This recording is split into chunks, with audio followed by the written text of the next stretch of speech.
Chapter 1. The Emperor of Smoke. When Qin Wudao opened his eyes once more, he found himself in an unfamiliar room. Just moments ago, he had been in a meeting at the company.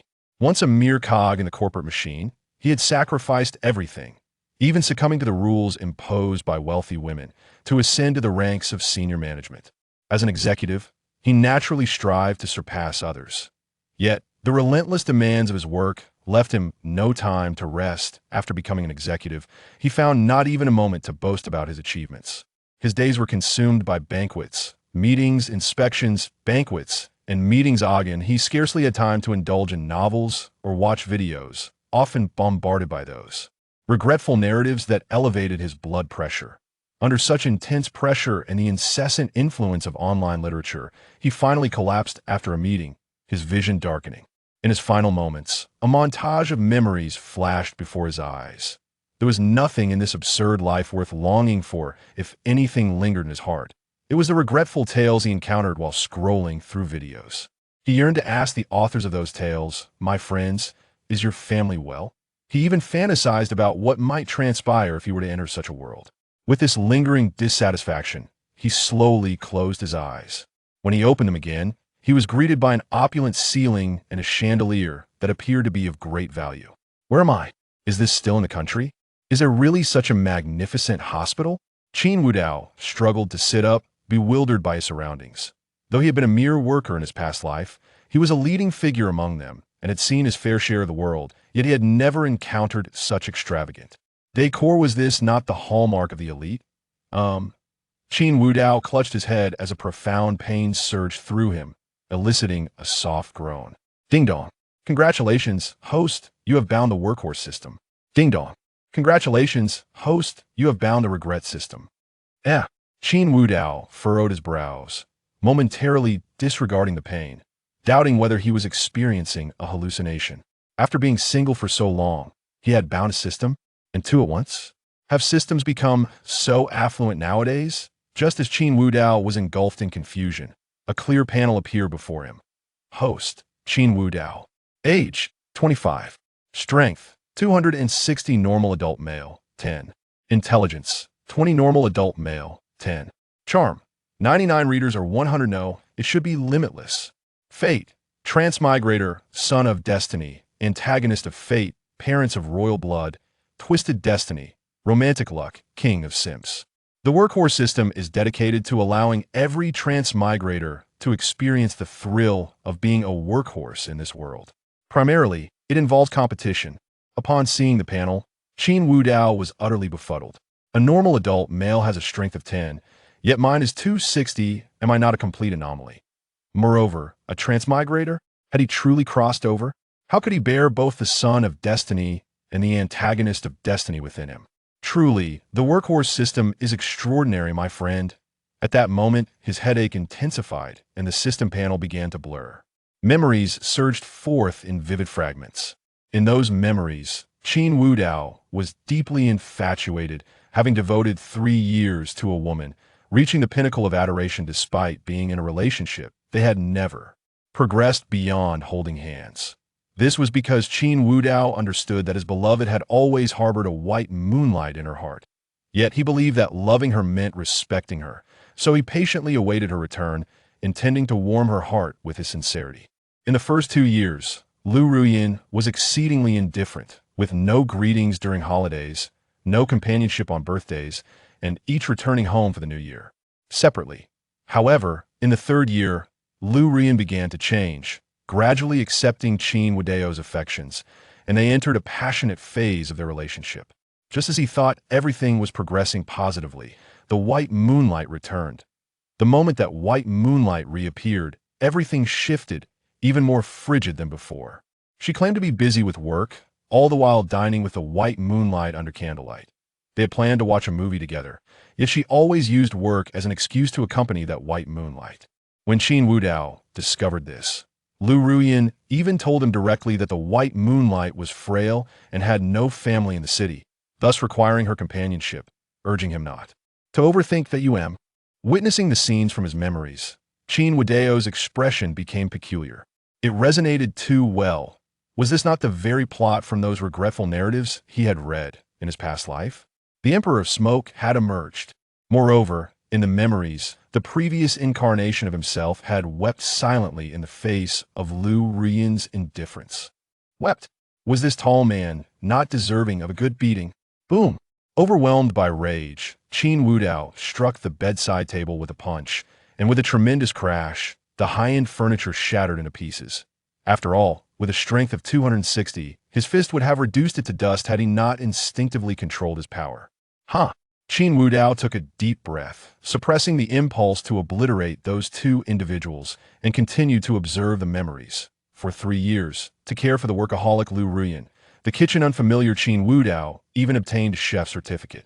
His culinary skills were commendable, yet after the return of the white moonlight, everything changed. One day, Qin Wudao brought lunch to Lu Ruyan at the office, only to find them sitting uncomfortably close, clearly by design. Noticing Qin Wudao's arrival, a flicker of disdain crossed Lu Ruyan's eyes. Don't bring me food again, are you my servant?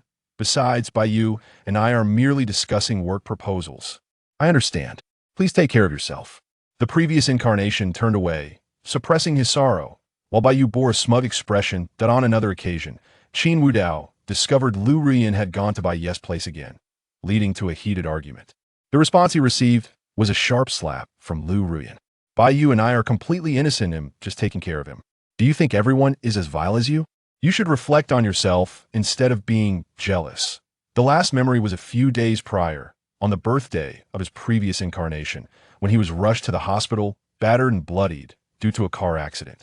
His calls to Lu Ruyan went unanswered, and upon arriving at the hospital, he found her tending to Yu, who merely had a minor cold. When they met, Lu Ruyan's face displayed a hint of embarrassment, and before she could inquire about his injuries, Yu lamented, prompting her to hurriedly leave. Chapter 2. I'm quite useful now.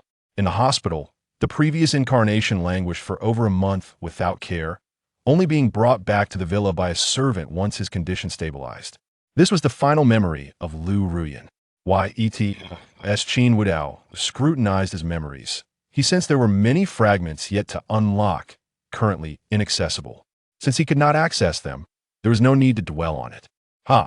After sorting through all the memories, Qin Wudao stood up, stretched, and then addressed the system. My friend, do you have any cigarettes? Bring me a pack, and a lighter too. Ding dong. Hey, do you think I'm a convenience store? Buzz. Although the system complained, a pack of cigarettes and an exquisite lighter materialized in Qin Wudao's hand with a flash. Click. The tobacco ignited, and smoke wafted into the air. Qin Wudao squinted slightly, savoring the tranquility of the moment. In his past life, he had become a top-tier workhorse both in temperament and capability. He was far from ordinary, and he had come to accept the reality of his transmigration that he simply could not fathom one thing. Why traverse into a realm filled with regret, especially when he was bound to the so-called ox and horse system, rather than some forceful system aimed at seducing the heroine? Qin Wudao's pupils constricted. Indeed, aside from the ox and horse system, it seemed he had also bound himself to a regret system. Dog system, come forth. The ox and horse figure protested. Why must you address me in such a manner? Just earlier, when you asked for a smoke, you called me bro, and now I'm merely dog? You. Qin Wudao, growing impatient, interjected silence. I'm not referring to you, I mean the other one. The ox and horse figure, disheartened, murmured, oh, I see. Ding dong. The regret figure appeared.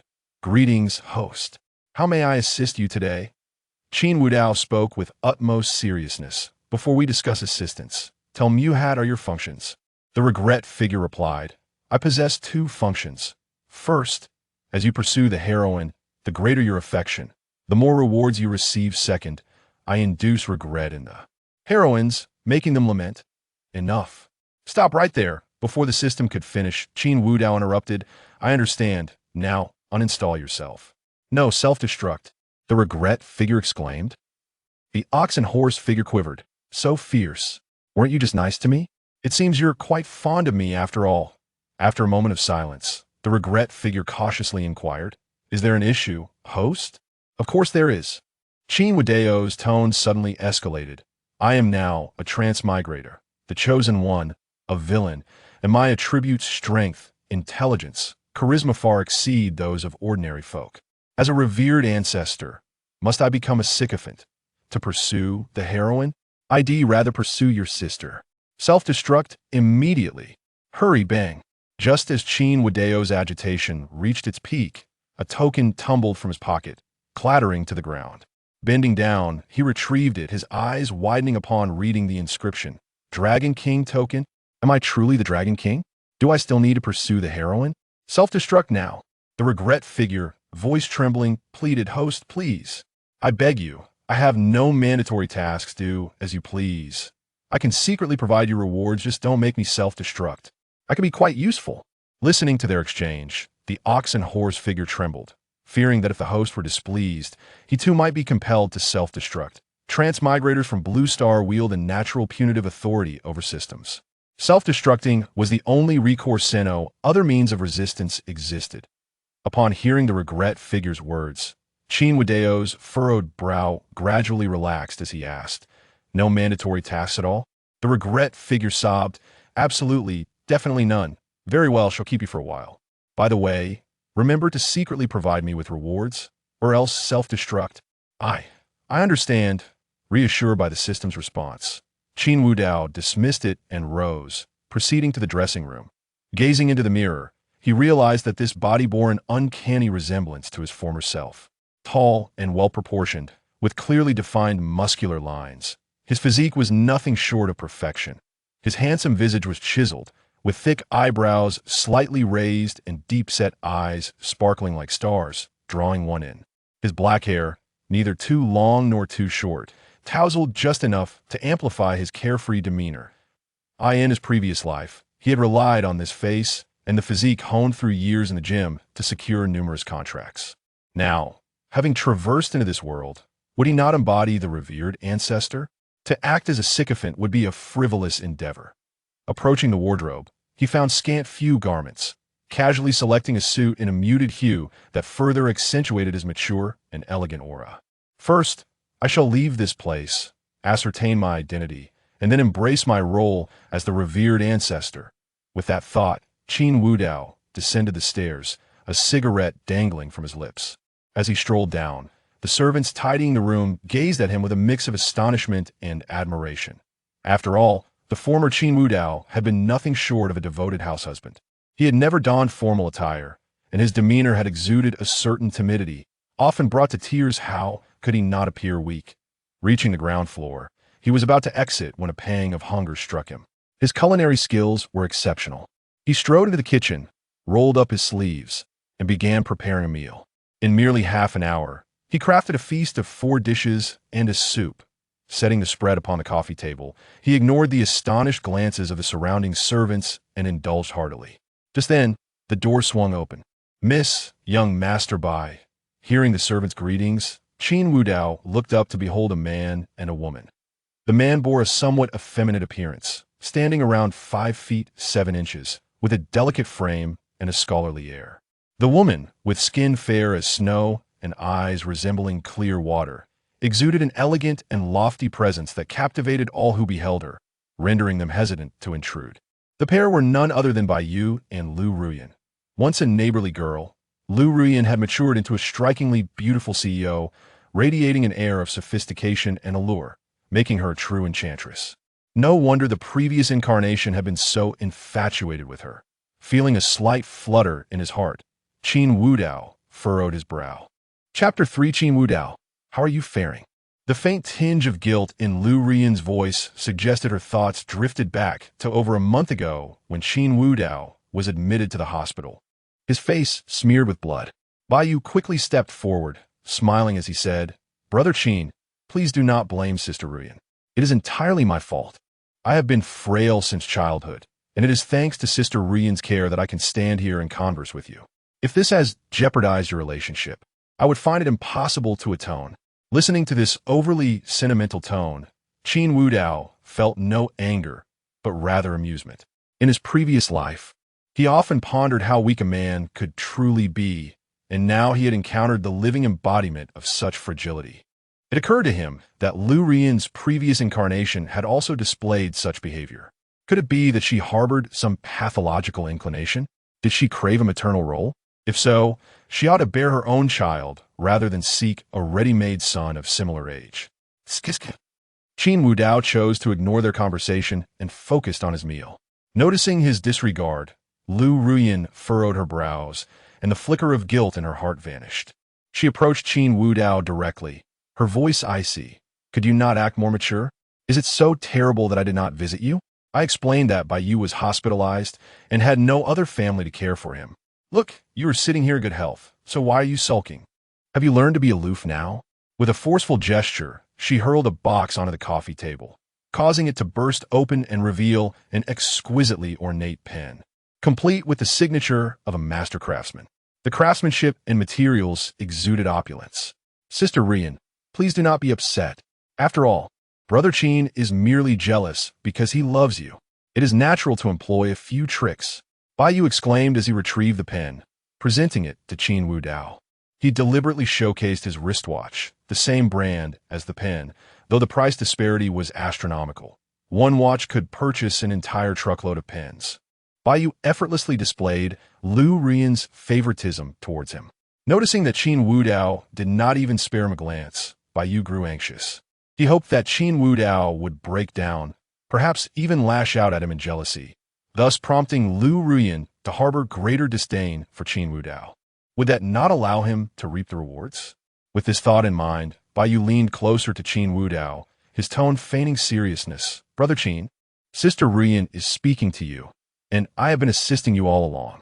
If you continue with your tricks, I cannot help you any longer. Oomph. Lu Rian scoffed, addressing Bai Yu. Let's not pay him any mind. I see through his ploys of desire and restraint. Let him remain here. But Sister Rian, Bai Yu adopted a hesitant demeanor, slowly saying, I am feeling a bit hungry. Lu Ruyan glanced at Qin Wudao, who was heartily enjoying his meal. Frankly, after a month of consuming those so-called nutritious meals in the hospital, she was on the verge of vomiting. It was then she realized the true extent of Qin Wudao's culinary skills. She considered asking him to serve her food, but felt conflicted. Upon hearing Bai Yu's request, Lu Ruyan coldly stated, Did you not hear Xiao Yu say he is hungry? Go fetch more dishes. At her words, Bai Yu's eyes brightened. He lowered his head and softly said to Qin Wudao, Brother Qin, I cannot eat spicy food or seafood, and I. Just as Bai Yu began listing his dietary restrictions, Qin Wudao finished his last spoonful of soup. With a satisfied sigh, he raised his head and grinned, revealing a set of pristine white teeth. Bai Yu was momentarily taken aback, unable to comprehend why Qin Wudao could still smile.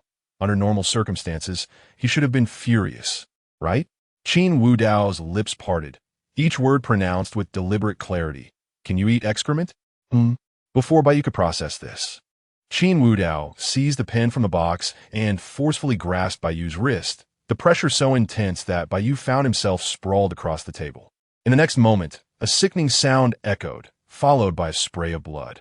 The luxurious pen pierced through Bai Yu's palm, embedding deeply into the coffee table. The force was such that it left a web-like crack on the expensive surface. Bai Yu's anguished scream reverberated through the room, causing the surrounding servants to collapse in terror. My hand! My hand! Tears streamed down Bai Yu's face as he wailed. Lu Rian was equally shocked by Qin Wudao's ferocity. She had never witnessed such a side of him and momentarily stood frozen in disbelief. It was Bai Yu's cries for help that snapped her back to reality. Qin Wudao, have you lost your mind? Hurry, take Xiao Yu to the hospital. Qin Wudao disregarded Lu Ruyan and leisurely extracted a pack of cigarettes and a lighter from his suit. He pinched a pristine cigarette between his long fingers. Exhaling a plume of smoke onto Bai Yu's face, he chuckled. You, still pretending to be weak in front of me? No worries, I will assist you. Let's see if this is your most genuine moment of tears. Hurry, make your sister Rian feel sorry for you. This version of Qin Wudao sent a shiver down Lu Rian's spine. A beast, the kind she had only seen on television, lurking in the jungle, capable of instilling such fear within her. Her legs, encased in black silk, trembled slightly as she grappled with the unfamiliar terror emanating from Qin Wudao. Turning to face Lu Ruyan, Qin Wudao queried, Are you not going to tend to your little brother Xiao Yu? If you do not come help him remove this pen, he may bleed out. His expression bore a smile, his tone teasing. Yet Lu Ruyan felt that at this moment, Qin Wudao was far more terrifying than any demon in literature. However, his words also offered her a semblance of clarity. Yes, Bai Yu needed medical attention. Otherwise, he would bleed excessively. Lu Rian hurried to Bai Yu's side. Sister Rian, please save me.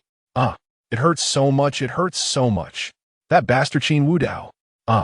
Hearing Bai Yu's agonized screams, Lu Rian grew increasingly frantic, extending a trembling hand toward the pen. Just as she was about to touch the pen, the demon's whisper echoed ominously in her ears. Oh dear, you truly are relentless. Chapter 4. Expressing Gratitude. Bang. Before Lu Ruoyan could ponder the meaning of those words, darkness enveloped her vision. It felt as if her abdomen had been struck by a vehicle, a wave of suffocation forcing her to her knees, where she began to retch.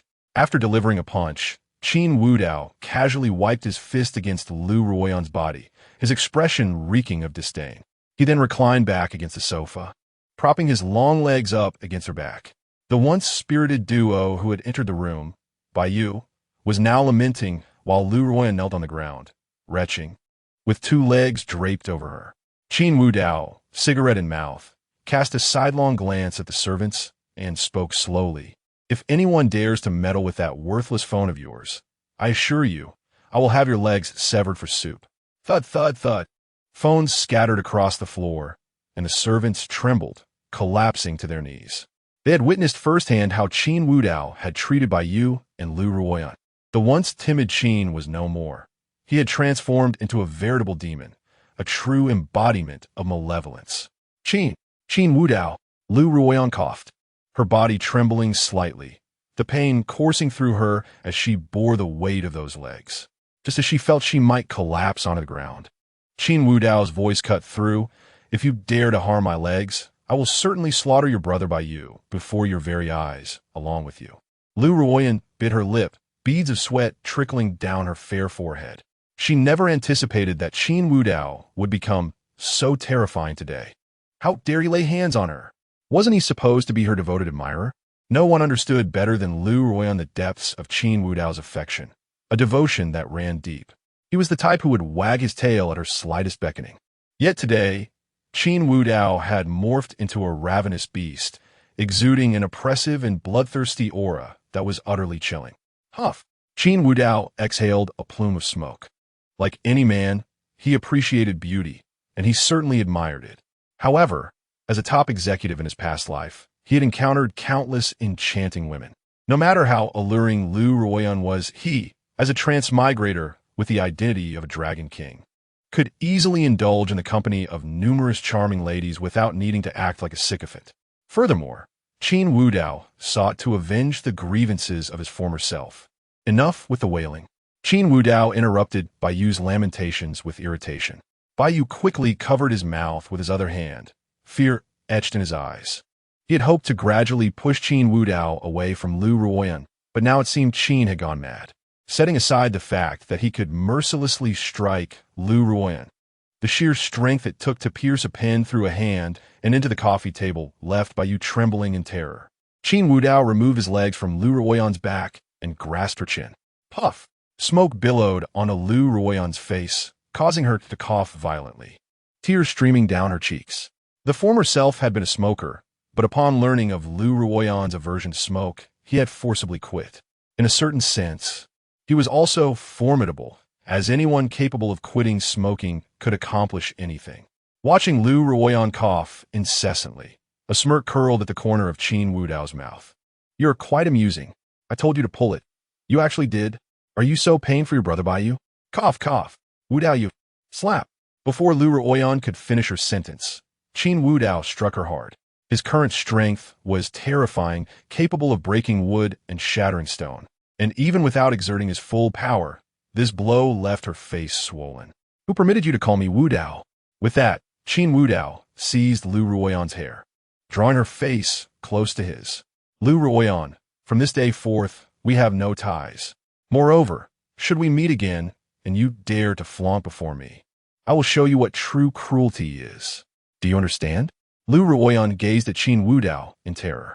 The handsome and charming face she had known for years now bore an aura of danger that made him all the more captivating. Yet, This allure was laced with horror. The transformation far too stark. Seeing the menacing glint in Qin Wudao's eyes, Lu Ruoyan instinctively nodded. Qin Wudao released her, patting her head as one might a pet. A gentle smile adorning his face as he softly commanded, "Good. Say thank you." For reasons unknown, despite the fear that should have gripped her. Upon hearing him utter the word good, Lu Ruoyan felt an inexplicable warmth blossom within her. Thank you. Upon hearing the words of gratitude, Qin Wudao stood, smoothing the creases of his clothing and fastening his suit jacket. He approached Bai Yu, a faint smile gracing his lips. "Remove your hand." Bai Yu, covering his mouth, widened his eyes in shock, uncertain of Qin Wudao's intentions. Yet, paralyzed by fear, he could only comply and remove his hand. With a swift motion, Qin Wudao tossed the cigarette but into Bai Yu's mouth, then followed up with a punch to his chin to ensure he swallowed it. Crack! The sound of breaking teeth echoed as the burning cigarette, but in fragments, mingled with a mouthful of blood, forcing Bai Yu to gulp it down. The pain causing veins to bulge on his forehead. The agony rendered him voiceless. Ha ha ha ha ha. Qin Wudao laughed heartily at Bai Yu's struggles, the frustration he had felt in his previous life finally lifting. With this newfound relief, it felt as though his spirit had been elevated. Ding dong. Congratulations, host, for instilling fear in Bai Yu. Congratulations, host, for making Lu Ruoyan regret. Reverse seduction of the female lead successful. Rewards received. Strength increased by 10 points. 1 Dragon Country Black Card, 50 billion Dragon Country Coins. Title of Suit-Clad Thug acquired. Combat power increases by 10% when wearing a suit. The regretful little person is at your service. Upon hearing the system's rewards, Qin Wudao nodded, glancing at Bai Yu sprawled on the table and Lu Ruoyan convulsing on the floor. Was it truly this simple to seduce the female lead? Perhaps next time. A slap would suffice to earn rewards? He would certainly have to try it if the opportunity arose. With that thought, Qin Wudao strode out of the villa, intent on savoring this new world he had entered. Moreover, as the Dragon King, Qin Wudao narrowed his eyes, eager to uncover the nature of this realm and whether any threats to his existence lurked within. Chapter 5. The Dragon King's Hall Host. Qin Wudao. Age: 25. Strength: 270. Normal adult male. 10. Intelligence: 20. Normal adult male. 10. Charm: 99. Dear readers, you're all 100. Wait, it should be limitless. Fate: Transmigrator, child of destiny, antagonist of destiny, parents both kings, fated to suffer. Luck in romance. Supreme coddler. Skills: chef, intermediate, mixed martial arts, master, driving advanced. Title: suit-wearing thug. As Qin Wudao stepped out of the villa, he gazed at the azure sky and white clouds, exhaling a deep breath. In his previous life, as a top-tier individual, he had endured enough hardships. Now that he had transmigrated, he intended to save her life. Otherwise, what would be the point of his journey? Just as Qin Wudao was contemplating enjoying himself at a club, 2 figures suddenly appeared before him, a man and a woman, both kneeling on one knee. They respectfully spoke, "Greetings, Dragon King." Memories surged back into Qin Wudao's mind. The Dragon King's Hall was a force from abroad, and he was chosen to be the current Dragon King. Upon returning to the homeland, he had begun to lay plans. To avoid detection, he had endured for 7 long years. Now that time had passed, and he would be fully exposed to the eyes of the elite.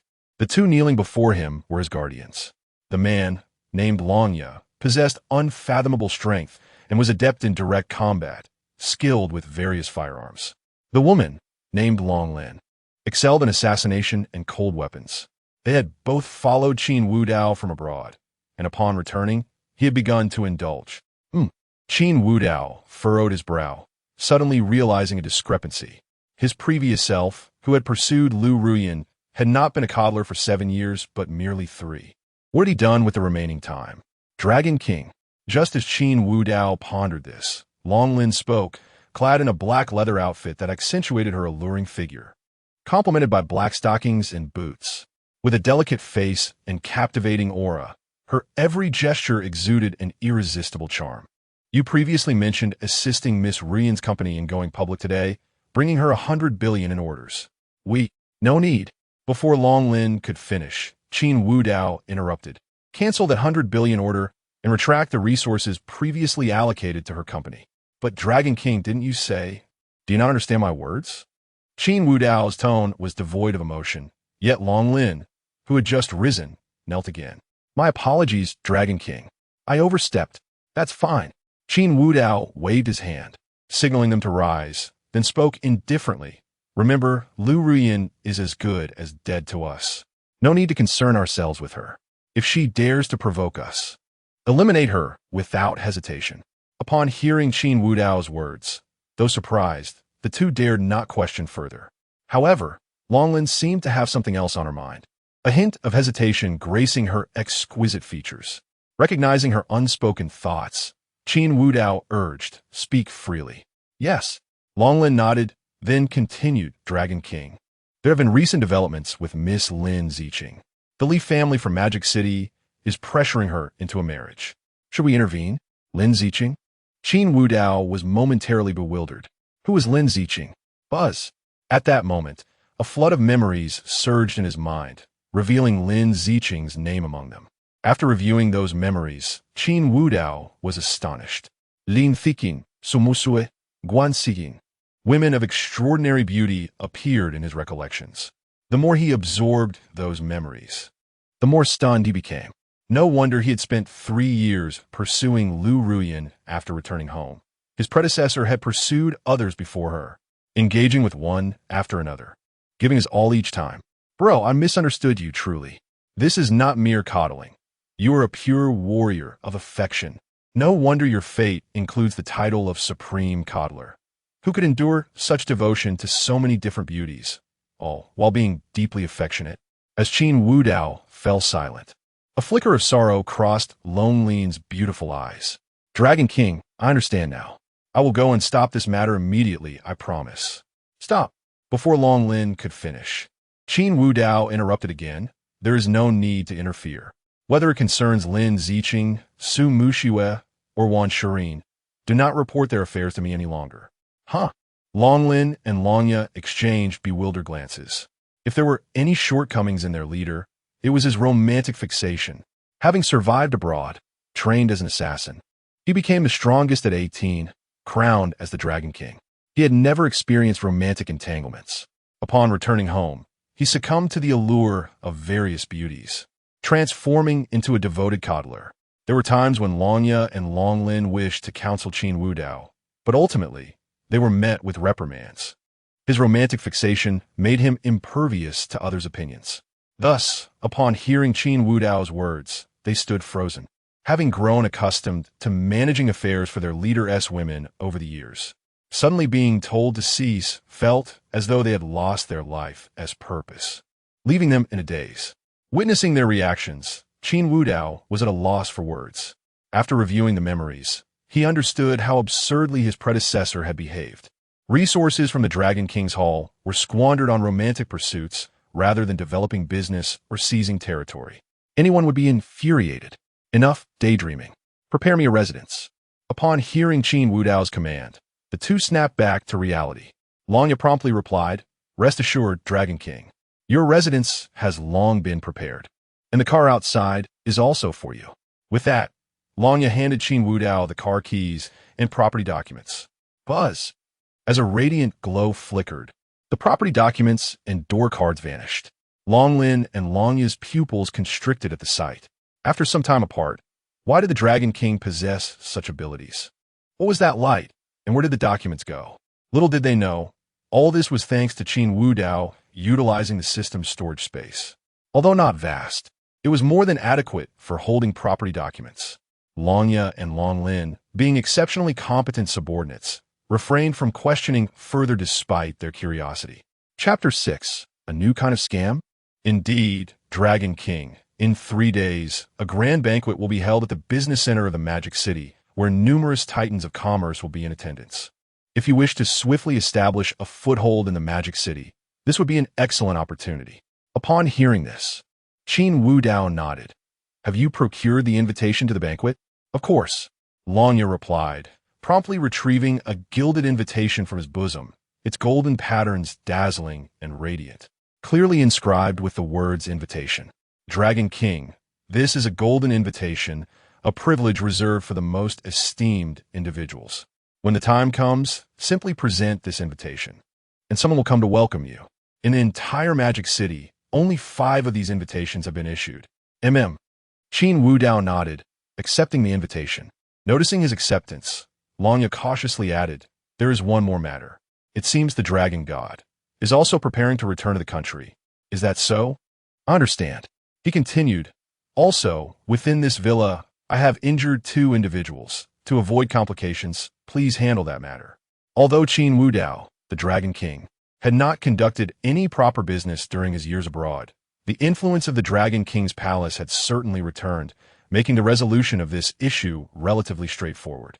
A simple heads-up to the law enforcement agency would suffice. Having addressed this matter, Qin Wudao said little more to the 2 before turning to depart. Upon stepping outside the villa, he found a black Rolls-Royce Dawn parked there, its soft-top convertible with a sleek and luxurious profile, an imposing body, and the spirit of ecstasy adorning the hood. In Longya's eyes, even the most understated demeanor of their Dragon King was epitomized by this vehicle. After casually opening the door, Qin Wudao settled into the driver's seat and closed the soft top.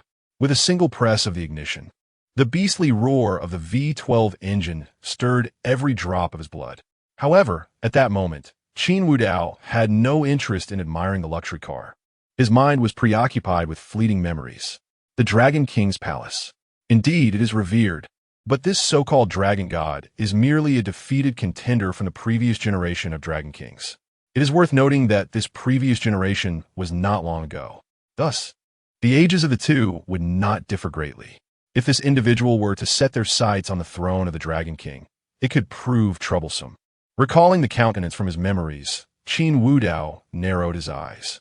He pondered whether he was the only so-called child of destiny in this world. If there were others, the situation could become rather complex, especially since a child of destiny would possess an unassailable advantage, defying all reason. With the Dragon God poised to return, he knew he must strategize in advance. The banquet in 3 days would present the perfect opportunity. With this thought, Qin Wudao pressed the accelerator, racing toward the property listed on the deed. Yunjing Villa, as one of the most prestigious villa districts in the Magic City. Its residents are either rich or powerful. The broad asphalt roads gleamed, meticulously manicured greenery lined the sides, and an array of vibrant flowers exuded their fragrances. Each villa was a masterpiece, showcasing European architectural styles, with towering Roman columns that exuded solemnity and grandeur, and spires adorned with exquisite carvings. The roar of a V12 engine echoed before the entrance. Upon seeing the arrival of this vehicle, the security guard at the gate immediately stood at attention, hastily approaching the car window. Even though the license plate had not been registered, they would not treat lightly anyone who could drive such a luxury car into this area. As the window descended slowly, the guard quickly inquired, "Sir, are you visiting a friend, or is this a new vehicle that hasn't been registered yet?" "I can assist you with that immediately." In response, Qin Wudao handed over the property deed. "I am a new owner. Please register my license plate." "Absolutely. Esteemed owner, please rest assured, I will take care of it right away." The guard handled the deed with utmost care, momentarily taken aback upon opening it. Villa number 1? That has always remained unsold, hasn't it? After all, individuals from the Dragon Nation are particularly attached to their numbers. Countless dignitaries have sought to acquire this number, only to be turned away. Yet now a new owner had arrived. Thankfully, there was no delay. The guard worked swiftly. Within 3 minutes, the registration was complete. He even kindly provided directions, then opened the gate, allowing Qin Wudao to drive into the villa district. Upon arriving at Villa number 1 and parking in its private garage, Qin Wudao stepped into the villa. The expansive courtyard in front was transformed into a private garden, with a winding path leading to every corner amid a riot of blossoms. The interior was nothing short of opulent, featuring bright floor-to-ceiling windows, a spacious living room, and a dazzling crystal chandelier, with marble flooring that gleamed like a mirror. The furnishings were of the highest quality, with soft leather sofas and intricately grained wooden coffee tables. Priceless works of art adorned the walls, while exquisite sculptures occupied the corners. each detail exuding nobility and taste. Qin Wudao sank into the plush sofa. This is what it means to enjoy life. With such resources at his disposal, why should he live as a sycophant? Shaking his head, he sighed deeply. Just as he contemplated resting, his phone rang unexpectedly. Noticing an unknown number, Qin Wudao tapped the answer button. Hello? Hello? Is it you, Wudao? Is it really you? A woman's voice echoed from the other end. Tinged with a hint of tears, Qin Wudao frowned slightly, as this voice did not resonate with any memory. I'm Qin Wudao. Who are you? It's really you. How wonderful. I am your mother. Stop right there. Who do you think you are? Are you trying to scam me? Qin Wudao replied curtly, promptly hanging up. In his memories, he did indeed have parents, but they seemed to be his adoptive parents. He had been adopted at a young age, and they had been exceedingly kind to him. However, that happiness was short-lived. A few years later, his adoptive parents found their biological child. After the return of that child, favoritism began, and true to his nature, Qin Wudao withdrew. By the time he reached his teenage years, he resolutely left the country, severing all contact, fully aware of the complexities of familial bonds. Thus, he offered no explanations or farewells, departing alone to foreign lands. Now more than 10 years had passed. Surely, his adoptive parents had forgotten him by now? As he pondered this, a hint of melancholy crossed Qin Wudao's face, as if he were gradually merging with the soul of his former self. Just as he was lost in reflection, his phone rang again, interrupting his reverie. Qin Wudao answered the call, irritation creeping into his voice. What is it? Is this how bold scammers have become? Trying to claim son right off the bat? Wudao, I truly am your mother. Many years ago, we lost you. The voice on the other end trembled with sorrow. Chapter 7. I will make you crawl out. Upon hearing the words, Qin Wudao furrowed his brow. He was well aware that his predecessor had been an orphan, yet the circumstances surrounding this orphanhood remained a mystery. Could it be that he truly was the predecessor? No, at this moment, Qin Wudao had already fused with the soul of his former self. Thus, he was indeed the predecessor. He was Qin Wudao. His biological parents were on the other end of the line. To him, these ethereal family members elicited not an ounce of interest. In his view, only the family that had previously taken him in could be deemed as kin. However, due to the return of their biological son, he had chosen to depart, wishing to repay their kindness. Wudao, are you listening? The woman's voice from the phone resonated again, and the tremor in her tone revealed the depth of her sorrow. Years ago, we were pursued by enemies. Though we emerged unscathed, we lost you in the chaos. This is our fault. Please do not blame your father and mother. Grant us a chance to make amends. Her tone was filled with pleading and humility. Yet, Qin Wudao's expression remained devoid of any emotion, as he calmly replied, So many years have passed. There is no need for recognition. You are alive, and I am alive. Is that not enough? That won't do. Wudao, I implore you, let your mother see you just once. Your sister, father, and brother are all thinking of you. Please, just a single meeting. With a soft click, Qin Wudao lit a cigarette and gently said, Yinjing number 1 Villa, come over. All right, we will head over right now. As the call ended, Qin Wudao fell into contemplation. This world was extraordinarily abnormal, whether it was the Dragon King, Dragon God, or extraordinary martial prowess. It seemed that being a transmigrator was not as easy as it appeared. One misstep could lead to one's demise. As for these so-called family members, he was curious to observe the situation. With the predecessor's soul intertwined with his, it was inevitable that he would harbor a certain fixation on this matter. Thus, it seemed prudent to meet them first. Exhaling a soft puff of smoke, his face was shrouded in an air of mystery and ethereality. Before long, Qin Wudao received a call from the property management regarding visitor information. As the owner of Villa Number 1, the management could not afford to be negligent. At Qin Wudao's behest, the so-called family was permitted entry. Ding dong. The doorbell rang, prompting Qin Wudao to rise from the plush sofa. He murmured, I really need to hire some servants. Otherwise, I have to open the door myself. How troublesome. Grumbling, he approached the entrance. Creak. As the door swung open, a regal and elegant woman rushed forward. Wudao. She enveloped him in her embrace, but he frowned slightly and pushed her away. Let us discuss this inside first. Upon hearing Qin Wudao's words, the woman's already tear-streaked eyes shed even more tears. Brother, how could you treat mother this way? At that moment, a young man stepped forward, his lips pressed tight, seemingly filled with grievance, his delicate features marked by stubbornness. Beside him stood a middle-aged man, exuding authority, whose body trembled slightly, perhaps due to excitement, while a woman, appearing to be in her mid-20s, radiated a strong and unique charm. Father, mother, sister, and brother, everyone is here. Hearing the young man's words, a smirk curled on Qin Wudao's lips as he teased. What nonsense are you spouting? It seems you would rather leave than enter.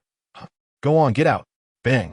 Before the woman could respond, Qin Wudao slammed the door shut with such force that the wind it created tousled their hair. The four stood in stunned silence, wide-eyed, taken aback by Qin Wudao's reaction. The elegant woman turned to the young man, reproachfully saying, Zhengyu, we lost your brother for so many years. Now that we finally see him, of course, he will have grievances. Don't add fuel to the fire. Mom, the young man, referred to as Zhengyu, wore an expression of indignation. I did this for you. Even if brother hates us, he shouldn't treat you like this. Indeed, I am but an adopted son. In the end, I will still be sent away. Zhengyu, the strong-willed woman approached, her beautiful face reflecting concern. This has nothing to do with you. Wu Dao has been separated from our Li family for many years and grew up in an orphanage, so naturally, he will be somewhat reclusive. Rest assured, we will not let you go. You will always be my brother. Sister. Zhengyu's face was filled with emotion, and just as he was about to speak further, the imposing man interjected sternly, Enough. We are at the door. Let us discuss matters inside. With that, the woman pressed the doorbell again. As the door opened, Qin Wudao quipped, What is it, everyone? Do you have more to say? Wudao, please let us in. Did you not promise mother that you would let us see you? Stop. Seeing the woman preparing to bow, Qin Wudao swiftly raised his hand to halt her. Even if he felt no connection to these people, he would not allow someone who might be his biological mother to bow to him. Having become a transmigrator, he had liberated himself, his nature becoming somewhat unhinged, yet he had not sunk to the depths of disregarding human decency. Qin Wudao turned and strode toward the living room, the others following him inside. Upon reaching the living room, Qin Wudao took a seat on the main sofa, pulled out a lighter, lit a cigarette, and gestured everyone, Please sit. The four took their seats on the sofa as well. The living room fell into a profound silence, broken only by the soft sound of Qin Wudao exhaling smoke, creating an atmosphere of palpable awkwardness. Noticing the elegant woman staring at him, Qin Wudao retrieved his cigarette case. Madam, would you care for a smoke? The woman was evidently taken aback by his sudden inquiry, her expression twitching. Wudao, is this how you treat your mother? The strong-willed woman stood up, her brows furrowed, her eyes filled with undisguised disdain. In response, Qin Wudao tilted his head and remarked, What is this? Are you, the irritable aunt, also in need of smoke? My biological mother? Do you have a DNA report? Or shall we engage in a blood oath of recognition? I do not know if she is my mother, but I assure you. Suddenly, Qin Wudao rose, a wild aura emanating from him that left the others gasping for breath. If you speak to me in that tone again, I will make you crawl out. Chapter 8. Is this world full of deceit? Just as the formidable woman was about to articulate her thoughts, a commanding voice interrupted. Sit down. The middle-aged man bellowed at her. With no other recourse, she reluctantly complied, though a flicker of fear lingered deep within her gaze. The aura exuded by Qin Wudao seemed to carry a hint of bloodshed, reminiscent of the natural order where the lower tiers confront the upper echelons. Even without the middle-aged man uttering a word, she felt her composure slipping away. Taking a deep breath, Qin Wudao reclined back onto the sofa, exhaling clouds of smoke nonchalantly. All right, speak swiftly. I'm growing hungry and plan to dine out once I'm finished with you. As the conversation shifted towards serious matters, the woman hurriedly began to explain their identities and their connection to Qin Wudao. They hail from the Li family in the Magic City. The family head, Li Lindu, the woman known as Yun Wanfeng, the formidable lady identified as Li Sisi, and the young man named Li Zhengyu. The Li family held a prominent position in the Magic City, their business conglomerate valued at over 50 billion. In his youth, Li Lindu's pursuit of the family head position plunged their household into turmoil. During that tumultuous period, while Yun Wanfeng sheltered Li Sisi and the infant Qin Wudao, enemies besieged them. Just as their lives hung in the balance, Li Lindu returned with reinforcements. A fierce confrontation ensued, and amidst the chaos, Li Lindu managed to escape with Yun Wanfeng and Li Sisi, but in the crossfire, the infant Qin Wudao was abducted. By the time they realized this, the assailants had vanished into thin air. This incident became a perpetual source of anguish for the couple. Over the years, they never ceased their search for their lost son, and at the latest business gathering, they encountered the head of the Qin family, who showcased a family portrait. The long-missing eldest son of the Qin family bore a striking resemblance to Li Lindu. After extensive inquiries, they discovered that Qin Wudao had been taken to an orphanage, a move intended to threaten Li Lindu. However, the abductors had overestimated their position before they could enact their threats. They were silenced by another faction vying for the family leadership, leaving Qin Wudao to be raised in the orphanage. With their enemies unable to trace him, the Li family had been equally unsuccessful. Yet, just days ago, news reached them that a person named Qin Wudao had purchased the luxurious Yunjingno, one villa and a vehicle. Upon seeing the registered name, they swiftly made contact, and indeed, they had found him. As for Li Jingyu, he was a child they adopted due to their profound longing for Qin Wudao. Listening to Yun Wanfeng's narrative, Qin Wudao's expression grew increasingly perplexed. His vast experience with countless web novels from his previous life made him acutely aware that the situation was not as straightforward as it appeared. This was clearly a case of the genuine heir versus the false one. Having just escaped a narrative of regret, he now found himself entangled in yet another tale of true and false heirs. Moreover, with the Dragon King involved, it was evident that this world was a labyrinth of complexities, rife with unimaginable adversaries. Should he encounter a returning celestial monarch, it would spell trouble indeed. Are you listening, Wudao? After concluding her remarks, Yun Wanfeng sensed Qin Wudao's odd demeanor and cautiously inquired. Coming back to reality, Qin Wudao replied softly, I understand. So, what is your purpose in coming here? The unexpected retort momentarily stunned Yun Wanfeng, but she quickly responded with a gentle tone. I naturally wish for you to return to the Li family. The Qin family's heir has been located. You certainly cannot return there. Moreover, you should reclaim your surname. I do not want you to suffer in solitude outside. Suffer in solitude? Qin Wudao's pupils constricted. What was she insinuating? Did she not see the grand villa he resided in? The walls were adorned with jade, and he had expended considerable wealth. How could she claim he was lonely? Moreover, it was not just Yun Wanfeng. Even Li Lindu regarded him with pitying eyes. Li Sisi and Li Jingyu exchanged wary glances, seemingly concerned that he might return to claim the family fortune. I say, this lady, Mrs. Li. Qin Wudao hesitated on how to address her, ultimately referring to her as Mrs. Li. Which of your eyes perceives me as suffering in solitude? Can you not see how well I live?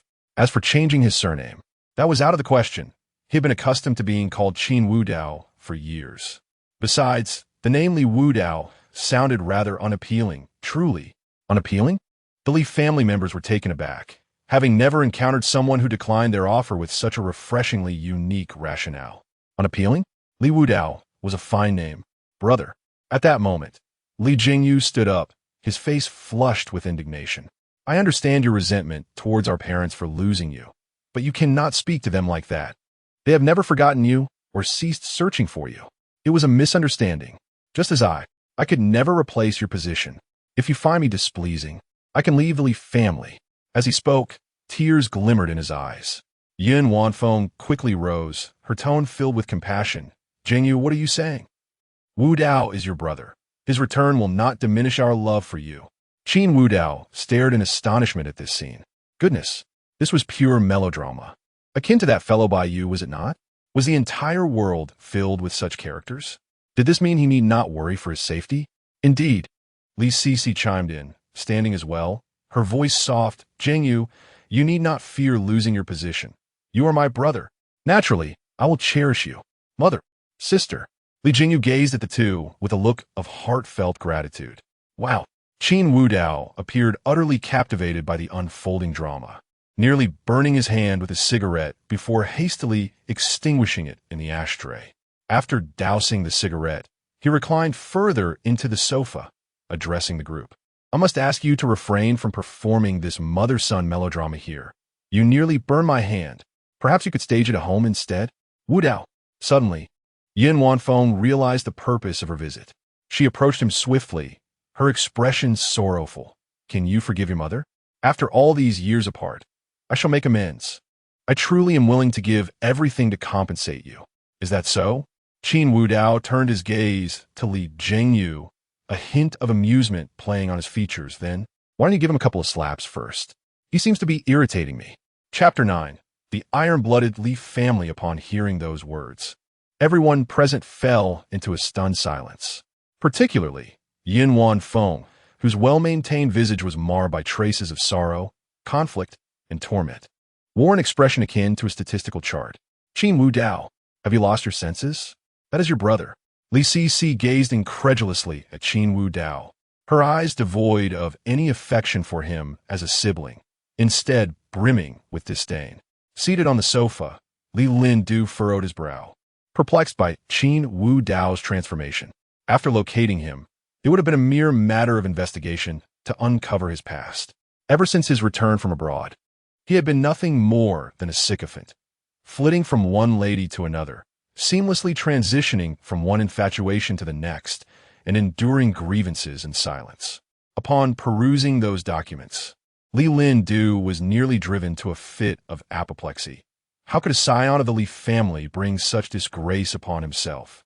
He had been ridden roughshod over and had not even dared to retaliate.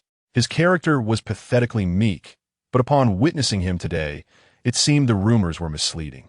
With his legs crossed on the sofa, clad in a tailored suit that accentuated his robust physique, Qin Wudao exuded an air of nobility, a cigarette dangling from his lips, and a playful smile adorning his face.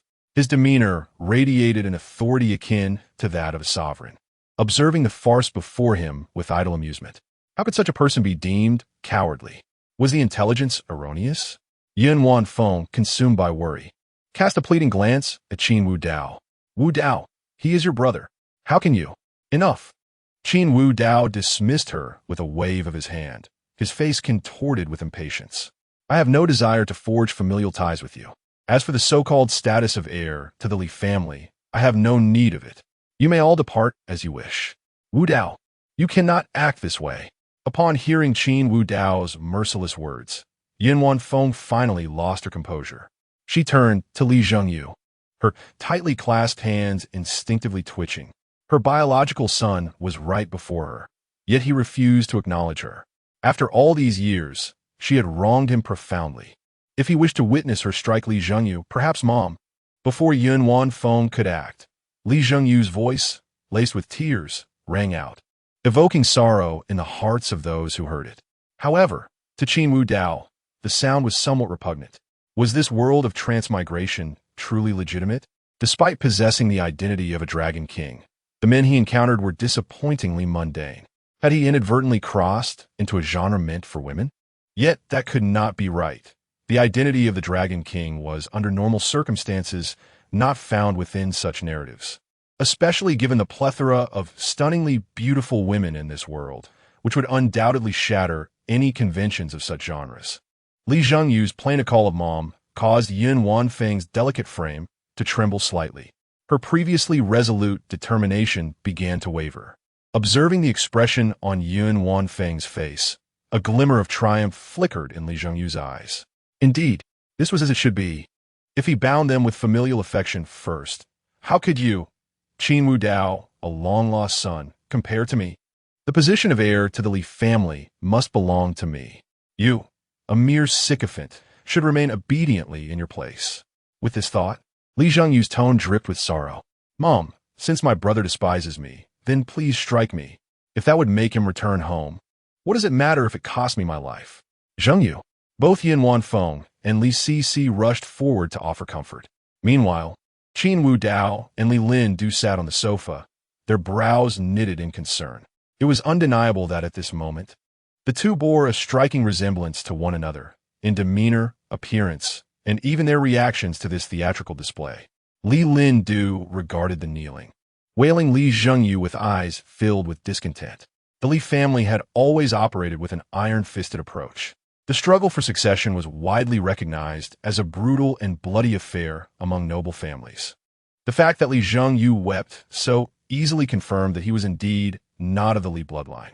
In contrast, while Li Lin-du had previously been dissatisfied with Qin Wu Dao upon reading the reports, seeing him in person, though he remained brusque, left Li Lin-du inwardly gratified.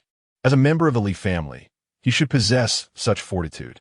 It appeared that the prior rumors of him being a sycophant were largely exaggerated or perhaps embellished by others. Enough. Li Lin-du could no longer contain himself, admonishing Li Zhengyu with a harsh tone. What kind of man cries and whines like this? Is this how I raised you? Clearly, without our Li blood, you are nothing but a waste. Li Zhengyu stared, incredulous, unable to comprehend why his father, who usually showered him with affection, would so ruthlessly reprimand him in front of outsiders. What did he mean by saying that those without Li blood were worthless? Landu, father. Both Yun Wanfeng and Li Cici wore expressions of disbelief, unable to fathom why Li Lin-du's normally warm demeanor had turned icy. What do you want from me? Have you no understanding of the consequences of your actions? Do you not grasp the ethos of our Li family? If the heir of a Li family is as spineless as this, he will surely be devoured by rival factions. Upon hearing their father's rebuke, Li Cici bit her lip tightly, retrieving a stack of documents from her bag and tossing them onto the table. And what of it? Zhengyu is at least weak because he cares for us. Look at these records. What has Qin Wu Dao been doing all these years? Just a sycophant. And not just one. As she spoke, disdain etched across her face. Li Cici declared, how could someone like this possibly be the heir to the Li family? I assure you, I will never accept it. Seeing Li Cici defend him so fervently, Li Zhengyu turned to Qin Wu Dao, a smug expression gracing his features. Bang! At that moment, a resounding thud echoed through the living room. Qin Wu Dao had kicked the coffee table, a heavy piece crafted from jade, which likely required the combined strength of several grown men to move, propelling it 2 meters away, nearly colliding with Li Zhengyu. This abrupt turn of events caused Li Zhengyu to plop down onto the floor, cold sweat beading on his forehead. Qin Wu Dao slowly rose, his gaze fixed on Li Cici as if she were a specter. Your name is Li Cici, correct? Have I disrespected you? What did you say? Chapter 10. The arrival of the Qin family. Li Cici's voice quivered slightly. The sight of Qin Wu Dao kicking the coffee table had indeed startled her. Qin Wu Dao slowly approached her, and despite her efforts to maintain composure, Li Cici fell back onto the sofa, appearing disoriented. Yun Wanfeng, regaining her senses from shock, hastily ran in front of Qin Wu Dao. Wu Dao, I know you harbor resentment towards us. It is all my fault. I was the one who lost you. If you must place blame, let it be on me. Do not hold Cici and Zhengyu accountable. They are also your family, driven by concern. Madam, you seem to be mistaken. Qin Wu Dao interrupted coldly before she could finish. When did I ever acknowledge you as family? Besides, did I not say that if she dared to bark again, I would ensure she leaves horizontally? Brother, do not blame my sister. Li Zhengyu, though filled with fear, recognized that it was his moment to act. He believed that by doing so, the Li family would grow increasingly averse to Qin Wu Dao, allowing him to take his place. The Li family should belong to him alone. With that, Li Zhengyu pulled Yun Wanfeng behind him, striking a righteous pose. If you are angry, then strike me. It is all my fault that my sister and mother treat you this way. Go ahead. Before he could finish, he felt as if a freight truck had collided with his abdomen. The choking sensation made him double over, retching as if he were shrimp. Qin Wu Dao seized the collar of Li Zhengyu and coldly remarked, Did you not ask me to hit you? You must be able to endure it. With that, he swung his other fist down forcefully onto Li Zhengyu's back. Crack! A crisp sound echoed. Li Zhengyu collapsed to the ground, his face contorted in pain, tears streaming down as he was unable to even cry out. Enough! Wu Dao, what are you doing? Seeing Li Zhengyu's pitiful state, Yun Wanfeng could no longer contain herself and shouted. Sitting on the sofa, Li Cici suppressed her fear, crouching beside Li Zhengyu to check on him. Li Lin-du furrowed his brow, his gaze at Qin Wu Dao serious. Wu Dao, that is enough. He is still your brother. Do not go too far. Qin Wu Dao pulled a handkerchief from his pocket, wiped his hands clean, and then casually tossed the handkerchief onto Li Jingyu's head.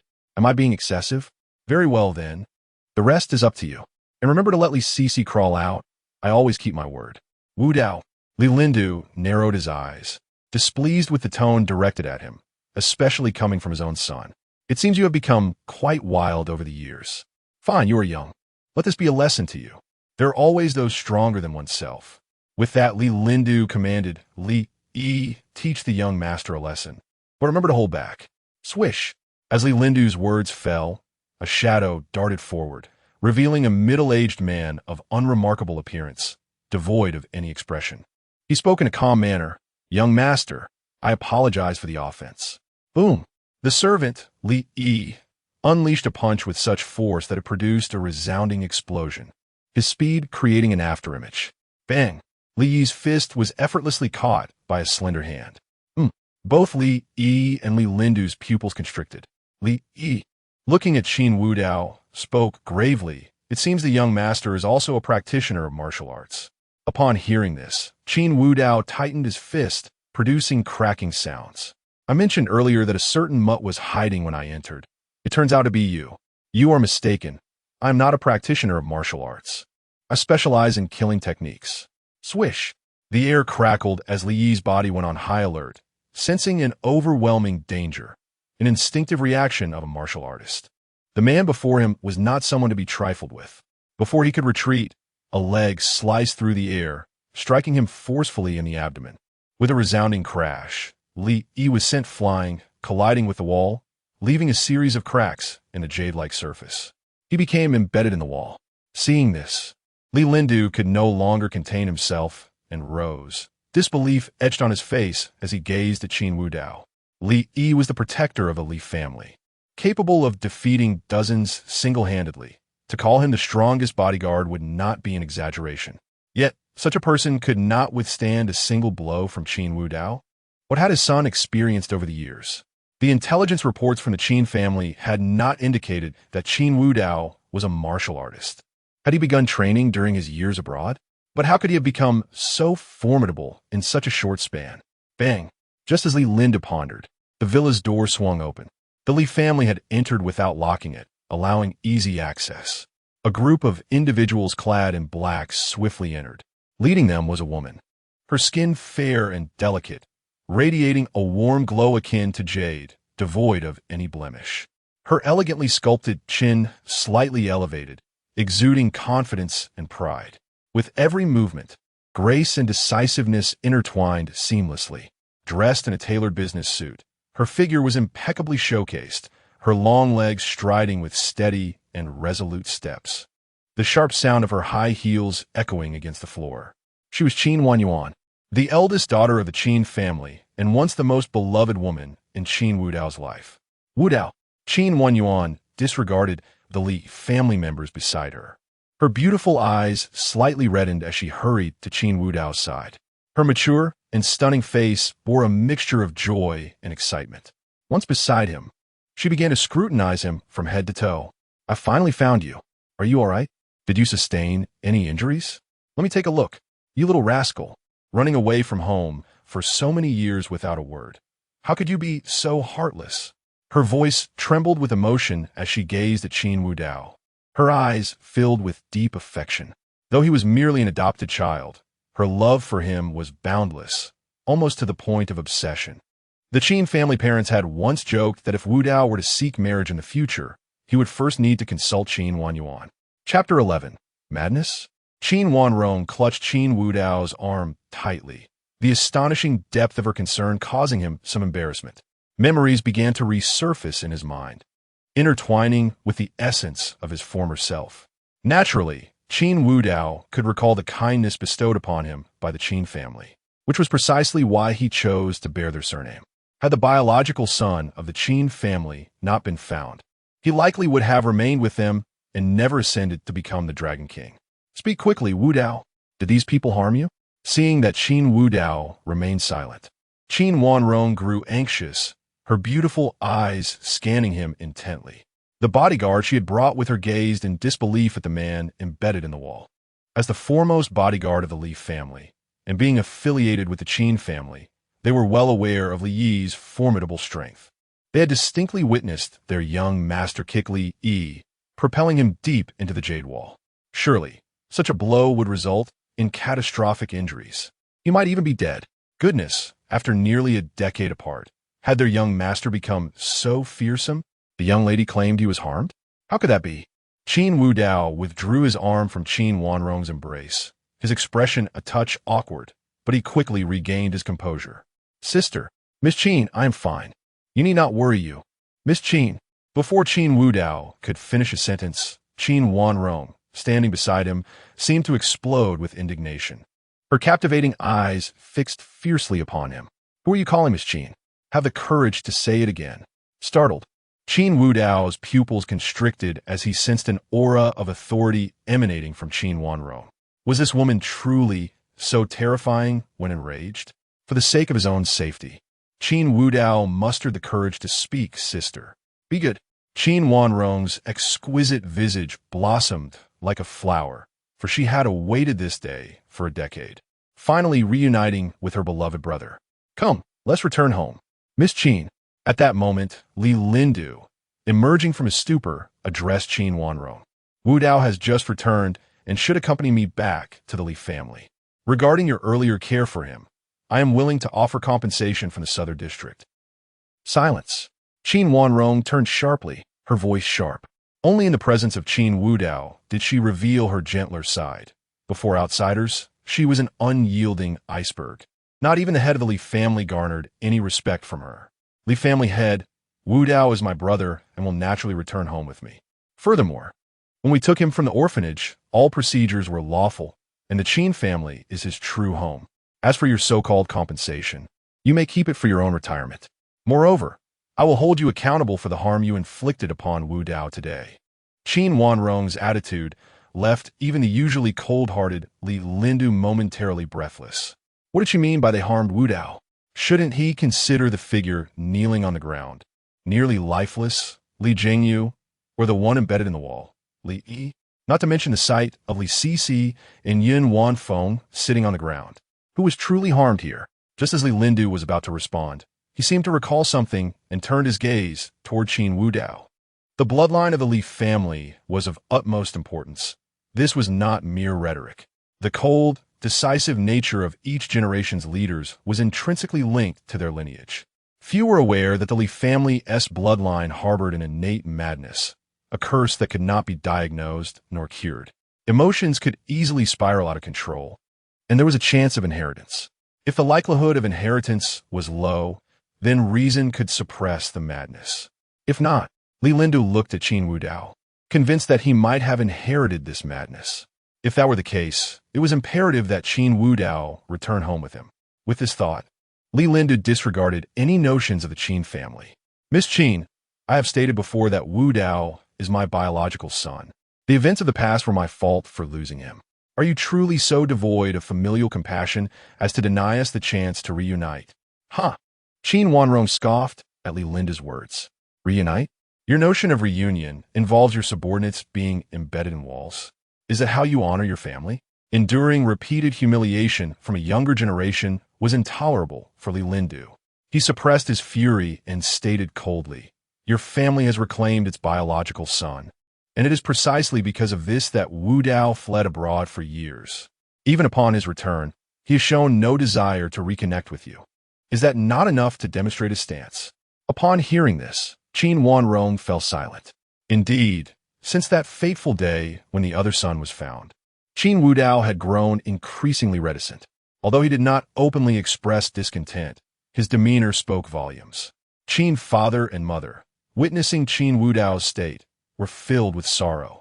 Several times, they prioritized comforting him over celebrating the return of their biological son, believing both to be family and treating them equally. Qin Wanrong had always been there for Qin Wudao, yet this only intensified his pressure, especially given that the so-called biological son was not an easy person to deal with. To spare the Qin family from discomfort, Qin Wudao had resolutely left, even opting to go abroad to avoid detection. Observing Qin Wanrong's silence, Li Lindu seized the opportunity to speak again. It seems Miss Qin understands now. Wu Dao is a member of the Li family and will inherit it. What can the Qin family offer him? A sum of money? Or will it be a split between him and his biological brother? Therefore, I believe. Enough. As Li Lindu spoke with growing confidence, Qin Wu Dao interjected calmly.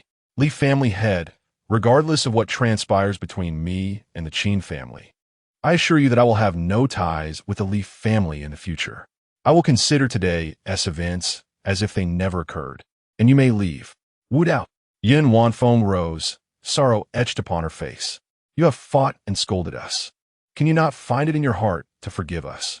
Chapter 12. Returning to the Qin family, what transpired back then was indeed our fault. How many times must I repeat myself for you to comprehend? Do you truly wish for me to kneel before you? Yin Wanfeng's voice was laden with sorrow, resonating with a profound melancholia. Her legs buckled, as if she were genuinely about to prostrate herself before Qin Wu Dao. Just as she was about to kneel, Qin Wanrong stepped forward and pulled her upright. Madam Li, do you desire for Wu Dao to bear the shame of disloyalty? Spare us your hypocrisy. Qin Wanrong spoke without mercy. Is it not true that your Li family has always sought an heir? After losing Wu Dao, did you truly seek him out? He has been with my Qin family for so many years. How many times did you come searching for him? Now that you can no longer find him, you hastily adopt a son from an orphanage, and now you wish for Wu Dao to return home? What were you thinking all this time? Miss Qin, naturally, Li Cici would not allow anyone to bully her mother. She approached Yin Wanfeng, offering her support, and with a tone mirroring Qin Wanrong's, she continued. And what of you? Did you not do the same? When her biological son went missing, you adopted Wu Dao, and now that your own son has returned, you would cast aside Wu Dao. Let us not cast stones at one another, for our actions are identical. Li Cici had anticipated that her words would strike a chord with Qin Wanrong, yet the latter merely smiled faintly. We are not the same at all. From the very beginning, I was the heir of the Qin family. As for my lost brother, should he return, what of it? I will always love Wu Dao. My parents will feel the same. At this moment, Qin Wu Dao glanced at Li Zhengyu, who was crumpled on the ground, a peculiar expression crossing his face. After all this time, he was merely a false young master in the Qin family, while in the Li family, he was their true heir. How similar the narratives seemed. The only difference was that the Qin family treated him equally, whether it was him or the biological son they eventually found. Miss Qin, this matter. What are you looking at? Show them out. Qin Lin Du had intended to say something more, but Qin Wanrong interrupted him with an authoritative shout directed at the surrounding bodyguards. On ordinary days, this young lady of the Qin family wielded immense power that surpassed even that of the family head. Thus, the bodyguards immediately surrounded them. Qin Wanrong shielded Qin Wu Dao behind her, denying the Li family any opportunity to respond, instructing the bodyguards to escort them out. As he watched the Li family depart, a hint of regret flickered in Qin Wu Dao's eyes. It seemed he would have to let Li Cici crawl out. Since they had been shown the door, so be it. Should the Li family provoke him again in the future, it would not be as simple as today. Li Yi, who had been pinned against the wall by the bodyguards, was also forcibly removed. He appeared utterly defeated, as if every bone in his body had shattered, reduced to a mere puddle of despair. Once the living room fell into complete silence, Qin Wanrong turned her unwavering gaze toward Qin Wu Dao, her voice brooking no dissent. Come back to the Qin family with me. Upon hearing this, Qin Wu Dao sighed ruefully. Sister Qin, please do not insist I return. I have been away from home for many years, and besides, I have grown up. I will visit the Qin family when the time is right. But at the very least, before he could finish his sentence, Qin Wanrong extended a delicate hand, silencing him. Have you grown bold? Now you dare to speak to me like this. No matter how much you think you have matured in my eyes, you will always be that aloof little boy who first arrived at the Qin family.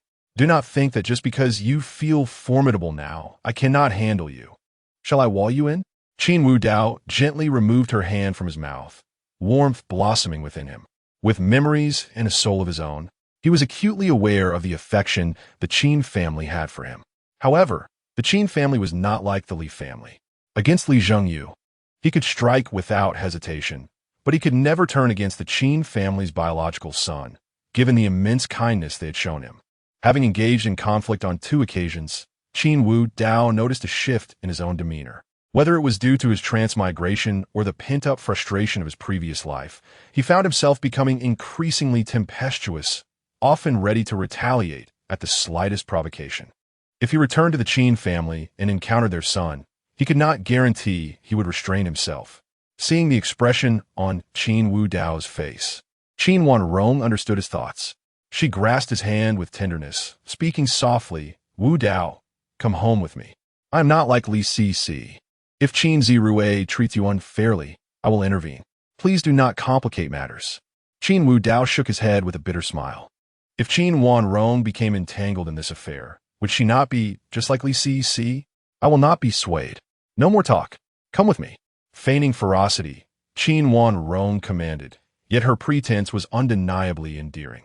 Acknowledging that he could not escape this, Qin Wu Dao nodded. He could not forget the grace with which the Qin family had raised him. At the very least, he ought to visit them once. However, he was resolute in not returning to live in the Qin family home. That would only hinder his enjoyment of life. Qin Wanrong took Qin Wu Dao's hand and led him out of the villa. Upon reaching the entrance, she teasingly remarked, "My little Wu Dao is truly capable. Capable of securing the Cloudview Villa. You must give it to me. Now, return home and live there obediently." Should Qin Wanrong desire a villa, Qin Wu Dao would certainly provide it for her, but only on the condition that he would not return to live in the Qin family home. Bang! Once they settled into the car, the door was hastily shut. Even inside, Qin Wanrong clutched Qin Wu Dao's hand tightly, as if fearing that if she loosened her grip for even a moment, he would escape. "Sister, please let go of me. I've already agreed to return." "That is out of the question. I cannot let go." Qin Wanrong glowered at Qin Wu Dao, her beautiful eyes filled with a trace of reproach. 10 years. Heaven knows how she has endured those years. When Qin Wu Dao was around, whenever she felt fatigue from work, she would simply hold him close, claiming it was for healing. Yet, for the past decade, with Qin Wu Dao's disappearance, she nearly lost her sanity. Her demeanor grew increasingly cold, earning her the title of the Ice Queen CEO. As their convoy made its way toward the Qin family, Qin Wu Dao caught sight of a familiar figure through the car window. It was Lu Ruyan. She had not been hospitalized. Her constitution was remarkably resilient. "What are you staring at?" Just as Qin Wu Dao was lost in thought, Qin Wanrong abruptly turned his face toward her, her beautiful eyes glinting with a hint of danger. "By the way, once we return home, you must explain to me why you chose to be a sycophant all these years, and you even fawned over several of them. Was I not worthy? You chose to grovel before those wretched women." Chapter 13. The Qin family parents. Upon meeting Qin Wanrong's gaze, 2 words flashed through Qin Wu Dao's mind: sickly obsession. Moreover, it was of an extremely severe nature. With this thought, Qin Wu Dao gently pushed Qin Wanrong away and softly remarked, "You are my sister. What happened to you?" Before he could finish, Qin Wanrong interrupted him. "Now you recognize me as your sister. Just a moment ago, you were calling me Miss Qin, weren't you?" Faced with Qin Wanrong's relentless advance, Qin Wu Dao chose to remain silent. Just as Qin Wanrong was about to say more, an abrupt halt occurred. Quick as a flash, Qin Wu Dao extended his arms and caught Qin Wanrong in a warm embrace. As she reveled in the warmth, Qin Wanrong's beautiful eyes softened. Her exquisite features flushed with a hint of pink. However, she quickly regained her composure, straightened her posture, and addressed the driver with a serious tone. "What has happened?" The driver hurriedly explained, "President, someone has blocked our convoy." "Mm?" Qin Wanrong's brows furrowed slightly. In this bustling metropolis, it was rare for anyone not to recognize the Qin family's convoy. Who would have the audacity to impede it in such a manner? Peering through the window, she was met with the sight of several black cars obstructing the entire Qin family convoy, sealing off the road ahead. As the doors swung open, dark figures emerged from the vehicles, exuding a formidable aura that signaled they were far from ordinary. "Wu Dao, you should leave here at once. I will handle the situation." The young leader of the Qin family, Qin Wanrong, instinctively urged Qin Wu Dao to depart upon sensing the unusual demeanor of the individuals before them. At that moment, Qin Wu Dao wore a look of resignation. Those individuals were unmistakably from the Dragon King Hall. It seemed Long Lin and Long Ya had mistakenly believed he had been captured. Sister, those are my people. Allow me to speak with them. Qin Wanrong looked at Qin Wudao in confusion, astonished that her younger brother had amassed such power in their years apart. Why had she never heard of this during her time in the city? With a decisive motion, Qin Wudao opened the car door and stepped out. Long Ya and Long Lin, who were blocking the convoy, immediately approached him with respect. As they were about to kneel, Qin Wudao halted them with a mere glance. President Qin. Long Lin promptly adjusted his address. Pleased, Qin Wudao nodded and stated, I need to visit the Qin family. There is no danger, so you need not accompany me. In a few days at the business banquet, come find me. Also, in the meantime, investigate the happenings in this city. Yes, President Qin. Who should we investigate? Look into whether any miraculous doctors have come down from the mountains. If any delivery workers have suddenly become wealthy, or if any comatose individuals have unexpectedly awakened, as if transformed into another person. Additionally, check if any descendants of extinguished noble families have arrived in this city. Long Ya's pupils contracted. What was going on with their Dragon King? This scope was far too broad. Did it not mean they would have to investigate everyone in the metropolis? Moreover, what purpose did all this serve?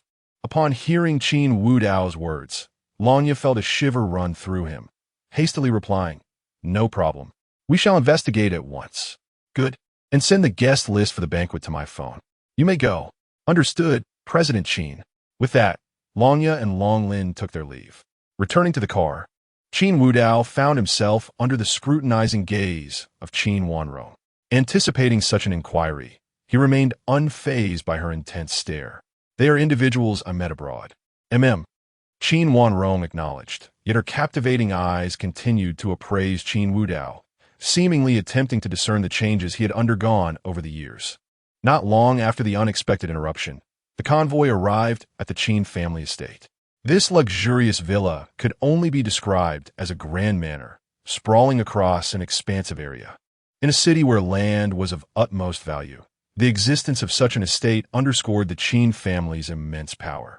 Servants lined the entrance in 2 neat rows, and at the forefront, the steward gestured for them to bow in greeting. With a thud, Qin Wanrong and Qin Wudao descended from the vehicle, their striking appearances capturing the attention of the servants. Having grown up in the Qin household, the servants were well acquainted with Qin Wudao, harboring fond memories of his childhood when he had been a remarkably obedient boy, devoid of any airs that often accompanied a young master. His return stirred excitement among them. Young master, you have returned. The steward approached, his eyes brimming with joy. Uncle Le, it's been a long time, Qin Wudao responded, holding great respect for Uncle Le, who had cared for him during his formative years when his parents were preoccupied with their duties. Young master, it is wonderful to have you back. Uncle Lee's eyes glimmered with unshed tears. Your father and mother have been waiting for you for quite some time. Please follow me, he said, turning to lead the way. Qin Wanrong linked her arm through Qin Wudao's, refusing to release him even as he attempted to wriggle free, tightening her grip instead. As they entered, Qin Wudao gazed at the familiar surroundings, his heart swelling with nostalgia as memories of his childhood flooded back.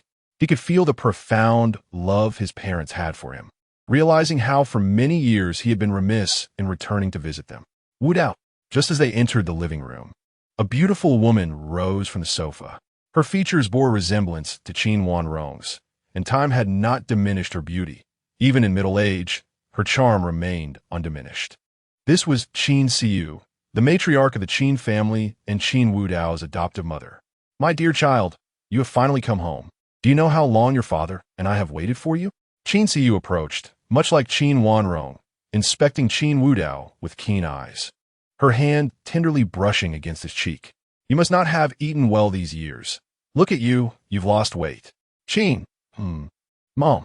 Initially intending to address her as Mrs. Qin, the sight of tears glistening in Qin Siyu's eyes compelled him to call her Mom. This single utterance caused Qin Siyu to tremble slightly. Good child, good child. It is just wonderful to have you home. Seated on the sofa was a middle-aged man, the head of the Qin family, Qin Zhen, though he appeared less overtly emotional than Qin Siyu. The tremors in his hands and the slight twitch of his facial muscles betrayed his own excitement. However, as a man, he naturally refrained from expressing his emotions as openly as women might. You've returned? Please take a seat. Chapter 14. I quite like you. Upon hearing Qin Jin's words, Qin Wudao nodded and settled into the plush sofa. On either side of him, Qin Siyu and Qin Wanrong clutched his arms so tightly that he felt a rush of blood. It seemed as though the two were apprehensive that if they loosened their grip even slightly, he would vanish before their eyes. Once Qin Wudao was comfortably seated, Qin Jun spoke again. After all these years, you never thought to come back for a visit. Have you been having so much fun out there that you've forgotten your family? Old Qin. As soon as Qin Jun reprimanded their beloved son, Qin Siyu immediately retorted in anger. She did not want Qin Wudao to start his first day back with a scolding. What if he left again? Mom, I'm fine. Qin Wudao chuckled, shaking his head. He could sense the affection in Qin Jun's words and knew that such family ties were not something he would fret over due to a few remarks. That's good to hear. Now that you're back, take some time to rest before heading to the company to assist your sister. Father. This time, it was Qin Wanrong who interjected before Qin Siyu could speak. Wudao has just returned. How can you expect him to go to work right away? After saying this, she turned quickly to Qin Wudao, assuring him, Wudao, don't misunderstand. I'm not worried about you taking my position. I just want you to rest a little longer. What's yours will always be yours. Sister, I understand. Qin Wudao gently patted Qin Wanrong's small hand, smiling as he said, You don't need to explain so much. I know exactly who you are. Perhaps it was Qin Wudao's excessively gentle tone that caused Qin Wanrong's lovely face to flush. Upon witnessing this, Qin Siyu wore a smile that only a mother could possess, her eyes darting between Qin Wudao and Qin Wanrong. At that moment, Qin Jun turned his gaze toward Qin Wudao and inquired, I heard that the Li family has approached you. Is that true? Upon hearing the mention of the Li family, Qin Wudao's smile gradually faded. The Li family had been nurturing that adopted son for years. He could only wonder what they were thinking, but that adopted son was utterly incompetent, and now they wish to reclaim him. If you desire to reconnect with them, I can. No. Qin Jun attempted to speak, but was repeatedly interrupted by Qin Siyu. She shot her husband a glare and replied angrily, The Li family has no sense of kinship. Their adopted son and biological daughter are both no good. Wudao is my son. How can he be associated with them? That is Wudao's choice. You, a mere woman, always causing trouble. I don't care. Wudao is my son. He is my family, and no one else can claim him. The two parents glared at each other, neither willing to yield. Observing this, Qin Wanrong chuckled softly. Mom, you needn't worry about this matter. When I went to pick up Wudao, I happened to encounter members of the Li family, and then Qin Wanrong recounted everything she had witnessed. When Qin Jun learned that Qin Wudao had incapacitated Li Yi, his expression shifted to one of shock. He recognized Li Yi as a trained assassin, exceptionally formidable, no less than the top assassins of the Qin family. To think his son had effortlessly defeated him. In stark contrast to Qin Jun's astonishment, Qin Siyu's beautiful eyes brimmed with concern. She understood the sacrifices one must make to grow stronger. Gripping Qin Wudao's hand tighter, her voice filled with remorse. My child, you've suffered so much. It's all my fault for not looking after you, leaving you alone out there for so many years. Mom, Qin Wudao comforted Qin Siyu. Leaving home was my choice. It had nothing to do with you. Truly, I just wanted to accomplish some things on my own. Please don't blame yourself. I could never repay the kindness you've shown me. Don't say that. Qin Siyu reprimanded. You are my son. Isn't it only natural for a mother to care for her child? What nonsense about debts of gratitude? Qin Jun extinguished his cigarette and spoke calmly. Since you do not wish to reconnect with the Li family, then I will also minimize my contact with them. I will help you resolve this matter. You are the son of Qin Jun. Just then, as the conversation continued, the door swung open, and a young man stepped inside. His complexion was pale, and he appeared quite frail, not due to a lack of nourishment, but rather as if he had been drained by indulgence. His face bore some resemblance to Qin Jun's, yet lacked the commanding presence characteristic of the Qin family. Instead, it exuded a hint of arrogance and gloominess. This was Qin Zirai, the biological son the Qin family had reclaimed.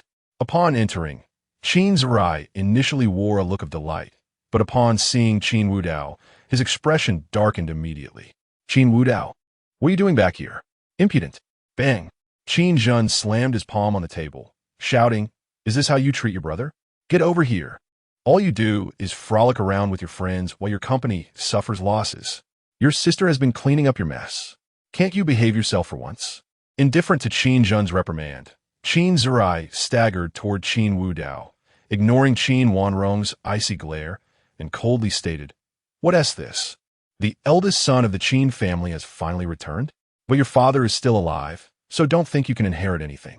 Moreover, if I, a biological son, cannot inherit, what right does an adopted son like you have? Scoundrel! Qin Wudao sprang to his feet, ready to retaliate, but was halted by Qin Siyu. Zirai, what are you saying? Apologize to your father. Apologize? Huh? Qin Zirai sneered. What have I said that is wrong? Haven't you all owed me for so many years? You brought back a replacement for me, and everything in the company is under my sister's control. Am I not your son? Can't I inherit the Qin family? Upon hearing this, veins bulged on Qin Zhun's forehead. Inherit the Qin family? Do you have the capability? You can't even manage a small company. And you expect to inherit the Qin family? Do you think I would hand over the Qin family to you only to let you ruin it? How do you know I would ruin it unless you give it to me, old man you? Swish! Just as Qin Zirai was about to say more, Qin Wudao suddenly appeared in front of him, grasping his collar. With a playful smile on his face and a tone only the two could hear, he said, I must admit, compared to Li Zhengyu, I find you more likable, as you are openly malicious while he is merely a schemer. However, that does not excuse your disrespect towards our parents. Apologize. Chapter 15. The timid Qin Ziru Qin Wudao, like a child handling a chick, dragged Qin Ziru before their parents.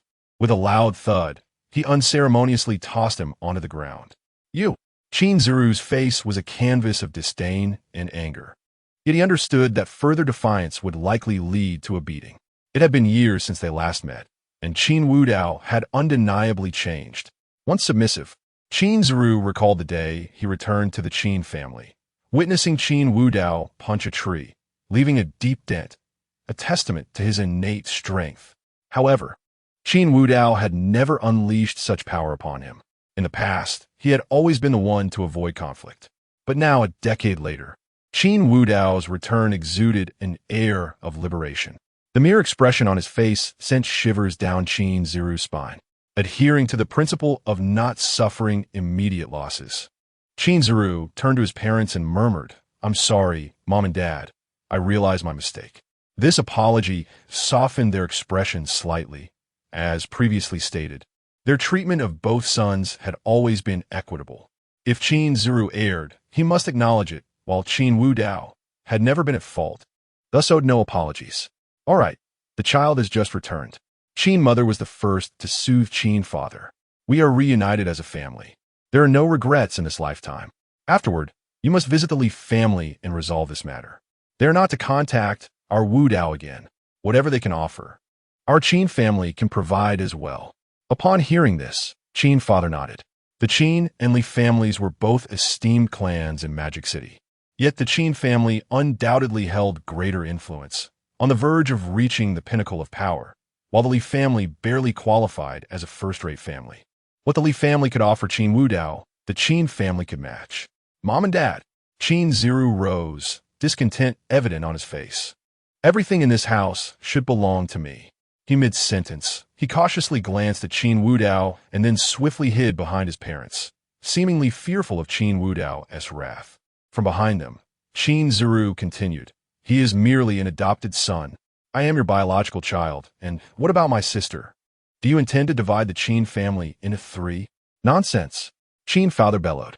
The Qin family will not be fragmented, and the heir has been determined from the beginning to be your sister.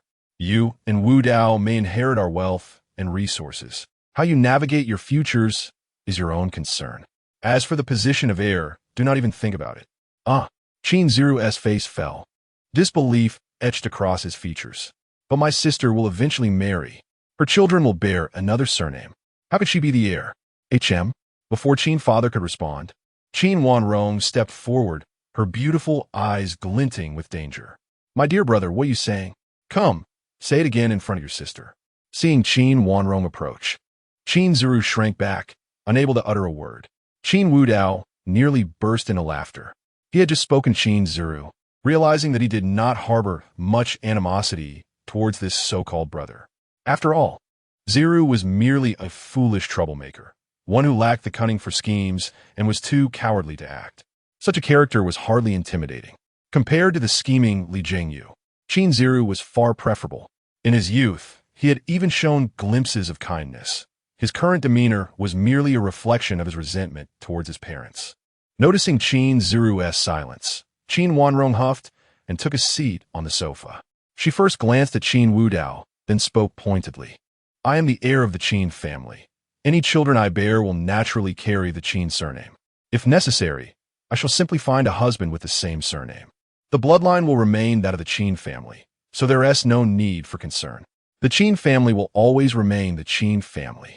Qin Zuru's eyes widened in shock. Is that permissible? Meanwhile, Qin mother, aware of the intricacies, directed a look of appreciation at Qin Wudao, her eyes mirroring those of Qin Wanrong.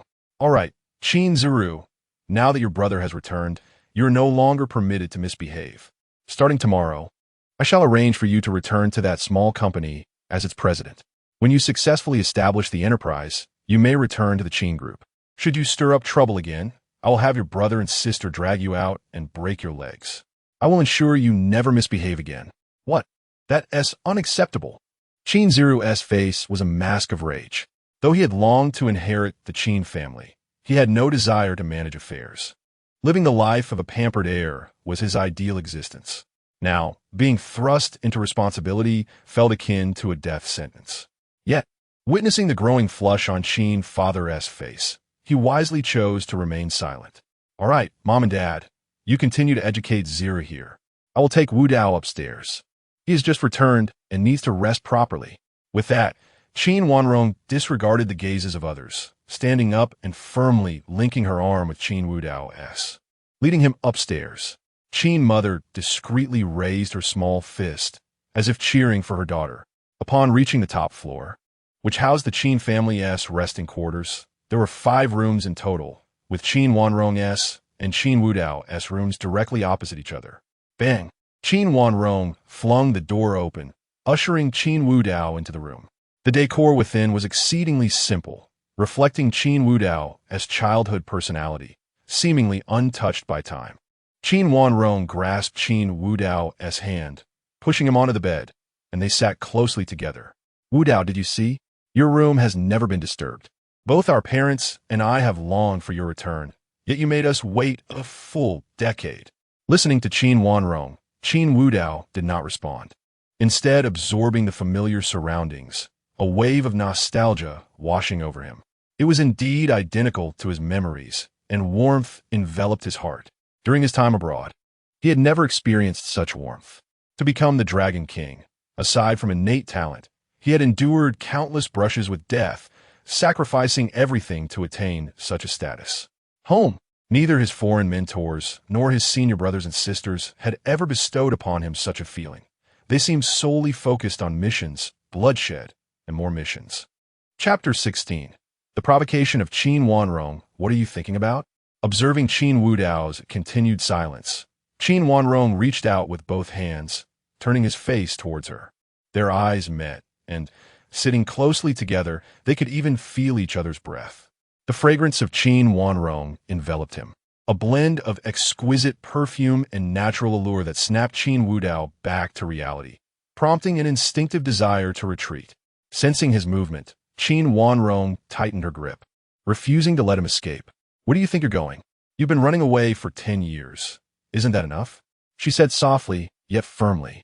Please, stop joking around, Qin Wudao replied, capturing her delicate hands and adding gently, I'm back now, and I've grown up. Indeed, you've grown up, she retorted with a hint of petulance, pulling her hands away abruptly to embrace him tightly. Their noses nearly brushed against each other. Qin Wanrong's beautiful eyes fixated on Qin Wudao as she slowly spoke. I don't care whether you've matured or not. You still owe me an answer regarding the incident in the car. Huh? Qin Wudao was momentarily taken aback, puzzled. What question? Heh, You have quite the forgetful mind. Tell me, why didn't you come home after returning to the country? Why were you out there acting like a sycophant for those worthless women? What can they offer you that I cannot? Upon hearing the term sycophant, Qin Wudao felt a wave of embarrassment wash over him. He couldn't very well admit that his previous behavior stemmed from the actions of his former self as a time traveler. Even if he did, Qin Wanrong wouldn't believe him. Consequently, he sighed and said, I was blinded before, and you should understand why I didn't return home. I didn't want to trouble mom and dad. As for those women, I must have hit my head at that time. Qin Wanrong clearly found his response unsatisfactory. She leaned in closer, their noses almost touching, the atmosphere thick with unspoken emotions. My little brother has truly grown up and is capable of having girlfriends, yet he has not been idle these years. One after another. Now, answer me directly. Am I inferior to them? Feeling the warmth of their proximity, Qin Wudao instinctively replied, Naturally, you are far superior to them. Then why are you still lingering around them? Her voice carried a hint of grievance, and her enchanting eyes seemed to shimmer with unshed tears. Seeing her reaction, combined with her intoxicating scent, Qin Wudao, for reasons unknown, leaned in closer and gently kissed her. The moment their lips met, both were taken aback. Qin Wudao cursed himself internally, hastily seeking to explain. However, upon closer inspection, he noticed a delicate flush spreading across Qin Wanrong's charming features. Her earlobes tinged with a rosy hue. She trembled slightly and stammered, What does this mean? After a moment of contemplation, Qin Wudao awkwardly responded, The atmosphere has reached this point, and it felt wrong not to do something. At his words, Qin Wanrong shot him a look filled with playful reproach, more akin to a playful tease than actual anger. She took a gentle step back, but just as she seemed ready to stand and flee, a thought struck her. Turning back, she fixed her gaze upon Qin Wudao. In a sudden rush, she leaped forward, wrapping her arms around his neck. Their lips met again, clumsily, as if they were learning to kiss for the first time. On the other hand, after the initial shock, Qin Wudao embraced her, guiding her through the kiss. After a long moment, they parted, both breathless, her eyes filled with a mixture of confusion and shyness. This is your mark. Listen well, you belong to me. If those women dare to pursue you, I will deal with them. With that, Qin Wanrong mustered her strength to stand up and dash back to her room. Qin Wudao watched her retreating figure, instinctively touching his lips, still tinged with the lingering scent of her fragrance. Was this how the first day back home would unfold? As he pondered, his phone suddenly rang, the melody a reminder of his previous entanglements. I need to change this ringtone immediately, he thought, picking up the phone to answer. On the other end, Long Ya's voice came through. Wang, I've sent the guest list for the banquet to your email. The person you asked me to investigate has been identified, though I'm unsure if it's who you're looking for. Recently, a figure known as Mo Zong has emerged on the live-streaming platform as one of the invitees. His background appears ordinary, yet he spends lavishly online, tipping female streamers with millions, even billions, despite having previously been a low-tier user. It's as if he suddenly inherited a fortune. I see. What is his online name? One Cigarette's Loneliness. Understood. After hanging up, Qin Wudao opened the trending video platform, quickly discovering information about Mo Zong. Speculations swirled around his identity, with some suggesting he was a prince from Dubai or a scion of a wealthy family. Any streamer he favored would find themselves financially liberated, making it seem as though he possessed limitless wealth. As Qin Wudao perused the details, a smirk crept across his face. It appeared this individual either had an excessive amount of money to burn or possessed some kind of rewarding system. Ding dong. The little voice from the system suddenly announced a new task. Congratulations, host. You have detected a potential system holder. You may either suppress or eliminate them to receive rewards. Suppressing them will grant you half of their system's rewards, while elimination will grant you their entire system along with special rewards. Hearing this, Qin Wudao's expression shifted. Eliminate a destined child? Isn't that the sort of thing a villain does? After all, I am also a destined child. Wait. It seems I have a destined villain within my fate as well. If this truly involved a rewarding system, it might not be such a bad opportunity. At that moment, he noticed a female streamer on the donation leaderboard, her position far ahead of the second place, creating a stark contrast. Chapter 17. A Wolf Has Come? Upon entering the live stream room, I was greeted by a dazzling array of carnival effects filling the screen. A solitary cigarette sends out a carnival 599. A solitary cigarette sends out a carnival 600. A solitary cigarette.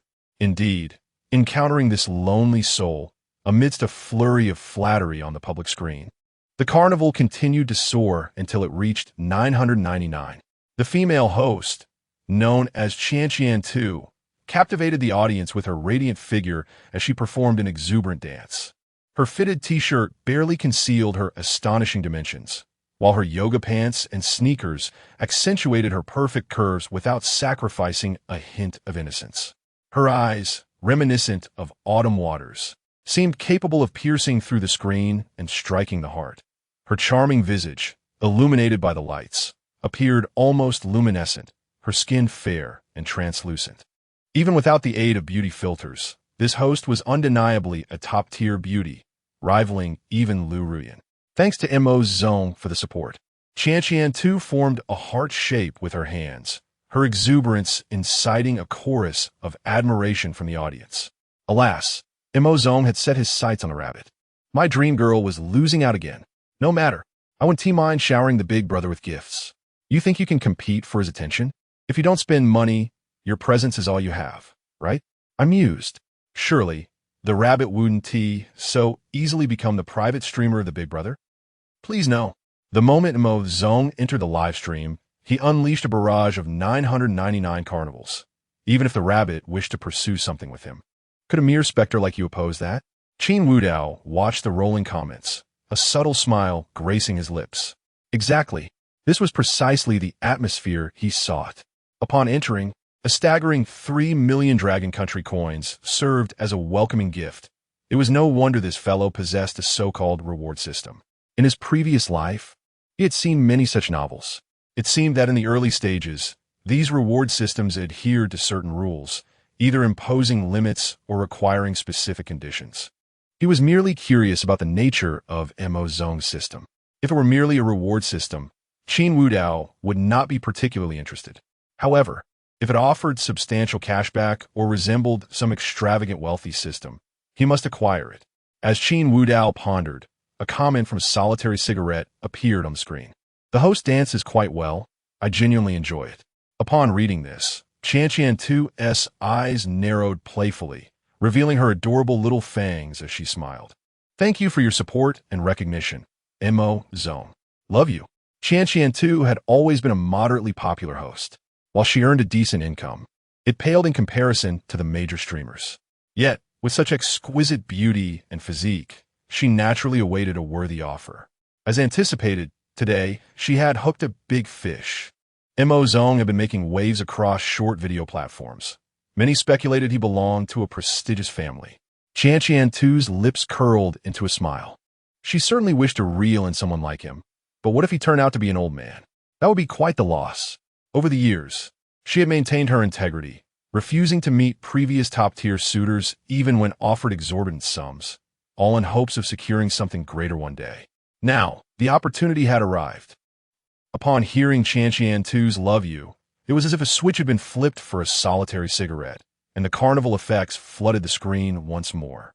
His comments flowed alongside the gifts. Your words are delightful. This is well-deserved. Allow me to seize the top spot today. Upon reading this comment, the public screen erupted with praises of Mo Zong is fierce and invincible. After all, the top contributor in Qian 2's livestream had already dispensed over 6 million. Now, Mo Zong had contributed 3 million. To claim the top spot, he merely needed to add another 3 million. A solitary cigarette sends out a carnival 500. A solitary cigarette sends out a carnival 600. Wolf sends out a carnival 100. Why has a new account suddenly appeared to send carnivals? Are the big shots truly this low-key? No, wait, what does this sudden influx of gifts mean? Is he challenging Mo Zong for the top spot? It seems that way. Many previous big shots had lost to Mo Zong. Could this wolf possibly compete? Regardless, he was certainly more formidable than us mere mortals. He was a big shot. This so-called wolf was, of course, Qin Wudao, keen to gauge the upper limits of Mo Zong's capabilities. The system had previously gifted him a 50 billion black card. allowing him to spend without pressure. However, he anticipated that his previous incarnation had whimsically named the short video account Wolf, truly believing himself to be a wolf indeed. Qin Wu Dao shook his head in bemusement, yet his fingers did not falter, continuously tapping the carnival gifts. It was a jest. With his unparalleled strength, tapping on his phone produced afterimages. Soon, he caught up to the so-called MO zone. A solitary cigarette sends out a carnival 800. Wolf sends out a carnival 742. What astonishing speed! How long had he been singled to achieve such dexterity? It was no wonder he bore the name Wolf. Truly impressive. These big shots favored using low-profile accounts, swiftly flipping the script when faced with any mockery. Henceforth, upon encountering new accounts, we ought to tread lightly. They either refrained from gifting altogether or could obliterate you with a single tap. As the messages continued to scroll across the public screen, Mo Zong ceased his barrage, halting the carnival gifts at 999. Meanwhile, Wolf persisted, sending forth a staggering 3,000 carnivals, totaling 9 million, decisively dethroning the former top contributor. Thanks to Mo Zong. Thanks to Wolf Zong. Naturally, the most delighted was Qian too. She had always known that luck would eventually shine upon her after years of preparation. Yet she anticipated it would arrive so suddenly. Two big shots competing for the coveted top spot. A solitary cigarette commented, "It seems this host has someone to protect her. I shall facilitate the beauty." The statement brimmed with sophistication. No one would accuse him of pretentiousness, considering his previous display of generosity had become a sensation across the internet. To onlookers, it appeared as though Mo Zong was paving the way for Wolf Zone. Perhaps this wolf was an even more prominent figure than Mo Zong. Why else would Mo Zong suddenly stop gifting? Even more intriguingly, he aimed to facilitate the beauty? In the bustling city of Magic Capital, within a modest rental room, a youthful man with a handsome visage gazed at his phone screen, a hint of displeasure betraying his expression. Who was this wolf? Could it possibly be an alternate account of someone he had previously defeated? Damn! Qian too showered him with thanks, yet her favor remained unbound to him. He could only afford to gift her twice daily with 999. If they were bound, he would certainly ensure that Wolf became a mere underdog. Chapter 18. The Goddess Reward System. No one knows that this young man is the owner of a system. Chu Feng, who had always been an office worker, resolutely chose to resign after suffering unjust reprimand from his superior and bearing the blame. Lying at home, he found himself troubled about his livelihood for the next day when suddenly a voice resonated in his mind announcing the binding of a system. This system is called the Goddess Reward System. By merely spending on short videos, he could receive a 10% cashback. Furthermore, the funds for this expenditure were provided by the system itself. For instance, the billions he had previously spent were merely the new user rewards from the system. However, the new user rewards had already been exhausted. To continue spending, he needed to bind a goddess. These goddesses must possess extraordinary beauty and harbor a certain level of affection for him. Once bound, he could lavishly spend on them without restraint. Yet before that, he was limited to 2 opportunities of spending 999, regardless of a gift. Under normal circumstances, throwing out 3 million would surely earn him some favor from any female streamer. As he checked the system, he noticed that Qian Rabbit's affection was rapidly increasing, almost reaching the binding threshold, when suddenly, a rival appeared. The war wolf emerged, causing Qian Rabbit's affection to stagnate. No, I must bind this woman and that war wolf.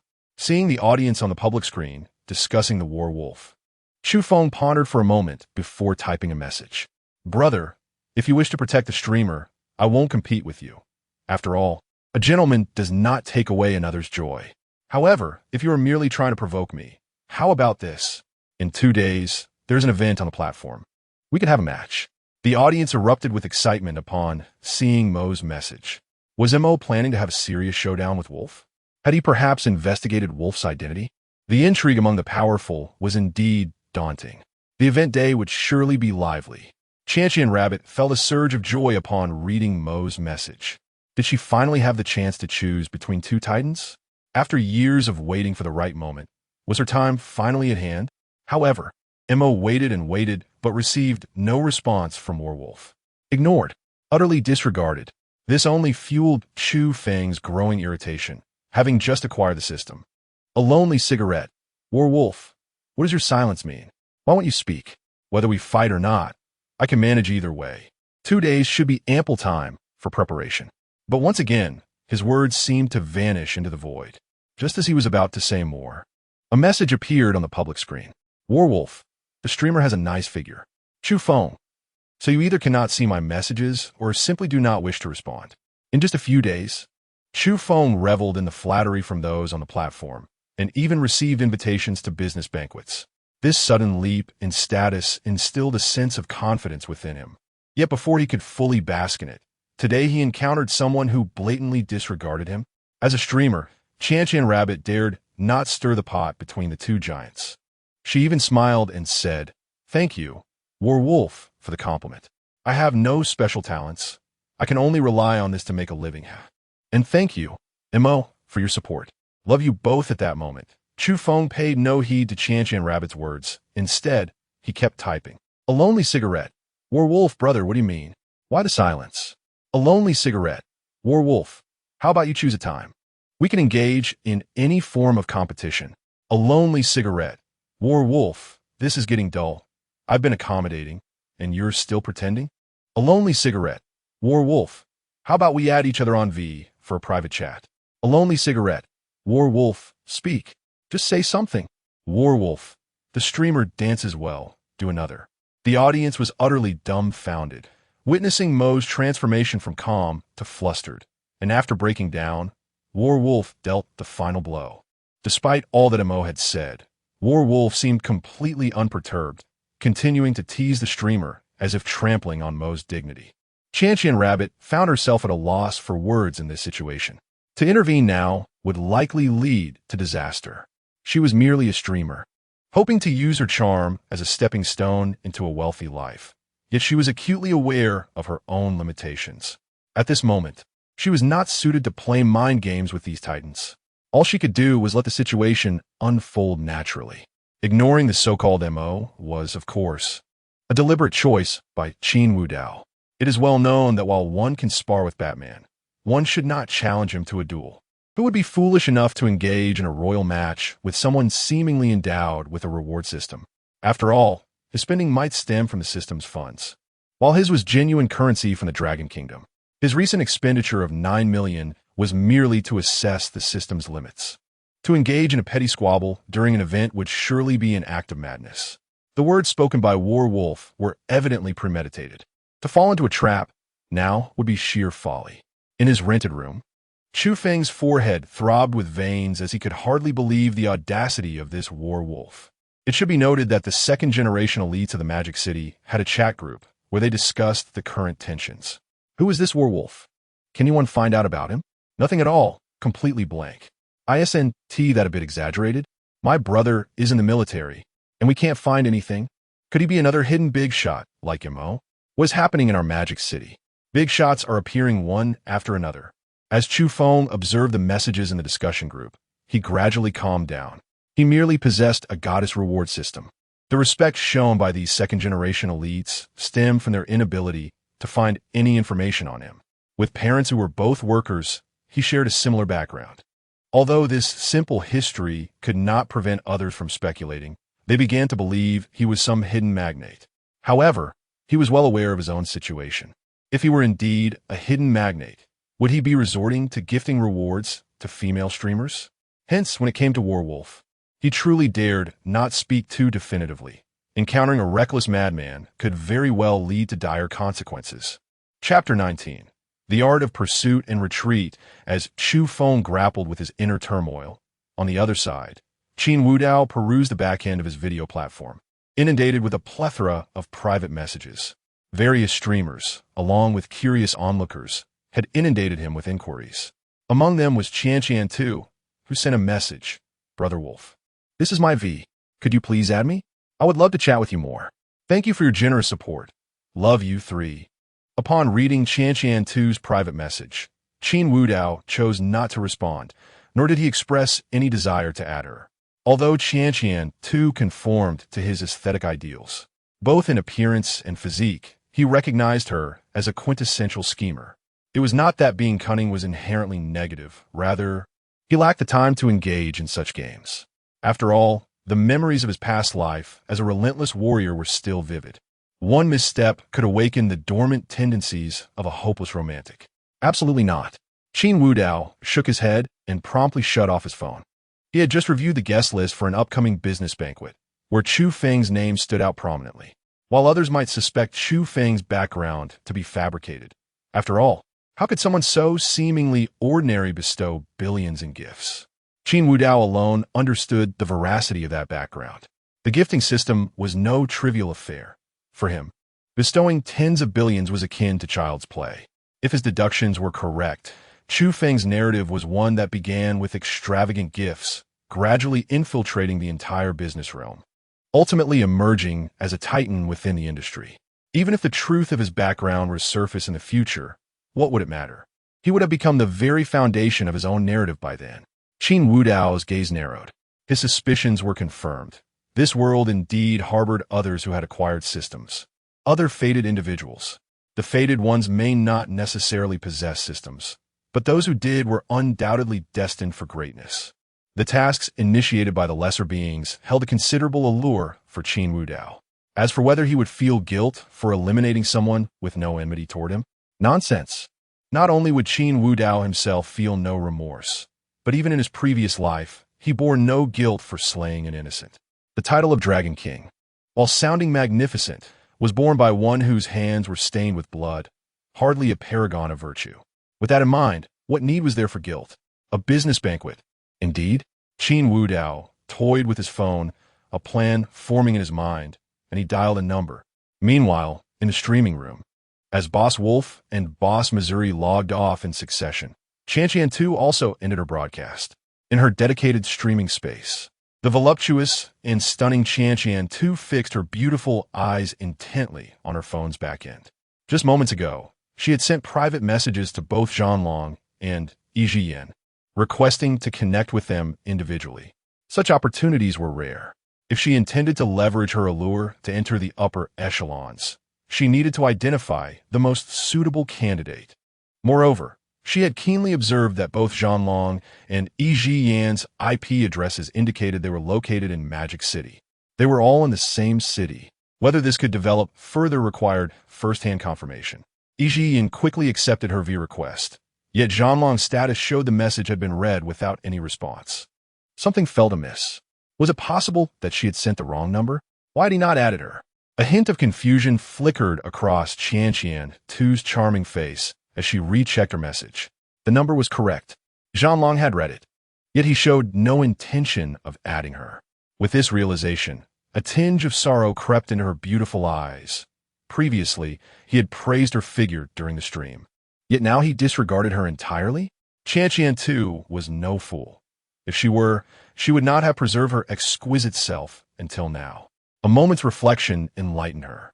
That wolf boss was merely causing trouble for Boss Missouri, and she seemed to be a mere pawn in their game. Curse you, man. If I catch you in Magic City, you'll certainly regret it. Qianqian 2 revealed a playful smirk, her features softening with a hint of cuteness. Her interest in this Zhanlong only grew. At that moment, Boss Missouri sent her a message. What do you want me to add your V for? Upon reading this, Qianqian 2's expression turned disdainful. Was he playing games of pursuit and retreat? Did he truly think Boss Missouri was unaware of the implications of adding AV? Although Boss Missouri had only recently entered the world of short videos, he had already garnered nearly 5 female streamers under his wing, one of whom had amassed gifts worth billions. As a fellow streamer, Qianqian 2 was well aware that some of those women had already met with Boss Missouri in person. However, it appeared that the initial white moonlight had yet to meet him. And now she, Qianqian 2, had arrived, yet Boss Missouri was putting on an act of innocence. Despite her outward disdain, her words carried a flirtatious undertone. Oh dear, Boss Missouri, you have been so supportive of me. Of course, I hope to engage in a deeper conversation with you. I hope you won't hold it against me. In his rented apartment, Chu Feng wore a look of utter disbelief. He even questioned whether Qianqian 2 had a split personality. Her flirtatious messages belied a decline in his favorability ratings. Taking a deep breath, He attempted to dispel his irritation. The recent string of good fortune had left him struggling to comprehend this woman's dual nature. Were it not for the favorability system, would he have been misled by her charm? Once he had regained his composure, Chu Feng typed a response. I won't hold it against you, but I must admit I'm a bit confused about what you meant by adding my V. Still pretending. Qian Tu's disdain intensified. She despised others who played games of pursuit and retreat. Had she not discovered that Zhanlong was targeting Boss Missouri, she might have considered Zhanlong's approach towards her to be similarly manipulative. Yet now, the opportunity lay before her, and it would be a shame to let it slip away. Resolving to seize the moment, Qian Tu composed another message. Boss Missouri, I see your IP is also in Magic City. We're in the same city. You gifted me so generously today. How about I treat you to dinner in a couple of days? Yijian, I might be busy with some matters in the coming days. Favorability -1 Chu Feng. He knew he had to secure this Qian Tu. For the system to fully activate, he needed to bind 5 companions, and the one he desired most was still unbound. The platform's upcoming interactive event loomed, and without the system's true activation, how could he assist others with their endeavors? Chapter 20. Meeting in person? The opportunity to bind a host had been exhausted, with Qian Rabbit being the last. Therefore, as he observed his favorability steadily declining, Chu Feng found himself in a state of distress. It must be the rejection that caused the drop in favorability, right? Now I understand. Chu Feng began typing once more. However, I should have time tomorrow. If you wish to treat me to a meal, let us do it then. Favorability -1. What the heck? Hearing the system's notification of declining favorability drove Chu Feng into a frenzy. He was merely an ordinary person with a binding system for a few days. How could he possibly become a master of hearts so swiftly, discerning the other person's thoughts? It is worth noting that although he had met with the previous female streamers a few times, they had all been dazzled by his financial prowess. Even a trivial act seemed charming. With Qian Rabbit, her words were sweet, yet the favorability plummeted drastically. Ding dong. Hearing the notification sound from his phone, Chu Feng picked it up again, discovering a message from Qian Rabbit. Let us go with tomorrow then, Mo Zone. I know a rather exquisite private restaurant in the city center of our magical metropolis. Their dishes are quite pricey, so it should be to your liking. I will send you the location shortly, and we can meet there. All right. Faced with the capricious Qian Rabbit, Chu Feng was at a loss for words. Adhering to the principle of speaking less to air less, he replied with a simple all right. Favorability -1. Chu Feng, you just wait. As night fell and the city illuminated with vibrant lights, in a certain club, Qin Wudao sat on a sofa in a private room with another young man, selecting from the array of alluring women before them. That young man was from the Wang family of the magical metropolis, Wang Weitong, the second young master. They shared a childhood bond, having grown up together in the Qin household, attending school and indulging in carefree play. Over the years, Qin Wudao had encountered Wang Weitong and even used the influence of Dragon King Hall to resolve several of his troubles. I say, Qin Dasha, you finally look like a person now. Wang Weitong laughed. Just look at you. Since your return, you've embarked on your journey of being a sycophant. Seriously, are you that starved for affection? Is it that the ladies here are not appealing enough? Or is it that you, Qin Dasha, are lacking? What can I say? You have the looks, the wealth, and the strength. Just the other day, you dealt a beating to Lu Ruyan and Baiyu. With such prowess, my friend, what woman couldn't you have? Yet you choose to be a sycophant. If you weren't my buddy, you wouldn't even qualify to sit at the same table as me. Really, I fear you might infect me with your disease. At these words, Qin Wudao downed his drink in one gulp. With his legs crossed casually on the sofa, he exhaled smoke, obscuring his expression from the lineup of women before him. After savoring the nicotine for a moment, he slowly replied, Wang Lar, if you say another word, I'll give you a beating too. All right, I yield. Wang Weitong raised his hands in surrender. When Qin Wudao previously resolved his company's issues, he had unintentionally witnessed his childhood friend's true strength, which was nothing short of astonishing. Even though they were friends, the thought of Qin Wudao actually hitting him was enough to make Wang Weitong seek mercy.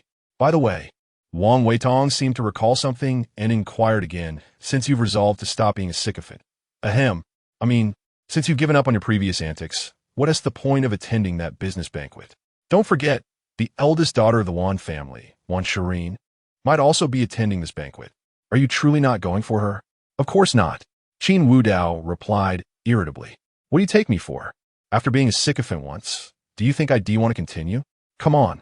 Do you even hear yourself? Once a sycophant? How many times have you been a sycophant? Do you want me to count for you? The lady from the Lin family, the one from the Wan family, Lu Ruyan. And enough. Before Wang Weidong could finish, Qin Wudao interrupted him. You're getting a bit too verbose. Rest assured, I'll do it again. As for this business banquet, it's my first step forward. Oh, Wang Weidong's eyes lit up instantly. Are you truly starting now? Once, Qin Wudao had shared his ambitions with Wang Weidong. He had never intended to exploit his status as the eldest son of the Qin family, but needed to expand his own business empire. The magical metropolis was merely the first stop. Once he conquered this economic hub, he would rise to the top tier nationwide. Wang Weidong was thrilled about this plan. As the second young master of the Wang family, he would not inherit the family business, but collaborating with his childhood friend to accomplish great things was a tantalizing prospect. Take me with you, brother. I am your long-lost younger brother. Wang Weidong immediately lunged forward, but was disdainfully pushed aside by Qin Wudao. Enough. We'll discuss this tomorrow once the effects of the alcohol wear off. No business while drinking, and no drinking while discussing business. Moreover, Qin Wudao raised an eyebrow, subtly indicating the lineup of alluring women before them. As seeing Qin Wudao's demeanor, Wang Weidong grinned mischievously. Looks like our Qin Dasha has been holding back for years. Enjoy yourself. Today, I'm covering the expenses. With that, Wang Weidong beckoned, and the alluring women promptly seated themselves beside the two of them. Some poured wine for Qin Wudao, while others massaged his shoulders, and a few discreetly caressed his chiseled abs.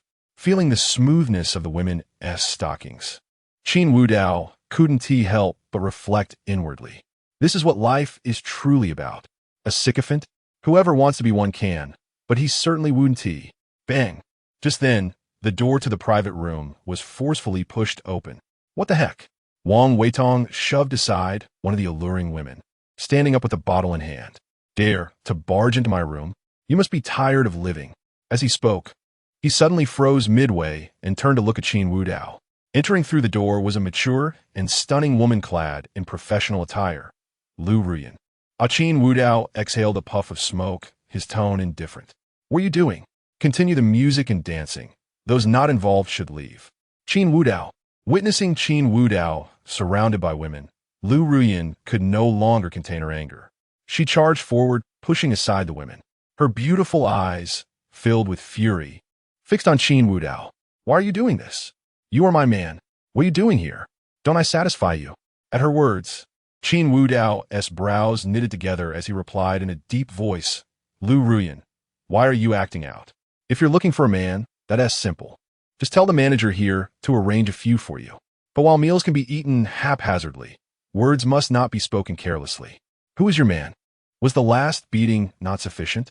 Chapter 21. Wang Weixin's dinner party upon witnessing the emotionless gaze of Qin Wudao. Lu Ruoyan felt a pang of anguish deep within her heart. She vividly recalled the time when Qin Wudao loved her fiercely, a love so intense that it burned. Now, however, his cold and unyielding stare left her breathless.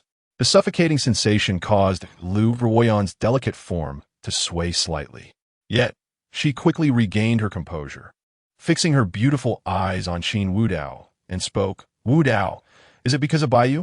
Qin Wudao evidently did not grasp what Lu Ruoyan was insinuating. What about Baiyu?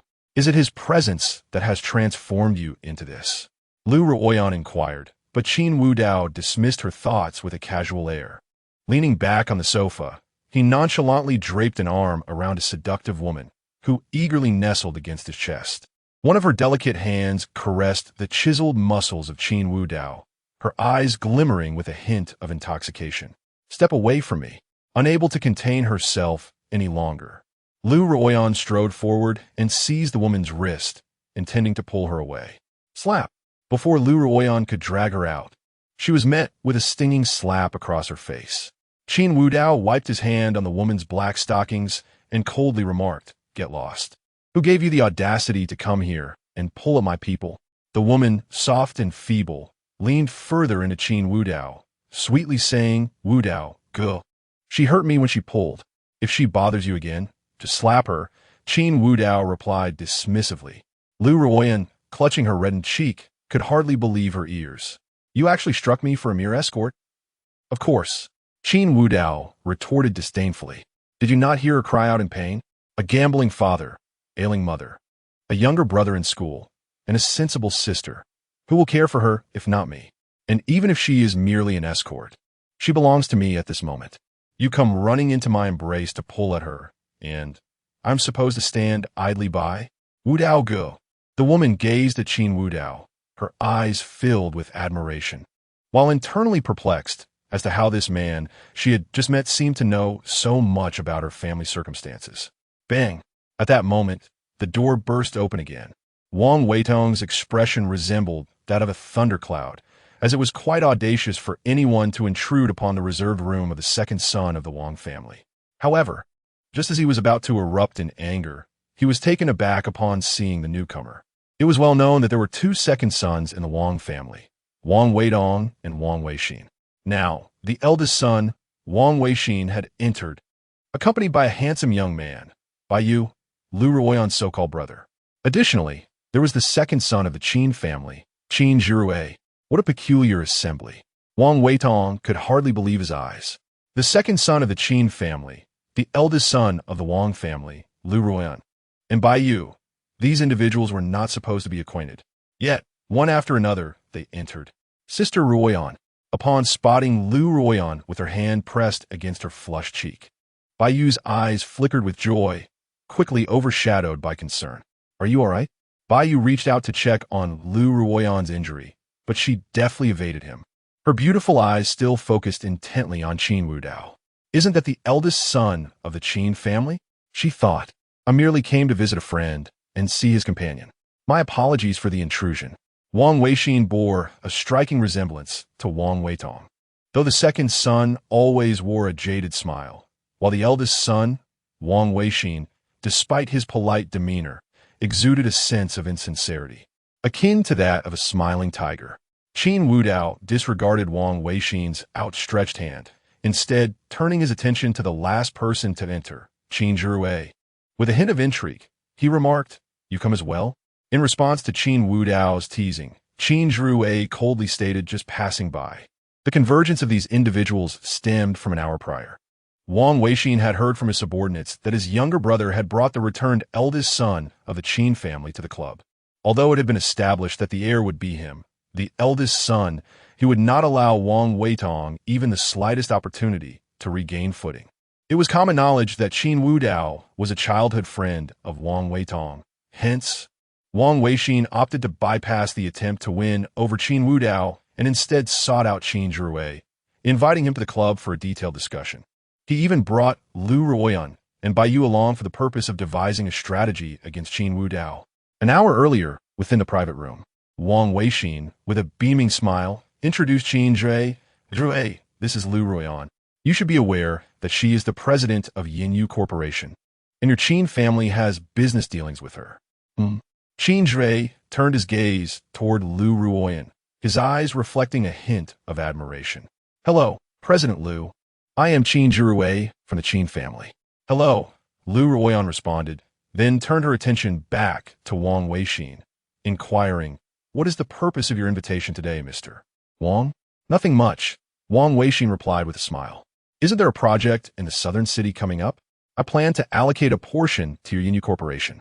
Lu Ruoyan was not swayed by the seemingly fortuitous proposition and calmly asked, "Mr. Wang, we have had no previous dealings. Why would you choose to offer this benefit to me?" Baiyu interjected hastily, "Sister Ruoyan, Mr. Wang has a good relationship with me. He heard that you are my sister, so he is willing to help. Don't think too much about it." Upon hearing this, Wang Weixin cast a disdainful glance at Baiyu. However, for the sake of dealing with Qin Wudao, he had to play along. "Indeed, I'm also a friend of Baiyu. Friends naturally share in each other's fortunes." "Is that so?" Lu Ruoyan remarked. her charming visage showing no trace of joy as she spoke in a flat tone. Mr. Wang, I wonder what we are expected to contribute? Ha ha ha. President Liu is truly forthright. Wang Weixin laughed heartily and then turned to Qin Zhiwei. Zhiwei, did you know that this lady almost became your sister-in-law? Upon hearing Wang Weixin's words, Qin Zhiwei's pupils constricted. Initially, he had been quite intrigued by Liu Ruoyan and even contemplated seizing this opportunity to engage with her further.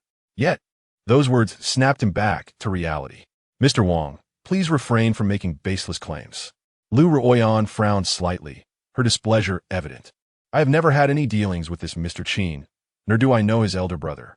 If there is nothing else, I shall take my leave. With that, Liu Ruoyan picked up her bag from the table, intending to depart. However, Wang Weixin stepped in front of her, smiling. Surely, President Liu must know Qin Wudao? Chapter 22. The Principles of Qin Zhiwei Qin Wudao? Upon hearing that familiar name, Liu Ruoyan was instantly taken aback. She had never imagined that the brother spoken of by Wang Weixin was Qin Wudao. Although they shared the same surname, she had never connected the two, especially since Qin Wudao had often claimed to be an orphan. As for Qin Zhiwei, while she was not intimately acquainted with him, her familiarity with the business realm meant she possessed some knowledge about these individuals. The son of the Qin family who had gone missing was found a decade ago. Although he was not the heir of the Qin family, the true heir was his biological sister. Thus, Qin Zhiwei would not be easily dismissed. It was said that Qin Zhiwei's brother was the adopted son of the Qin family who had left home many years ago. This matter was hardly a secret within their circles, given that the Qin family had employed considerable resources in their search for him. Bang! Qin Zhiwei abruptly rose, his icy gaze directed at Wang Weixin. What is the purpose of this gathering today? Zhiwei, there's no need for agitation. Please take a seat. Wang Weixin attempted to calm him, while Liu Ruoyan, upon hearing the news about Qin Wudao, also sat back down. Bai Yu's eyes glimmered with a hint of malice, as he had not anticipated that the so-called waste was actually the esteemed young master of the Qin family. Without employing underhanded tactics, how could he possibly compete with the young master of the Qin family? Liu Ruoyan was his. She must be his. He would spare no effort to reclaim her. Once everyone was seated, Wang Weixin continued, Zhiwei, I understand your predicament.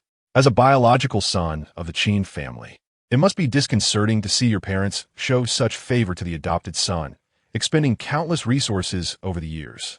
Doesn't that bother you? What are you implying? Qin Zhiwei's eyes narrowed, his tone revealing the depth of his anger. Wang Weixin smiled slightly. I certainly wish to collaborate with you. To be candid, my incompetent brother has long coveted my position as heir, and he is quite close with Qin Wudao. They're likely scheming against me as we speak. You understand the principle of striking first, don't you? And what of it? Qin Zhiwei offered no quarter, his voice cold. That is your concern, not mine. Moreover, how do you intend to deal with Qin Wudao? Hire assassins? Kidnap him? Murder him? Or frame him?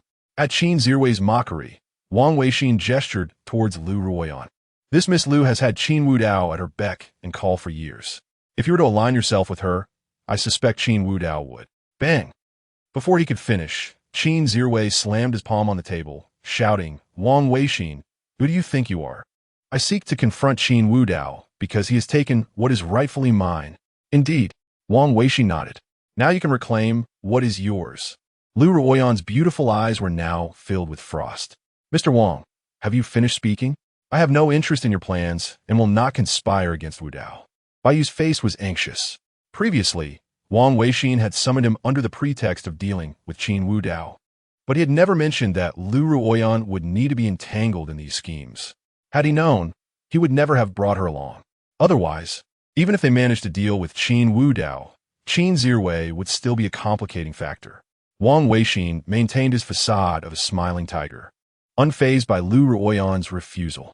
Miss Liu, there is no need to feign such deep feelings. If you truly cared for Qin Wudao, why associate with Bai Yu? I do not enough, Miss Liu. Wang Weixin interrupted, a mocking expression crossing his face. You wouldn't claim that Bai Yu is your brother, would you? I have investigated, and it seems you have caused Qin Wudao considerable embarrassment on multiple occasions, even humiliating him publicly at the company. Haven't you? Your current display of affection is rather nauseating.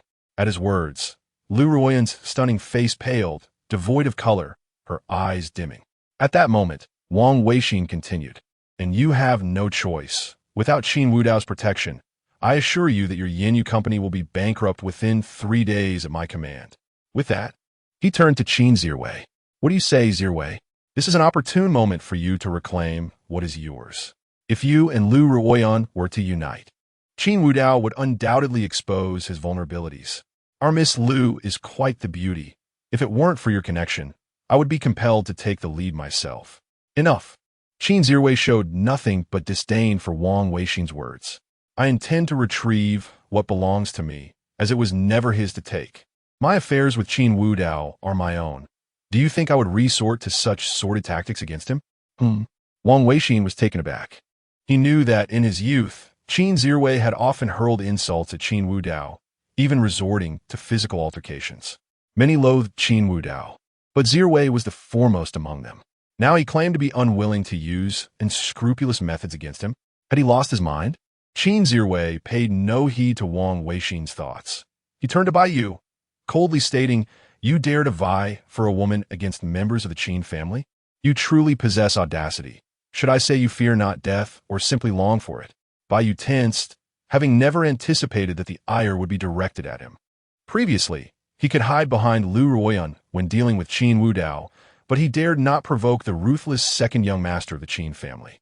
Lu Ruoyan would certainly not protect him. All right. Wang Weixin realized he had acted too hastily and misjudged Qin Zhiwei's temperament.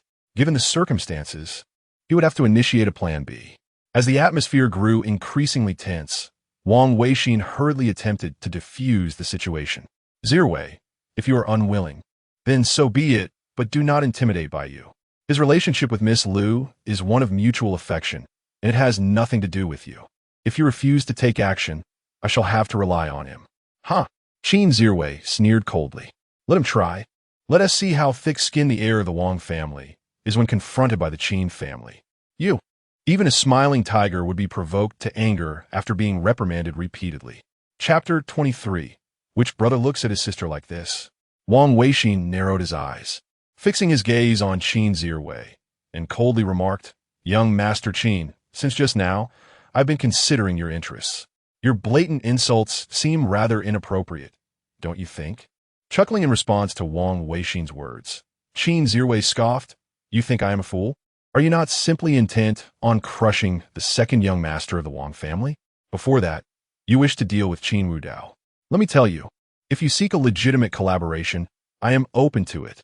But if you intend to resort to such despicable tactics, you have mistaken your target." At this, Wang Weixin was taken aback, and then he too let out a derisive laugh.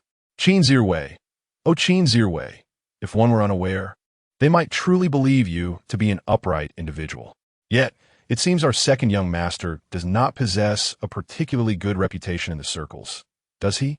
Unfazed by Wang Weixin's mockery, Qin Zhiwei replied nonchalantly, "Do I need a good reputation? As a young master of the Qin family, what do I need to do to be a good person? My parents provide for me. Should I not enjoy it? You think I'm like you?" "Apologies, young Master Wang, but I have always preferred to resolve matters with money. If you wish, you may do the same." "All right, I almost forgot. Young Master Wang requires the right to inheritance, so he must tread carefully, yes?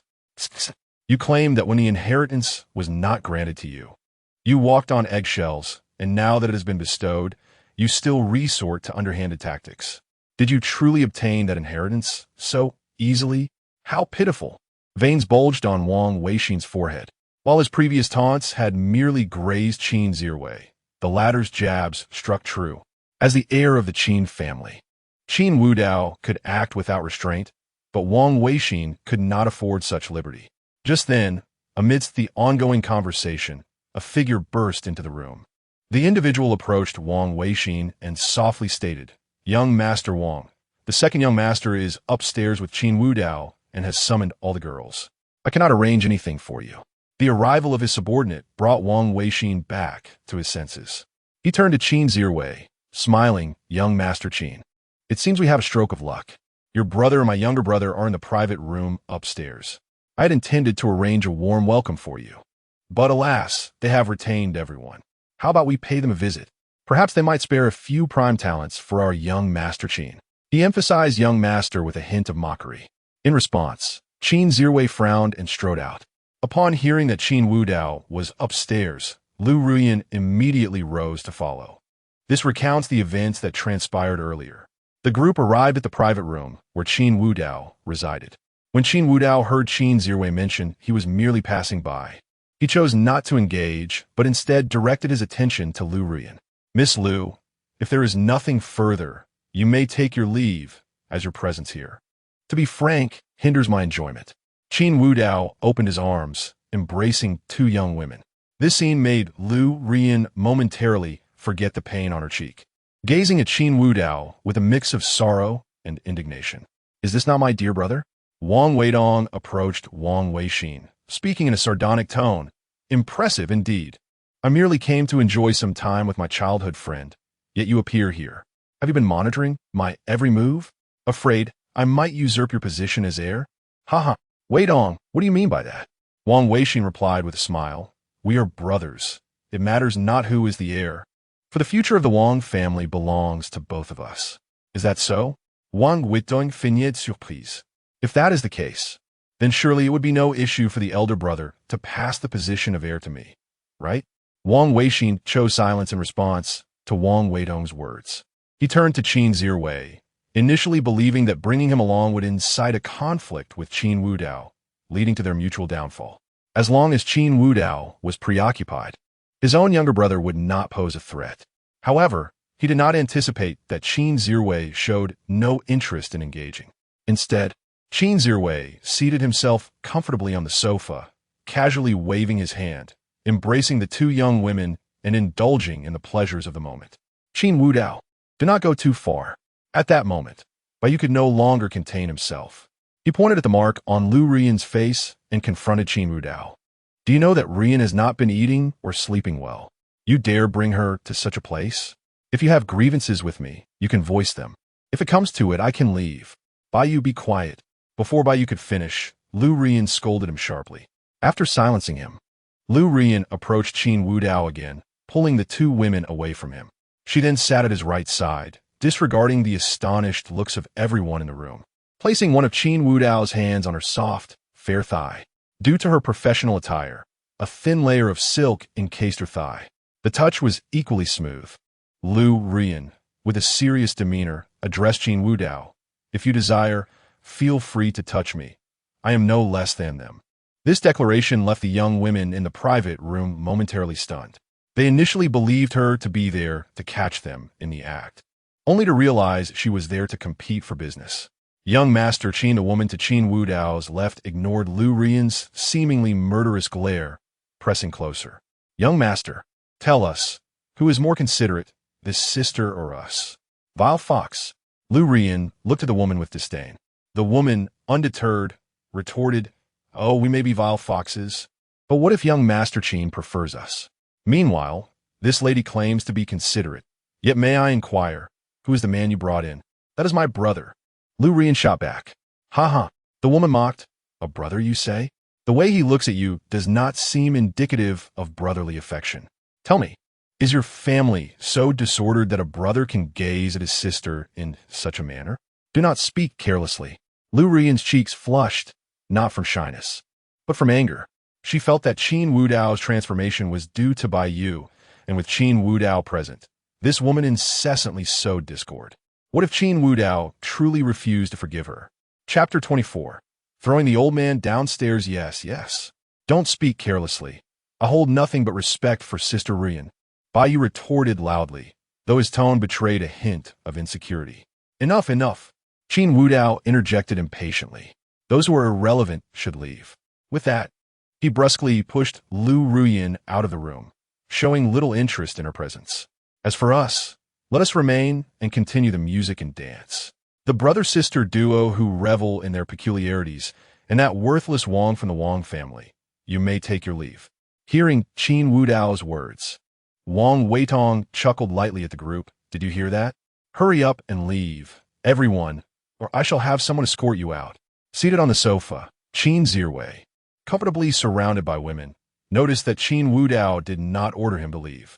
With a haughty snort, he took the drink handed to him by a woman nearby and downed it in one gulp. Wu Dao, let me explain. Upon seeing the impatience on Qin Wu Dao's face, Lu Ruyan became anxious. For years, whenever Qin Wu Dao looked at her, it was with adoration that seemed overwhelming, almost suffocating. But ever since that fateful day, everything had changed. Now, Qin Wu Dao treated her with nothing but harshness and impatience. Wei Dong, your actions are rather excessive, aren't they? Wang Weixin, shoved by Wang Weidong, shot him a cold glance. We are brothers, and besides, the Wang family and the Qin family have a long-standing friendship. Is it not appropriate for us to converse? Or are you discussing something unsavory? Huh? Wang Weitong regarded Wang Weixin as though he were a fool. Discuss something unsavory? Look around you. Can't you see the scene before you? Are we here to converse? It is evident that we are planning something unsavory. You say it's unsavory, and yet you linger here? Oh, right, I forgot. Some of you here don't even qualify as human. At this, Wang Weixin replied coldly, Wei Dong, is this how you speak to your own brother? How wasn't he addressing you? What are you puffing up for? Then who are you referring to? Whoever respond to my words, that S who? It seemed that Wang Weixin had been subjected to too many provocations that evening, leaving him unable to maintain his composure. First, he was reprimanded by Qin Zhiwei, then scolded by Wang Weitong. What vexed him most was that, despite their treatment of him, he could not retaliate against either of them.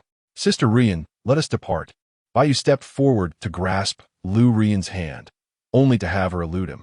Lu Rian's beautiful eyes remained fixed on Qin Wu Dao, now brimming with unshed tears, as if she might weep at any moment. Wu Dao, leave with me. I will give you whatever you desire. If you do not wish for Bai Yu, I shall send him away, and ensure he has no further contact. This cannot be, Bai Yu exclaimed in panic.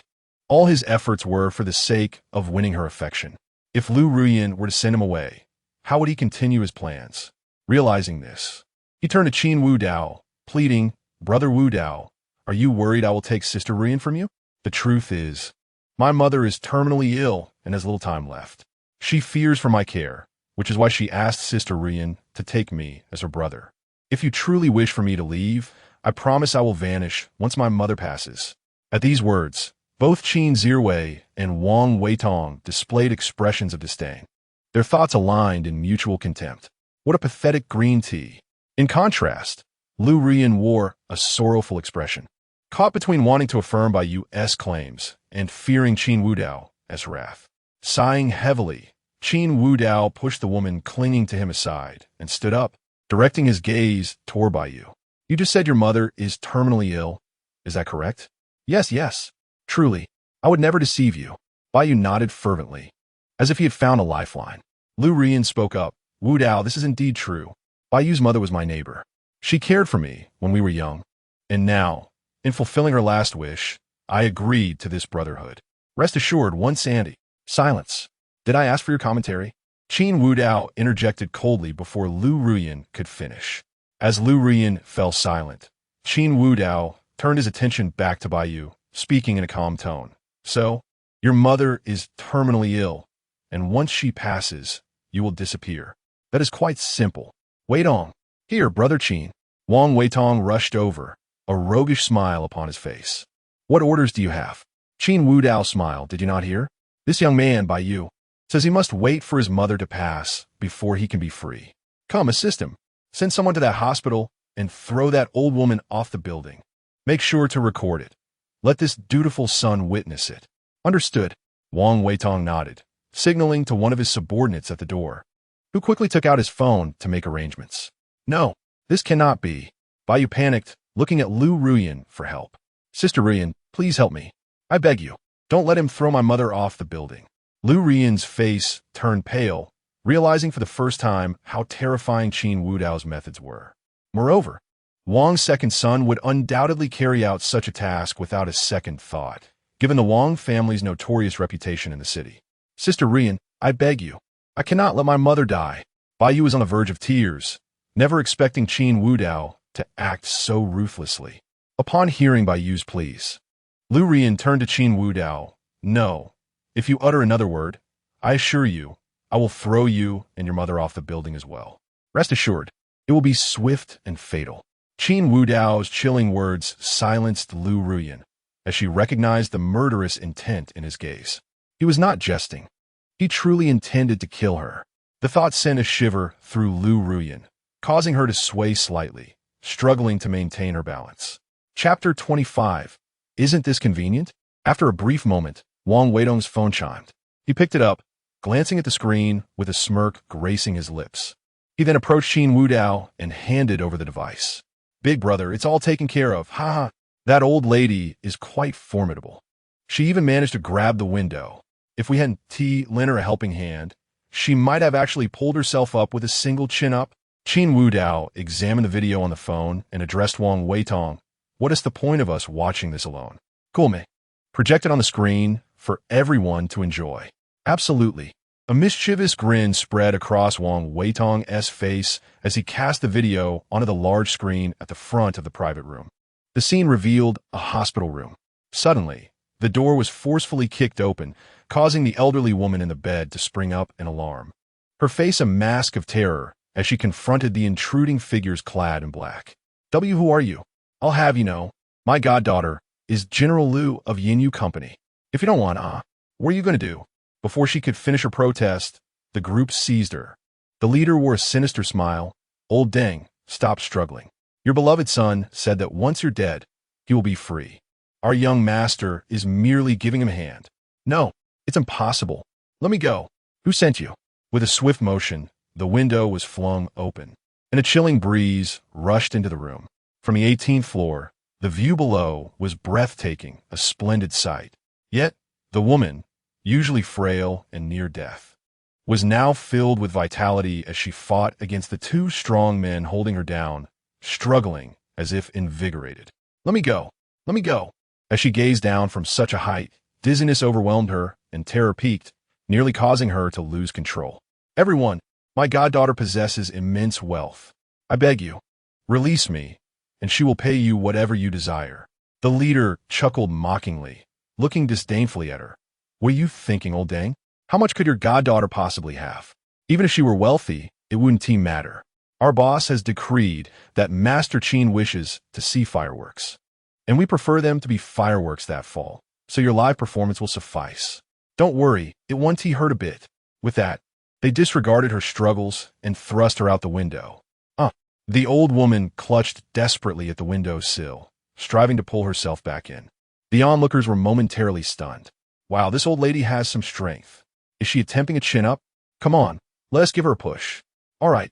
One of the younger men, grinning wickedly, stepped forward and delivered a kick with his size 42 shoe right to her wrinkled face. Bang! Blood splattered across her visage as she screamed, plummeting to the ground, where she met her end in a gruesome manner. Mama! Baiyu, witnessing the horrific scene of his mother, collapsed to the floor, wailing in despair. Lu Ruyan also sank to the ground, paralyzed by shock. Though she was a renowned businesswoman, she had long been shielded by the influence of the Dragon King Hall and had never encountered such a callous display of disregard for life. Mom, Baiyu cried out in anguish. In stark contrast, Wang Weitong raised his glass, a broad smile on his face as he declared, Big brother, it's done. What do you think of this fireworks display? Clink.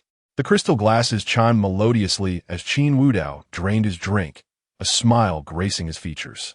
Indeed, the fireworks are impressive, though it's a pity not to witness them live. Is that so difficult? Wang Weitong, with a devilish glint in his eye, turned to the now sobbing Baiyu. Isn't there a ready-made one right here? Realizing Wang Weidong's intent, Baiyu scrambled backward until his back hit the wall. He had believed that with a few clever words, he could win Lu Ruyan's favor, securing not only her affection, but also a lifetime's worth of wealth. Little did he know the extent of Qin Wudao's transformation. These individuals truly regarded life as inconsequential. What are you going to do? Sister Ruyan, save me, please. Baiyu clung to the hope that Lu Ruyan could rescue him, repeatedly calling her name. Yet in that moment, Lu Ruyan sat dazed on the floor, either from shock or disbelief, completely oblivious to Baiyu's plight. Talp. Qin Wudao approached Baiyu, looking down at him with an imposing presence. What was your name again? Baiyu, right? Look at you. Your injuries are still healing, yet you've dared to dance before me. What am I to do with you? Upon hearing Qin Wudao's words, Bai Yu immediately fell to his knees, bowing his head repeatedly, thudding his forehead against the ground until blood oozed from the impact. Brother Wudao, no. Young Master Qin, please. I beg you spare me. I've learned my lesson. I want to tell the authorities about my mother. Please, let me go, I'm begging you. Yes, yes. And, Sister Rian. General Liu, if you kill me, won't it affect your relationship with her? I'm begging you, spare me. Bai Yu's voice trembled with despair, having witnessed his mother's brutal end. At that moment, he felt neither anger nor resentment, but an overwhelming sense of dread. He realized the vast chasm between himself and these men. Wang Weitong, Qin Wudao, and even the ladies of the evening watched the scene unfold with cold detachment. Not a single person showing any sign of discomfort. This was their world. He had once thought he could charm Lu Ruyan into elevating him into their ranks. But now it was evident that even she was unworthy of mingling with them. Now, all he could do was humbly plead for mercy, for his life hung in the balance. In his desperate bid to survive, dignity, love, and wealth became inconsequential. As Bai Yu continued to bow frantically, Lu Ruyan suddenly snapped back to reality, noticing Qin Wudao looming over Bai Yu, clearly intent on inflicting harm. She hastily crawled over, gripping Qin Wudao's leg. Wudao, I implore you, don't act. If you truly kill him, you'll be implicated too. Let him leave this place, and then Before she could finish her plea, a sharp pain coursed through her as Qin Wudao seized her by the hair, yanking her to her feet. With Lu Ruyan in his grasp, Qin Wudao turned to the others. Bring 2 people here to hold her down, so she can witness this. Chapter 26, Is He Disguised? Wang Weitong, displaying remarkable understanding, subtly gestured, prompting 2 accompanying women to rise and assist Lu Ruyan to her side. Another woman swiftly secured Lu Ruyan's head, ensuring her gaze remained fixed upon Bai Yu below. Witnessing Qin Wudao's actions, Bai Yu was utterly terrified. Master Qin, I beg you, spare me. I acknowledge my mistakes. I shall never dare again. Let me, Before he could finish his plea, a powerful kick struck his chest, the force so tremendous that the sound of cracking bones resonated. Qin Wudao, regarding the prostrate Bai Yu beneath his foot, nonchalantly unbuttoned 2 of his shirt's buttons. Enough of your prattle. With that, Qin Wudao unleashed a brutal punch. Bang! Accompanied by a deafening thud, Qin Wudao's fist collided with Bai Yu's arm, the impact so forceful that it rendered Bai Yu's arm flat, as though crushed by a hydraulic press. Even the polished floor beneath them bore cracks from the force. Wang Weixin's pupils dilated in shock. As a premier establishment, the ground was crafted from the most robust and luxurious stone.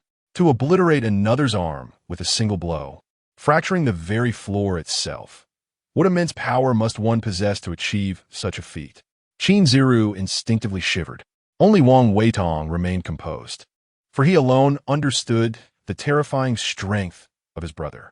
A scream reverberated throughout the private room, Bai Yu's eyes bloodshot, tears streaming down his face. Bang! Before his agonized cries could subside, another punch landed on his other arm, followed by a strike to a leg, then the other leg. His limbs were brutally shattered, the stone tiles beneath them reduced to rubble. By the end, Bai Yu's screams had grown hoarse. Each time he teetered on the brink of unconsciousness, Wang Weitong would thoughtfully pour a glass of wine onto his face, rousing him back to awareness. Bang, bang, bang, bang. Even after severing Bai Yu's limbs, Qin Wudao's fist continued to rain down, blood splattering as his once pristine shirt became stained crimson.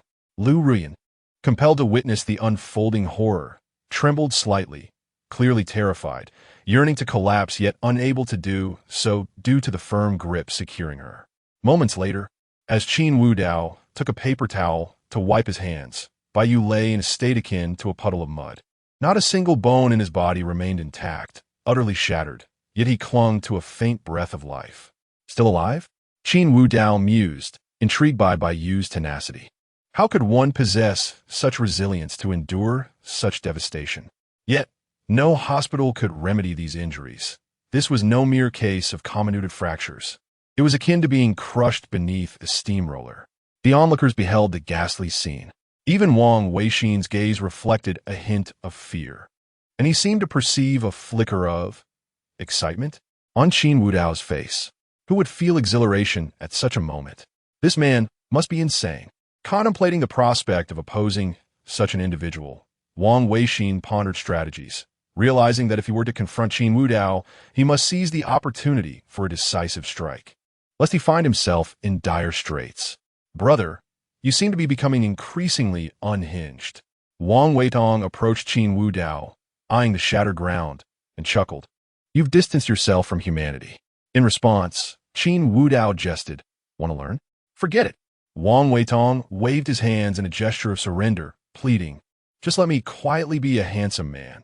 I'm not skilled in fisticuffs and have no desire to endure such suffering. Qin Wudao turned his gaze toward the supported Lu Ruyan. Noticing his attention, she instinctively tried to lean back, genuinely frightened. Yet, unbeknownst to anyone, within her fearful yet beautiful eyes flickered a hint of excitement and affection. Miss Lu, please take care of this trash shortly, of course. The cleaning fee will not be overlooked. This time, Lu Ruyan remained silent. She pushed away those supporting her and gradually exited the private room. Before departing, she turned back, fixing her gaze on Qin Wudao as if to etch his visage into her memory. Wudao, I will not give up. You still love me, and you will forgive me. With that, Lu Ruyan departed without further ado. They're gone. No more fun. Wang Weitong shrugged, expressing his resignation. Qin Wudao returned to his seat, lifting a glass as a nearby woman promptly poured him a drink. What? Young Master Wang remains to chat with me? Observing Qin Wudao's playful smile, Wang Weixin chose silence. He had initially believed Lu Ruyan to be Qin Wudao's vulnerability, but it now appeared otherwise. Even if Qin Wudao had once been infatuated, it was evident that women were no longer his Achilles heel. Yet, why had he displayed such emotion before? Was it merely an act? With these questions swirling in his mind, Wang Weixin and his subordinates turned to leave. By the way, young Master Wang, remember to settle the bill, and this room is too filthy. Send someone to clean it up. I understand. Wang Weixin forced a smile and nodded before departing. Once he had left, Wang Weitong approached eagerly. Boss, today was exhilarating. You helped me vent my frustrations. This is not about you. I simply found him displeasing, Qin Wudao replied, shaking his head. He then retrieved his phone, intending to watch a short video while awaiting the room's cleaning. Oh, you're the werewolf? Wang Weitong exclaimed upon seeing Qin Wudao's IP address. Qin Wudao glanced at Wang Weitong. You also indulge in short videos? Of course. With so many beautiful streamers, I must keep up with the world. Wang Weitong chuckled. By the way, that person who confronted Mo Zong was you? What happened? Did that brat offend you? Should I take care of him? No need. Qin Wudao shook his head. What are your thoughts on that Mo Zong? That person is quite enigmatic. Wang Weitong's expression turned serious at the mention of Mo Zong. He can casually tip billions, and his funding sources seem to be overseas, apparently connected to various financial conglomerates. Indeed, Qin Wudao nodded, recognizing that since Mo Zong possessed a system, the funds acquired through it would likely be legitimate, with overseas connections being the optimal method. This also granted Mo Zong an additional layer of identity. Chapter 27. Familiar faces one after another indeed. That fellow is in our group. Previously, a chap from Xingyu Group pulled me in. Take a look. With that, Wang Weitong handed his phone to Qin Wudao. Upon opening the group chat, it was bustling with activity. Have you uncovered the identity of that werewolf? I certainly haven't. It appears the information has been concealed by higher-ups. This suggests either an official backing or someone of significant stature has chosen to obscure their details. Yet, none can rival our Mo Zong, who is so elusive that even the very notion of concealment eludes scrutiny. Speaking of which, is this fellow not your adversary, Mo Zong? If you require assistance, just say the word. One of the members, known as a cigarette's loneliness, evidently took note of the ongoing discussion. He promptly replied, Thank you all, but assistance is unnecessary. I can handle this matter myself. We shall meet at the business banquet in 2 days. Upon reading Mo Zong's message, the group erupted once more. A business banquet? Is Mo Zong referring to the one being held in our city in 2 days? Only the true elite can gain entry to such an event. Ha ha, at last. We shall behold Mo Zong's true visage. I was initially considering skipping it, but if Mo Zong is attending, I simply must go. Wang Weitong turned off his phone and addressed Qin Wudao. Old man, they're gearing up to confront you. That business banquet must be the stage for your clash, right? If you need any help, just let me know. Although I cannot leverage the Wang family's influence to offend that mysterious Mo Zong, I possess my own considerable power. In response, Qin Wudao smiled. Now just enjoy your drink. Do you genuinely believe he is some enigmatic magnate? You've been reading too many novels. Isn't he? Wang Weidong was taken aback. But he showers those female streamers with billions, tossing money around as if it were trivial. If he buys a car or a watch, I can understand. But isn't this just throwing money away? Could it not simply be that he has money to spare? Doesn't that still make him a big shot? With so much wealth. Fear not, you will come to understand soon enough. Qin Wudao chose not to directly address Mo Zong's identity, instead shifting the conversation. By the way, accompany me tomorrow. What for? It has been years since I've visited my company. It's high time I did. Oh, Wang Weidong's eyes brightened. Among the elite in this city, he was one of the few aware that Qin Wudao owned a company. The so-called Hidden Dragon Group was aptly named, having remained in the shadows. In just a few short years, while everyone else remained oblivious, the Hidden Dragon Group had ascended to the pinnacle of the city's hierarchy. Yet, the group was shrouded in mystery, operating in a self-sustaining manner, with employees bound by confidentiality agreements, even the identity of the president remaining unknown. Wang Weidong, however, was privy to this information. His childhood friend, the scion of the Qin family, was the one who wielded power within the Hidden Dragon Group. Is a plan in motion? Indeed, upon hearing Qin Wudao's confirmation, Wang Weidong turned to Qin Zirwei. I say, second young master Qin, I didn't invite you to join us. We're about to delve into private matters. Perhaps you could step out for a moment? If you find the cost too steep, fret not. Tonight's expenses are on me. Hearing this, Qin Zirwei frowned and coldly stated, I shall remain here. If you wish to discuss something confidential, take it outside. Wah! Wang Weidong's eyes widened. He had never encountered such audacity. Turning to Qin Wudao in disbelief, he exclaimed, Boss, can you believe his audacity?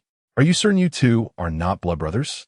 His manner of speaking is quite reminiscent of yours. Ha ha ha. Qin Wudao chuckled. Let him stay if he wishes. As for the plan, we shall discuss it tomorrow. For now, let's simply enjoy ourselves. Qin Wudao held no particular animosity towards Qin Zirwei. After all, he was merely a rebellious youth.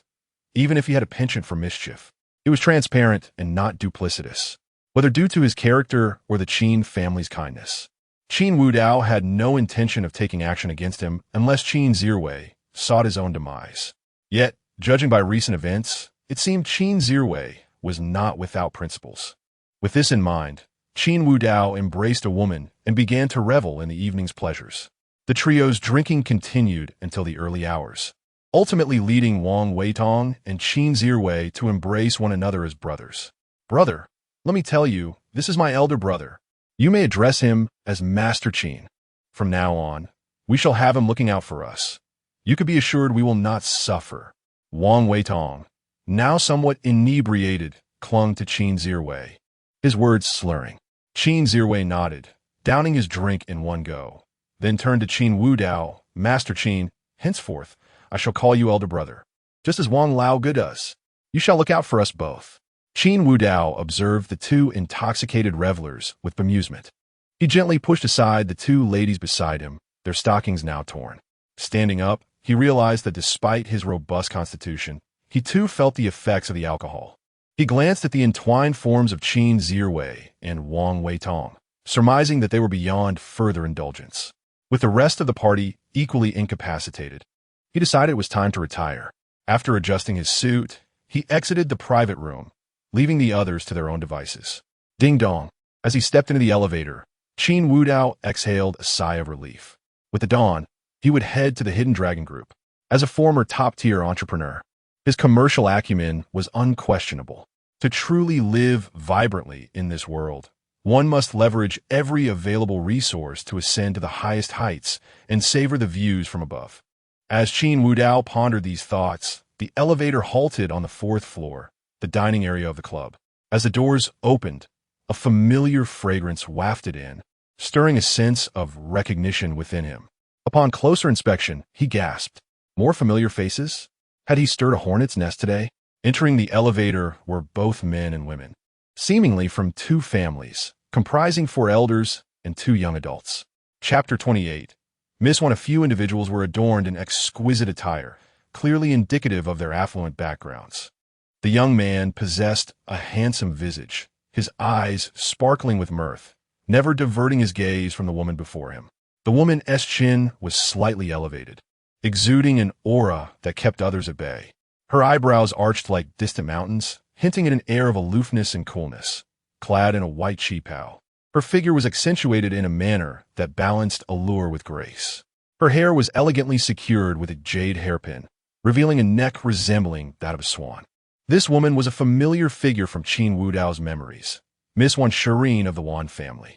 She was a year his senior and had a penchant for wearing kipeos, embodying the essence of classical beauty.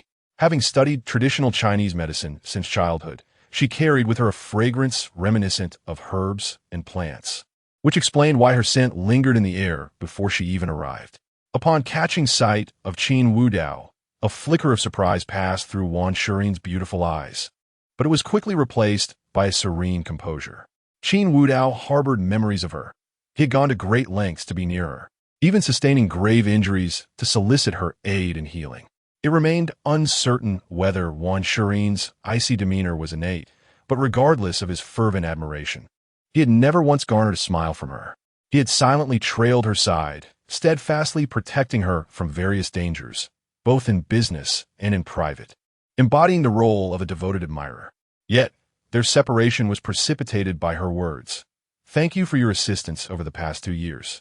But I must inform you that I am to be married. The engagement was arranged long ago. Shireen, should you not wish to marry him, I can assist you. In truth, my real identity." "Oh, there is no need for further explanation.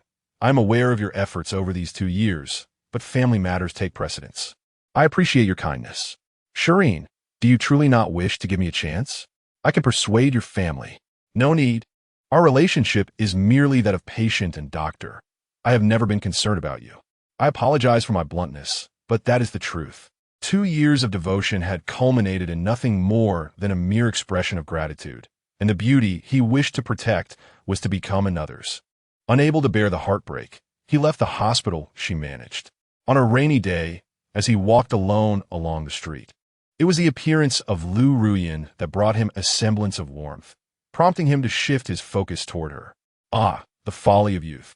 Qin Wudao lamented as he reflected upon the memories that were now his. He could hardly contain his frustration at himself. Were those 2 years of deep affection truly resolved with a single umbrella? The moniker Wolf Warrior seemed apt, yet he felt undeserving of it. The scoundrel had indulged, while he, the steadfast protector, had received naught. Even a mere brush of her cool hand while treating him could bring him joy for days. As he pondered, 2 women began conversing. "Madame Wan, I believe we should finalize this matter. The children have no objections. As elders, it is only natural we wish for their swift union. Indeed, if my daughter Shireen has no objections, then as her mother, I have none either." "Excellent. Wenfeng, you must be diligent. Shireen's nature is somewhat reserved. You must take good care of her." Upon hearing her mother's words, the young man known as Wenfeng smiled. "I understand. Shireen and I have known each other since childhood. Had I not studied abroad, we might have been together long ago. Rest assured, I will look after Shireen well." As they conversed cheerfully, Qin Wudao, standing at the back, felt a wave of fatigue wash over him. The elevator seemed to be moving exceedingly slowly. Ding! Finally arriving at the first floor, as he prepared to exit, a hand, slightly cool to the touch, pulled him back. "Ah, is Wan Shireen." After dragging him back, she turned to the others and said, "Mother, father, I left something in the private room. I shall retrieve it. Please wait for me." With that, she blocked the elevator door, preventing Qin Wudao from leaving. In the astonished gazes of those present, the elevator doors slowly closed. "Is there another person in the elevator? Could it be someone Shireen knows?" The young man wondered aloud. "Perhaps. Wenfeng, if you're concerned, you should go up and check. That individual reeked of alcohol and has yet to exit. I worry for Shireen's safety." The woman replied. "All right." The young man hastily pressed the elevator button, intending to take another lift to follow her. Meanwhile, inside the elevator, Qin Wudao sighed. I say, madam, your belongings are of no concern to me. I merely wish to return and sleep. At this, Shireen turned, her tranquil gaze fixed upon him. You carry the scent of other women's perfume, and not just one. Qin Wudao was left speechless. Do you possess a canine sense of smell? What else would one do here but dine and enjoy oneself? Is it forbidden to carry a hint of fragrance? If it bothers you so, would it not be better for me to leave? Shireen pressed her lips together, her delicate hands clutching her clothing. Qin Wudao, you would not have spoken to me in such a manner before. Oh, my lady, do we know each other? Regardless, it matters not. You may be inebriated. I shall take the stairs instead. You have been absent for so long, and this is how you treat me? With a hint of stubbornness, Shireen stepped forward, pinning Qin Wudao against the wall in a swift motion. The suddenness of her action was breathtaking. The fragrance of herbs enveloped him, instantly sobering him from his slight inebriation. He frowned slightly, nonchalantly pushing her away. Miss, the elevator is not a lawless zone. Kindly refrain from such antics. Ding! At that moment, the elevator doors opened. Reaching the 4th floor, Qin Wudao wasted no time, stepping out without granting Shireen a chance to speak. Yet, before he could distance himself, the corner of his suit was grasped once more. Do not leave. I've yet to finish speaking. Qin Wudao turned, irritation etched across his face. Enough already. You were the one who urged me to leave initially, and now you cling to me. Miss Wan, do you truly believe yourself a celestial being, deserving of everyone's adoration? You indeed remember me. Chapter 29. Do you still want me? With an expression of unwavering determination, Shireen's previously cold demeanor had vanished. Her beautiful eyes brimmed with tears as she clutched Qin Wudao's clothing, her grip so tight that her knuckles turned white. What does your remembrance matter? Qin Wudao extended his hand to push her away. At that moment, Shireen noticed the redness of Qin Wudao's knuckles. Earlier, when he had struck by you, he had exerted considerable force, fracturing the ground, and now there were traces of blood seeping from his knuckles. A look of heartache crossed Shireen's face as she grasped Qin Wudao's hand, bringing it before her. You are injured? Qin Wudao immediately withdrew his hand. It concerns you not. This is my affair. Come back to the clinic. Shireen's beautiful gaze remained fixed on Qin Wudao, showing no inclination to let him leave. Even as he pulled his hand away, she would grasp it again. Ding dong. Just as Shireen seized Qin Wudao's hand once more, the elevator doors opened.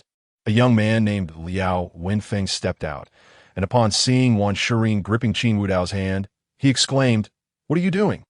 Let go of her."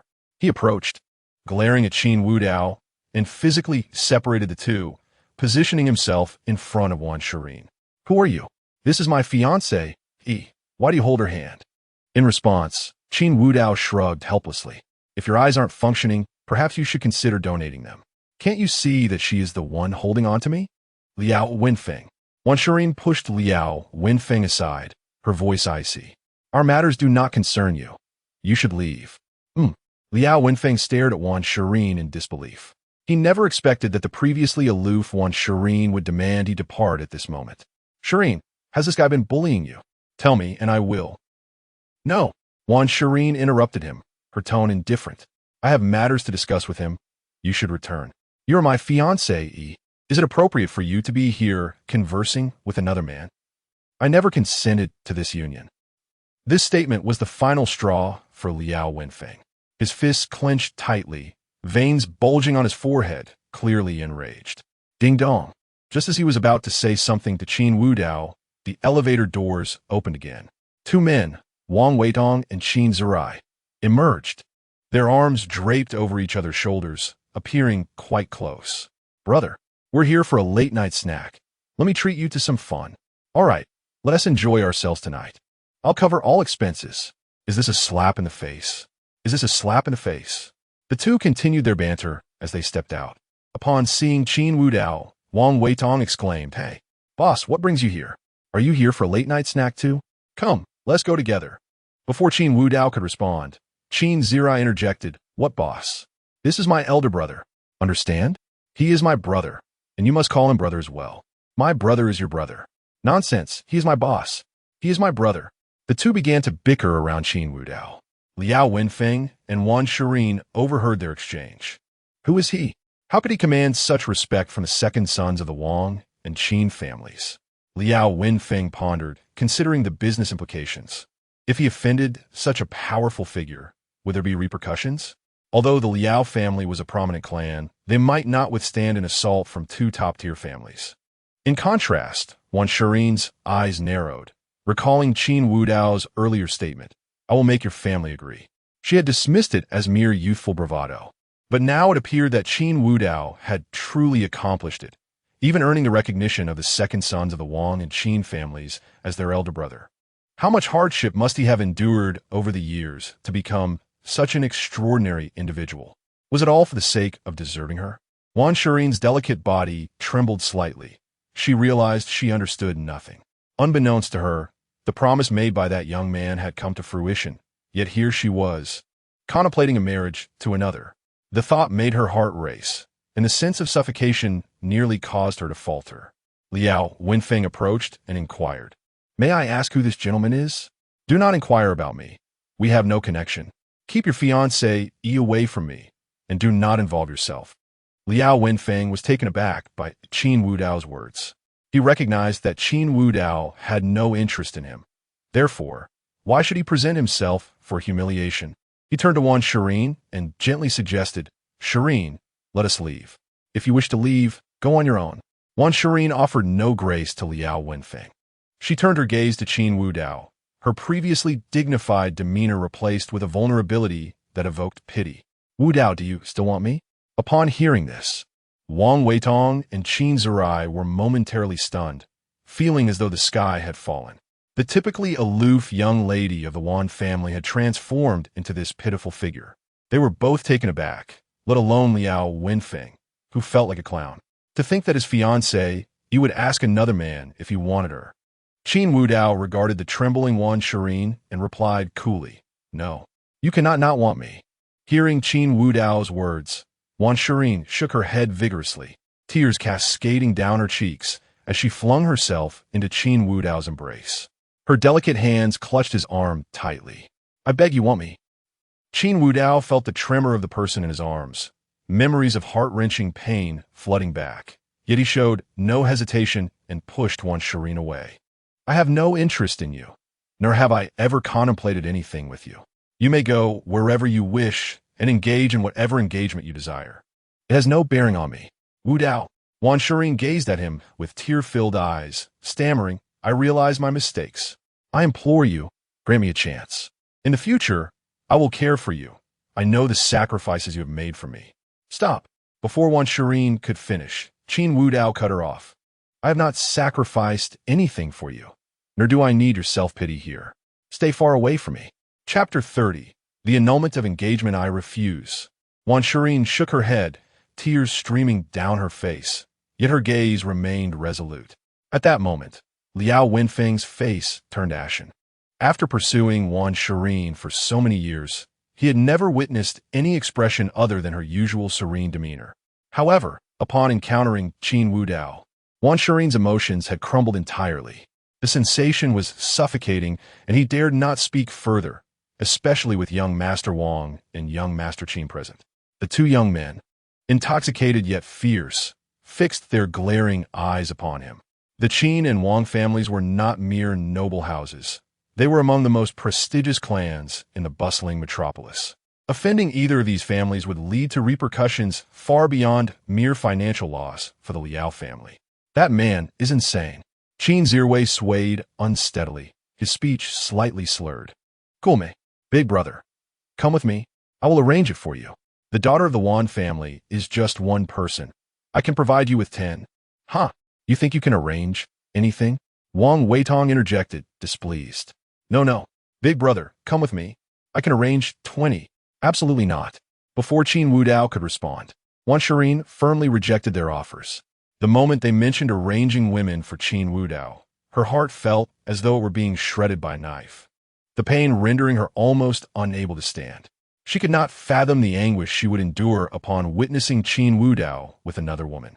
At that moment, Qin Wudao spoke with a mocking tone. "Miss Wan, What does this have to do with you? Whether I bring 20 or 200, it is none of your concern. Your fiancé is right here. Go ahead and do what you must. Stop lingering around me. With that, Qin Wudao did not wait for Wan Shirin's reaction and swiftly pulled the inebriated Wang Weitong and Qin Zirwei away. He dragged them along without delay, disappearing from sight in an instant. Wan Shirin stood there, gazing blankly at Qin Wudao's retreating figure. She longed to chase after him, yet the excruciating pain in her heart rendered her immobile, helplessly watching as he faded from view. Shirin, our engagement is annulled. Before Liao Wenfeng could finish his sentence, Wan Shirin interrupted. This union was a mistake from the start. Shirin, what are you saying? Liao Wenfeng exclaimed in alarm. We are childhood friends.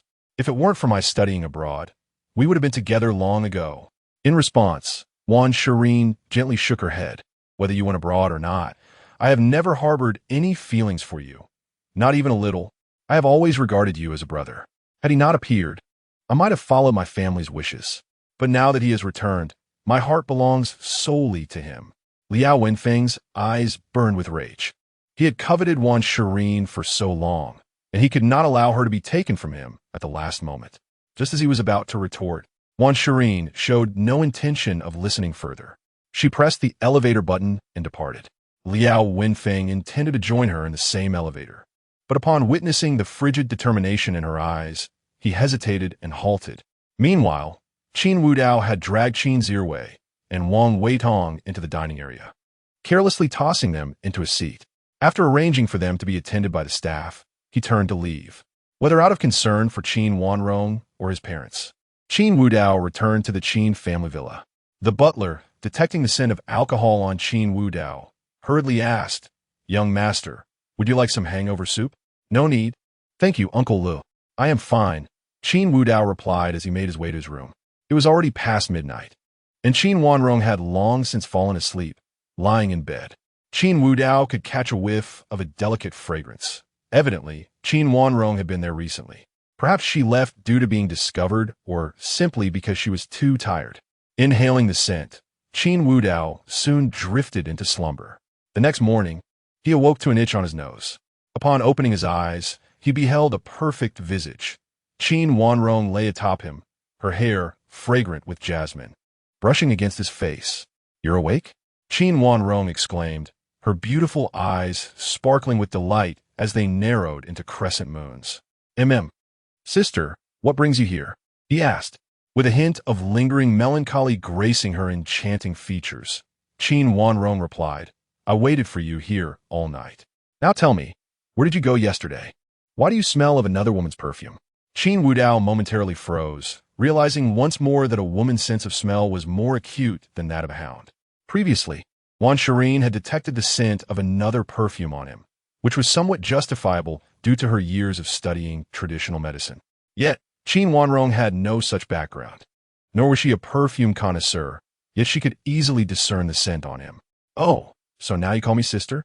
Qin Wanrong teased, twirling her hair playfully. Weren't you calling me Miss Qin before? Hearing this, Qin Wudao flipped her over, pinning her beneath him, their faces mere inches apart. In that instant, Qin Wanrong's cheeks flushed a deep crimson, resembling a ripe apple. What did you say? Repeat it, he urged, his breath warm against her. Startled by his proximity, Qin Wanrong's beautiful eyes darted away. It's nothing. Seeing her flustered demeanor, Qin Wudao released her and slowly rose, revealing his muscular physique. I have matters to attend to. I must step out, he stated.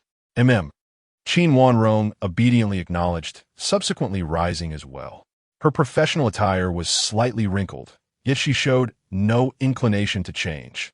Instead, turning to leave.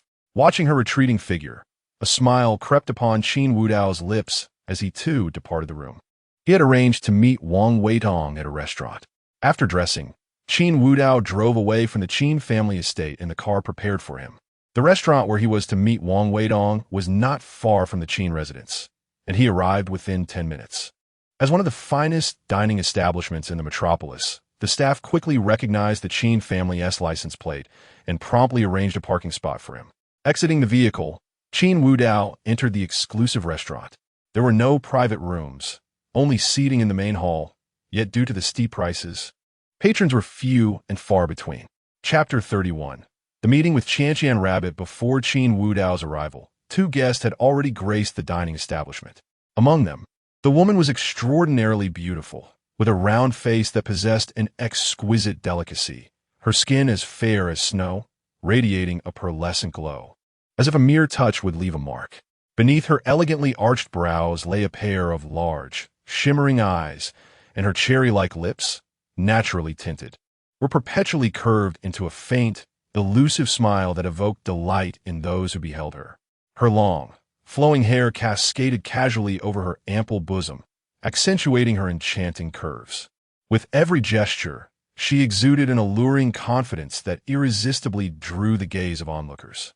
If any fans from her live stream were present, they would instantly recognize her as their beloved streamer, Qian Rabbit. In person, she appeared even more stunning than through the camera lens, especially her figure, which could only be described as exaggeratedly alluring. In contrast, the man accompanying her bore an unremarkable appearance, yet he was tidy and clean-cut, dressed in a very simple manner. Given their presence in such an establishment, he was undoubtedly not an ordinary person. The pair chose a window seat in the main hall, not because Qian Rabbit had failed to reserve a private room, but rather because this restaurant, despite its exquisite cuisine, did not offer private dining options or even beverages, an idiosyncratic decision by the owner, compelling patrons to simply relish the culinary delights. As a woman of astute intelligence, Qian Rabbit was determined to be thoroughly prepared for her first meeting with the enigmatic Mo Zone. She preferred not to retreat to a private room where, over drinks, the other party might develop unwarranted intentions. What if he turned out to be an undesirable old man or some of a type she did not fancy? That would indeed put her at a disadvantage. Upon catching her first glimpse of Mo Zone, her beautiful eyes flickered with surprise. Although he did not possess striking looks and was dressed rather plainly, as long as he was not an old lecher, she felt a sense of relief. If she could ascertain that this Mo Zone truly belonged to a wealthy family, then her objective would be achieved. As for the werewolf, throughout the night, Qian Rabbit gazed at the private messages in her livestream backend with a tinge of resentment. She never anticipated that the phrase read but not replied would ever apply to her. The mysterious Wolf Zone had clearly watched her video, yet showed no intention of adding her, nor did he respond. As a woman, this was her first moment of self-doubt. Had she not concocted a reason for herself, she might have even found it difficult to sleep. In her mind, he must be an old man who had long lost interest in beauty, merely visiting her live stream to test the waters with a mysterious Mo Zone. If that were the case, why should she concern herself? Across from her, Chu Feng regarded her with a sense of astonishment. He had anticipated that Qian Rabbit's beauty might be somewhat enhanced by the camera, yet it seemed that the lens had merely concealed her allure. Such a beauty could rival his own cherished memories. Chu Feng found his desire to form a bond with her intensifying. During their previous encounter, her favorability had notably increased, and he was on the verge of securing a connection, which delighted him. To him, once he successfully bound Qian Rabbit, winning her over would be a mere formality. Mo Zone, Qian Rabbit observed the man across from her, whose gaze was fixed intently upon her, and a flicker of disdain crossed her beautiful eyes before she quickly masked it with a smile. The sound of his voice brought Chu Feng back to reality, and with an air of apology, he spoke. "I apologize. I was just thinking about company matters." "Not at all." Qian Rabbit gently shook her head, her tone imbued with an understanding warmth. Favorability -1 upon hearing the system's notification, Chu Feng could only feel exasperation. At times, he truly could not comprehend Qian Rabbit's intentions. Her behavior was not merely a case of insincerity, but rather a tempestuous unpredictability that could erupt at any moment. Yet, her beauty allowed most of her flaws to be overlooked. With a slight smile, Qian Rabbit spoke softly. "Mo Zone, thank you for your support. I am Qian Rabbit. My real name is Chun Qian. I chose this place today because the food here is exceptionally delicious, and I hope you do not find it lacking." "How could I?" Chu Feng shook his head, responding matter-of-factly. "You need not call me Mo Zone. Just call me Chu Feng." "Chu Feng? What a lovely name," she replied, her tone light. A name is merely a code, but you summon me to express your gratitude, or perhaps it is related to tomorrow's platform event. Upon hearing this, Chen Qianqian blinked her large eyes playfully, a mischievous smile gracing her features. I know that Mo Zong has someone he cherishes, so I dare not ask for more. This meeting is solely to thank you. I have been streaming for quite some time, and you're the first to generously shower me with gifts in such abundance. You hold a significant place in my heart, and I naturally wish to express my gratitude in person. If Chu Feng had not possessed the favorability system, he might have been deceived by her words. A cold smile spread across his heart. What do you mean by daring not to ask for more? You clearly desire much more. Very well, I shall take you shopping later. What is there to fear in boosting favorability? Once the bond is secured, assisting her with an event will be no trouble at all. My first love will always be first, while Chen Qianqian can settle for second place. With this thought in mind, Chu Feng smiled and said, all right, since that is the case, I shall not hold back. He picked up the menu from the table and began to order. All the while, Chen Qianqian observed him, keenly watching his every move. To successfully enter the upper echelons of society, she had done her homework in this regard. It is no exaggeration to say that she had learned far more than those in elite training programs. She could discern a person's character through their attire, demeanor, and speech, and she found no reason to doubt his identity as Mo Zong. Unbeknownst to her, Chu Feng had not always exuded such an aura. It was only after binding with the system that he viewed everything with a sense of detachment. After all, the system was not something just anyone could bind with. Boss, you've arrived. At that moment, a jubilant voice resonated from the entrance as Chu Feng ordered. The diners looked up, witnessing the arrival of Wang Ershao, who was welcoming another man into the establishment. Those dining in the restaurant, all affluent individuals, recognized the well-known scion of wealth, and their eyes turned toward the door, eager to see the man whom Wang Ershao greeted as boss. Chen Qianqian was no exception. Previously, Wang Ershao had been on her list of potential suitors, but his notorious debauchery had swiftly led her to dismiss him in her mind. Chapter 32. The flustered Chen Qianqian, regardless of how extravagant Wang Ershao may be, his prestigious lineage is undeniably authentic. The individual capable of earning such a dubious young man's unwavering respect must undoubtedly be a figure of immeasurable influence. Chen Qianqian's beautiful eyes were drawn to the entrance, momentarily captivated. A man clad in a tailored khaki suit stood there, his impeccable physique barely concealed by the fabric, with an open collar revealing a sculpted chest and tousled hair adding a hint of allure. He was the quintessential embodiment of the archetypal rogue. Accustomed to handsome men, Chen Qianqian found herself momentarily entranced. Who is he? Is there truly such an elite second-generation heir in Modu who could command Wang Ershao's deference? After placing the order, Chu Feng noticed Chen Qianqian's gaze and followed it to see Qin Wudao. A light cough from Chu Feng snapped Chen Qianqian back to reality, prompting her to apologize. I'm sorry, Mr. Mo. Everyone was discussing, and I was merely a bystander, observing the spectacle.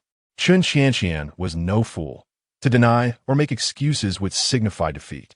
While sincerity was her ultimate weapon, she emphasized her role as an observer, carefully avoiding any direct mention of her interest in Qin Wudao. Indeed, Chu Feng's expression softened slightly. It's quite all right. It is human nature to be curious. I, too, was merely feeling a bit under the weather. That's great. Thank you for your understanding, Mr. Mo. Chen Qianqian playfully stuck out her tongue, adopting a whimsical demeanor, and did not direct her attention back to the man. Upon entering the dining establishment, Qin Wudao encountered Wang Weitong, who jested, "So, how was your escapade with Qin Zirwei yesterday?" Wang Weitong's expression stiffened momentarily at the memory of the previous night's debauchery, where he had awoken entangled with Qin Zirwei.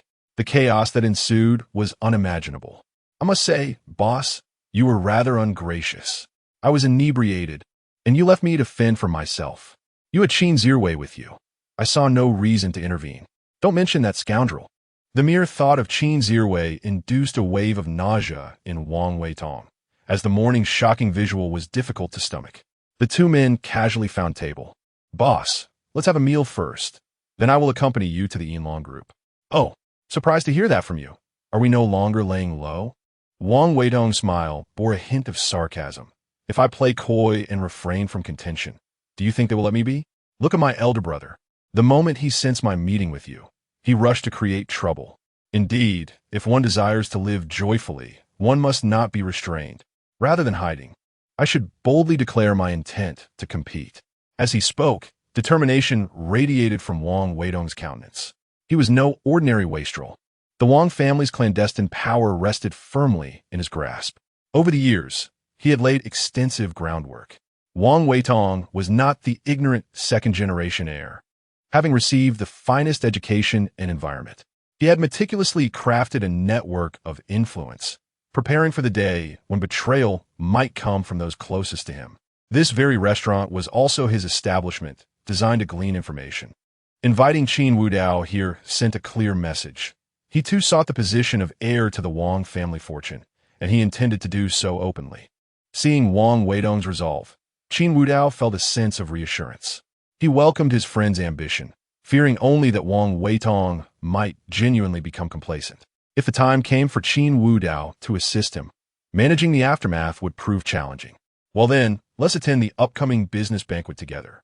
By the way, Wang Weidong grinned, reverting to his playful demeanor. Boss, are you planning to bring a female companion to the banquet? Didn't you previously seek one through that Warwolf video account?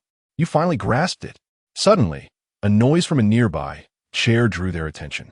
Chun Qianqian appeared flustered yet. Elated as she bowed to the two men, I apologize. I was lost in thought and accidentally bumped into the chair, disturbing your meal. I am truly sorry. Not at all. Wang Weidong exclaimed generously. Even if it were intentional, it would be no issue, young lady. Would you care to join us for a meal? No. I must head to the restroom. With that, Chun Qianqian hurried toward the restroom. Qin Wudao's gaze narrowed as he observed her retreating figure.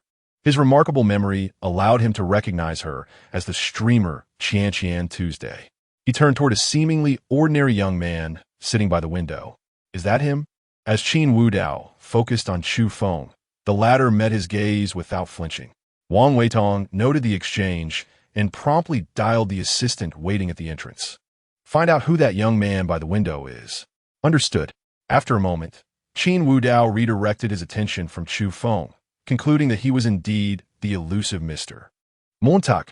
So, Qianqian too is meeting Mr. Mo? It became evident that this individual possessed a lucrative reward system.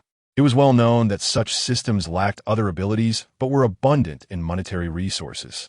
Failing to seize this opportunity would be a grave mistake. As Qin Wudao contemplated how to engage with this system holder, he resolved not to act hastily, wary of alarming the target. Meanwhile, Chu Feng pondered the identity of the man who elicited both aversion and an inexplicable fondness within him, leaving him in a state of inner conflict. Chapter 33. The astute woman at this moment. In the restroom, Chun Qianqian gazed into the mirror, her strikingly beautiful visage reflecting a mixture of shock and confusion. How could it be Wolf Zong? What was he doing here?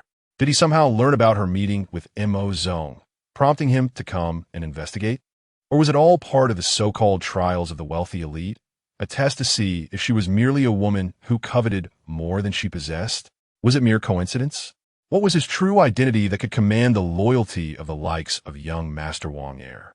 One must admit, an intelligent woman, faced with unexpected circumstances, conjures a myriad of thoughts. Such was Chun Qianqian's predicament. She pondered every conceivable aspect of the situation. Regardless of the scenario, she needed to deliberate carefully. If judged solely on appearances, this enigmatic Wolf Zong far surpassed Mo Zong by a considerable margin.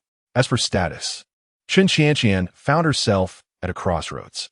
While she acknowledged her materialistic tendencies, she was equally astute, with a singular ambition to marry into a prominent family. Thus, within the circles of social elites, she regarded others with utter disdain. Was it truly so easy for them to sacrifice themselves for a mere trifle? Chun Qianqian's background had imparted a crucial lesson. No matter how hard she strived, she could never alter her fate alone. To transcend her social class and reach the pinnacle, she needed to enrich herself, to possess sufficient capital to seek out a more exceptional counterpart. Hence, she excelled in music, chess, calligraphy, and painting. Her physical allure complemented by her sharp intellect and an air of aloofness that led her to believe she had ample assets to offer. Yet, one undeniable shortcoming remained: her family background. Many affluent individuals sought a partner who could assist them in their pursuits, such as through business alliances, rather than merely a decorative figure. During her live broadcasts, numerous wealthy patrons expressed a desire to spend intimate evenings with her, but she rebuffed all advances, no matter how extravagant the offers. Having consistently shunned male attention throughout her life, she guarded her most precious possession, unwilling to relinquish it lightly. Upon encountering M.O. Zong today, she felt a flicker of satisfaction. After all, a figure so mysterious, capable of commanding the respect of numerous wealthy heirs in the metropolis, turned out to be a youthful man of considerable charm. Even if he possessed minor flaws, his status could undoubtedly compensate for them. However, upon discovering that the handsome man was none other than Zhang Lang, Chen Qianqian's heart raced. She contemplated whether to take a gamble. Yet, this gamble could leave her with nothing. And more importantly, the man's commanding presence was overwhelming. Though she prided herself on her intelligence, a moment's comparison revealed that he was undoubtedly more challenging to decipher than M.O. Zong, known as Chu Feng.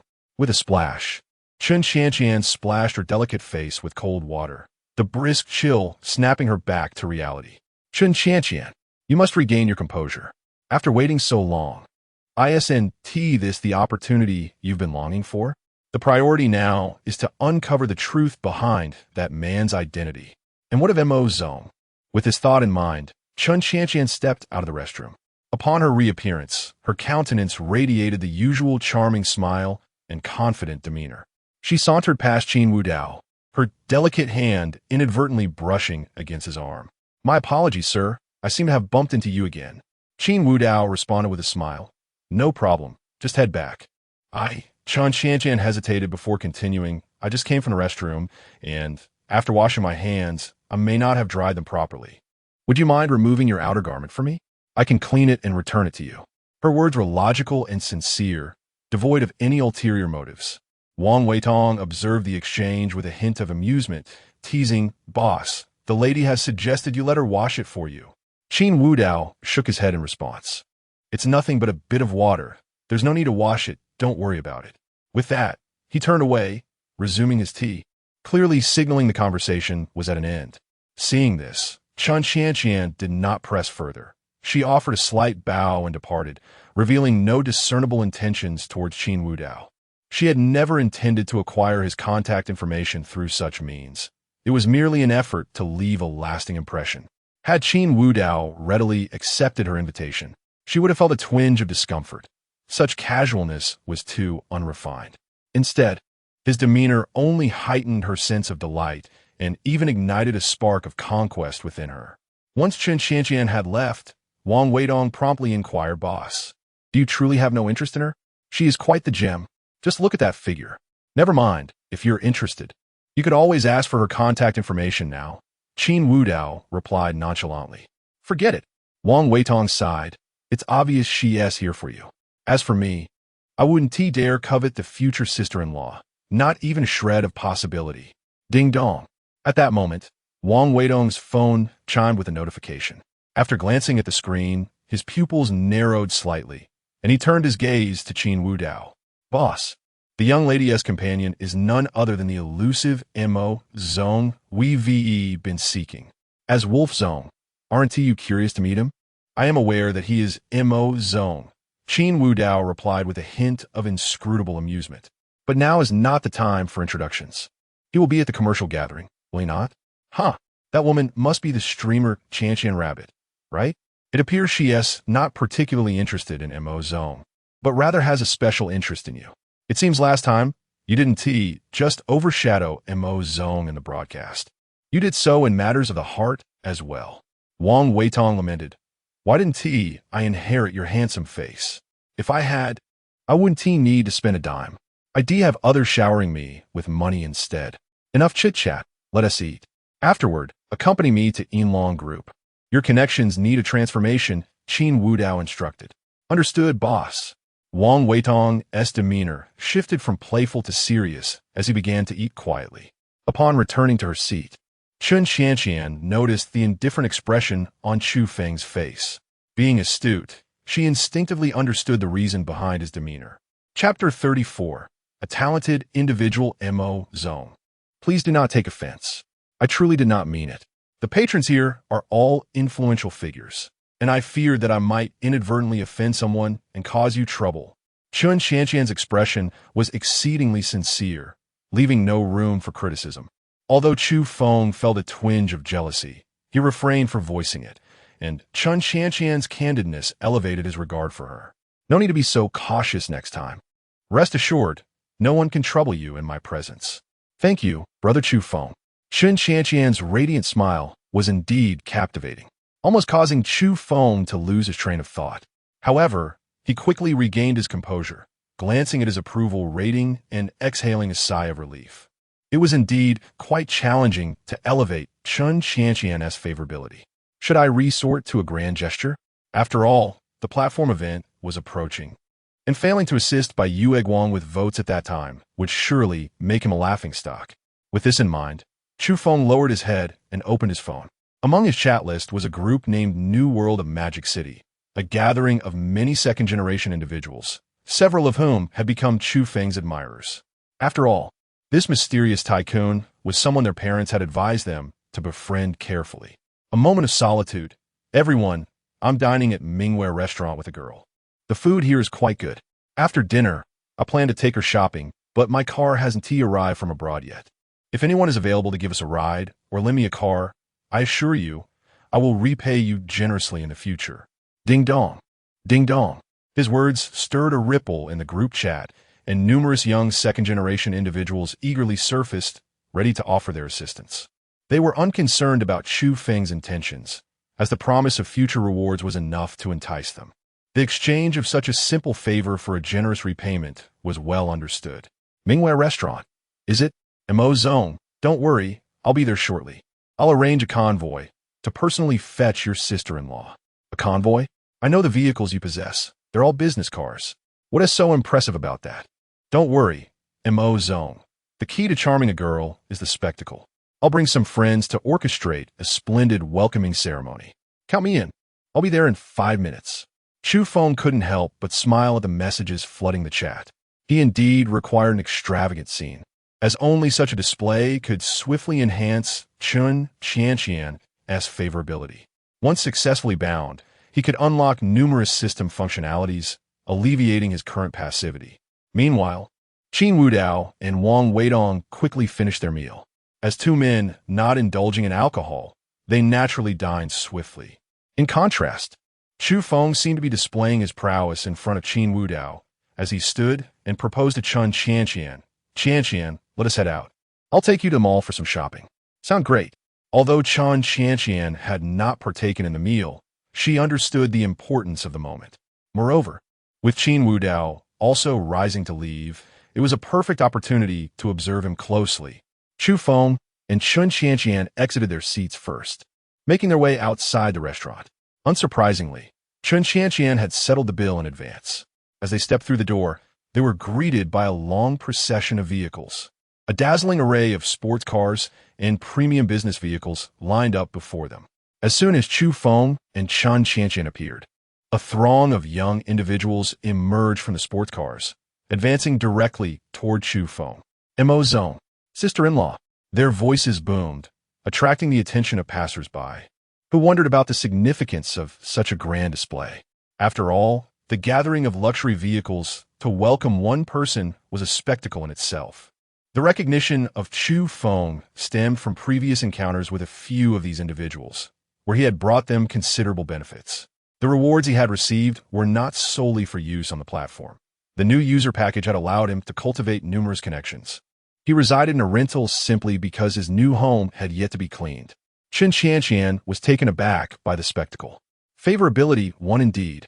Chu Feng felt a surge of joy within. He knew that leveraging a grand scene was the right choice. However, he was puzzled as to why the increase in favorability was so sluggish. In such an extravagant setting, could it not elevate Chun Qianqian's rating further? This woman was quite difficult to please. As Chu Feng pondered, the doors of Mingware restaurant swung open once more, and Qin Wudao emerged first, followed closely by Wang Weitong. Both were momentarily taken aback by the scene before them. The second-generation individuals also noticed their arrival, particularly their expressions widening upon seeing Qin Wudao. It was common knowledge that the events of the previous night had spread throughout their circles. Everyone was aware that this heir of the Qin family had returned with ruthless methods, and, as the biological son of the Li family, he was recognized as the eldest son of the Qin family. His dual lineage rendered him as if adorned with golden edges. The wealthy elite were always attuned to the slightest disturbance, and rumors circulated swiftly. Many had dismissed the previous information about Qin Wudao, believing it beneath them to regard such a person as a mere sycophant. After all, someone capable of such brutality could hardly be categorized as a flatterer. A group of self-important individuals speculated that Qin Wudao had been orchestrating something significant over the years. Thus, they instructed their younger counterparts to exercise caution whenever they encountered him. Oh, quite a lively scene. Wang Weitong stepped forward, gazing with amusement at the young second-generation individuals. As the second heir of the Wang family, his status far surpassed that of these youths. Upon seeing Wang Weitong, the second-generation individuals immediately bowed and scraped. Wang Xiao, what brings you here? If you had informed me earlier, we would have come to fetch you. Not at all, Wang Weitong casually replied. Isn't this where Lord Qin is having breakfast? As a younger brother, I naturally accompany him. What brings you here, and why such a grand display? At this, the young man hesitated, unsure of how to respond. Should he admit to coming to fetch Mo's zone? But with Lord Qin and Wang Xiao, two top-tier second-generation individuals present, wouldn't that be embarrassing? One second-generation individual quickly devised a response. I'm not sure what they're here for, but I came to greet you and Lord Qin. A friend of mine is dining inside and mentioned seeing Lord Qin, so I thought it necessary to come and pay my respects. Lord Qin, you must have just returned to Magic City, right? Allow me the opportunity to show you around. Seeing the second-generation individual's eloquence, Wang Weitong was somewhat surprised. This fellow was indeed a talent. Chapter 35. The early departure. Though Chun Qianqian did not turn her gaze towards Qin Wudao, curiosity flickered in her beautiful eyes. Qinyi? Despite her ongoing attention to this circle, Chun Qianqian was not an insider. Thus her sources of information were limited. She could only inquire further about who exactly Qinyi was. Nevertheless, her curiosity about Qin Wudao remained undiminished, although she could not express it openly in front of Chu Feng, who stood nearby. Chu Feng, on the other hand, wore a somewhat displeased expression. After all, these individuals were invited by him, yet upon seeing Qin Wudao, they had effectively sidelined him. Even if a few approached Qin Wudao, it was still a slight against him. Who was pretending to be impressive? It was he who should have been the center of attention, yet it seemed to have shifted to Qin Wudao. The second-generation heirs gazed at Qin Wudao with unabashed admiration. He was from the Qin and Li families, both of which were considered premier forces in Modu. Establishing a connection with Qin Wudao was undoubtedly far more reliable than aligning with Mo's zone. After all, even the strongest dragon finds it difficult to suppress the local snake. Not to mention that the latter was also a dragon. The second-generation heirs quickly grasped the hierarchy of importance. Qin Wudao regarded the few second-generation heirs before him and spoke softly. No need to see me off. I drove here myself. However, feel free to engage in conversation with Wang Xiao. What? Wang Weitong's expression fell instantly. Wasn't he supposed to accompany Qin Wudao to the Yinlong group? Instead, Qin Wudao had handed these second-generation heirs over to him. Yet, Wang Weitong understood that Qin Wudao was looking out for him. To inherit the Wang family legacy, it was not enough to rely solely on underhanded tactics. One needed to cultivate a vast network as well. The second-generation heirs were visibly excited. Qin Wudao's words were evidently an opportunity extended to them. And who was that standing beside them? Wang Xiao. Even if he wasn't the current heir of the Wang family, what about the future? By aligning with Qin Wudao and having him facilitate connections, it was clear that a significant signal was being sent. Wang Weitong was determined to rise. These second-generation heirs, aside from a few genuine wastrels, were mostly astute individuals. All right, Qinyi, please attend to your matters. When you find the time, we shall personally pay you a visit. Qin Wudao nodded in acknowledgement and turned towards his vehicle. Meanwhile, Chu Feng's gaze remained fixed on Qin Wudao, deep in contemplation regarding his identity. He had already resolved to inquire with these second-generation heirs once the matter concluded. As for those second-generation heirs still fawning over Chu Feng, they were truly unaware of Qin Wudao's status. This was precisely why Qin Wudao had encouraged Wang Weitong to engage with the proactive second-generation heirs. After all, those who recognized Qin Wudao were unlikely to come from lowly backgrounds. All right, the boss is off to handle his affairs. Let me entertain you. Come, brothers. I shall find a splendid place for us to enjoy. Upon hearing Wang Weitong's words, the eyes of the second-generation heirs lit up. Who did not know that Wang Ershao was the most entertaining figure in all of Modu? Moreover, he referred to them as brothers. Did this not signify their inclusion in his circle? Before departing, they cast apologetic glances towards Chu Feng. The earlier moment when Qin Wudao and Wang Weitong had not acknowledged Chu Feng clearly indicated that either they were oblivious to Mo Zong's identity, or they harbored animosity towards him. However, the former hypothesis was highly improbable. They all recognized Mo Zong as the individual before them. How could Qin Wudao and Wang Weitong be unaware? Thus, it must be the latter, since they had already allied with Qin Wudao and Wang Weitong. They naturally could not be overly familiar with Chu Feng in front of Wang Weitong. Chu Feng clenched his fists slightly within his pockets. From the second-generation heirs' departing glances, he perceived their regret, as if conveying, "We did not wish to leave you, but we had no choice. He called us brothers." In recent days, Mo Zong had become a figure of immense influence online, attracting countless admirers. Chu Feng's mindset had yet to adapt. Previously an ordinary individual, the sudden acquisition of a system had inflated his ego. Given time, he might undergo a complete transformation, becoming indifferent to such matters. However, at this moment, he was not yet capable of that. The remaining second-generation heirs exchanged glances. They had heard of Wang Ershao's formidable reputation, a presence they could not afford to provoke. Although the name Qin Wudao sounded somewhat familiar, they were unaware of his true identity. In their eyes, Mo Zong was evidently the most valuable ally to befriend. Seeing most of their companions depart, they felt a surge of delight. This meant they had a chance to curry favor with Mo Zong. One of the second-generation heirs stepped forward with a smile. Mo Zong, where are we headed? Mo Zong, I apologize. I just received a call and must attend to an urgent matter related to my live stream. I truly regret that I cannot accompany you to the mall. Chu Feng had initially intended to take Chen Qianqian to the mall, showcasing his true capabilities. However, before he could voice his intentions, Chen Qianqian had already expressed her need to leave, her expression filled with regret. This only added to Chu Feng's frustration. As he watched Chen Qianqian bow repeatedly in apology and noticed that the system had not indicated a decline in favorability, he suppressed his rising anger and replied slowly, "Very well. If you have matters to attend to, go ahead. We can visit the mall at another time.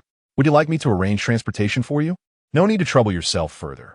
I've already caused you too much inconvenience today. I sincerely appreciate your company for this meal. I am truly sorry for today's events." With that, Chen Qianqian walked away toward a taxi parked by the roadside. As the taxi drove away, the second-generation heirs exchanged incredulous glances. Mo Zong was stood up by a woman. This woman, no matter how beautiful, was rather audacious, was she not? Reading the expressions of those around him, Chu Feng understood their thoughts. To prevent further damage to his image, he resolved to use the recent influx of rewards to demonstrate his capabilities to these second-generation heirs, as he would undoubtedly require their assistance in the future. "Come, since you're all here, I shall take you out for some fun." At these words, the second-generation heirs' eyes gleamed with excitement. If they could grow closer to Mo Zong, it would be beneficial for them. "Let's not impose on you, Mo Zong. I shall take the lead. Please get in the car." They respectfully ushered Mo Zong into the vehicle, and the luxurious convoy gradually departed. Meanwhile, seated in the taxi, Chen Qianqian promptly opened her chat list, locating the socialite group, her slender fingers beginning to rapidly tap on the phone screen. Hasn't there been a certain Qin Yi in Moda lately? Chapter 36. The Hidden Dragon Group, Ding Dong. Ding Dong. Shortly after Chen Qianqian uttered those words, the group began to respond. Which Lord Qin are we speaking of? If it's the prominent figure from a top-tier force, I'm aware of him. If you know, do enlighten us. When did our Mo city gain a Lord Qin? Is he from the Qin family? Indeed, he is from the Qin family. It is said that their adopted eldest son had run away from home, but has recently been found. So he is an adopted son. I was wondering who could be worthy of the title Lord Qin. Ha! Given your evident ignorance, despite being the Qin family's adopted son, he is cherished beyond measure by the family head, the matriarch, and even a young lady. They have been searching for him all these years. Moreover, this adopted son of the Qin family is, in fact, the missing eldest son of the Leaf family. The Qin family? The Leaf family? This is an extraordinary advantage. Quickly, sisters, within a minute, I need information on this individual. What useless request. Do you think he would be interested in you? After obtaining the information she sought, Chen Qianqian disregarded the nonsensical chatter from the others. She murmured softly, the Qin family? The Leaf family? And he no. This must be the person I'm searching for.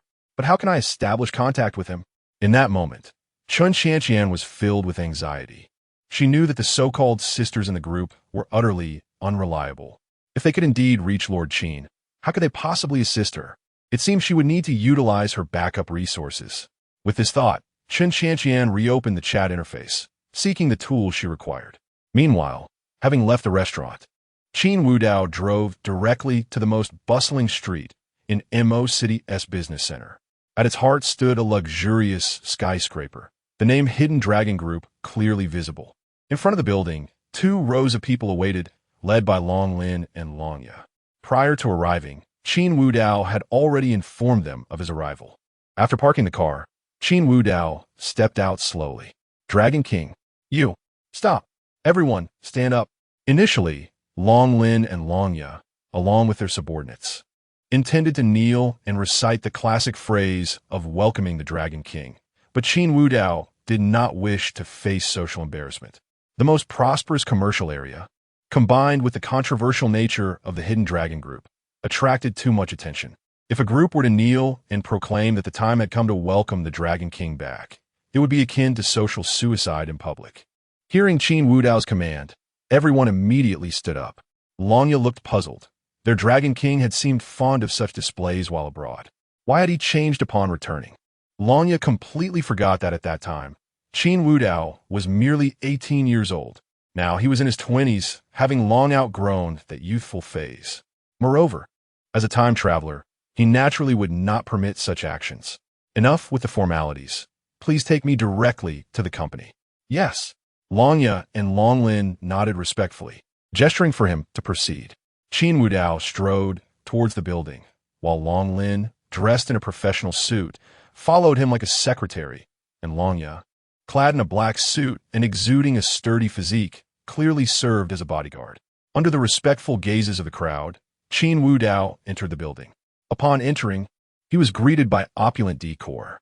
One could not overlook the immense financial resources required merely to lease and renovate such a structure. Crystal chandeliers, jade walls, exquisite sculptures, everything was designed to be both luxurious and of the highest quality. Ding dong. Riding in the exclusive elevator for the president, Qin Wudao, along with Long Lin and Long Ya, ascended to the top floor. This entire level was dedicated to the president's office. Every detail was imbued with minimalistic yet lavish decoration, and the floor-to-ceiling windows provided a panoramic view of the bustling crowds below, akin to observing ants at work. Qin Wudao took a seat in the president's chair and addressed the two. Have you prepared everything I requested? In response, Long Lin stepped forward, slightly bowing as he opened the computer on the desk. Dragon King, this outlines all of our company's operations.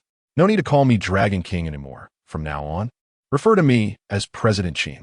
Understood. Qin Wudao began to navigate the computer, reviewing the business dealings of the Hidden Dragon Group.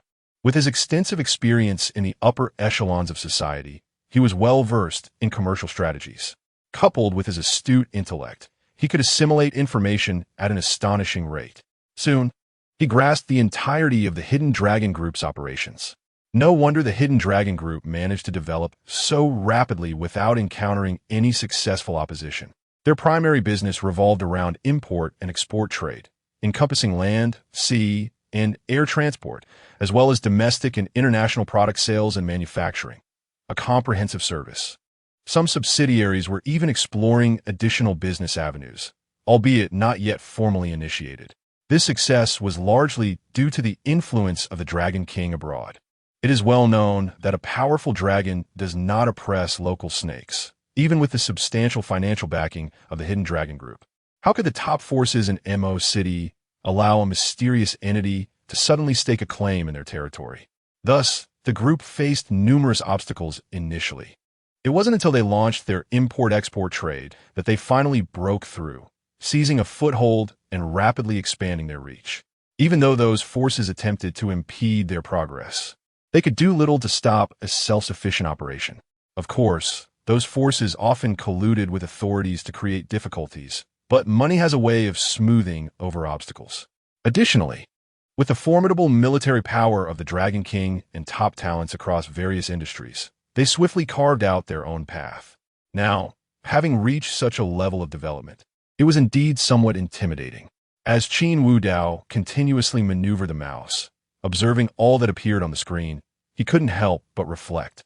As the Dragon King, he truly held little significance. In fact, during his previous life as a sycophant, he had merely been a burdensome presence, while Longya and Longlin were diligently expanding the business. The previous incarnation immediately demanded that they assist him in courting his goddess. Had Qin Wudao not arrived in time, the previous persona would have continued on this path. And one could only wonder whether the arrival of the Dragon God would have usurped his position. Half an hour later, Qin Wudao finally finished reviewing the company's operations. He closed the laptop and turned to Longlin and Longya. Once, these two had been filled with youthful vigor as they fought alongside him abroad, but upon their arrival here, their faces bore a noticeable burden of concern. "Thank you for your hard work all these years." "No, it has been no trouble at all."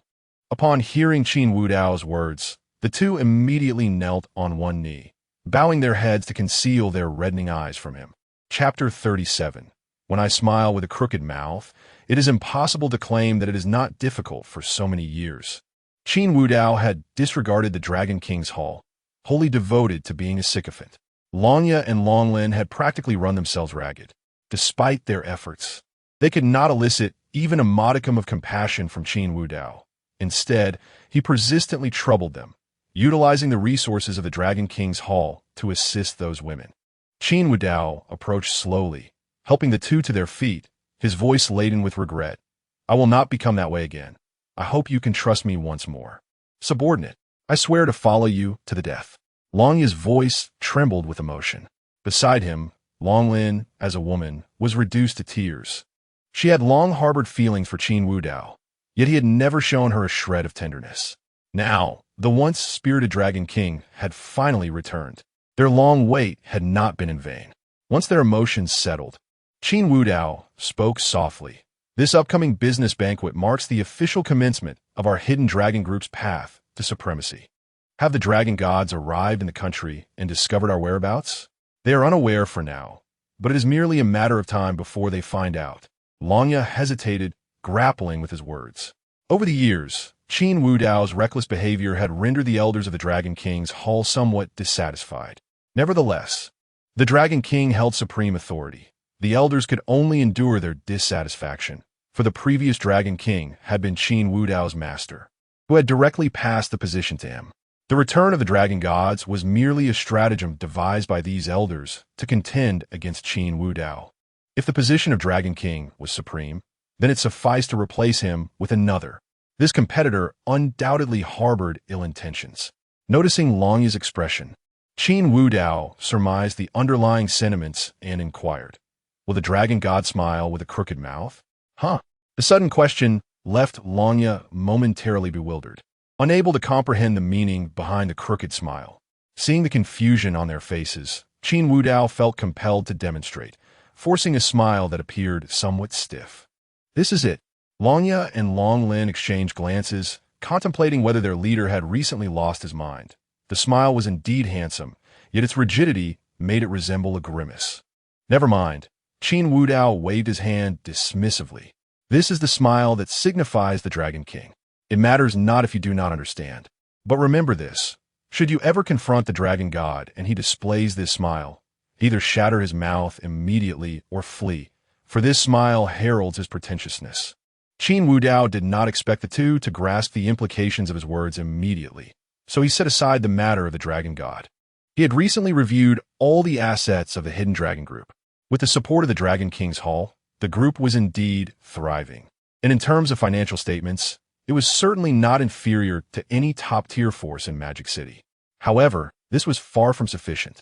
Those prestigious families had stood firm for hundreds, even thousands of years due to their deep-rooted foundations. Their commercial empires were vast, their influence permeating all of Magic City.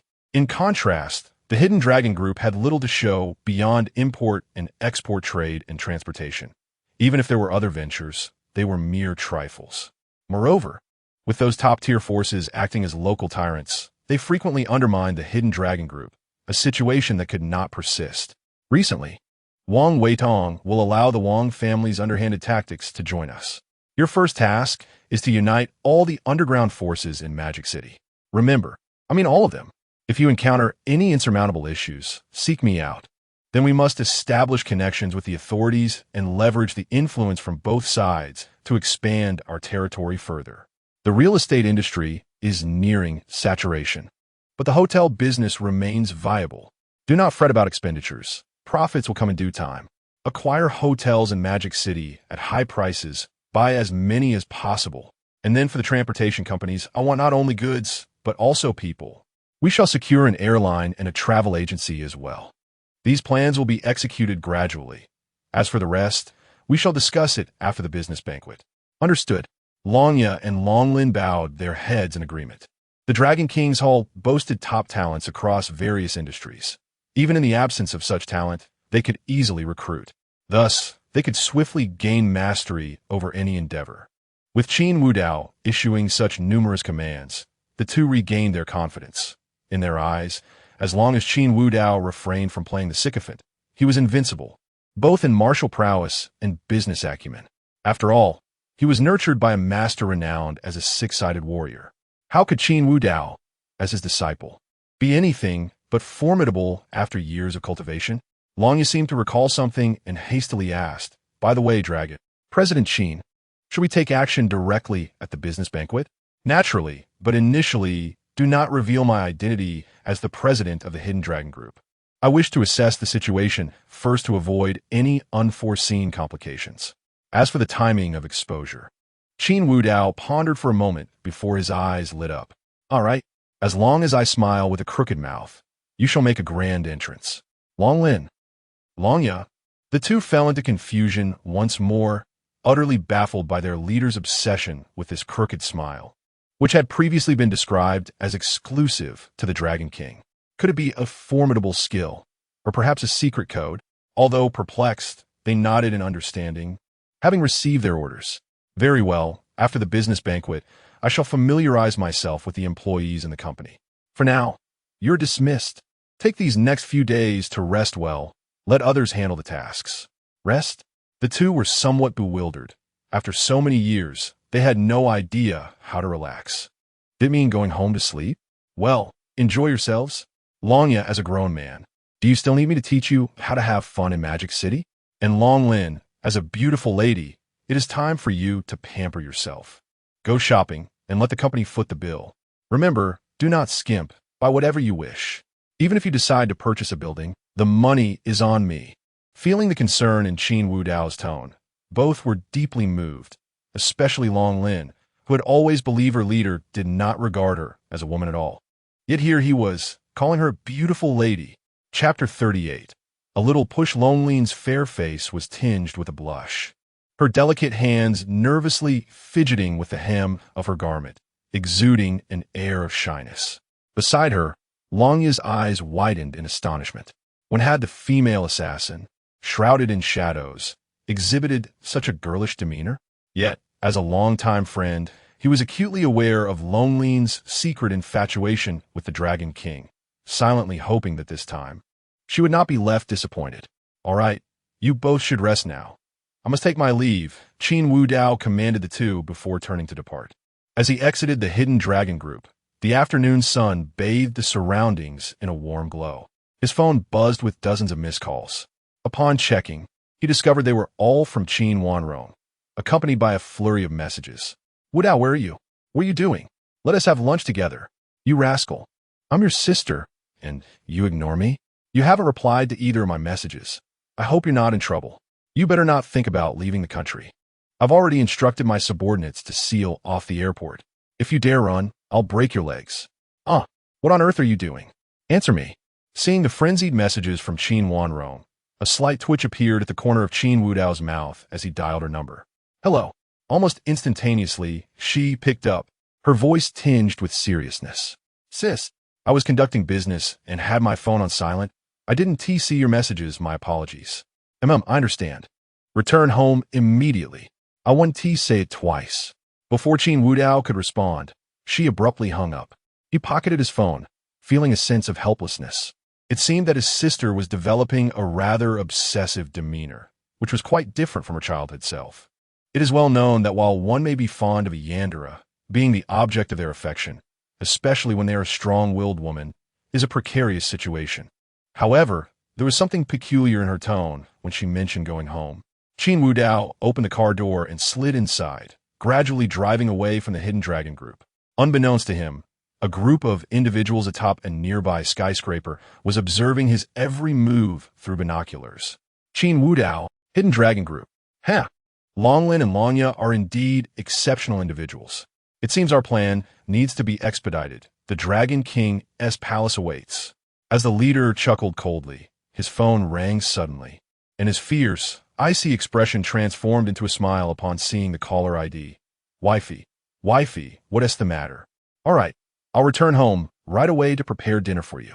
After hanging up, one of his companions inquired, Sir, will you not reveal your true identity to your wife?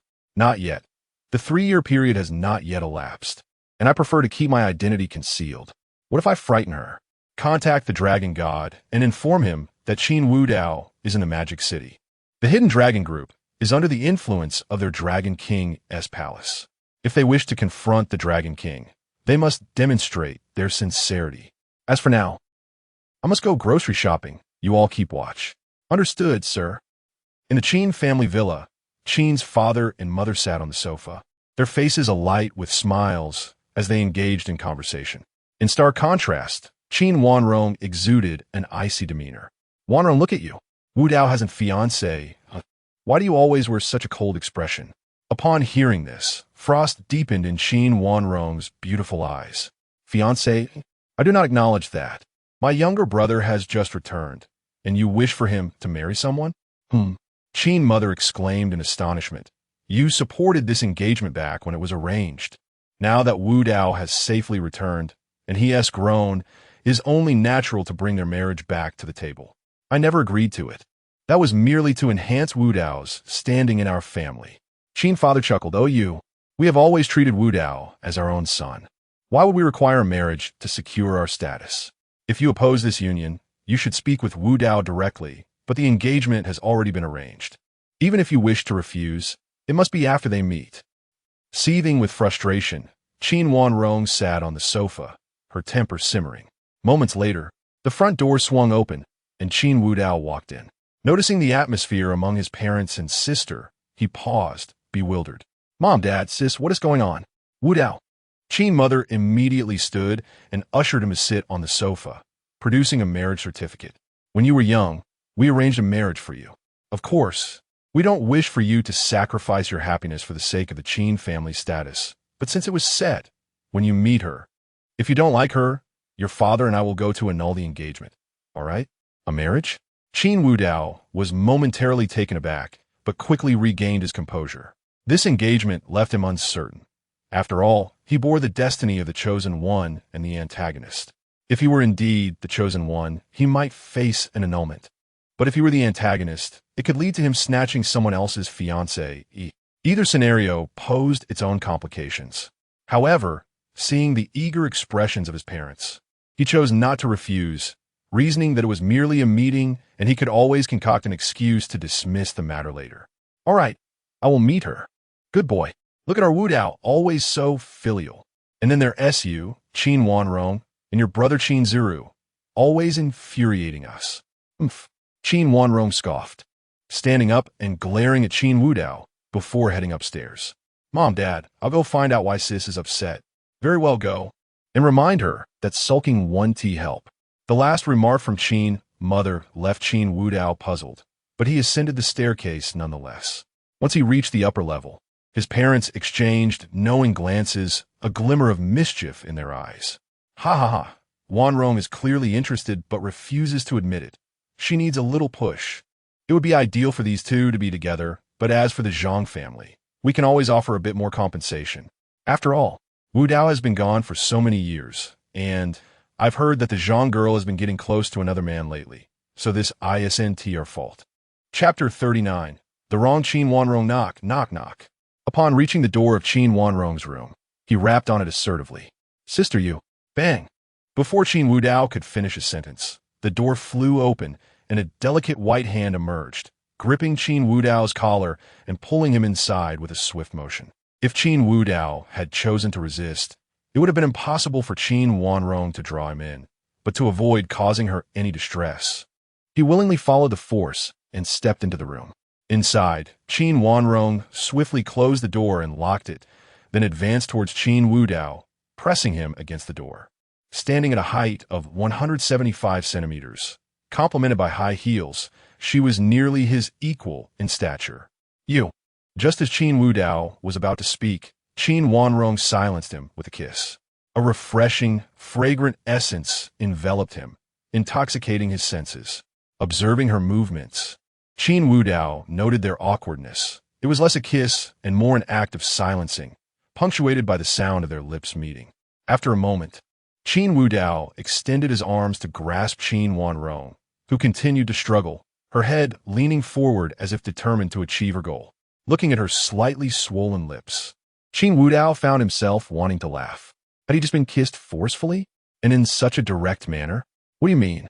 Do you find me so distasteful? Qin Wanrong's beautiful eyes fixated on Qin Wu Dao, her tone filled with defiance and anger. In response, Qin Wu Dao shook his head gently, speaking softly. What troubles you? Is it about the company, or perhaps the matter of my engagement? What do you think? Qin Wanrong replied with a hint of melancholy. Do you intend to marry that woman? I don't even know her. How could I marry her? Regardless. Qin Wanrong's long eyelashes fluttered as she stubbornly declared. You cannot marry her. Not just her, no one can. Oh. Qin Wu Dao's tone took on a teasing note. Why can't I marry anyone? Am I to marry you instead? You are my sister after all. Haven't you always insisted I call you sister since childhood? He intended to jest with Qin Wanrong, but upon seeing her eyes redden and her delicate figure sway, as if she might collapse, he ceased his playful banter. He quickly reassured her, rest assured, I have no intention of marrying anyone else. This engagement was arranged by our parents, and it is only right I refuse it in person. Qin Wanrong nodded heavily, then suddenly threw herself into Qin Wu Dao's embrace. Her trembling form gradually settled. As he held her, memories of their past surfaced in Qin Wu Dao's mind. Recollections of their betrothal, a fleeting encounter from their childhood, before their paths diverged due to his departure from home. The matter of annulment could be easily resolved, as it was merely a private arrangement between their families, not publicly known. Even in the event of an annulment, it would not bear any significant consequences. What are you thinking about? Qin Wanrong clung tightly to Qin Wu Dao's waist, as if fearing he might vanish at any moment. Qin Wu Dao replied softly, I was just pondering how my sister, who always promised to protect me, has transformed into someone who would approach her own brother in such a manner. At his words, a flicker of excitement crossed Qin Wanrong's beautiful eyes, and her cheeks flushed. What do you mean by approaching my brother? We have no blood relation. You are merely the childhood husband my parents arranged for me. All right, childhood husband it is. Qin Wu Dao responded with a hint of exasperation. As he spoke, Qin Wanrong began to wriggle playfully against him. Clad in formal attire, her suit lay discarded on the floor. leaving her in a fitted blouse and a short skirt paired with stockings that accentuated her perfect figure. Her movements were almost incendiary. After a moment of this playful writhing, Qin Wanrong suddenly ceased her movements. Seemingly sensing something, she tilted her head slightly, her eyes crescent-shaped with mischief. It seems my brother is not so innocent after all. Seeing her playful smile, Qin Wudao leaned down to kiss her. After what felt like an eternity, they finally broke apart. Qin Wanrong's eyes were filled with a dreamy haze. Her delicate hand resting against Qin Wudao's chest, poised to explore further, but he halted her advances. With a mischievous grin, Qin Wudao teased, "It seems the one being unruly is you." "What if I am unruly?" Qin Wanrong, perhaps to mask her embarrassment, declared loudly, "All these years, you've been away. Do you know how I've managed alone? You've returned all this time and yet never contacted me. Now that we finally meet, I want to bask in your presence. What is wrong with that?" "Very well, continue to bask," he replied. They held each other in silence. With Qin Wanrong's lovely face nestled against his sturdy chest, her expression one of tranquility. Qin Wudao harbored deep feelings for the Qin family, and his sentiments for Qin Wanrong were particularly intricate. She was a beacon of light from his childhood. This was precisely why he had tolerated Qin Zirwei in the past. In contrast, he felt no attachment to the Li family, as his soul had wholly merged with his former self, inheriting those emotions. Furthermore, having fought on foreign battlefields for many years, he possessed a remarkable intuition. He could sense the love from the Qin family towards him, just as he could perceive the indifference from the Li family. This was why he was forgiving towards the Qin family while being decisive with the Li family. As he continued to ponder, Qin Wanrong suddenly spoke softly. "Tell me, in all these years, have you been intimate with any of those women?" Qin Wudao longed to say yes, but unfortunately, the truth was quite the opposite. The most he had done was hold hands and exchange kisses. His previous self had earned the title of war wolf throughout his youth. After a moment of silence, Qin Wanrong pressed on, her tone more insistent. "Speak. Have you done anything beyond friendship with them?" "No." Upon hearing these two words, instead of ridicule, Qin Wanrong's lovely face lit up with joy, her soft lips curving into a smile. "That's good. You can only be mine," she declared, her hand sliding down suggestively. "Would you like your sister to help you?" "All right, that's enough for today." Qin Wudao firmly pushed Qin Wanrong away and turned to leave. As Qin Wanrong watched him depart, her beautiful eyes shimmered with longing. Chapter 40. The Battle of Platforms. Upon returning to his room, Qin Wudao let out a soft sigh. It was not that he did not desire to act, but rather that he found himself unable to do so. His parents, aware of his intent to comfort Qin Wanrong, were still downstairs. Any noise at this moment would undoubtedly lead to an awkward situation. Even if he were to consume Qin Wanrong, this was hardly the opportune moment. Meanwhile, on the other side, Wang Weitong reveled in merriment with a group of second-generation elites, exchanging toasts and laughter. Amidst the festivities, several of these elites boldly declared their support for Wang Weitong. Titles such as Young Master Wang held little significance. They were ready to take action at his behest. Wang Weitong smiled and engaged with their banter, treating their words as mere jest. If he truly held an advantage in the heir competition, they would undoubtedly honor their promises. However, should he falter, these very individuals would likely be the first to turn against him. Nevertheless, cultivating connections always bore fruit. After a few drinks, Wang Weitong cautiously inquired, "Who was that person at the dining establishment earlier?" The second-generation elites exchanged glances, contemplating for a moment before one spoke up. "That individual is Mo, the one who previously splurged billions on the platform. Surely you've heard of him, Young Master Wang?" "Oh," Wang Weitong feigned surprise. "So that was him.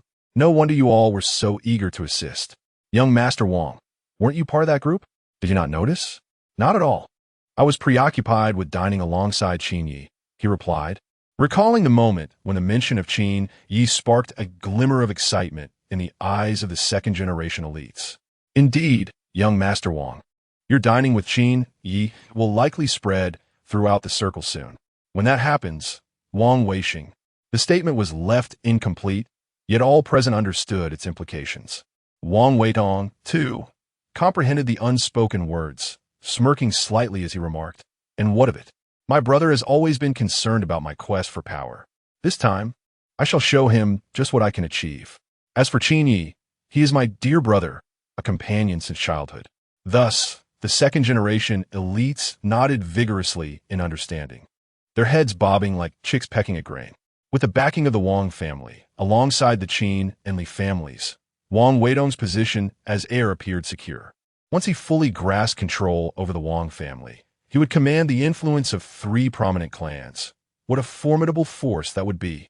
Without hesitation, the second-generation elites raised their glasses in heartfelt toasts, each one envisioning themselves as a strategist in Wang Weidong's ascent. The gathering continued for 2 full days, attracting several additional elites, each contributing to a considerable force. Wang Weisheng, situated in the Wang Group's presidential office, received the news. Veins bulged on his forehead, and his hands trembled slightly as fear and unbridled rage surged within him. The matter of the heir had seemed settled, yet now Qin Wudao had emerged from the shadows. Had it not been for Qin Wudao's return, Wang Weidong would never have dared to contest for the position of heir. Damn it! Qin Wudao, Wang Weitong. You leave me no choice. Wang Weisheng narrowed his eyes, a perilous scheme taking root in his mind. For 2 days, Qin Wudao remained at the Qin residence, while Qin Wanrong, rejuvenated by their previous embrace, busied herself with preparations for the upcoming business banquet. As an event for the elite of the Magic City, various factions needed to prepare in advance. Who could predict the shifts in power that might follow this banquet? It was always prudent to plan ahead. At this moment, Qin Wudao opened his phone and noticed the platform event at the top of the video feed. The event that Chu Feng had mentioned had indeed commenced. Various streamers began to showcase their talents, vying for attention. The leaderboard fluctuated, yet the top 10 remained unchanged, dominating the rankings with a stark disparity from those below them. First, Qing Lung Yu Guang second, Demieta Mie third, Qian Qian Tu fourth. As expected, upon investigating the streamers Chu Feng had supported, Qin Wudao discovered that the top 5 were predominantly those he had been protecting.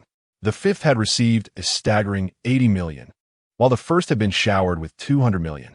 Rather than a mere ranking activity, this leaderboard resembled a harem list of sorts, revealing the unrestrained nature of the gifting system.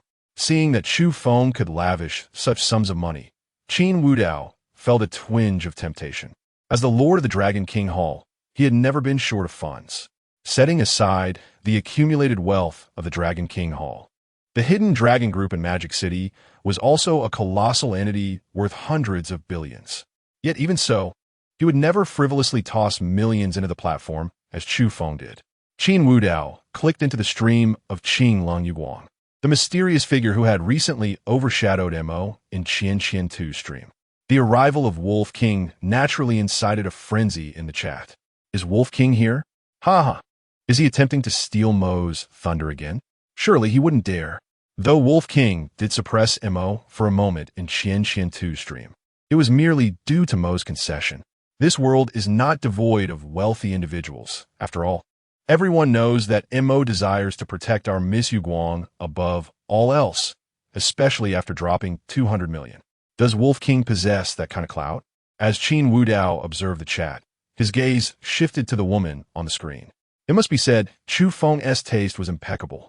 She was an almost flawless beauty, tall and graceful, akin to an orchid hidden in a secluded valley, exuding an air of ethereal elegance. Her raven hair cascaded like ink over her shoulders, the ends curling slightly, yet failing to disturb the cool aura that enveloped her. With a perfectly shaped oval face and skin as fair as snow, she seemed to be veiled in a delicate frost, emanating an icy allure. Her white dress accentuated her otherworldly presence, for in terms of beauty, she was the most exquisite woman Qin Wudao had ever encountered, stirring a desire for conquest within him. As gifts continuously flowed across the screen, the woman remained largely unmoved, calmly expressing gratitude to each individual who bestowed gifts upon her. Qing Lung Yuguang, indeed a fitting name. While Qin Wudao was captivated by the enchanting figure in the room, Chu Feng wore a grave expression. Qian Qian Tu's favor had yet to reach the required threshold.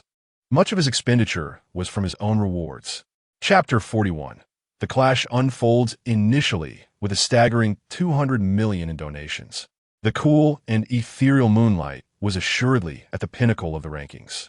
However, the unexpected arrival of the War Wolf threatened to disrupt the equilibrium. Previously, the War Wolf had casually bestowed over 6 million in the Rabbit Chanchan's livestream, which was hardly significant, given the countless sums that Chu Feng had showered upon the platform. Yet, the circumstances had shifted dramatically. The affection from Chanchan had yet to be solidified, and if the War Wolf intervened at this juncture, it would undoubtedly result in a public humiliation for him. Moreover, this scoundrel had seemingly taken a fancy to Chanchan. Why then was he intruding upon the Moonlight's domain? Unlike Chu Feng's grave demeanor, the audience in the Moonlight's live stream reveled in the unfolding drama. Ha ha, the wolf has come to stir the pot again. I wonder if he intends to seize the top spot this time? Previously, the wolf had merely donated 6 million to Chanchan. Now, he was aiming for 200 million.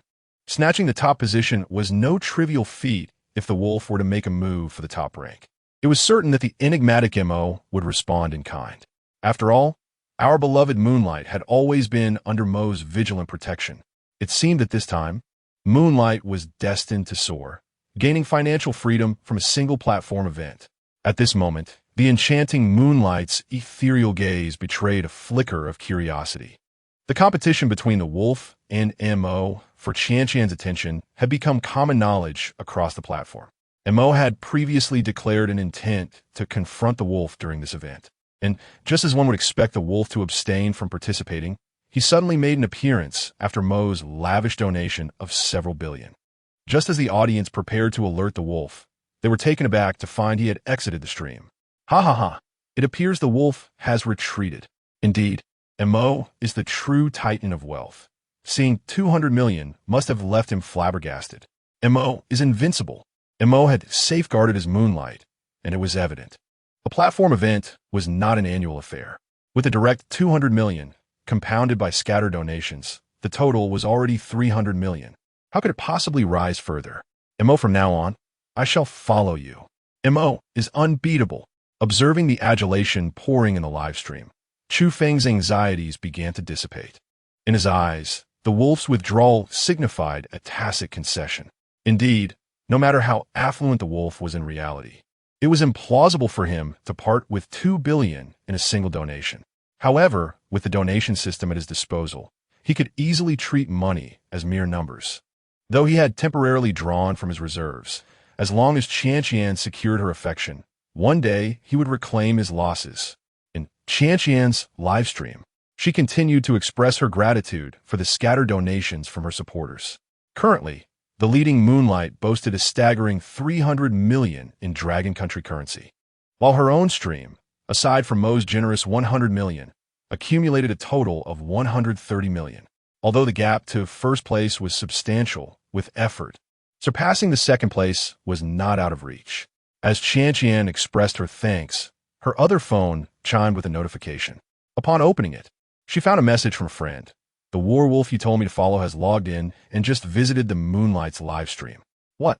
Chanchan's heart skipped a beat.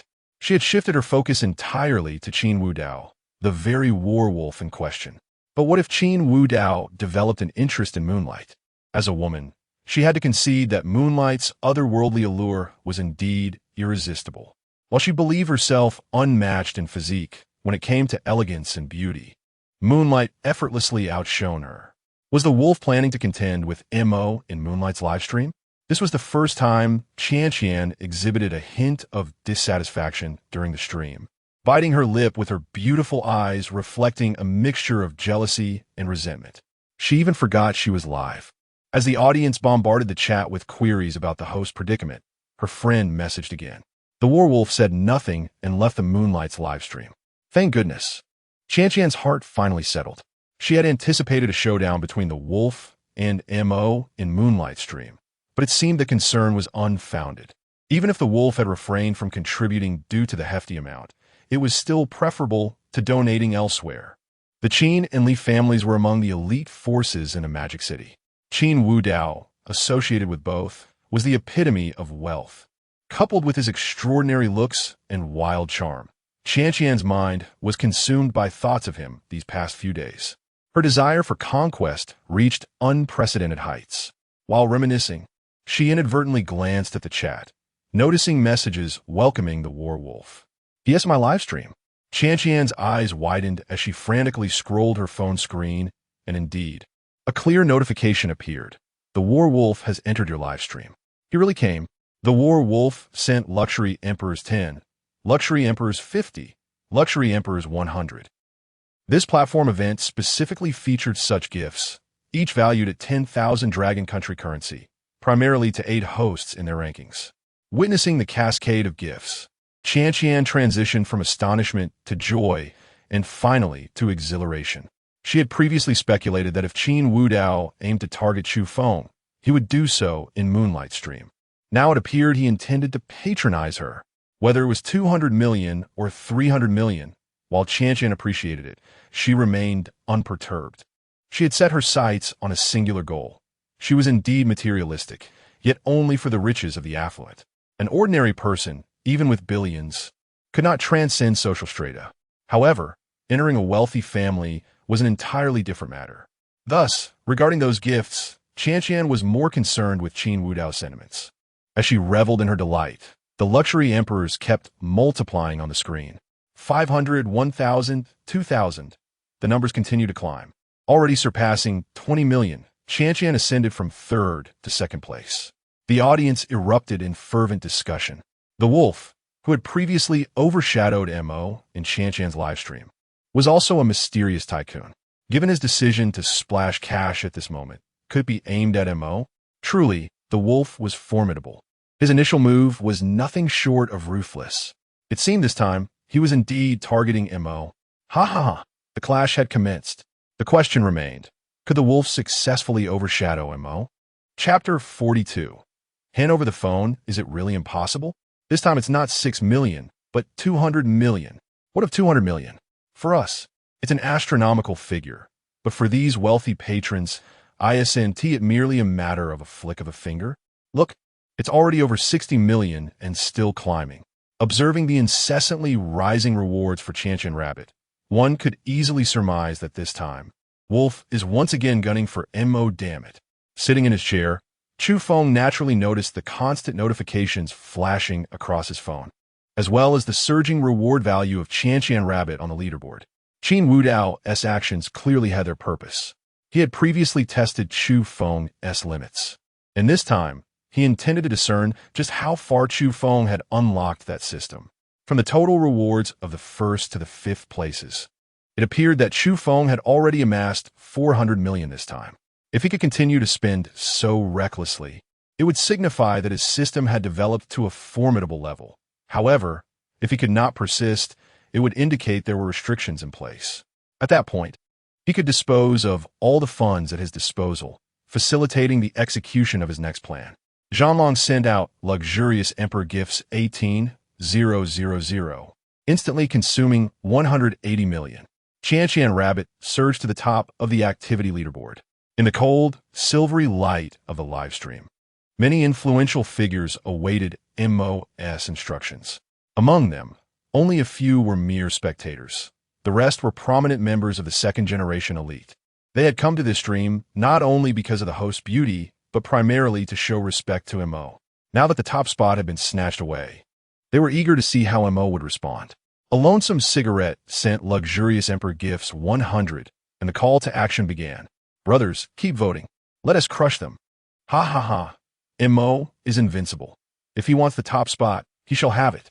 Don't let him do it alone. Let us join in, one after another. The extravagant gift animations erupted in the live stream. Yet, despite the multitude of supporters, the rewards continued to be outpaced by Qianqian Rabbit, and the gap kept widening. 400 million to 380 million. 450 million to 400 million. 500 million to 420 million. As they watched the leaderboard, the entire platform, both hosts and onlookers, was astounded. They had not anticipated that a mere event could escalate to such heights. Under the dazzling presence of Wolf and Mo, all the wealthy patrons seemed diminished. The reward value surged until it reached 700 million against 510 million. Previously, Mo had gifted Qianqian Rabbit 100 million, and now it seemed Wolf was intent on outdoing him by 100 million more. In the cold, silvery light of the live stream, the audience continued to fuel the atmosphere, but as of 3 minutes ago, Mo had ceased sending gifts. The second-generation elites still contributed some gifts, but it no longer affected the overall situation. The gap had already been established. Where is Mo? Should we continue? Could it be that he no way? We all know Mo's capabilities. He must be recharging now, right? But the event is nearing its end, and this gap seems rather vast. Not only was the live stream abuzz with inquiries, but the group chat was also tagging a lonesome cigarette. However, since earlier, Mo had seemingly vanished without a trace, offering no responses. Meanwhile, within the confines of the room, Chu Feng felt the veins on his forehead bulging. He never imagined that this Zhanlong would truly push him to the edge. Not only had he exhausted his remaining rewards, but he had also tapped into his savings for emergencies, rendering him as penniless as before. To continue utilizing the system, he needed to unlock more functionalities. Yet Qianqian Rabbit's favor was diminishing instead of increasing. The relentless blows nearly drove Chu Feng to shatter his phone. He certainly noticed the messages directed at him in the group chat and the live stream. Yet at this moment, any attempt at explanation felt futile. It would be better to feign that his phone had run out of battery while he was on the streets abroad. Yes, that would suffice as an excuse. Chu Feng settled on a rationale he deemed not overly far-fetched. In Qianqian Rabbit's live stream, as she beheld the string of rewards, her heart raced with excitement. She had never seen such an abundance of wealth. Even if half were taken by the platform, what of it? She was now undeniably a wealthy woman. Yet despite this, Qianqian Rabbit remained undistracted by the allure of money. She proactively picked up her phone to message Zhanlong. Wolf, thank you for your support. Honestly, I didn't aim for a ranking in this event, but you've propelled me to first place. I know you're doing this to compete with Mo. So much expenditure is excessive. I am willing to return all that I have received. Please provide me with a means of contact. It must be noted that for any ordinary person, such billions in Longwu currency would be enough to incite madness. Yet Qianqian Rabbit maintained her composure, even willing to return all the funds just to obtain Qin Wudao as contact information. This clearly demonstrated her formidable determination.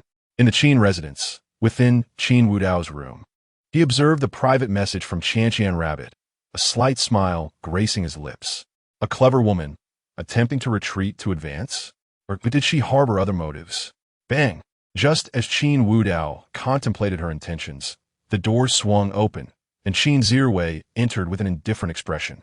Oh, what a rare visitor. What brings you here? Nothing much. My parents asked you to come downstairs. They need to discuss something with you. As Qin Zhiwei approached, he emphasized the words "my parents." Just as he drew near, his keen eyes caught sight of Qin Wudao's phone screen. You are Zhanlong. Qin Zhiwei stared at Qin Wudao in disbelief. He had certainly followed the online happenings, especially since he was part of that second-generation group. To think that the one crushing Mo was none other than Qin Wudao. How biased can our parents be to bestow upon you such wealth, only for you to squander it on gifting a streamer? Quickly hand over the money. It's all mine. Qin Zhiwei roared, his face contorted with rage, his body trembling in anger. In response, Qin Wudao chuckled lightly. You want money? Fine. Hand me your phone. Seeing Qin Wudao's readiness to comply, Qin Zhiwei was momentarily stunned, instinctively pulling out his phone and handing it over. After a flurry of operations on the phone, Qin Wudao returned it moments later. Done. You're so kind? Half believing, Qin Zhiwei accepted his phone, only to erupt in fury the next moment.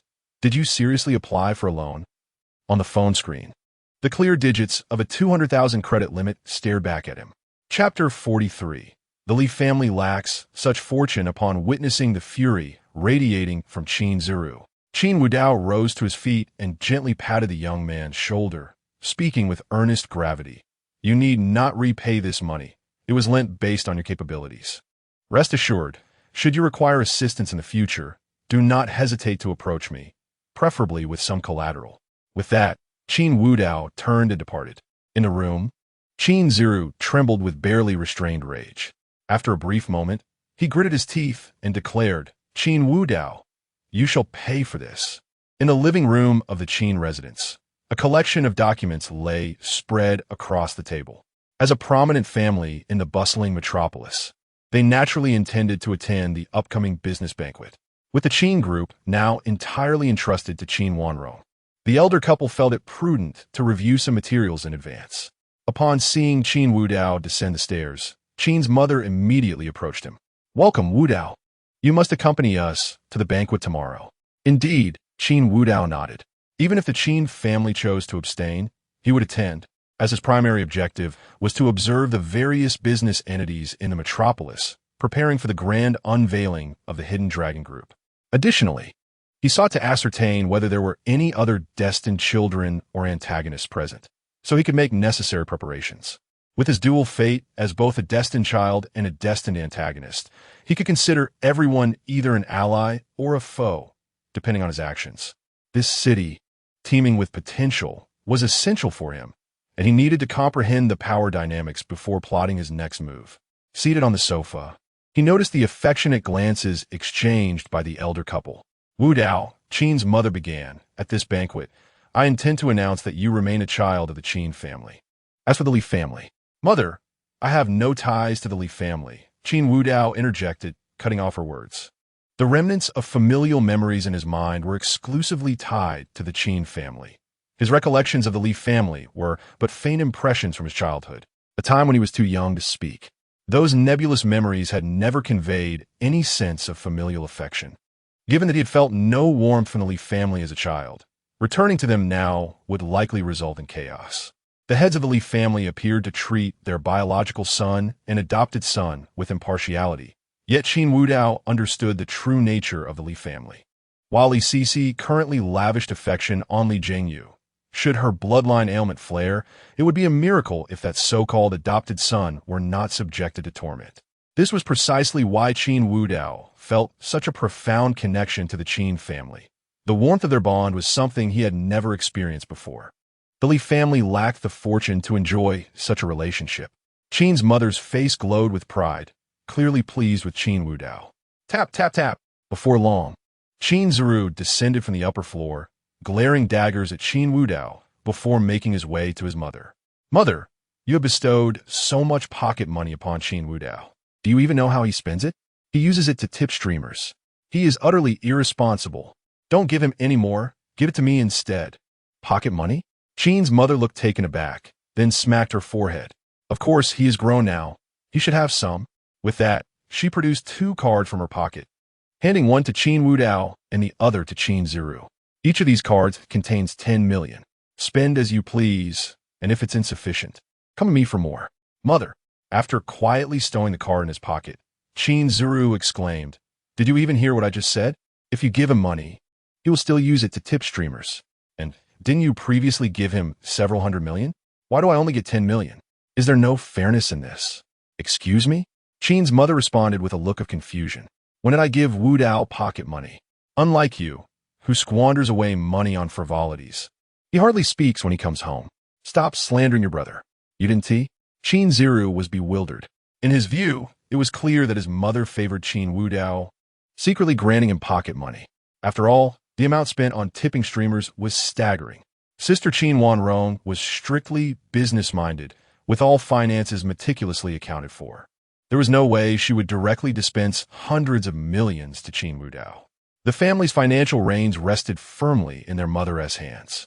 Now, to claim that no money had been given to Qin Wudao, where did his funds originate? At that moment, Qin Wudao chuckled mischievously. "The money I use to tip streamers is what I've earned over the years. However, Zero, I must say, it isn't wise to squander your mother's generosity on online loans." "What?" Qin's father, who had been composed until that point, sprang to his feet. "You took out loans, Zero?" As the young master of the Qin family, he had always received ample pocket money, and with his mother's indulgence, he was wealthier than most. To squander it all and resort to loans? This would be a disgrace to the Qin family. "Zero, what is the meaning of this?" Qin's mother's expression turned serious. "Online loans are not something you should be involved with. It's not merely about repayment. If this gets out, our family will be ridiculed." "How dare you?" Zero shouted, pointing an accusatory finger at Qin Wudao. In stark contrast, Qin Wudao lounged on the sofa. a smirk gracing his lips, seemingly unfazed. How audacious! You've erred, and now blame your older brother. Qin's father stormed over, snatching Ziru's phone and swiftly navigating through it. Unsurprisingly, he uncovered traces of online loans, confirming his suspicions. I will teach you a lesson today. With that, he pulled off his belt, advancing toward Qin Ziru. Dad, I'm your son. I truly haven't borrowed anything. Don't believe him. Ziru's voice trembled, attempting to evoke a sense of parental love. Yet both Qin's father and mother had no intention of sparing him. This incident was simply too humiliating, and given that Ziru had done nothing but indulge in excess for years, it was the perfect opportunity for a thorough reprimand. As Qin's father raised his hand to strike, Qin's mother turned to Qin Wudao with a gentle tone. Wudao, I have arranged for your attire for the banquet. Please, go rest. We shall attend together tomorrow. Chapter 44. The business banquet. Qin Wudao cast a lingering glance at the battered Qin Ziru before retreating to his chamber. The moment he unlocked his phone, a flurry of notifications from a video platform flooded his screen. Among the usual sycophants, messages from Qianqian too were rapidly taking over. Mr. Wolf, could you please share your contact information? I wish to refund you. I understand that this sum may be trivial to you, but it represents my heartfelt gratitude for your assistance in securing first place. Mr. Wolf, please, just give me a way to reach you. Why have you been reading my messages without responding? Mr. Wolf. Upon reading Qianqian 2's increasingly desperate messages, Qin Wudao chuckled softly before shutting off his phone. Although he held a certain admiration for her, there was no necessity to engage further. Such an astute woman could very well become a complication if contacted. Compared to her, was Qin Wanrong the more appealing choice? Furthermore, given Qin Wudao's current status and appearance, making an entrance at the campus as a domineering figure was certainly within reach.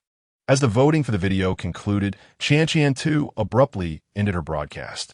Her delicate, fair hands turned pale from gripping her phone too tightly, her fingers devoid of color. Her beautiful eyes brimmed with frustration and urgency, her lip clenched so tightly that it was nearly drawing blood. Why won't you respond? She lamented. I don't want a single penny from you. Can I trade billions for just one contact? Qin Wudao, you are being utterly unreasonable. Chun Qianqian had prepared numerous strategies, yet he showed no inclination to engage. Without even a means to reach him, what was she to do? Just as her defenses began to crumble, her phone buzzed with a new message. A solitary smoke. Tomorrow, there will be a prestigious business banquet in Modu. Would you consider being my companion and making an entrance together? Upon reading this message, Chun Qianqian's eyes sparkled with hope. She recognized an opportunity.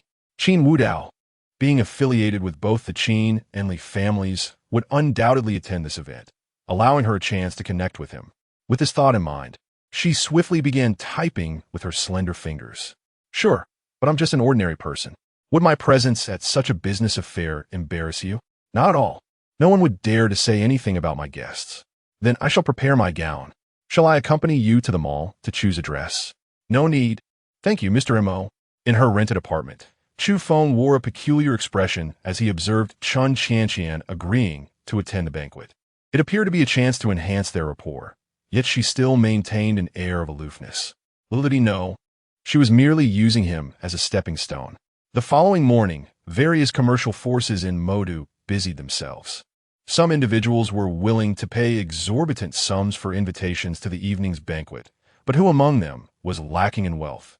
They could only seek to contact the event organizers in hopes of acquiring an invitation. Those invited included either the elite business magnates of Modu, rising stars, or promising companies. Naturally, some who received invitations declined, yet the majority chose to attend.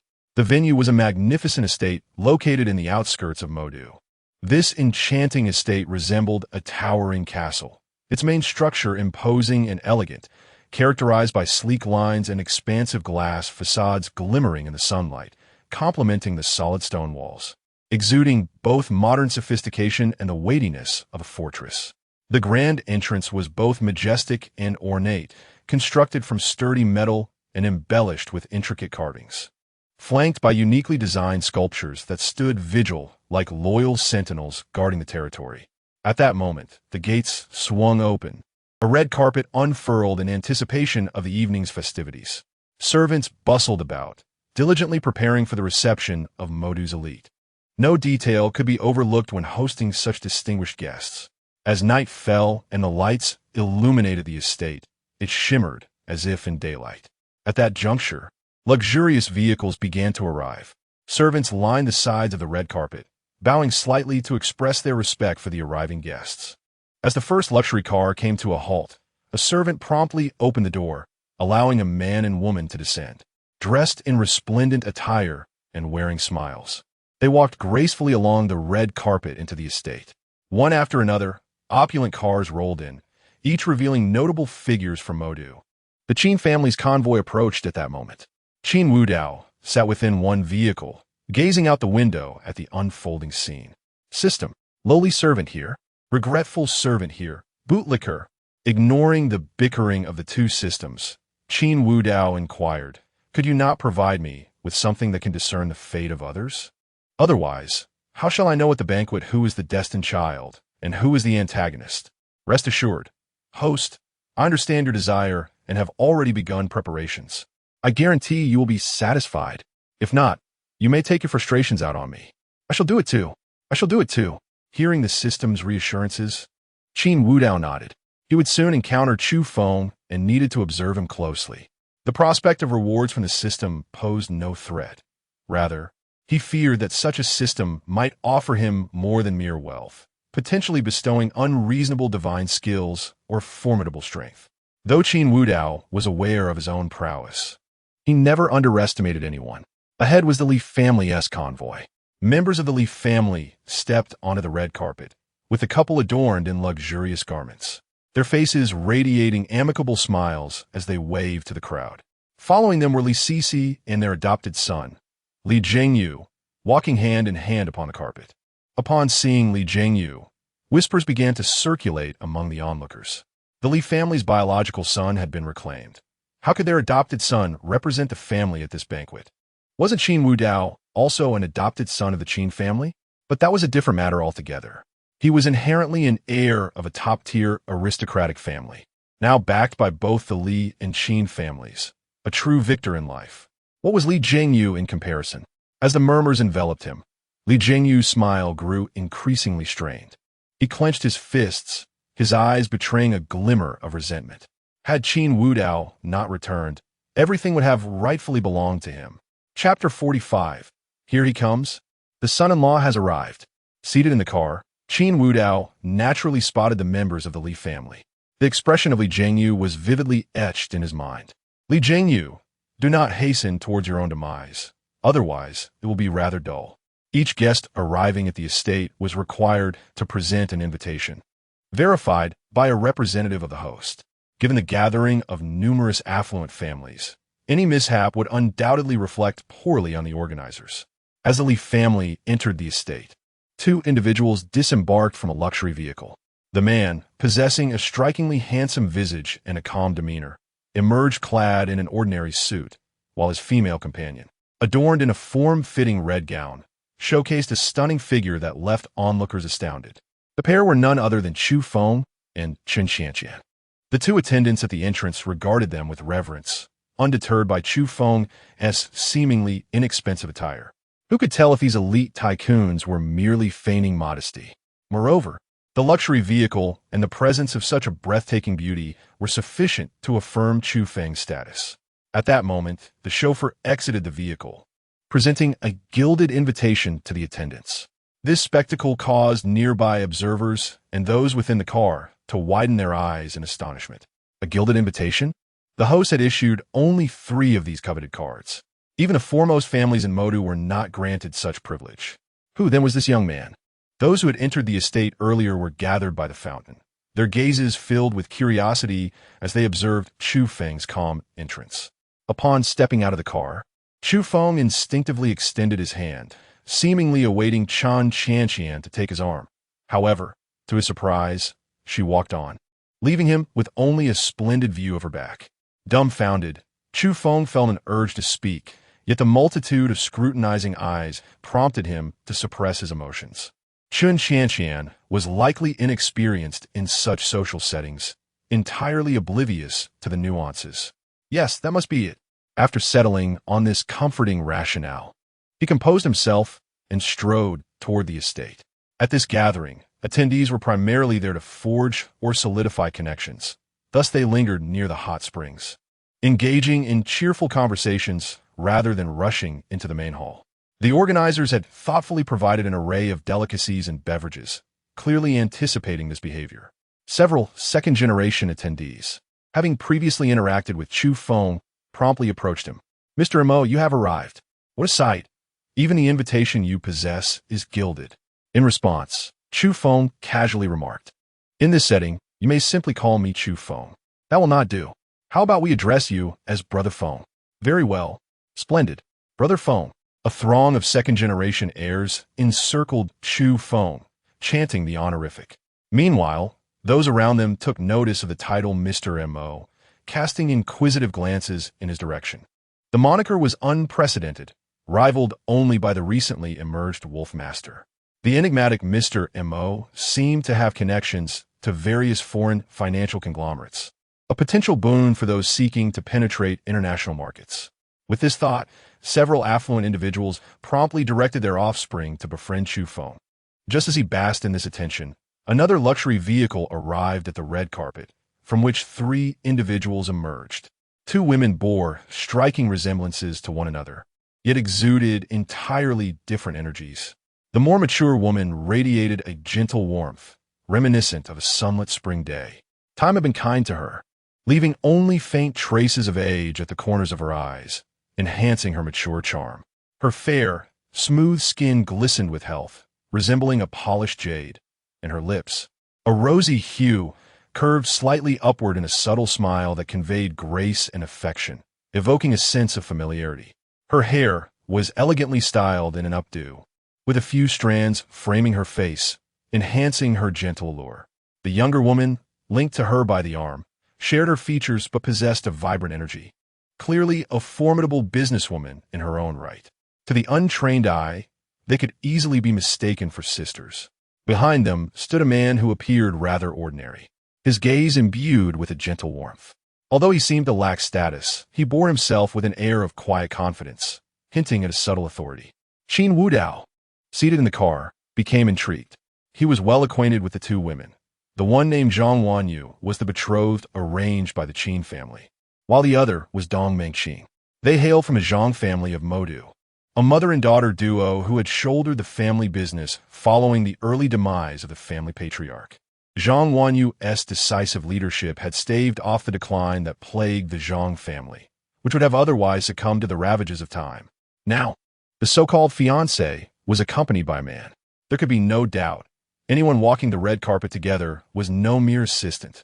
Moreover, the man's demeanor and appearance hinted at something more. Was he perhaps a son-in-law? Qin Wudao squinted, fixating on the man's retreating figure. As a martial artist, he sensed an underlying strength within him, one he seemed to deliberately mask by relaxing every muscle. Such a fade might deceive others, but not Qin Wudao. This gathering was increasingly promising. He pondered how many prodigies and antagonists might emerge, if he could ensnare them all. As Qin Wudao contemplated, the Qin family's convoy arrived. He did not share a vehicle with his parents, but instead occupied the last car. As the doors swung open, all eyes turned toward him. Qin's father and mother stepped out, followed closely by Qin Zirwei. Qin Wudao emerged from another vehicle, while Qin Wanrong, due to some significant event at the Qin group, was absent from this occasion. This absence clarified why his parents had been perusing various documents. Though they smiled upon their descent, their expressions bore an unmistakable hint of strain. Chapter 46. Key points. Just moments ago, members of the Zhang family had disembarked, and they had all witnessed the unfolding events. Although neither Qin father nor Qin mother held any expectations for the marriage arrangement to materialize, the audacity of the Zhang family to arrive without any explanation and present a man was utterly shocking. One could hardly assume this was Dong Mengqing's partner. The Zhang family, now entangled in a predicament, still dared to treat the Qin family with such insolence. The 2 of them would certainly inquire of Dong Mengqing how she intended to provide an explanation. Qin Zirwei maintained the haughty demeanor befitting a young master as he strode into the estate. Qin Wudao, despite being attired in formal wear, had a shoe to tie, leaving a few buttons of his shirt undone, subtly revealing his robust physique. The notion of a tie felt constricting, and in a confrontation, it could easily become a liability. Having experienced the brutalities of foreign battlefields, Qin Wudao was acutely aware of the need to avoid vulnerabilities. As he entered the estate, the crowd's gaze gravitated toward him. Recently, Qin Wudao had garnered a notorious reputation within their circle, supported by the formidable backgrounds of both the Qin and Li families, coupled with his ruthless methods and flamboyant personality. Such a figure, while not easily befriended, was certainly one that no one could afford to antagonize. Chun Qianqian was the first to spot Qin Wudao, her beautiful eyes lighting up. She had come to this gathering specifically for him, and her efforts had borne fruit. This was also the reason why, despite her intelligence, she had refrained from linking arms with Chu Feng earlier. She remained uncertain about Qin Wudao's temperament. What if he were exceedingly averse to such gestures? The mother and daughter of the Zhang family likewise turned their attention to Qin Wudao. In Dong Mengqing's gentle and nostalgic gaze, there was a hint of warmth, while Zhang Wanyu's expression was markedly indifferent. The supposed son-in-law fixed his gaze intently on Qin Wudao. The Li family members wore expressions of mixed emotions as they observed Qin Wudao's measured approach. It was evident that, upon his arrival, he had become the focal point of the gathering. As Qin Wudao entered the courtyard, a man hurried over, exclaiming, "Brother, you've come. Mom and Dad have been waiting for you. I've been in the hospital these past few days. Otherwise, they would have visited you. Don't hold against them." The affected words made it clear that Li Zhengyu was present. With a look of feigned grievance, he continued, "I know you feel uncomfortable because I took your place. I can leave if you wish, but please don't blame Mom and Dad." Qin Wudao cast a surprised glance at Li Zhengyu, chuckling lightly. "Li Zhengyu, it appears the lesson I imparted last time was insufficient. You've been hospitalized, you say? Would you like me to assist you once more?" At these words, Li Zhengyu instinctively took a step back, vividly recalling Qin Wudao's beastly aura and his ruthless tactics. Even now, his body ached from their previous encounter. Observing Li Zhengyu's retreat, Qin Wudao wore a look of disdain. This green tea character dared to provoke him? Qin Zirai, who are you threatening? As expected, where Li Zhengyu was present, Li Sisi was not far behind. Dressed in a resplendent white gown that accentuated her beauty, she glared at Qin Wudao, demanding an explanation. Li Zhengyu hastily interjected, "Sister, don't blame my brother. It's all because of me that he is like this. I can leave, truly. You don't need to. Who is barking here?" Before Li Sisi could finish, the arrogant Qin Ershao approached, his face tilted up in contempt, embodying the essence of a spoiled rich kid. He confronted Li Zhengyu without any pretense. "Since when can a green tea stand on equal footing with me? Go away, you disgust me." Qin Zirai, Li Sisi raturta coldly.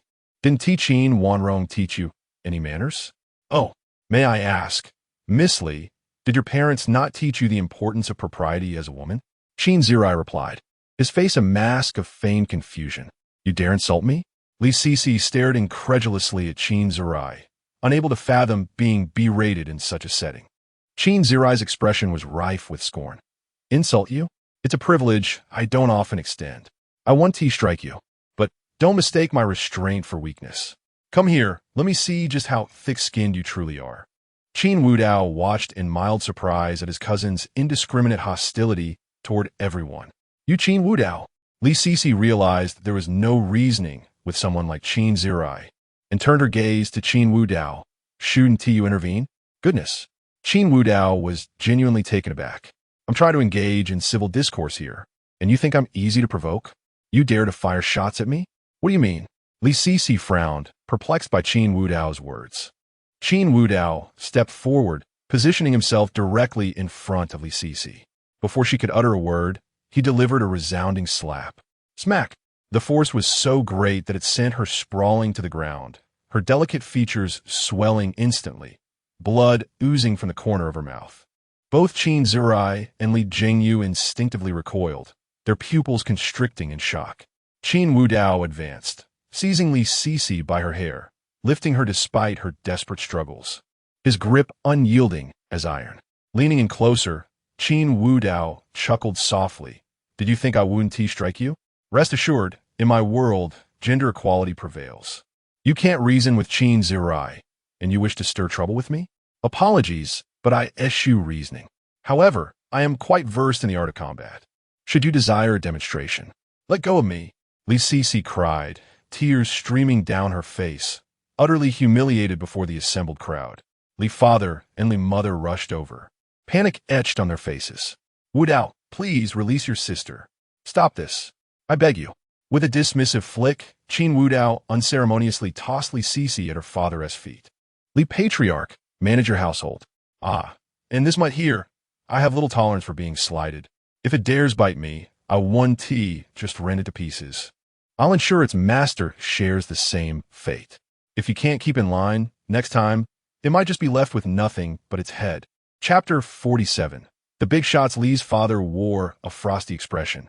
He had not anticipated that at such an occasion, the Li family would disgrace themselves, particularly due to the actions of their own children. Li Jingyu stepped forward, looking pitifully at his mother, seemingly about to say something. However, before he could utter a word, he caught sight of his father's icy glare. Instinctively shivering, Li Jingyu felt an overwhelming fear of his father, who usually appeared to indulge him. But now, with that expression on his face, Li Jingyu understood that it was prudent to remain silent. Ha ha! What are you all making a fuss about? A hearty laugh erupted as Qin's father and mother strolled over, their gazes towards Qin Wu Dao and Qin Zirwei suffused with warmth. Nothing much, Qin Wu Dao shook his head. Chuckling lightly, it seems the young lady of the Li family was about to pick something off the ground to eat, so I assisted her. Coincidentally, Li's patriarch was about to thank me. Is that so? Qin's father feigned surprise. I've always said my sons are exceptionally kind-hearted. Look at that. The Li family's young lady needed assistance, and my two sons rushed to help. Old Li, there's no need for you to be so formal. After all, how can the elders thank the younger generation? Ha ha! Li's father's face darkened, and although Li's mother intended to say something, she was pulled away by him. Li Sisi, supported by her mother, left, and naturally, Li Jingyu followed suit, lowering his head obediently. He feared that if he lingered, Qin Wu Dao might deal with him harshly. Once the Li family departed, Qin's mother pinched her husband lightly, rolling her eyes and murmuring, "What a mess. They are, after all, Wu Dao's relatives. You three should consider how others perceive you. What does it matter?" Qin's father replied nonchalantly, "Let them think what they wish. It won't take a bite out of me. Besides, you saw it too. The Li siblings were simply asking for a beating. Wu Dao is still too kind-hearted. He doesn't strike hard enough. If it were me enough." Qin's mother swiftly covered her husband's mouth. "There are so many people around. Do you want them to hear you?" At this moment, Qin Zirwei also turned to Qin Wu Dao, speaking in a cold tone. "Do not misunderstand. I'm not helping you, merely expressing my displeasure towards those two." Qin Wu Dao's face was filled with a peculiar expression. "Wait, my friend. Are you playing hard to get? Is this your persona?" Noticing Qin Wu Dao's silence, Qin Zirwei snorted disdainfully and turned to leave. This display sent a chill down Qin Wu Dao's spine. If it were someone with twin tails, a bit of tsundere would be acceptable, but with Qin Zirwei, there was only pride, devoid of any softness. The onlookers began to whisper among themselves, as Qin Wu Dao had recently been at the center of attention, naturally inciting discussion. Chun Qianqian, with her enchanting eyes, discreetly scrutinized Qin Wu Dao. Such a commanding man was precisely her type. Although she dreamed of entering the upper echelons of society, she was selective. Only someone like Qin Wu Dao fit her vision of a wealthy CEO. Just as Qin Wu Dao was about to enter the estate, a commotion erupted at the entrance. The second individual with a golden invitation had arrived. Originally, Qin Wu Dao was the second, but since he arrived with the Qin family, he deemed it unnecessary to present his invitation. 3 golden invitations had been issued. Chu Feng was the first, Qin Wu Dao the second, and now the third had appeared at the entrance. Qin Wu Dao turned his gaze toward the door. A strikingly handsome young man entered with a subtle smile, his eyes calm, yet radiating an air of superiority. This must be the prominent figure from Kyoto, someone mused. Apparently, his family's official background is quite formidable. He was invited by the hosts. I wonder which enterprises he intends to collaborate with. Don't even think about it. If he seeks cooperation, it will surely be with the major powers in Magic City, leaving us out of the picture. Let us not be so pessimistic. It will be beneficial to establish a good rapport. Hearing the chatter around him, Qin Wudao focused on the man. Although he possessed two systems, neither allowed him to access others' information, which seemed rather inconvenient. With this thought, he took out his phone and sent a message to Longya, inquiring about the identity of the Kyoto guest bearing the golden invitation. Ding dong. The efficiency of Longwang Hall was commendable. Soon, the man's information was transmitted to Qin Wudao's phone. His name was Tian Pingsheng, grandson of the retired General Tian Yoshin, with a lineage that boasted numerous accomplished individuals. His father was currently a powerful figure in Kyoto, rendering his background that of a top-tier official second generation. It appeared he had come to Magic City for a woman, and upon learning of this, the hosts promptly extended an invitation. As the saying goes, wealth pales in comparison to power. The influence of official second-generation individuals undoubtedly surpasses that of wealthy second-generation ones. While there may be distinctions between the two, conflicts seldom arise, for the entanglement of interests is too extensive. After all, they could very well be allies at a higher level. After glancing through the general information, Qin Wudao put his phone away. He preferred to keep his distance from such individuals, as the background of Longwang Hall was quite sensitive. Even if it was tacitly approved by the upper echelons, certain lines should not be crossed. With such a background, he undoubtedly qualified as a big shot. The moment Tian Pingsheng entered, numerous nobles approached him to forge connections. He appeared remarkably amiable, welcoming all, exuding a low-key yet composed demeanor, undoubtedly a testament to his upbringing as the grandson of a general. After observing Tian Pingsheng, Qin Zirwei swiftly averted his gaze, for he was a true hedonist, unconcerned with networking. With a lifetime's worth of wealth at his disposal, he saw no need to establish connections. As long as he avoided trouble, that sufficed. As more guests arrived, soon, everyone on the invitation list had gathered. The estate's grand doors began to close, and the hosts dispatched individuals to usher the guests into the main hall. Upon entering, they discovered that the prior opulence was merely the tip of the iceberg. The estate's hall was adorned luxuriously and modernly, with soaring ceilings. Crystal chandeliers hung from above, casting a dazzling light that shimmered upon the marble floor, creating an ethereal ambience. Each room was uniquely decorated, with furniture crafted from the finest materials, embodying simplicity without sacrificing elegance, highlighting the owner's exquisite taste and nobility. Chapter 48. Your companion is about to erupt with fury indeed. Hosting such a banquet is a testament to one's prowess. Without considerable strength, how could the elite of the Magic City possibly extend their invitations and attend? Some enterprises would go to great lengths to gain entry here. As Qin Wudao gazed upon the exquisite delicacies adorning the banquet hall, his eyes sparkled with delight. It was not yet his moment to make a move. Having arrived, it would be a travesty not to indulge. With this thought in mind, Qin Wudao approached the banquet table and unceremoniously grabbed a piece of cake, stuffing it into his mouth. Quite delectable, albeit a tad too sweet, he murmured, reaching for more delicacies. Witnessing his actions, Qin Mu's eyes were filled with affection. To her, her son ought to eat his fill. Qin Zirai, not wishing to be outdone, joined Qin Wudao's side and began to feast as well, drawing curious glances from those around. While others were busy building connections, the two sons of the Qin family had simply dived into the food without a word. One might marvel at their authenticity or question their social awareness. Brother, I'm in. Among the gathering of food enthusiasts, Wang Weitong greeted Qin Wudao before joining the feast. Having nursed a hangover from the previous day, he arrived at the banquet on an empty stomach. Seeing his elder brother indulge, he felt compelled to follow suit. Not far away, Chu Feng furrowed his brow, recognizing both Qin Wudao and Wang Weitong. Though their previous encounter had not directly involved him, it had nonetheless affected his attempts at maintaining an air of sophistication. He instinctively yearned to sample the unfamiliar dishes, but his wit prevailed. He understood the necessity of maintaining his persona at this event, lest he reveal any vulnerabilities. The system had only bestowed upon him funding and a so-called mysterious identity. A slip now could prove fatal. Thus, Chu Feng stood there with a composed demeanor, occasionally engaging in conversation with those nearby, showing no inclination to approach the food. However, his stillness did not prevent others from acting. Chun Qianqian gracefully approached Qin Wudao's side, her enchanting eyes sparkling as she softly said, "Hello, we meet again." Qin Wudao, with a morsel of meat in his mouth, turned to Chun Qianqian. Intrigued by this astute woman, he inquired, "Are you the one from the restaurant last time? Care to join me in sampling some food?" Most women would likely decline, aware that such an occasion calls for decorum. Yet, Chun Qianqian smiled charmingly, sure. She delicately picked up a dessert and savored it in small bites. Delicious. Qin Wudao regarded her with a hint of admiration. Having exchanged pleasantries, he intended to continue his culinary adventure.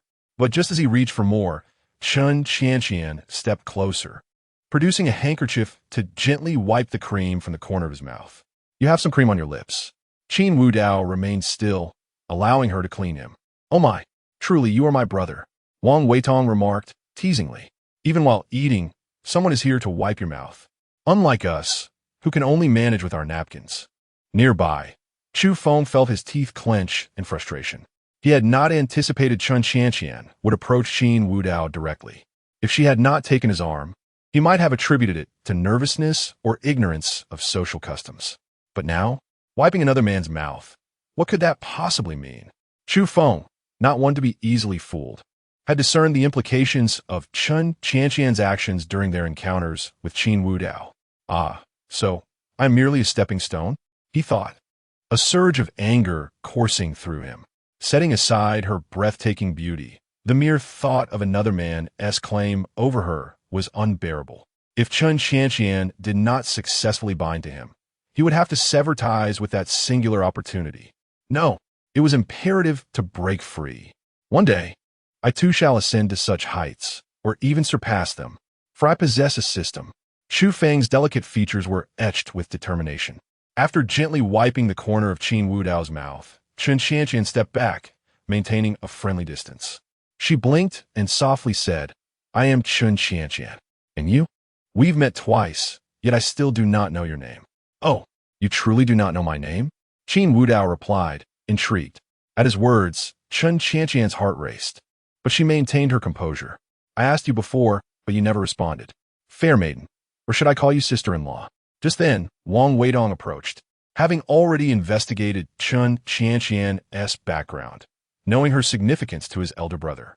"My brother's name is Qin Wudao. Surely you have heard of him. And he is the one who has supported you, the renowned wolf general." "Really?" Chun Qianqian's face lit up with surprise and excitement. This was her, adept at leveraging her beauty and understanding the psychology of men. Although she had always known Qin Wudao's identity, she now feigned astonishment. "So you are General Wolf. I sent you a private message, but you never read it. Shall we exchange contact information?" Chun Qianqian produced her phone, her cheeks flushed, appearing exceedingly charming. "All right." Qin Wudao nodded, then took out his phone to scan hers.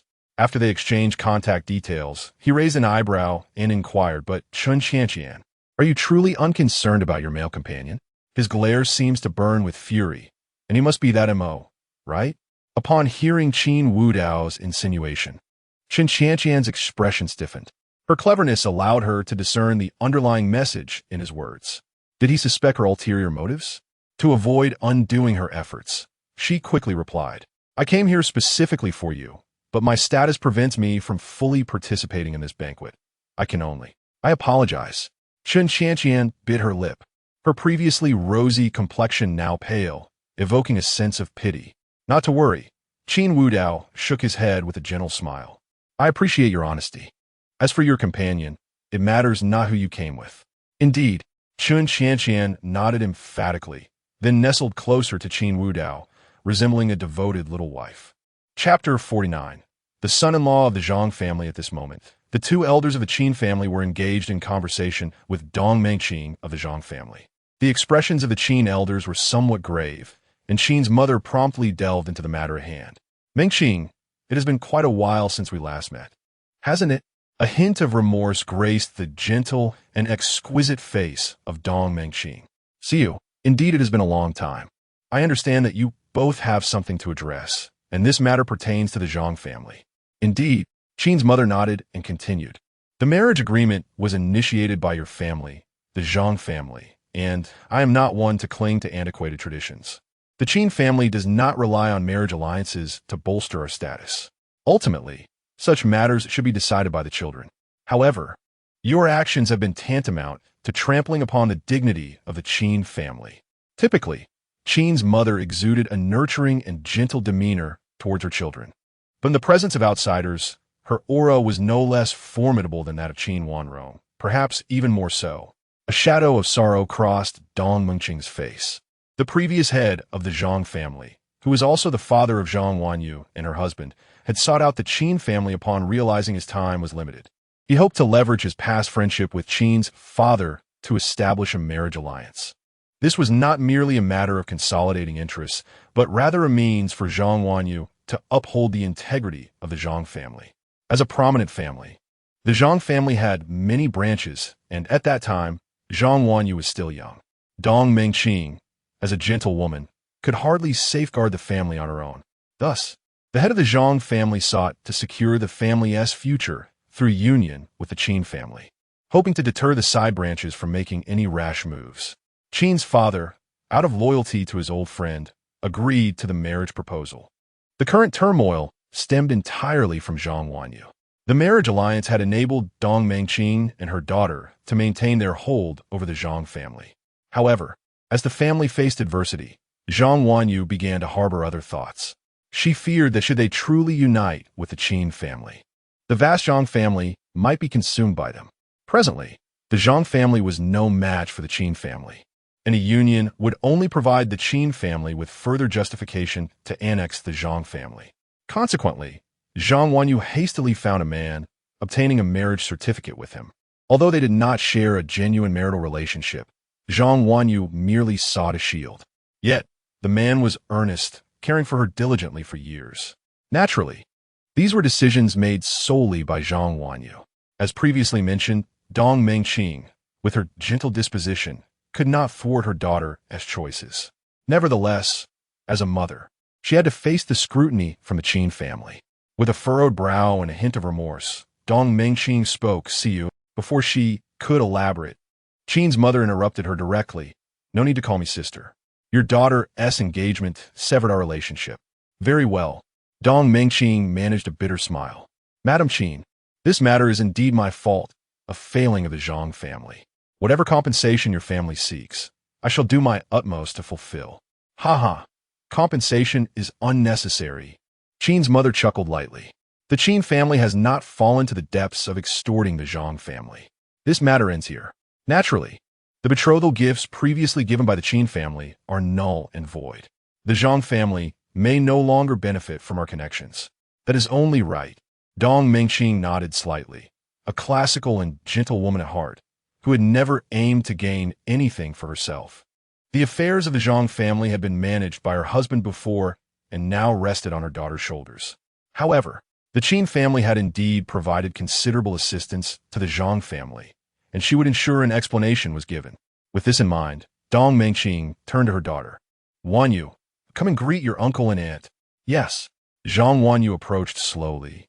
Having inherited her mother's beauty, but possessing a temperament that was starkly different, her enchanting visage bore an air of aloofness. Upon reaching the Qin parents, she bowed deeply. "Uncle, aunt, this situation is my fault.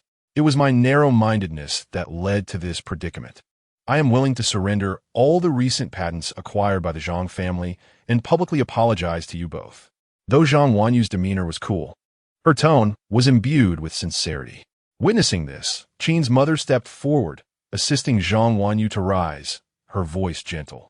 "You, a young girl, shouldered the weight of the entire Zhang family at such a tender age. It is understandable to have concerns. As I mentioned to your mother, let this matter pass. Keep the patents. We have no need for them." "Aunt," Zhang Wanyu's gaze toward Qin's mother was filled with gratitude. At that moment, a man who had been following her stepped forward. "Master Qin, Madam Qin, this matter cannot be entirely blamed on Wanyu. We're no longer in the old society, where agreements made by elders hold absolute sway. Furthermore, it was I who pursued Wanyu. If there is to be accountability, let me bear it." If the Qin elders had previously harbored grievances against Zhang Wanyu, This man's appearance certainly seemed to display a sense of responsibility. However, the old couple of the Qin family uttered nothing further, as they did not require compensation. The man's intervention felt more like a provocation than a gesture of goodwill. As expected, Qin's mother frowned slightly, and even Qin's father's expression darkened.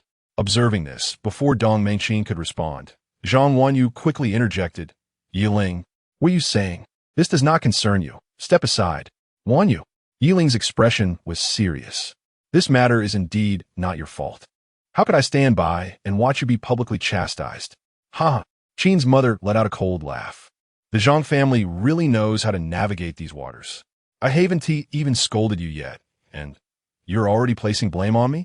If I were to truly chastise you, wouldn't you all wish for the Qin family to be wiped out?" Dong Mengqin could no longer remain composed. Beads of perspiration formed on her forehead as she anxiously explained, "So, no, Madam Qin, this is truly a misunderstanding on Xiao Ling's part. I apologize on behalf of my family." "Mother." Yiling stood firmly in front of Dong Mengqin, vigilantly watching Qin's father and mother.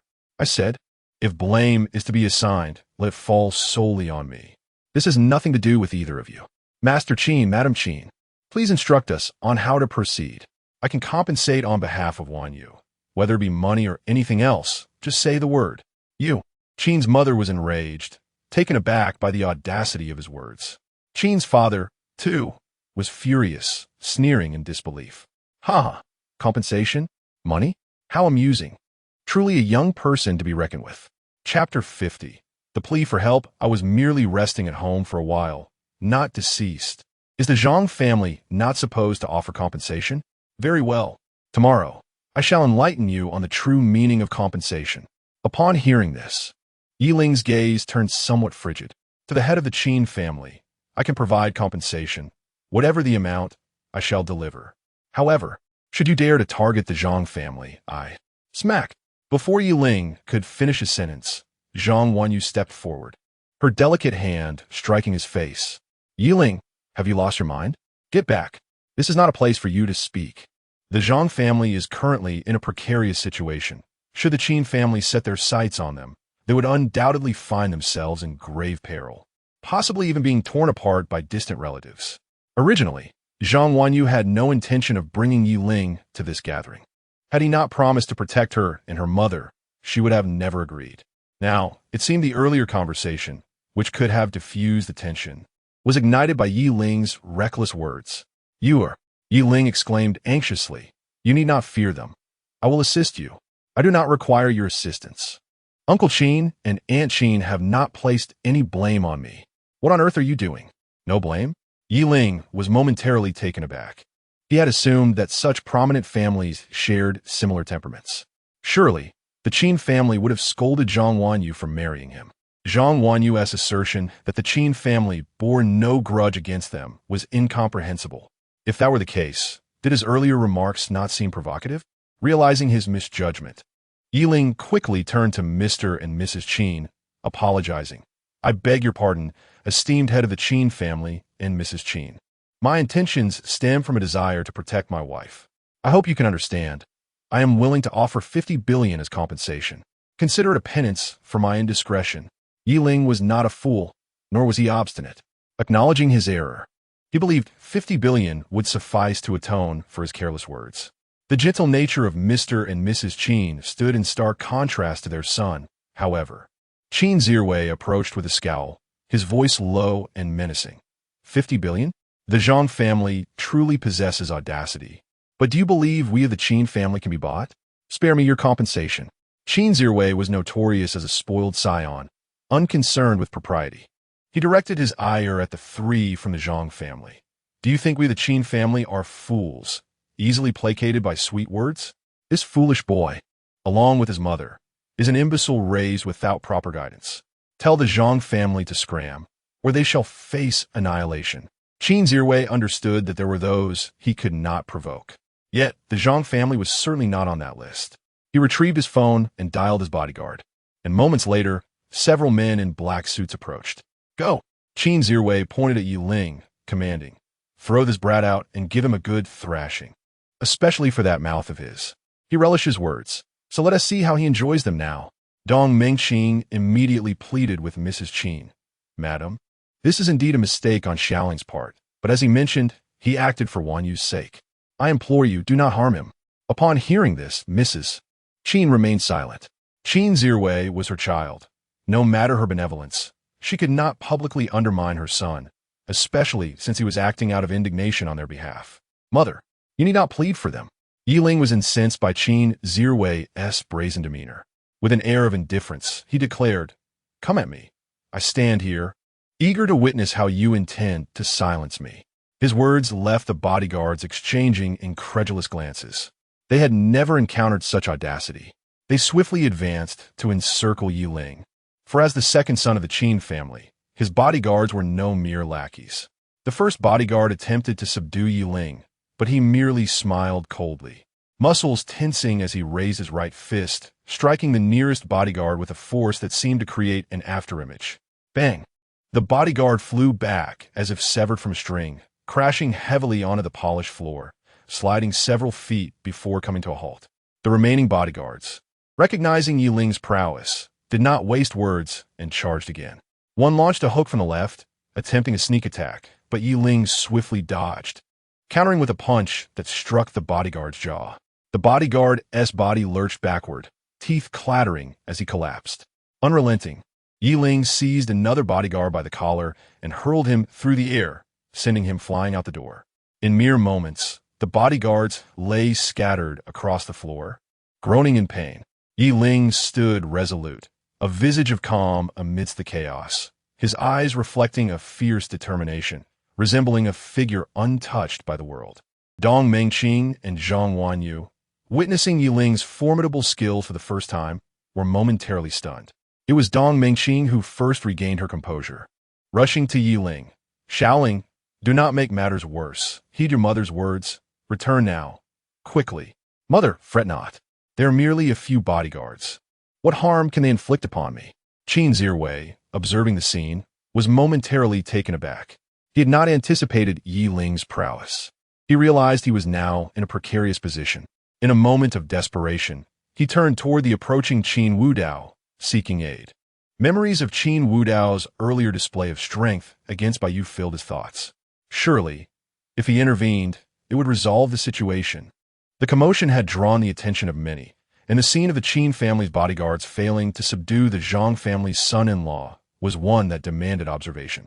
Among the onlookers was the second-generation official Tian Pingsheng, who found the unfolding drama quite captivating. This man appears to possess the strength of a seasoned warrior. The Zhang family's son-in-law. Intriguing. Who would have thought that a simple visit could unveil such a spectacle? Yet, as Tian Pingsheng noticed the imposing figure of Qin Wudao approaching, his expression shifted. The grandson of a general, he had trained in martial arts since childhood.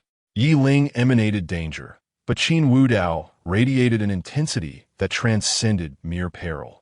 Who indeed was he? Chapter 51. The arrival of the War King. Yiling evidently sensed the impending danger, a primal instinct honed through years of combat on the battlefield. He turned around, his eyes narrowing as they fell upon Qin Wudao.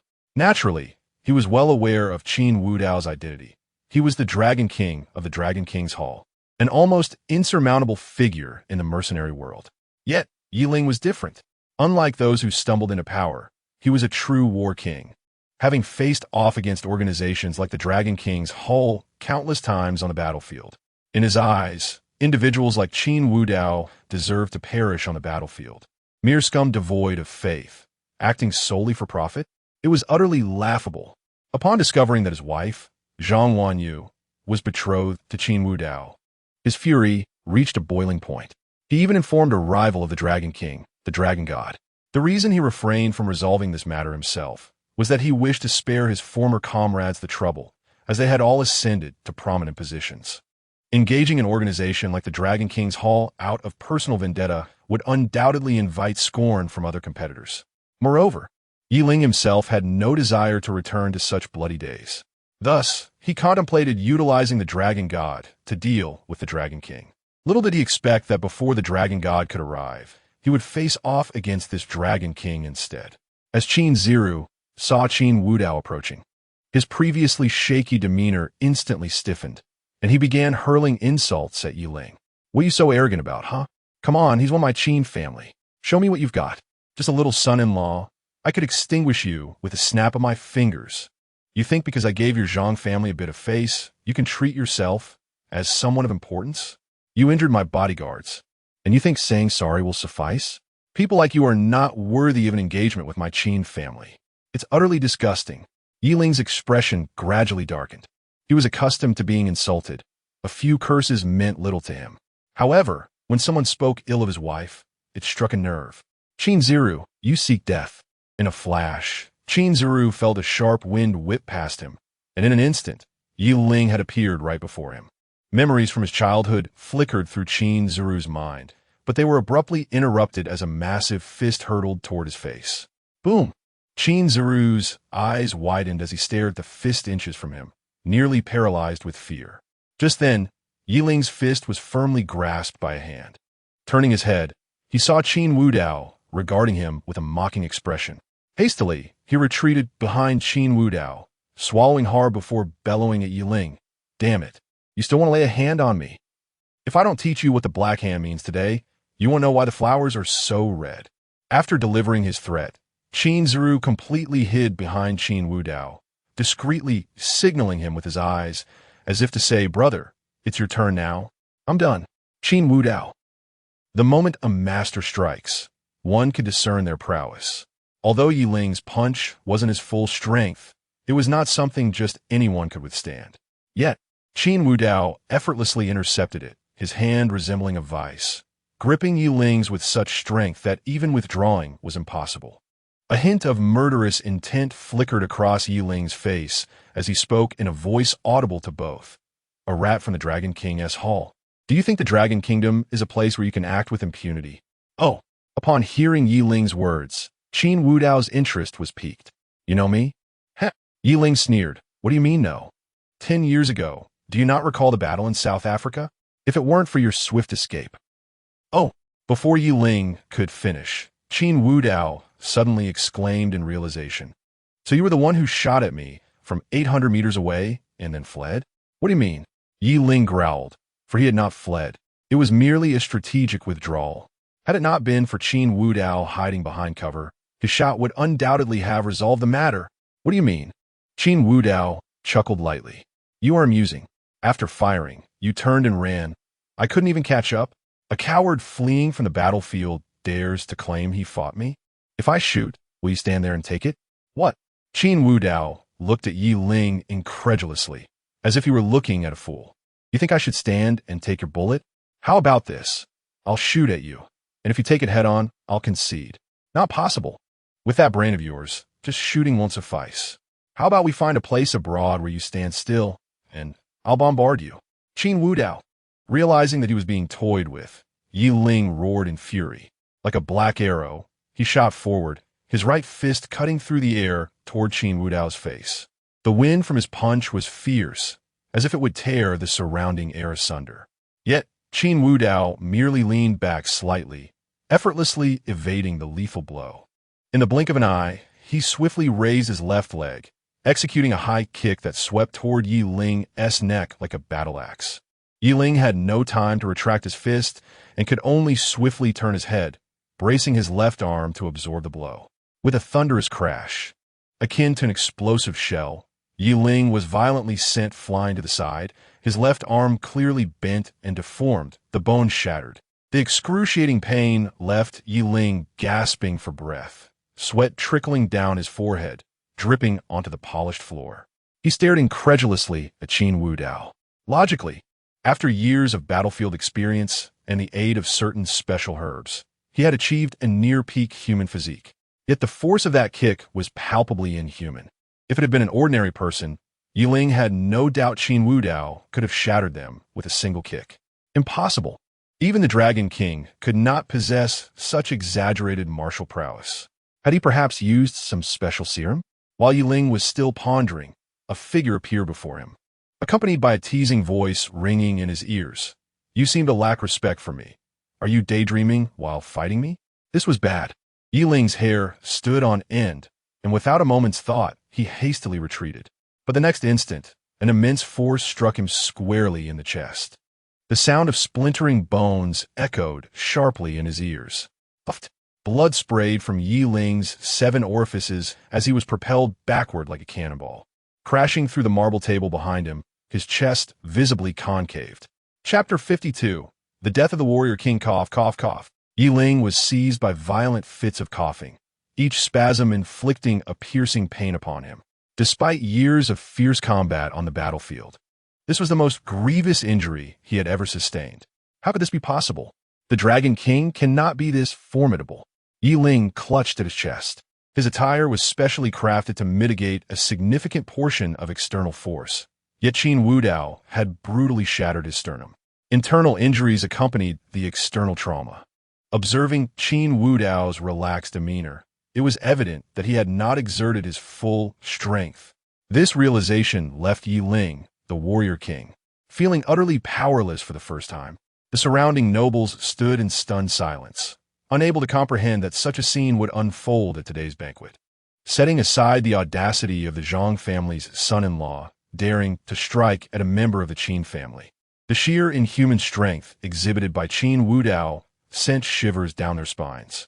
They were all members of the affluent elite. They had encountered countless skilled individuals. Yet the spectacle of the recent combat was utterly terrifying. Qin Wudao had casually kicked a fully grown man several meters away, shattering a marble table in the process. Was this even human? Tap, tap, tap. At that moment, footsteps echoed as Qin Wudao approached Yi Ling, a playful smile adorning his face. It seems that the bullet from years ago has led you to a false sense of confidence. With your capabilities, do you truly believe you can confront me head-on? Qin, young master. Just then, Zhang Wanyu rushed forward, her beautiful visage marred by urgency. She positioned herself protectively in front of Yi Ling, her voice trembling as she implored, "Please, spare him. He has already learned his lesson. This is entirely our fault. I am willing to compensate the Qin family. The engagement is still valid, and I—" Bang! Before she could finish her plea, a resounding slap struck her face, sending her sprawling to the ground. As her mother, Dong Mengqing, rushed to support her, tears glistened in her beautiful eyes. Qin Wudao's expression revealed no trace of sympathy. Instead, it was laced with mockery. "Miss Zhang, you wish to compensate the Qin family with your engagement? Who do you think you are, a celestial being? By the way," at that moment, Qin Wudao cast a glance at the mature and alluring Dong Mengqing, chuckling lightly, "You are even less worthy than your mother to negotiate with me. You dare to harm my Wanyu?"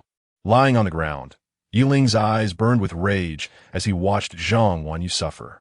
He roared defiantly, struggling to rise. Yet at that instant, Qin Wudao's foot pressed down firmly on his chest. In this world, there may exist individuals capable of contending with him, perhaps even surpassing him. But Yi Ling, the so-called Warrior King, was certainly not among them. Crack, crack, crack. As Qin Wudao's weight bore down on him, the sound of splintering bones resonated through the air. Yi Ling, oh Yi Ling, you a mere son-in-law without the Dragon King's status. What audacity do you possess to bark at me? Qin Wudao was taken aback. Was this warrior truly so confident? Or had that distant shot from 800 meters away granted him the delusion that he could rival the Dragon King? Qin Wudao gradually increased the pressure beneath his foot.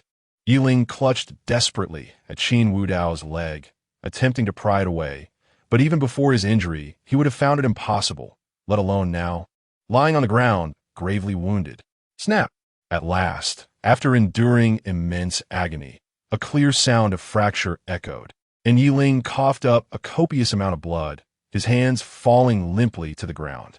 Not far away, Tian Pingsheng watched the scene with great interest. At that moment, his phone rang. As he savored the unfolding drama, he took it out. "Hello, Pingsheng, their SA kid who withdrew from the Dragon team over in Modu. If you happen to be there, keep an eye on him. Even if he escaped, he is still one of ours." A peculiar expression crossed Tian Pingsheng's face. "The person you mentioned, could it be Yi Ling?" You've encountered Yi Ling? He is quite a decent young man, having spent time in the Dragon team. If I could assist. Alas, I cannot. What is the matter?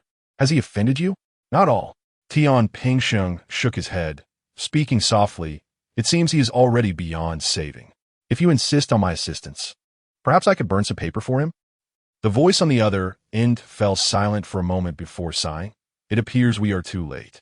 However, he seems to have considerable connections within several special forces. This incident could stir up trouble. Who is responsible for his demise? A young master from a prominent family in Modu, and he seems to possess a special identity. I suggest you keep those individuals in check. If just one or two come to Modu, it's manageable, but if an entire team arrives, it could escalate into a significant issue. Understood. With that, Tian Pingxing's gaze remained fixed on Qin Wudao, who calmly wiped his hands and approached his parents, completely disregarding the peculiar glances from those around him. The event organizers quickly responded, dispatching personnel to clean up the chaos. As for involving the authorities, that would be absurd. This was a private gathering, exceedingly discreet. Unless the Zhang family pressed the issue, there was no reason for anyone to confront Qin Wudao, especially given that the mother and daughter from the Zhang family were still weeping nearby. Not far away, Chu Feng's pupils constricted. Even though he had activated the reward goddess system, which offered him financial support, witnessing such a brutal scene was a first for him. His trepidation towards Qin Wudao reached its zenith.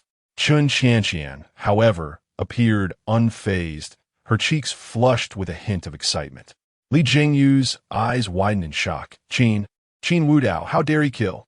Beside him, Li's father seethed at his son's cowardice, lamenting that someone like Qin Wudao should have been his own progeny. The best heir of the Li family. Cursed be the day he heeded that old Taoist advice, leading to the abandonment of his own flesh and blood. Regrets seemed too late now. But no, it was not too late. The Li family must not falter. He must eliminate everyone who learned the truth back then and gradually reclaim Qin Wudao through blood ties. The host of the banquet was the top commercial consortium in Modu, the Qinyu Group. With such an unexpected turn of events at the gathering, their representatives had to make an appearance. A middle-aged man stepped forward. Ladies and gentlemen, we are here to discuss cooperation. Let us set aside the earlier unpleasantness and continue our engaging conversation. Our Qinyu Group has prepared several small projects to ensure everyone enjoys themselves. Character appearances and plot details. Thank you to all the transmigrators, reincarnators, and powerful beings for reading. I appreciate your support. I assure you this story will not falter and will continue to bring fresh experiences. Please keep an eye out and leave a 5-star review. Any small gifts would be even better. I have seen all your comments. First, I must clarify a few points. The issue of the sister suppression that many have mentioned.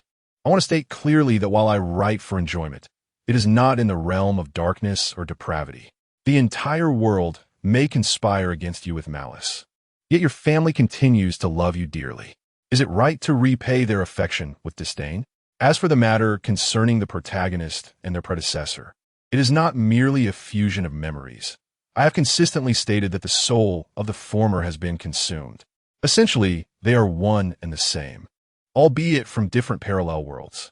Regarding the notion that the protagonist is a monk, consuming meat is acceptable, but it must be accompanied by genuine emotion. I cannot simply turn the protagonist into a mere breeding stallion, casually engaging with every woman that appears. Thus far, in 50 chapters, only one woman, Qin Wanrong, has elicited sincere feelings. Eventually, the narrative will embrace romance, but that time is not yet upon us. Concerning the gratitude owed to the Qin family, it is widely acknowledged that they have treated the protagonist with exceptional kindness, fostering deep emotional bonds, which naturally creates a familial warmth. On the subject of decisiveness in matters of life and death, many powerful beings assert that the protagonist lacks the necessary ruthlessness. However, I cannot resort to indiscriminate killing. That would not be a gratifying narrative, but rather the ravings of a lunatic. As I have previously mentioned, this tale is indeed one of enjoyment, but does not delve into darkness. Engaging in philosophical discussions with the Dragon King may seem absurd, yet to initiate random killings transcends mere philosophical differences. It is an act devoid of purpose. If that is what you desire, I can certainly write such scenes. Furthermore, this is a narrative of regret. I cannot meander aimlessly, as that would stray from the core theme. I hope for your understanding and continued support. I assure you that I will fulfill your expectations. I appreciate your desire for frequent updates and will strive to accommodate. Lastly, I must apologize for any perceived verbosity.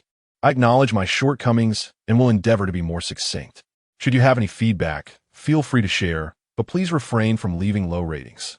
I kindly ask for your support as a newcomer. I promise not to restrict your opinions based on the notion of free content.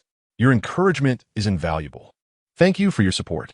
In response to popular demand, I have provided images of the characters currently introduced. Should the refresh be slow, please check back later.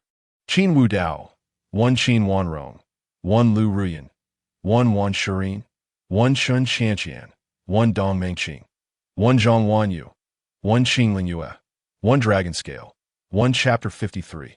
The Temple of War and the Underworld with the emergence of the organizers.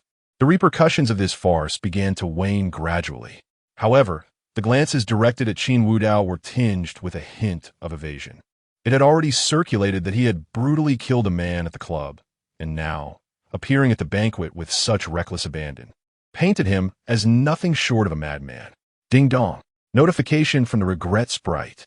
Congratulations, host, for successfully evoking regret in the heroine. Congratulations, host, on receiving the reward of supreme combat skills.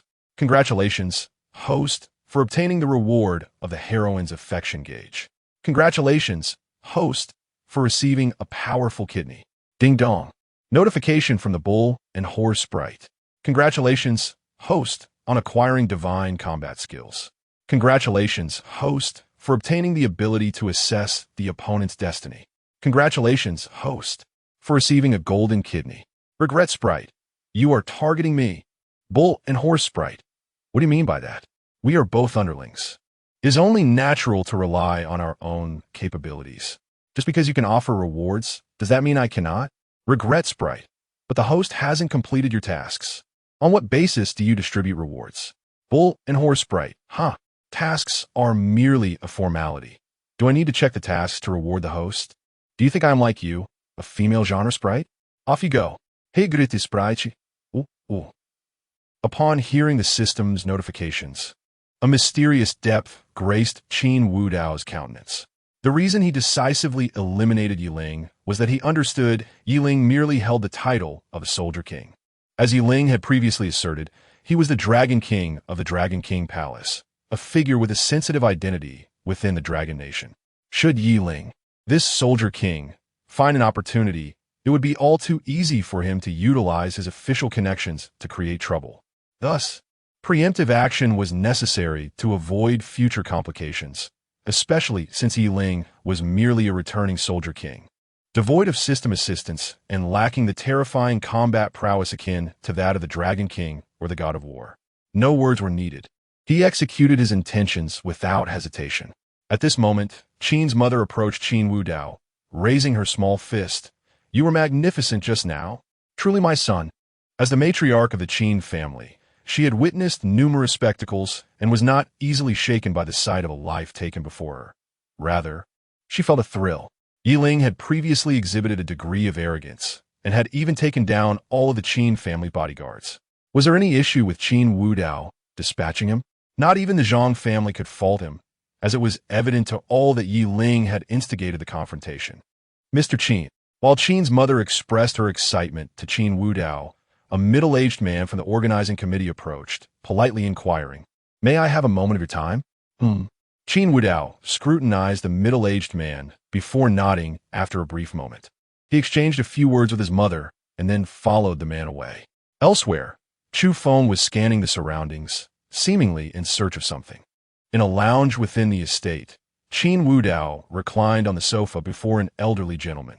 Despite his advanced age and white hair, the old man exuded an air of authority, embodying the presence of a figure of power. Chairman Bai Hanfeng of the Qinyu Group. Chairman Bai, if you summon me, please speak plainly, Qin Wu Dao stated. Hearing this, Bai Hanfeng chuckled. Qin Wu Dao, the eldest son of the Qin family, also the heir of the Li family, and the Dragon King of the Dragon King Palace. With so many identities converging in one individual, my curiosity is piqued. I hope you won't take offense. The Qinyu Group is a leading conglomerate in Modu, arguably more potent than many prominent families, with business interests spanning overseas. It was no surprise that Bai Hanfeng was aware of the Dragon King's identity. With a flick of his lighter, Qin Wudao lit a cigarette, reclining comfortably. He smiled lightly at Bai Hanfeng. Let us dispense with the pleasantries. The Dragon King Palace has previously conducted business with your Qinyu group. If you have something to discuss, please go ahead. Very well, Bai Hanfeng nodded, cutting to the chase. Though the Dragon King Palace has maintained absolute dominance on foreign battlefields in recent years, I trust you have not forgotten about the Temple of War and the Underworld Palace? Upon hearing those names, Qin Wudao narrowed his eyes, memories echoing in his mind. After a moment, he replied, I have heard of them. They are merely remnants of history and have not made an appearance for many years. Are you suggesting you wish to share news about them, Chairman Bai? Indeed. Bai Hanfeng's expression turned serious. The Dragon King Palace, the Temple of War, and the Underworld Palace. These three groups are regarded as the pinnacle of the mercenary world. In recent years, the Dragon King Palace has overshadowed the Temple of War and the Underworld Palace, causing them to fade into obscurity. Yet recently, they have resurfaced on the battlefield. Moreover, that so-called God of War has set his sights on our Qinyu group. Oh, Qin Wudao's expression shifted to one of surprise. It had been previously stated that the Qinyu group wielded significant influence abroad, primarily through legitimate business ventures. Why would the Temple of War target the Qinyu group? Perceiving Qin Wudao's thoughts, Bai Hanfeng sighed. Rather than targeting the Qinyu group, it would be more accurate to say that the God of War is fixated on our heir. Bai Hanfeng continued to explain. The Qinyu group has been under my watchful eye for years. I have invested considerable effort into nurturing my son, who has gone missing abroad, leaving only a granddaughter. Should she inherit the Qinyu group, she may find herself unsupported, much like the Zhang family of today. Furthermore, the God of War has set his sights on my granddaughter, which is why I seek your assistance. Wait a moment. As soon as those familiar words escaped Bai Hanfeng's lips, Qin Wudao promptly interrupted. You aren't suggesting I become your granddaughter's bodyguard or security for the group, or take on some sort of fiancé role, are you? Let me make this clear. Don't even try that with me. Bodyguard? Security? Bai Hanfeng was taken aback. How could he have known that? As a time traveler, Qin Wudao was all too familiar with such roles. Wasn't this just the Dragon King script? Ridiculous. He had already decided to boldly declare himself the president of the Hidden Dragon Group at this banquet. There was no way he would follow that constricting script. Being a mere guard or bodyguard, looked down upon and forced to flaunt his prowess, simply did not align with his character. Chapter 54. The Sacrifice of Dong Mengqing Mr. Qin, you misunderstand. Bai Hanfeng shook his head. You are the heir of the Qin and Li families and the Dragon King. How could I possibly ask you to be a bodyguard? That would be inviting trouble upon myself. Upon hearing this, Qin Wudao replied earnestly, not even as a fiancé. Bai Hanfeng gazed at Qin Wudao, his eyes reflecting a flicker of anger that quickly transformed into resignation. Not a fiancé, indeed. Besides, if I wished to find a fiancé for Qin Yue, I would have done so long ago. I invited Mr. Qin here merely to propose a deal. When the war god arrives, I hope your Dragon King Hall will lend your assistance. Of course, I will not ask you to do this for free. I am willing to offer 5% of Qinyu Group's shares and will fully support Yinlong Group in expanding its business in Modu. Oh, Qin Wudao extinguished his cigarette. He bore the weight of dual destinies, and if the war god truly came to Modu, they would likely cross paths. Thus, he did not regard the war god's arrival with much concern, but rather focused on the transaction Bai Hanfeng mentioned. The offer of 5% shares in Qinyu Group, coupled with the support for Yinlong Group's expansion, was indeed substantial. To dominate the commerce of Modu, Yinlong Group would need to exert its full effort, and with the assistance of a leading entity like Qinyu Group, the challenges would be considerably diminished. When is the War God Hall expected to arrive? Hearing Qin Wudao's inquiry, Bai Hanfeng let out a sigh of relief, understanding that the other party had implicitly agreed to his proposal. He replied softly, if I am not mistaken, it should be in the coming days. The war god's final mission is nearing completion, and it is said that he will personally come to Modu this time. Very well. I accept this matter. Thank you, Mr. Qin. I will have someone prepare the contract shortly. With that, Bai Hanfeng rose, saying, by the way, Mr. Qin, it seems someone is looking for you outside. This is the lounge, and I will have it secured. Rest assured, I have not placed any cameras here. so you're free to act as you wish." After leaving this cryptic remark, Bai Hanfeng leaned on his cane and walked out. Just as Bai Hanfeng exited, a woman entered, clad in a black gown that accentuated her curvaceous figure. Her mature and stunning face bore a hint of sorrow. Her dark hair was elegantly styled, revealing a swan-like neck, exuding an aura of gentle grace. This was Dong Mengqing, the current matriarch of the Zhang family and mother of Zhang Wanyu. "What brings you here?" Qin Wudao regarded Dong Mengqing with a look of curiosity. Taking a deep breath, Dong Mengqing approached him and spoke softly, "Young Master Qin, I am here to beseech you to spare my Zhang family this once." Dong Mengqing's decision to come was entirely motivated by the Zhang family. Yiling had offended the Qin family and was killed by Qin Wudao on the spot. The surrounding aristocrats showed no sympathy. Instead, they watched coldly. And many enterprises had already severed contracts with the Zhang family. How could these businesses risk their standing for a declining family like the Zhangs against the powerful Qin family? In their eyes, Qin Wudao's unrestrained execution of Yiling was a clear signal that the Qin family might soon turn against the Zhang family. Naturally, they sought to distance themselves early on. Zhang Wanyu had already been taken away by an ambulance. At today's banquet, the Zhang family had evidently become a laughingstock, and Dong Mengqing did not wish for her daughter's years of effort to go to waste. Seeing Qin Wudao enter the estate, she followed him inside. Observing the sorrowful beauty before him, Qin Wudao chuckled, "Madame Dong, you must know that it was your son-in-law who provoked me. The Qin family has not held you accountable for the breach of contract. However, he approached us uninvited." Suddenly, Qin Wudao stood up and drew closer to Dong Mengqing, who was startled by his imposing presence and took a few steps back. "Do you think a mere word can erase the past?"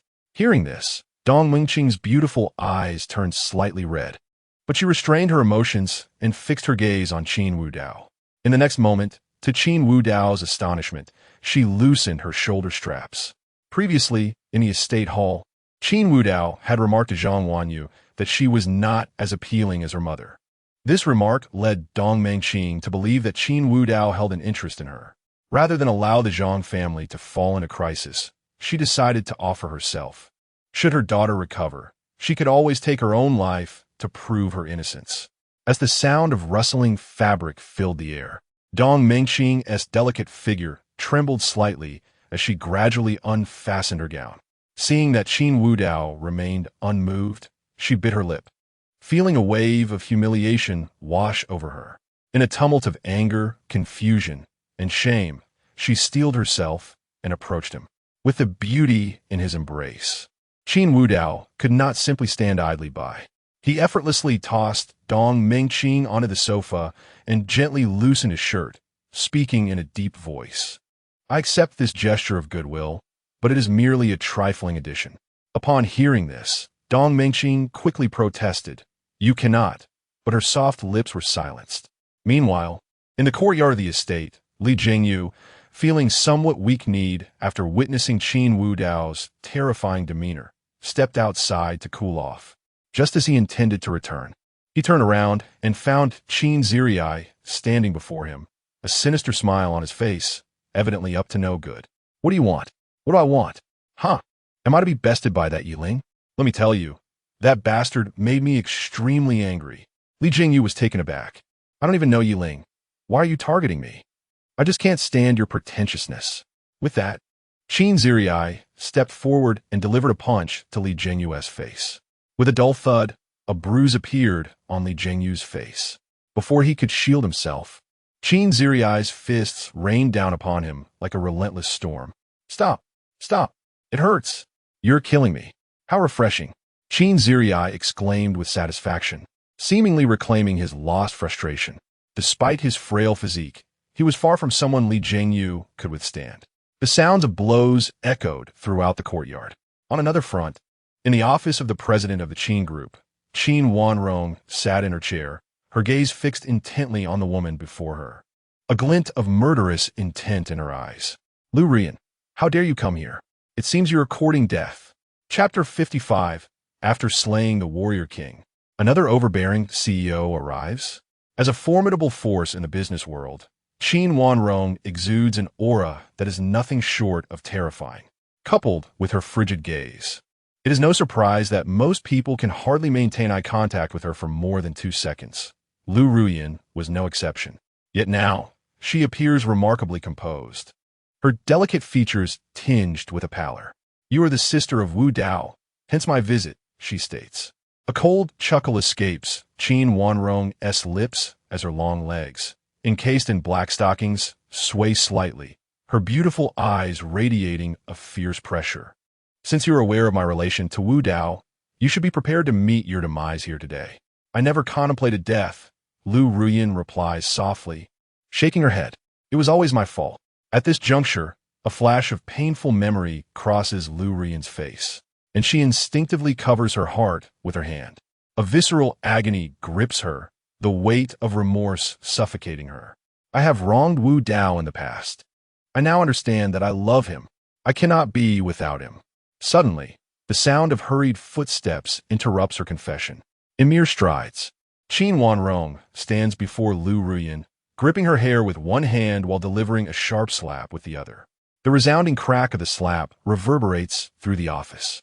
As the heir of her family, Qin Wanrong possesses not only exceptional intelligence, but also considerable proficiency in physical confrontations. The force of the slap causes Lu Ruyan's cheek to swell dramatically, blood trickling from the corner of her mouth. "Lu Ruyan, who granted you the permission to continue referring to him as Wu Dao?" Qin Wanrong's narrowed eyes glint with murderous intent. Had she not been curious about Lu Ruyan's intentions, she would have already reduced her to nothing upon her arrival at the Qin Corporation. Lu Ruyan's body trembles slightly, her pain causing her eyes to redden. Struggling to suppress her tears, she speaks each word with great effort. "I realize my mistakes. I truly do. I beg you allow me to see Wu Dao." At her words, a mocking glint flickers across Qin Wanrong's striking face. She extends her delicate finger, lifting Lu Ruyan's chin to meet her gaze. "Now that Bai Yu is deceased, you seek Wu Dao? What were your thoughts before this? I shall grant you a chance. If you leave the Qin Corporation on your knees, I will spare your life." Before she can finish, Lu Ruyan produces her phone. The previously incapacitated Bai Yu has been taken away by Lu Ruyan's associates. The video reveals Bai Yu in a desperate state, having been left with barely a breath of life after Wu Dao's assault. Yet Lu Ruyan's men have rushed him to the hospital, sustaining him with adrenaline. In less than half an hour, Lu Ruyan unleashed a barrage of torment upon Bai Yu with every instrument at her disposal. The video concludes with her emerging from the room, scalpel in hand, drenched in blood, an unsettling smile gracing her face. "It was all him, who caused Wu Dao to leave me. Thus I must ensure he suffers until his last breath." The video abruptly halts. Lu Ruyan meets Qin Wanrong's gaze. "I have dealt with Bai Yu. I only wish to see Wu Dao. Please, I implore you." Though taken aback by Lu Ruyan's transformation, Qin Wanrong quickly regains her composure. Clapping her hands lightly, several assistants promptly enter the room. "President, MM." Qin Wanrong nods, issuing her command. "Take this woman to the underground garage and dispose of her." "Understood." The assistants move in unison, seizing Lu Ruyan and escorting her away. Unbeknownst to them, a blood-stained scalpel gleams ominously from Lu Ruyan's pocket. In a chamber within the manor, Wu Dao lights a cigarette, observing Dong Mengqing as she quietly tidies her disordered attire. "The Yinhong Group will venture into the hotel business. Your Zhang family must fully cooperate here in Modu." MM. Dong Mengqing, adjusting her clothing, responds quietly, her porcelain skin marred with traces of passion. Noticing this, Wu Dao casts his suit jacket over her shoulders. Their eyes meet, a silent exchange teetering on the brink of unspoken words. Suddenly, the door bursts open with a forceful bang. Wu Dao turns sharply, his brow furrowed, as a striking woman rushes into the room. Clad in a white gown, her face betraying a hint of panic, her luminous skin and bright eyes resemble a startled rabbit, radiating the innocence of first love. However, upon seeing her, Wu Dao is devoid of admiration, instead feeling a wave of disdain. This woman is all too familiar to him. Her name is Su Yao, the belle of Moda University, the first to tread the path of sycophancy toward him in his previous life. Back then, She was merely a high school student, and upon his return to the country, Wu Dao fell for her instantly, his mind clouded with infatuation. Their time together was fleeting, merely 3 months, but it left an indelible mark. She was the catalyst that ignited his previous self's fervent pursuit. Hidden behind a facade, Wu Dao had feared revealing his true identity, leading to his dogged devotion, always concerned for her comfort. Yet, one person shattered all of his efforts. The president of a commercial group in Modu had also set his sights on Su Yao, showering her with attention, even resorting to coercive tactics.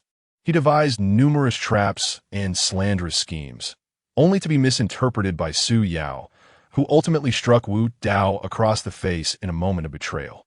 You have done so many repugnant things. Now you resort to violence to make others submit? Yao Yao, why can't you trust me just this once? How can I trust you? Are the things I witnessed fabricated? Hui Waqing has revealed everything to me. I never imagined you would commit such acts repeatedly. From this day forward, leave me be. With that, Su Yao turns to tend to Hui Waqing's wounds, her gaze towards Wu Dao laced with coldness and veiled threats.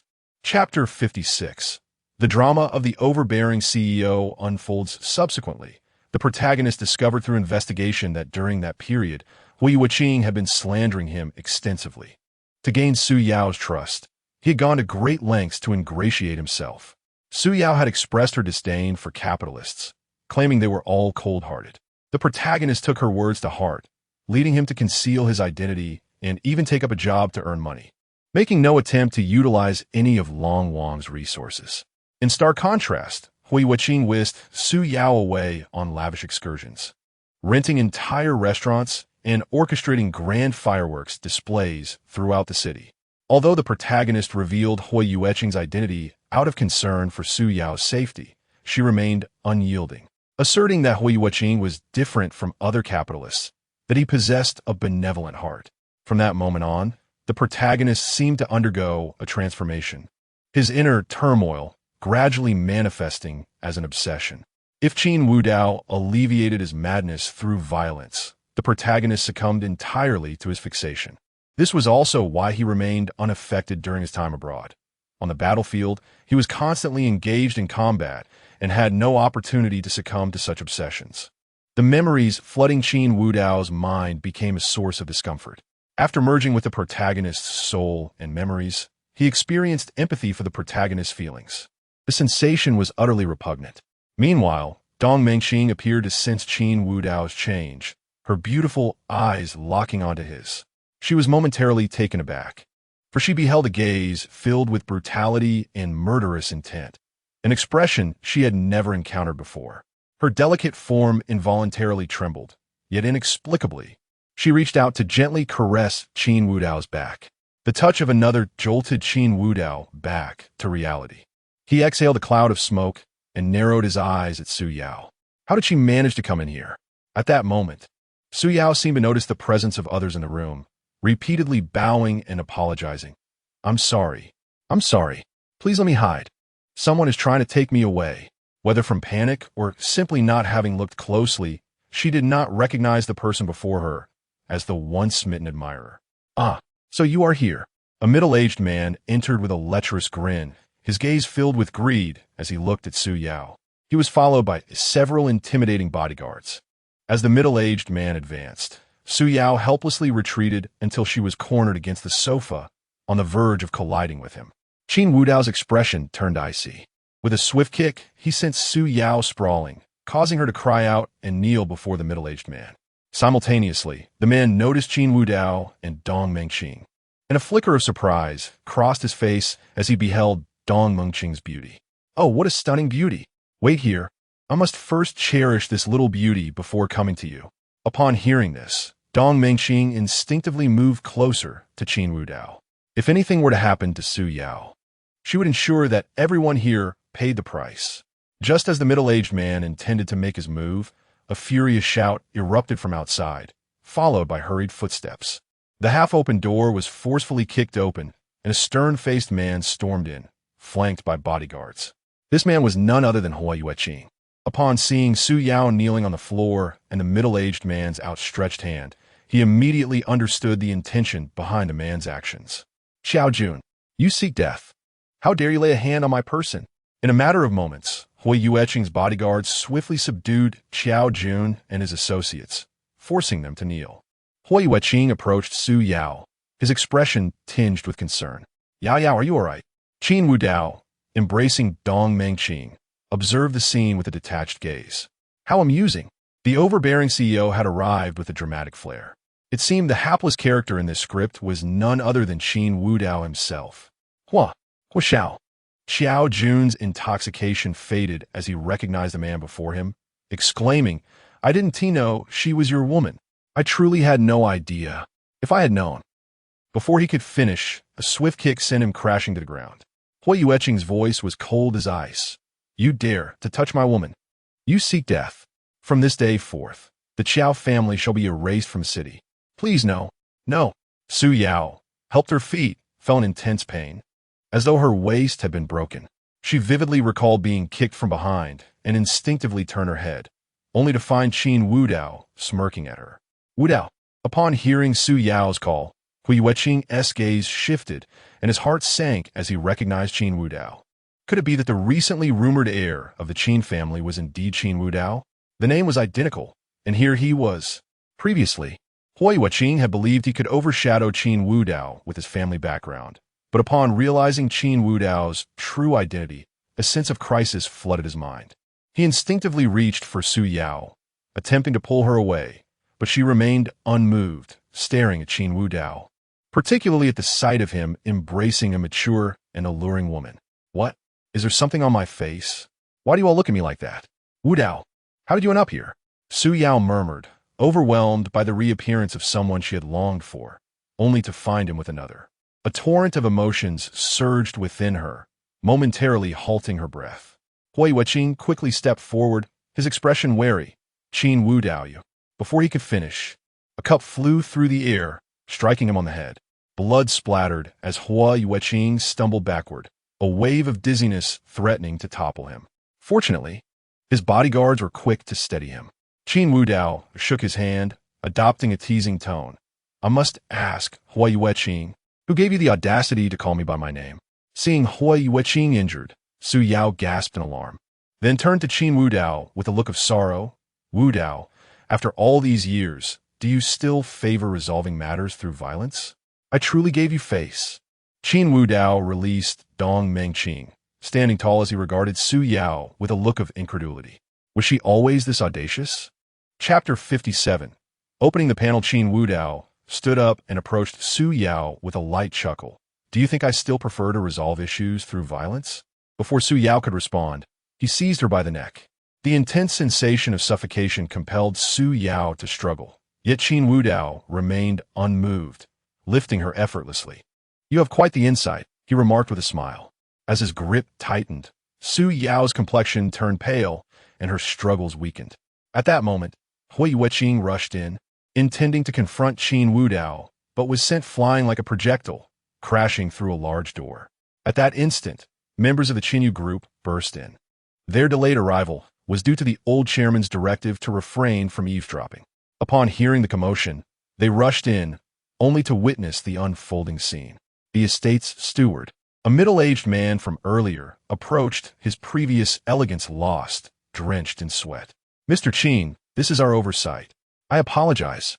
We were instructed by the old chairman not to disturb you, he said apologetically. Enough. With a dismissive motion, Qin Wudao cast Su Yao aside as though she were refused. Overcome by asphyxiation, she lost consciousness. Turning to the steward, Qin Wudao shook his head. This matter does not concern you. No need for apologies. What does Mr. Qin intend to do with these individuals? We will ensure you are satisfied. The previously arrogant Qiao Jun, who had attempted to harass Su Yao, was now utterly dumbfounded, realizing the gravity of the situation. Hui Yueqing was one thing, but now he was entangled with this formidable figure, and he had dared to flirt with his companion. It was over, truly over. Panic-stricken, Qiao Jun could only kneel and await his fate. Hearing the steward's inquiry, Qin Wudao replied nonchalantly, as for the one named Qiao Jun, bury him. And Hui Yueqing, doesn't he relish relying on his family's influence? Help him, and let his family take a final plunge into the sea to feed the fish. And this woman, he cast a cold gaze at Su Yao, his eyes glinting with icy intent. Doesn't she fancy herself a pure lily? Let her witness all of this. She must observe closely. Should she dare to close her eyes, I shall remove them. Understood. The steward signaled to the guards, who promptly began their grim task. Once all were taken away, the steward turned to Qin Wudao. The old chairman has gone to the front hall. Would you like to join him? Qin Wudao nodded, then approached Dong Mengqing, speaking softly. Do not forget what I mentioned earlier. Understood, she replied quietly before rising to leave.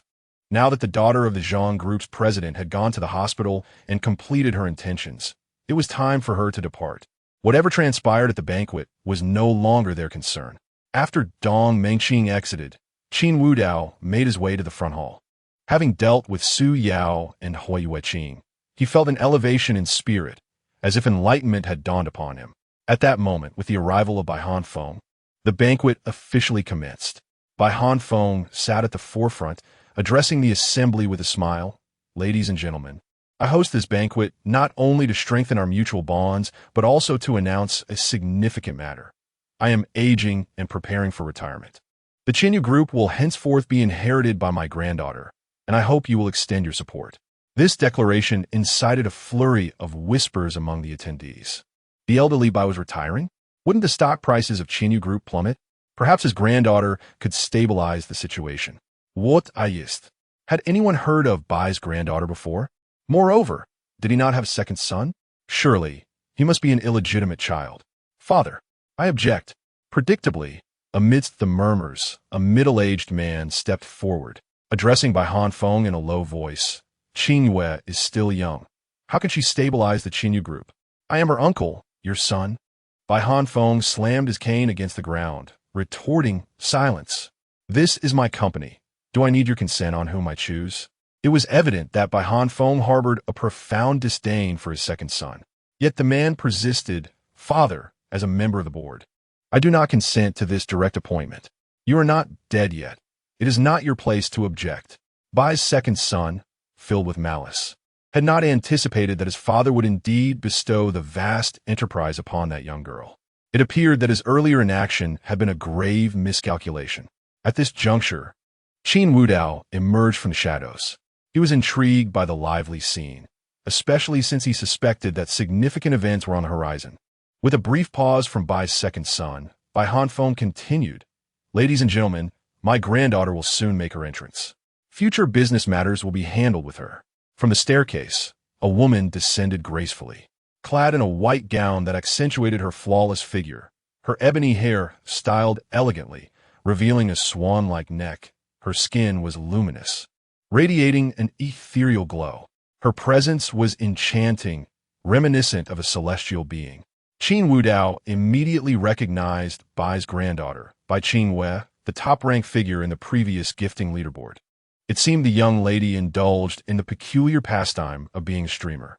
As Bai Qingyue descended the staircase, her otherworldly beauty captivated the men present, drawing several lingering gazes. Among them, Chu Feng and Tian Pingxing's expressions were particularly intense. Qin Wudao, however, merely glanced at Bai Qingyue before shifting his attention to the crowd, observing their reactions. Sure enough, Chu Feng and Tian Pingxing displayed the most distinctive expressions. Open the panel. Name, Chu Feng Fate. Child of destiny. System owner. Romantic fortune. Wealthy. Late bloomer. Name, Tian Pingxing Fate. Antagonistic destiny. Distinguished family background. Martial arts prodigy. Tumultuous fate. Chapter 58. The prodigal son confronts the antagonist. The arrival of Bai Qingyue marked the focal point of this grand banquet, signifying a pivotal moment in the succession of a leading commercial conglomerate. This transition held immense implications for the future landscape of Magic City, as a colossal entity like the Qinyu Group could sway the tides of fortune with the slightest shift, drawing in numerous allied forces. Descending gracefully from the staircase, Bai Qingyue's ethereal beauty was unmarred by even a hint of trepidation. Despite her previous absence from the limelight, she had been groomed for this role since childhood, rendering her adept in navigating such occasions. Under the watchful eyes of countless attendees, she approached by Han Feng, offering a courteous greeting before turning to address the gathered guests. Esteemed guests, I extend my warmest welcome to you all. As my grandfather ages, I shall oversee the future of the Chinyu Group. Rest assured, our previous collaborations will continue unchanged. Furthermore, to strengthen our ties, we shall allocate 80% of the profits from the Northern District land to be shared equally among you. Her proclamation sent a ripple of astonishment through the crowd. The Northern District land, previously acquired by the Chinyu Group, was now set for development under new governmental policies aimed at establishing a commercial hub. Should this venture succeed, the profits would be unfathomable. The Bai family was astonishingly willing to share such a lucrative opportunity. With this development, the attendees felt compelled to express their congratulations to the newly appointed chairwoman of the Chinyu Group. However, Bai Erzi's countenance remained starkly cold, betraying his simmering rage, as he could no longer feign indifference. Previously, he might have received sympathy from various factions, but the announcement of a confirmed heir rendered such gestures obsolete. Moreover, this new heir exhibited remarkable acumen, presenting a substantial opportunity for collective gain. Qingyue, my dear sister, a discordant voice interrupted the convivial atmosphere. All eyes turned to a young man with an unassuming demeanor, gazing at by Qingyue with an almost infatuated expression. It was Chu Feng. Who is this individual? His attire is far from opulent. Does he presume to ingratiate himself with Miss Bai? How audacious. Surely, he must be a mere intruder. Where are the security personnel? Shouldn't he be escorted out? Unperturbed by the derision, Chu Feng confidently approached by Qingyue, producing a contract from his attire and presenting it to her.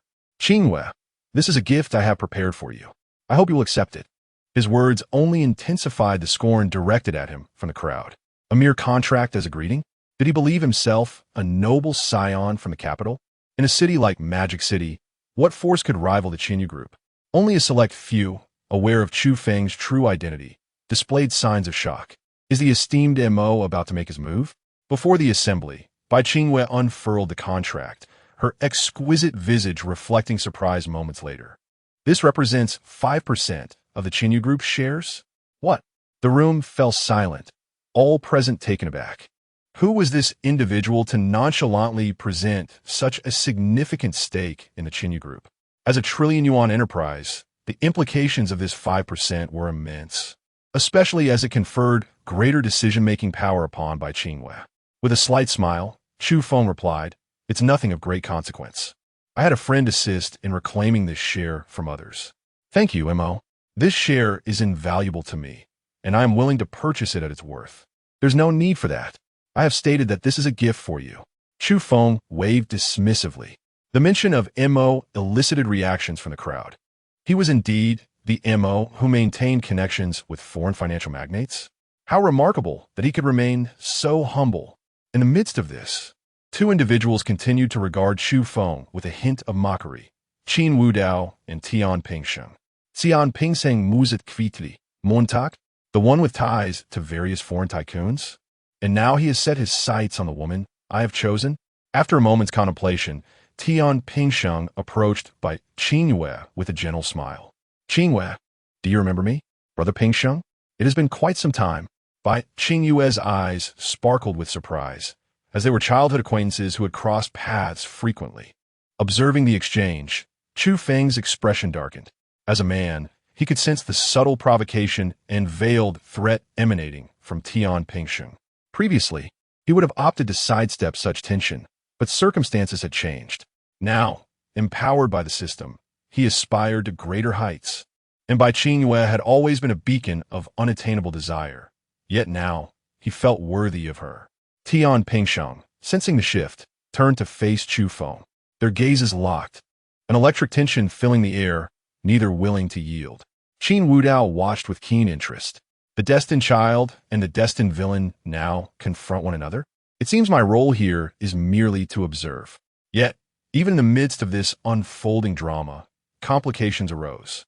Bai Hanfeng scrutinized the two young men with narrowed eyes, a spark of mischief dancing within. Ahem. Mr. Qin, why not join us for a discussion? After all, as old friends, my granddaughter may require your assistance in the future. At this pronouncement, not only the gathered guests, but by Qin Yue, Chu Feng, and Tian Pingsheng all turned their attention to Qin Wudao. The latter found himself at a loss for words, having intended to quietly observe Chu Feng. The reward system often merely involved monetary compensation, a trivial matter, but should it yield extraordinary items, careful consideration was warranted. He had anticipated some friction between Tian Pingsheng and Chu Feng, hoping to capitalize on the ensuing chaos. Yet Bai Hanfeng had summoned him unexpectedly. Chapter 59. The president of the Hidden Dragon Group, Chu Feng, squinted his eyes as he gazed at the approaching Qin Wudao. It was this man who had snatched Chen Qianqian away, and now he dared to forge a connection with his beloved? This was utterly intolerable. What if he was the heir of the Qin family? Sooner or later, he would utilize the system to bring the entire Qin family to its knees. Little did he know, as he harbored such thoughts, Qin Wudao had already rehearsed dozens of methods in his mind to eliminate him. And all this would unfold after the banquet concluded. After all, who could predict what he might do with the opportunity provided by the reward system? Now, he was even able to present shares of the Qin Yu Group. What would come next? With measured steps, Qin Wudao approached Bai Hanfeng, smiling, "Old sir, you seem to enjoy the spectacle." In response, Bai Hanfeng blinked, a hint of amusement gracing his aged face. "Mr. Qin, what do you mean by that? Did we not agree on this previously?" The guests exchanged bewildered glances as they observed the exchange between the elder and the younger. Logically, even if Qin Wudao held the titles of the heirs of the Li and Qin families, it was unusual for Bai Hanfeng to address him as Mr. Qin. Were they truly old friends? What did this signify? Chu Feng felt a surge of vigilance, while Tian Pingsheng displayed great interest in Qin Wudao, even taking the initiative to approach him. "Mr. Qin, I was unaware of your relationship with old Bai. I apologize for not greeting you earlier." Qin Wudao regarded Tian Pingsheng, feeling no animosity towards this destined antagonist, especially as he approached with a friendly smile. He too smiled in return. Old Bai was merely jesting. "I am but a junior." Bai Qin Yue also approached Qin Wudao, her beautiful eyes filled with curiosity. "Mr. Qin, I did not realize you shared such a bond with my grandfather. As I prepare to take charge of the Qin Yu Group in the future, I hope you will extend your assistance. Let us seek mutual benefit, Miss Bai." "There is no need for formalities," Qin Wudao replied. The camaraderie among Qin Wudao, Tian Pingsheng, and Bai Qin Yue only served to cool Chu Feng's demeanor further. In his view, today should have been his moment to shine. After all, with his identity as Mo's associate and the spontaneous offering of 5% shares of the Qin Yu Group as a gift, he should be the center of attention. Suddenly, Bai Hanfeng seemed to recall something and beckoned to the steward behind him. The steward understood and promptly presented a contract. "Mr. Qin, please take a look at this contract regarding the collaboration between the Qin Yu Group and your Hidden Dragon Group. If all is well, we can sign it right now." "Very well," Qin Wudao nodded, receiving the contract and examining it closely. As he scrutinized the document, an unusual silence fell over the hall, only to be shattered moments later with a cacophony of shock. "Hidden Dragon Group? Young Master Qin is affiliated with the Hidden Dragon Group. This cannot be. Isn't he the heir of the Qin and Li families? How can he be connected to that foreign entity? Now it makes sense. No wonder old Bai refers to him as Mr. Qin. Could it be that Qin Wudao is the enigmatic president of the Hidden Dragon Group? Do you not recall? Reports indicated that Qin Wudao has been abroad for years. Could the Hidden Dragon Group be his enterprise established overseas? Look, there are the secretary and assistant from the Hidden Dragon Group. They have arrived, dressed in formal attire. Long Lin and Long Yu approached Qin Wudao, intending to kneel and proclaim him Dragon King. Thankfully, Qin Wudao swiftly halted their actions. "Are you attempting to create a scene of social demise for me? Did I not instruct you to refrain from kneeling and calling me Dragon King? I do not have a crooked mouth." Long Yu, visibly embarrassed, explained, "Mr. Qin, we have been awaiting your crooked smile, but you have yet to smile. Now that your identity is revealed for the contract, your official seal is required." With that, Long Lin produced the official seal of the Hidden Dragon Group and presented it to him. Qin Wudao nodded, accepting the seal. He had already noted that the contract posed no issues, aside from interests related to the Northern District and the development of other business ventures for the Hidden Dragon Group. With a calm demeanor, he signed the contract, inciting a near explosion of astonishment among the onlookers. Just as Qin Zhu entered, having just vented his frustrations, he was struck dumb by the revelation of Qin Wudao being the president of the Hidden Dragon Group. Qin Wudao is the president of the Hidden Dragon Group? Does this mean I can extract funds from him? No. I intend to take his money while flaunting my superiority. This will be my course of action. With an air of arrogance, Qin Zhu strode into the hall, feeling an overwhelming sense of power, as if the gazes of those around him had shifted. As the second heir of the Qin family and the brother of the president of the Hidden Dragon Group, he felt invincible. Qin Fu and Qin Mu initially displayed expressions of astonishment, soon replaced with a hint of concern. What hardships had Wu Dao endured over the years to attain his current status? It was all your fault. If only you had found Wu Dao sooner, he would not have to struggle so hard. Upon hearing Qin Mu's lament, Qin Fu said nothing but nodded, a look of guilt on his face. Meanwhile, the head of the Li family wore a grave expression. The Hidden Dragon Group? He is indeed the president of the Hidden Dragon Group? It is imperative that he returns to the Li family. This way, our family shall prosper beyond the Qinyu Group. The most delighted of all was Chun Qianqian. She knew her gamble had paid off. On the other side, Chu Feng's pupils dilated. He had thought Qin Wudao was merely a frivolous heir. Such a person could be easily eradicated with the continued development of the system. Yet, he had not anticipated that he was the president of the Hidden Dragon Group. The second-generation rich man had transformed into a first-generation one. The smile on Tian Pingsheng's face widened. So it turns out he is the mysterious president of the Hidden Dragon Group? Mr. Qin, you are quite the significant figure. I have some business dealings with the Hidden Dragon Group. Would you grant me the favor of a private discussion after the banquet concludes? That would be agreeable. Qin Wudao nodded, accepting Tian Pingsheng's invitation. Since they were not adversaries, it was only natural to deepen their acquaintance. However, after the banquet, he needed to first attend to his own affairs. The presence of Qin Wudao and Tian Pingsheng intensified Chu Feng's sense of crisis, prompting him to approach Bai Hanfeng earnestly. Old Bai, there is something I wish to discuss with you today. Oh, what is it, young friend? To be frank, I wish to establish cooperation with the Qinyu Group across various sectors, and I have long admired Qinghua. I hope, Old Bai, that you could grant me an opportunity. Chapter 60. The little good-for-nothing. Upon hearing these words, Bai Hanfeng furrowed his brows slightly. He had not anticipated that this individual, referred to as Mo Zong, was actually pursuing his granddaughter. It is worth noting that previously, Bai Hanfeng had decided to collaborate with Qin Wudao due to the interest the War God Temple had shown in his granddaughter. And now, another contender had emerged. Bai Hanfeng had done his homework on Mo Zong and discovered that he seemed to have the backing of various foreign conglomerates, capable of effortlessly reclaiming 5% of Qinyu Group's shares, which illustrated his formidable methods. Nevertheless, Bai Hanfeng would never acquiesce to such advances. Bai Qinghua, standing beside him, shared his sentiments, her delicate brows knitted together, her expression composed. Although she harbored a modicum of fondness for this Mo Zong, it was merely a fleeting admiration, far from genuine affection. Moreover, this banquet was organized to facilitate her inheritance of Qinyu Group, and if romantic entanglements were to arise, it would likely provoke unnecessary speculation among the board members. My young friend, Bai Hanfeng spoke gravely, I will not obstruct the interactions of youth. However, if your intention is to court my granddaughter, I fear you shall be greatly disappointed. Chu Feng, taken aback, exclaimed, Why? Bai Lao, I am sincere. This is not a matter of sincerity. My granddaughter has just taken the helm of the group and will not entertain thoughts of marriage in the near future. Her foremost priority is to manage the company effectively. Must we sacrifice Qingyue's lifelong happiness for this?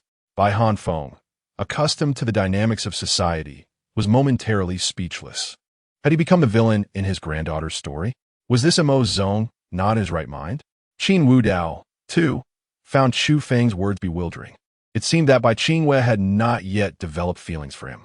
Shouldn't such declarations of love follow the nurturing of mutual affection? Chu Feng, is it? Tian Pingsheng interjected, his voice laced with icy disdain as he stepped forward. I care not for your connections with foreign conglomerates. This is Longhua. If you wish to befriend Qinghua, you must reveal your true identity. Can't you see that she is in a difficult position? Tian Pingxing's remarks only served to stoke the flames of Chu Feng's boldness, prompting him to retort without restraint. You will understand who I am in due time. But Mr. Tian, I believe we are not acquainted. I would appreciate it if you refrained from interrupting while I speak. Enough, Bai Qingwei interjected coolly, wishing to halt this farce. She approached Chu Feng, her exquisite countenance tinged with an air of aloofness. Mr. Chu, I appreciate your attendance at my banquet. While I do admire your gift, if your intent is to use it as leverage against me, I kindly ask that you take back your shares. With that, Bai Qingwei returned the contract she had received earlier. Chu Feng shook his head vehemently. Qingwei, do you not understand my intentions? I have always protected you. I now wish to stand by your side openly. In response, Bai Qingwei maintained her calm demeanor, stating, Mr. Chu, I believe you have misconstrued our previous interactions. I harbor no romantic feelings toward you. If anything I said has led to your misunderstanding, I sincerely apologize. Qingwei, Chu Feng stared at her in disbelief as he felt the system in his mind indicate that Bai Qingyue's fondness for him was plummeting. They had previously reached a critical juncture. He had thought that with decisive action, Bai Qingyue's admiration could evolve into something deeper. Yet now, it seemed he was drifting further from that goal. Why was this happening? At that moment, an unexpected figure approached, Qin Zhiwei, striding forward with an air of arrogance. He sneered, Who is this toad that dares to compete for Miss Bai with my Qin family? Qin Wudao, standing nearby, was taken aback. Did I ever say I was vying for Bai Qingyue's affection? The room fell silent as his words sank in, and the guests murmured in astonishment. The esteemed Qin Zong, too, appeared to have an interest in the enchanting Miss Bai. After all, she was not only ethereal, but had also become the leader of Qinyu Group. Who wouldn't be intrigued? With the mysterious Mo Zong, the prominent figure from the capital, and the heir of the Hidden Dragon Group all present, the spectacle was set to unfold. As Qin Zhiwei's presence registered, his parents exchanged exasperated glances. Qinmu muttered softly, Zhiwei, when we return home, I shall not intervene when Wanrong decides to discipline you. Good luck. Unfazed by the scrutiny of others, Qin Zhiwei felt invincible. Chu Feng, noticing the sudden arrival, retorted coldly, And who might you be? With a mocking laugh, Qin Zhiwei replied, You don't even know who I am? I am the young master of the Qin family and the future vice president of the Hidden Dragon Group. What gives you the audacity to challenge me? Dragon Scale? Dragon Tooth? Qin Wudao was equally baffled. When did you become the vice president of the Hidden Dragon Group? Who gave you that title? Opening Qin Zhiwei's profile revealed a startling truth. Ding. Name, Qin Zhiwei. Fate, minor antagonist, benefactor support, living off others, surviving against odds, proud body, god of spitting words. Indeed, he was a character designed to attract animosity. No wonder Qin Zhiwei often felt the need to flaunt himself. He was evidently a minor antagonist whose fate allowed him to emerge unscathed despite being loathed. Qin Wudao's younger brother? How amusing. Chu Feng dismissed Qin Zhiwei with a cold smile. Perhaps you should inquire about my brother's identity. I am. Slap. Before he could finish, Qin Zhiwei struck him hard across the face, then scampered back to Qin Wudao's side, boasting, So you're just a nameless little good-for-nothing. You dare question my identity? I don't even care who you are. If you have a problem, come at me. As Qin Zhiwei drew closer to Qin Wudao, his demeanor grew increasingly arrogant. Chu Feng clutched his reddening cheek, incredulous. You dare strike me? What's it to you? If you have a problem, come fight me. I will scatter your ashes. Chapter 61. The arrival of the dragon god. Chu Feng's face flushed crimson, though it remained uncertain whether it was due to the slap delivered by Qin Zhiwei or a surge of indignation. Before such a multitude, being struck was nothing short of a blatant affront. He was, after all, a man endowed with a system. Should he not be able to sweep through all obstacles? Yet, both Bai Qingyue and Shan Qianqian, as well as others in the business realm, found themselves thoroughly subdued. Yes, it was Qin Wudao. Chu Feng's gaze turned toward the man who wore a smile. He realized that since Qin Wudao's appearance, he had been relentlessly suppressed wherever he went. At this moment, Qin Wudao stepped forward, addressing Bai Hanfeng with a light chuckle. Old Bai, my younger brother's actions at your banquet were indeed rather impolite. I hope you won't take offense. Ha ha! Bai Hanfeng laughed heartily, Young people. Who has lost their temper? It's the age of fervor. I can understand. Then I thank you for your understanding. Oh, bye. It seems this young man is also experiencing a surge of passion, so please don't blame me for my actions. Of course, huh? By Han Feng, mid-sentence, suddenly realized what Qin Wudao was implying, but the words had already escaped his lips. At that moment, Qin Wudao approached Chu Feng. When he stood before Chu Feng, the extent of the man's oppressive aura became painfully evident. Previously, Chu Feng had witnessed Qin Wudao mercilessly ending the life of Yiling, the son-in-law of the Zhang family, right before the eyes of the crowd. The scene replayed vividly in his mind, causing him to instinctively take a step back. Yet, he quickly regained composure. He was now Mo Zong, and he could not afford to show weakness. Otherwise, would he not be looked down upon? Qin Wudao smiled at Chu Feng and said, "You just mentioned that Qin Zhirue should inquire about who you are?" Chu Feng retorted, "Do you not know who I am?" "You." Bang! Before he could finish, Qin Wudao's hand clamped around Chu Feng's throat. Chu Feng's eyes widened as he grasped at Qin Wudao's hand, struggling desperately. Qin Wudao leaned closer, whispering in his ear, "It seems you lack the items bestowed by your system." Chu Feng's pupils constricted, momentarily forgetting to struggle. How could Qin Wudao know about his system? The system was Chu Feng's trump card, his sole pathway to becoming powerful. Without it, he would remain the same failure as before. He had not even confided this secret to his parents. So how could Qin Wudao be aware? At this moment, Chu Feng's fear of Qin Wudao eclipsed even the fear of death. Qin Wudao's grip tightened, and Chu Feng's complexion began to turn a shade of blue. Stop! Just as Chu Feng was on the brink of losing his life, a young man accompanied by several subordinates burst through the entrance of the banquet hall. Dragon God? Why is he here? Long Lin and Long Yu exclaimed in astonishment. The young man, clad in a black suit, possessed a strikingly handsome and resolute visage. His presence impossible to ignore. He strode confidently to Qin Wudao's side, stating in a deep voice, "Wudao, release Chu Feng. If he has offended you, I shall ensure he apologizes." Oh, Qin Wudao showed no inclination of letting Chu Feng go. Instead, he regarded Long Shunshu with keen interest. "You dare to address me as Wudao now?" Upon hearing this, Long Shunshu furrowed his brow. "Do you not realize the elder's significant discontent towards you? Your actions over the years could cost you your position as king. Chu Feng has connections with us. Should you kill him, the elder's dissatisfaction will only intensify. Is that so?" Qin Wudao replied nonchalantly. "Those old fools can voice their opinions all they want." "Bold!" One of Long Shunshu's subordinates shouted in anger. "Do you dare to disrespect the elders?" Swish! Swish! At that moment, Long Lin and Long Yu positioned themselves beside Qin Wudao. The guests within the hall remained silent, sensing the tension in the air. It was wiser to observe rather than intervene.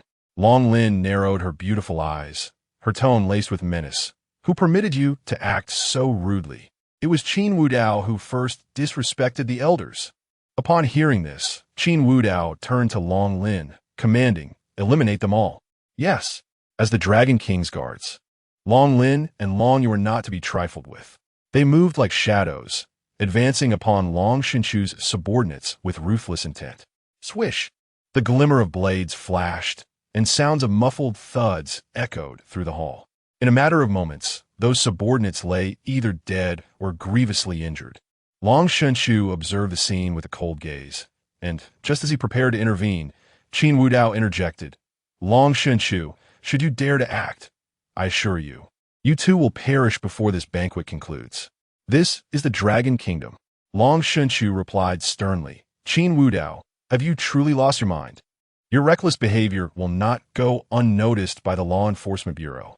Oh, instead of replying to Long Shunshu, Qin Wudao's attention shifted to Tian Pingsheng, who stood some distance away.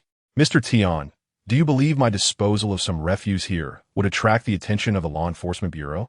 Mr. Tian glanced at Chu Feng, still in Qin Wudao's grip, and smiled slightly. "Mr. Qin is merely dealing with refuse. The Law Enforcement Bureau would naturally have no concern, especially with my presence here. Wouldn't you agree?" After this, Mr. Tian took out his phone and sent a message. Moments later, he continued, "I have already given prior notice, Mr. Qin. You may dispose of the refuse as you see fit.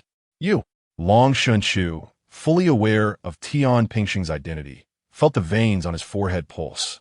However, he ultimately restrained himself, taking a deep breath before addressing Qin Wudao. What must you have in exchange for Chufeng's release? I am willing to comply. Then you shall kneel first. Kneel. Long Shunchu looked at Qin Wudao in disbelief. You jest, do you not? Qin Wudao smirked mockingly. You, a mere failure. Think yourself worthy of jesting with me? I said kneel. For now, I am still your master, merely a servant. When did a servant have the right to speak to their master in such a tone? You. Very well. I shall kneel. Long Shunchu's expression darkened, and with a loud thud, he knelt to the ground. Just as Qin Wudao had remarked, he was the Dragon King, while Long Shunchu was merely a man who had failed in competing for the title. Long Shunchu knelt on the ground, addressing Qin Wudao. Now may you release Chufeng? Qin Wudao, do not overstep your bounds. At this, Qin Wudao smiled faintly. I was merely jesting. Crack, with a sharp sound of shattering bones. Chufeng's face contorted with despair as he gradually succumbed to the void of life. Chapter 62. The regret system is inferior to a dog ding-dong. Congratulations to the host for slaying the fated child, Chufeng. The notification from the devouring reward goddess system echoed in Qin Wudao's mind, shortly followed by a peculiar voice. Reward, little one. Is my host doomed already? Impossible. I have yet to reveal my trump card. If you possess the ability to release me, we can. Beast, little one. Hey, buddy, you're quite chatty. You think you can leave after arriving here? If I don't teach you a lesson today, you'll never understand what the beast system truly is. Boom, boom, boom. A resounding roar filled his mind. Reward, little one. I concede. From now on, you are my boss. Just stop hitting me. Truly, I yield. Beast, little one. Who are you calling boss? Remember, in our domain, there is only one boss, and that is the supreme host of the beast system. Keep talking, and I'll end you right here. Reward, little one. I understand. The host is the boss. The host is the boss. Amid this exchange, the regret, little one, also emerged. Little reward. Come here from now on. You shall be number 4. Come to me. Before the regret, little one, could finish, the reward, little one, interrupted. Who do you think you are? Do you believe I cannot defeat him, yet can't handle you? Damn it. Bang, bang, bang. Moments later, the regret, little one's cries filled the air. Stop hitting. You're number 3. I'll be number 4. Is that all right? Why is this happening to me? You're merely a female-oriented regret system, and you dare to mess with us? Get lost. From now on, during meals, you'll share a table with the dogs. With that remark, the reward, little one, cheekily added, Boss, from now on, we're family. I understand the rules. Rest assured. Ding dong. Congratulations to the host for acquiring the Dragon Country Black Card, worth 1 billion Dragon Country coins. Congratulations to the host for obtaining the Goddess Binding feature, allowing the host to view the attributes and affection levels of bound women. In reality, upon seeing Chufeng collapsed on the ground, Chu Zichuan's pupils constricted. This was his distant cousin, and after their reunion, their bond had grown immensely. Even Chufeng had promised to support him vigorously in becoming the Dragon King. Yet now, he found himself kneeling before Qin Wudao without being able to save Chufeng. The muscles in Chu Zichuan's face twitched slightly, his eyes brimming with fury. Qin Wudao, with a furious roar, Chu Zichuan rose to his feet and launched a punch. Boom! The fist seemed to carry an invisible force, and the moment it struck, the air reverberated with a thunderous sound. Compared to the warrior Yi Ling, Chu Zichuan was incomparably stronger. Yet, as this formidable punch was unleashed, Qin Wudao squinted his eyes and retaliated with a punch of his own, their movements strikingly similar. Bang! The sound of their fists colliding echoed throughout the hall, cracks appearing in the ground beneath them, a testament to their unimaginable strength. Chu Zichuan's expression shifted with surprise. He hadn't expected that in just a few years, Qin Wudao's power had not only remained intact, but had actually increased. Even with innate divine strength, he had not engaged in combat during these years. Why had he suddenly grown stronger? Moreover, Chu Zichuan himself also possessed innate divine strength, having fought on the battlefield while Qin Wudao played the sycophant back home. At this moment, however, surprise was of little consequence. Chu Zichuan felt as though his fist had struck a solid boulder, unyielding. Seeing the slight upturn of Qin Wudao's lips, he softly remarked, "Chu Zichuan, after all these years, how have you made no progress at all?" Before Chu Zichuan could respond, Qin Wudao exerted force through his arm, sending Chu Zichuan hurtling backward like a cannonball. Just as he was about to crash into the wall, he swiftly turned, using one hand to brace against the wall, and propelled himself outward into the hall. With Chu Feng now dead and his subordinates either deceased or severely injured, the punch he had just received made Chu Zichuan realize that he might not be Qin Wudao's match. Given the circumstances, it was wise to retreat and devise a new plan. As he fled into the darkness, Dragon Scale coldly remarked, "Dragon King, should I pursue him?" "No need." Qin Wudao shook his head, speaking softly. "Chu Zichuan, aside from his own strength, has considerable influence. Even if we were to kill him now, his forces would retaliate. In due time, we shall visit abroad. The Elders' Council, those old fossils, wish to meddle in our affairs. Let us bury them." "Understood." Both Dragon Scale and Dragon Fong exchanged surprised glances, but quickly acquiesced. Their loyalty lay with the Dragon King, not the Elders' Council. They would unconditionally execute Qin Wudao's commands. Meanwhile, the fleeing Chu Zichuan sprinted through the darkness, his right hand entirely numb. Qin Wudao's punch had been devastating. Had he not leveraged himself to escape, his arm would likely have shattered. "Qin Wudao, you did well, but the position of Dragon King will eventually be mine. Do not forget, you are not the sole disciple of your master. Should your senior and junior sisters discover the absurdities you have committed over the years, let us see how you will justify yourself. I will ensure the Elders' Council launches an assault against you. Soon, there will be no place for you in the Dragon King's hall." With that, Chu Zichuan gradually disappeared into the night. In the banquet hall, the onlookers stood in stunned silence, witnessing once more Qin Wudao's brutality. As members of the upper echelons of society, they had certainly engaged in unsavory deeds themselves, but they had never encountered someone as audacious as Qin Wudao. Qin Wudao took the handkerchief offered by Dragon Scale and wiped his hands clean before returning to face Bai Hanfeng. "Old Bai, I apologize for disrupting a perfectly fine banquet." Bai Hanfeng glared at Qin Wudao with resentment. Initially displeased by Chu Feng's antics, he had hoped Qin Wudao would stir some trouble. However, this disruption had escalated to a significant incident. That Chu Feng fellow, known as M.O., had connections with major foreign financial groups. Ultimately, it would be the Bai family responsible for cleaning up the mess. But it was his own folly that had led to this. He had no choice but to reluctantly say, "Mr. Qin, it's no trouble." Chu Feng sought his own demise. "I hope this will not affect our collaboration." "How could it?" Qin Wudao replied with a disarmingly innocent smile. "Our Hidden Dragon Group eagerly anticipates a partnership with the Qin Yu Group." "That is good to hear." Just then, Bai Qingyue approached, her gaze toward Qin Wudao imbued with complexity. "Mr. Qin, if you are free tomorrow, I would like to discuss our collaboration with you privately. If I may be so bold?" "Absolutely. Since the contract has been signed, it is indeed time for a discussion." Chapter 63. Tian Pingsheng's invitation not far away. Tian Pingsheng approached with a smile, inquiring, "Mr. Qin, I trust you haven't forgotten our agreement for this evening?"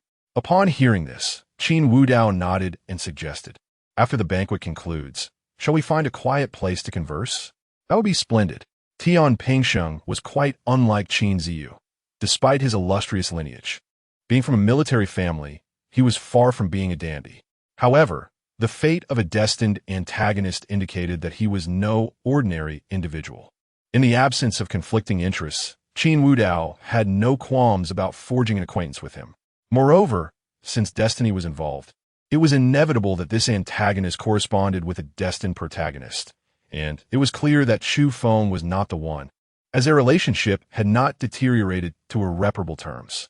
Bai Qingyue and Tian Pingsheng were merely childhood companions, not yet betrothed.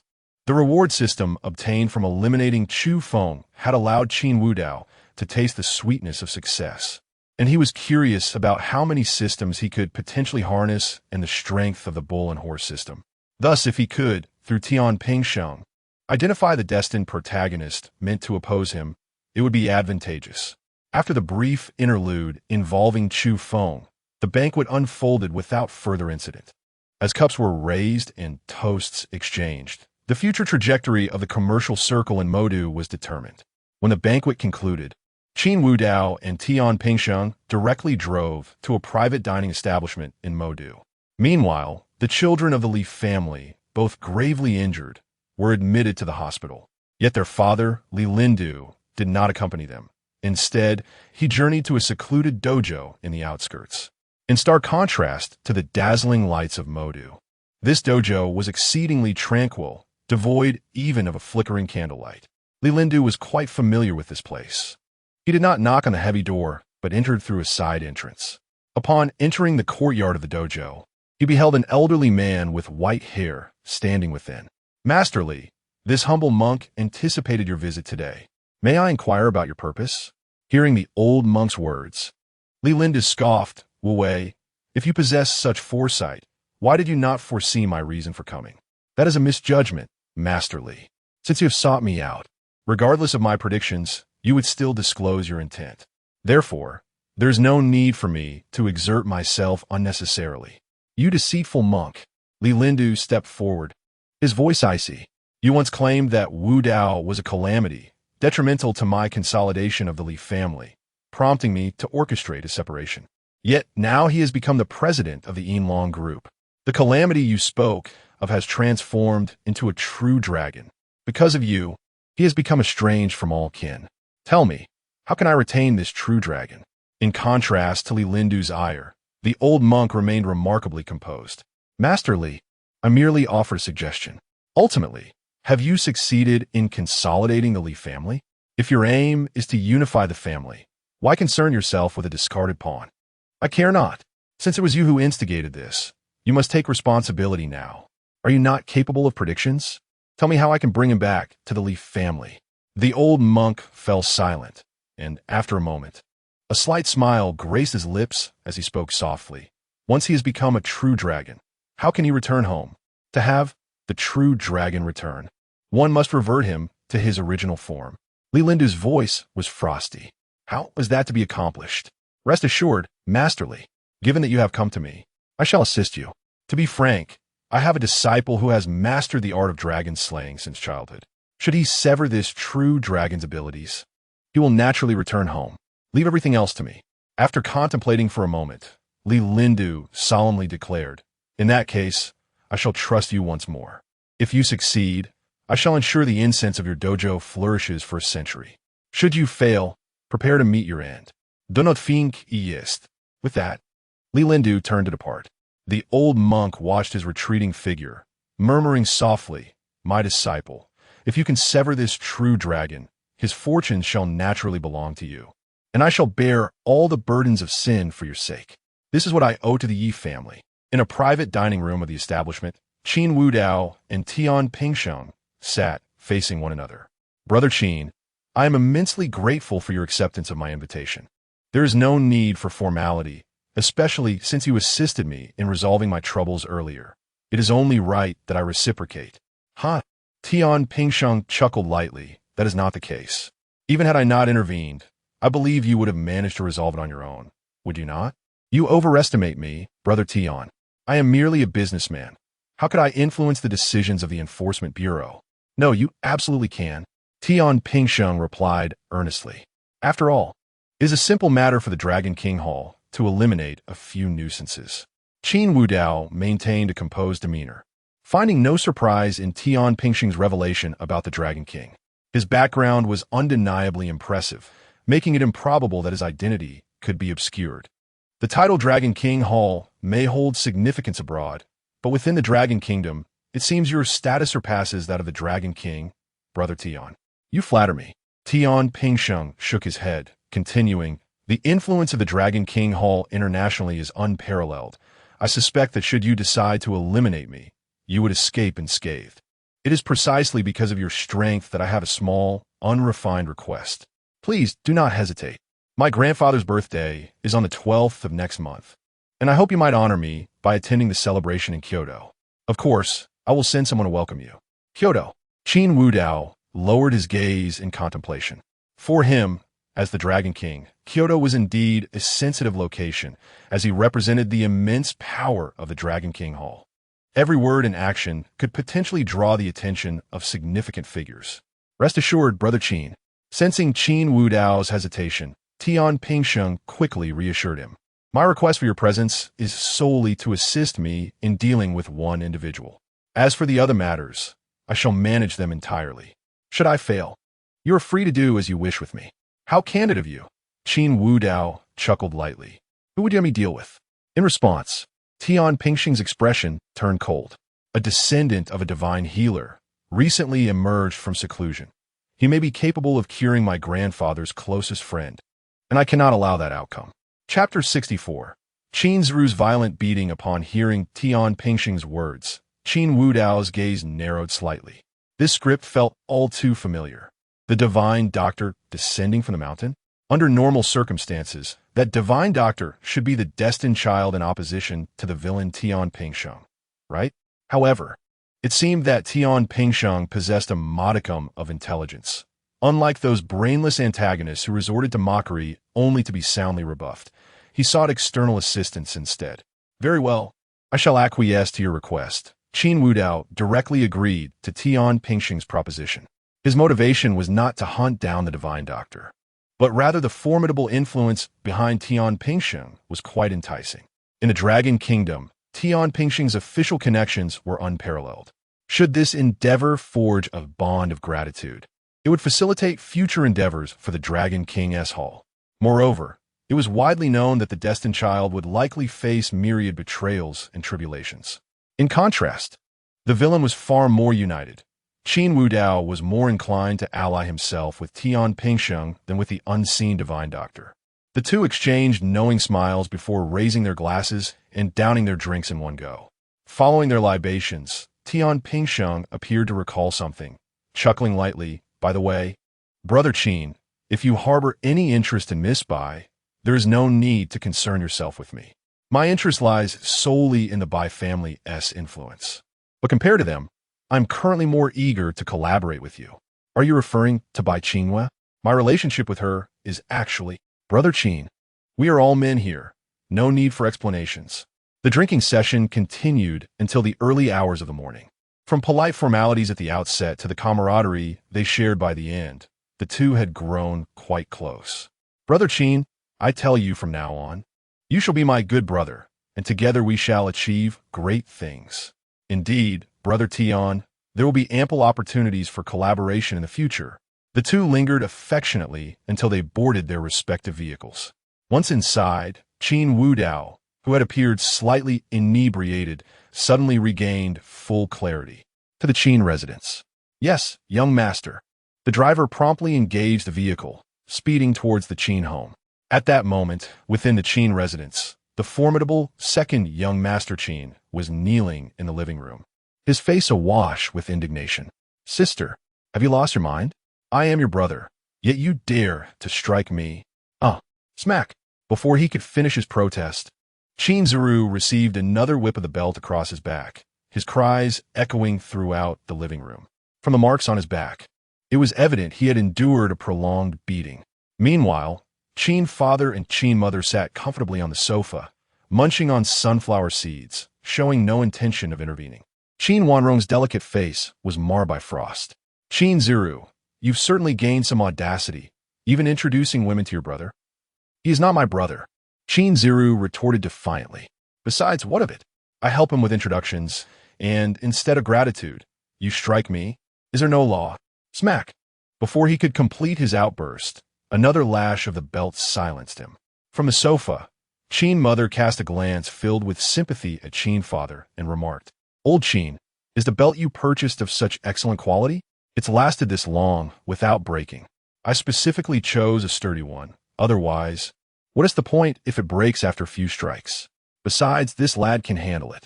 I told you, once he returned, he was to be punished. See, I was right. Sighing, Qin mother resumed her seed snacking. Just then, as Qin Ziru continued to wail, the living room door swung open, and Qin Wudao stepped inside, taking in the scene with surprise. Has Qin Ziru been in trouble again? But why is it Qin Wanrong administering the punishment instead of Qin father? Spotting Qin Wudao, Qin Ziru scrambled to his elder brother's side, his expression one of desperation, casting wary glances at Qin Wanrong. I warn you, don't think just because you're my sister, I want to retaliate. Had it not been for your gender, I would have struck you already. The indomitable second young Master Qin bore a fierce countenance, though was undermined by his tightly clasped hold on Qin Wudao's trousers. Oomph. Qin Wanrong tossed the belt onto the floor with a huff, turning to ascend the staircase. Once she departed, Qin Wudao leaned down to inquire, "What has gotten into her?" "Who knows?" Qin Ziru shrugged dismissively. As her brother, I sensed her discontent and allowed her to take out her frustrations on me. Perhaps my resilience was too great. When she struck, the recoil may have startled her. Having finished his bravado, Qin Ziru released Qin Wudao, his expression now one of fury. "Qin Wudao, who permitted you to stand so close? Furthermore, this is my home." Before he could finish, he noticed Qin father retrieving the belt, wearing a benign smile. "Now it's time for a change of hands." Huh.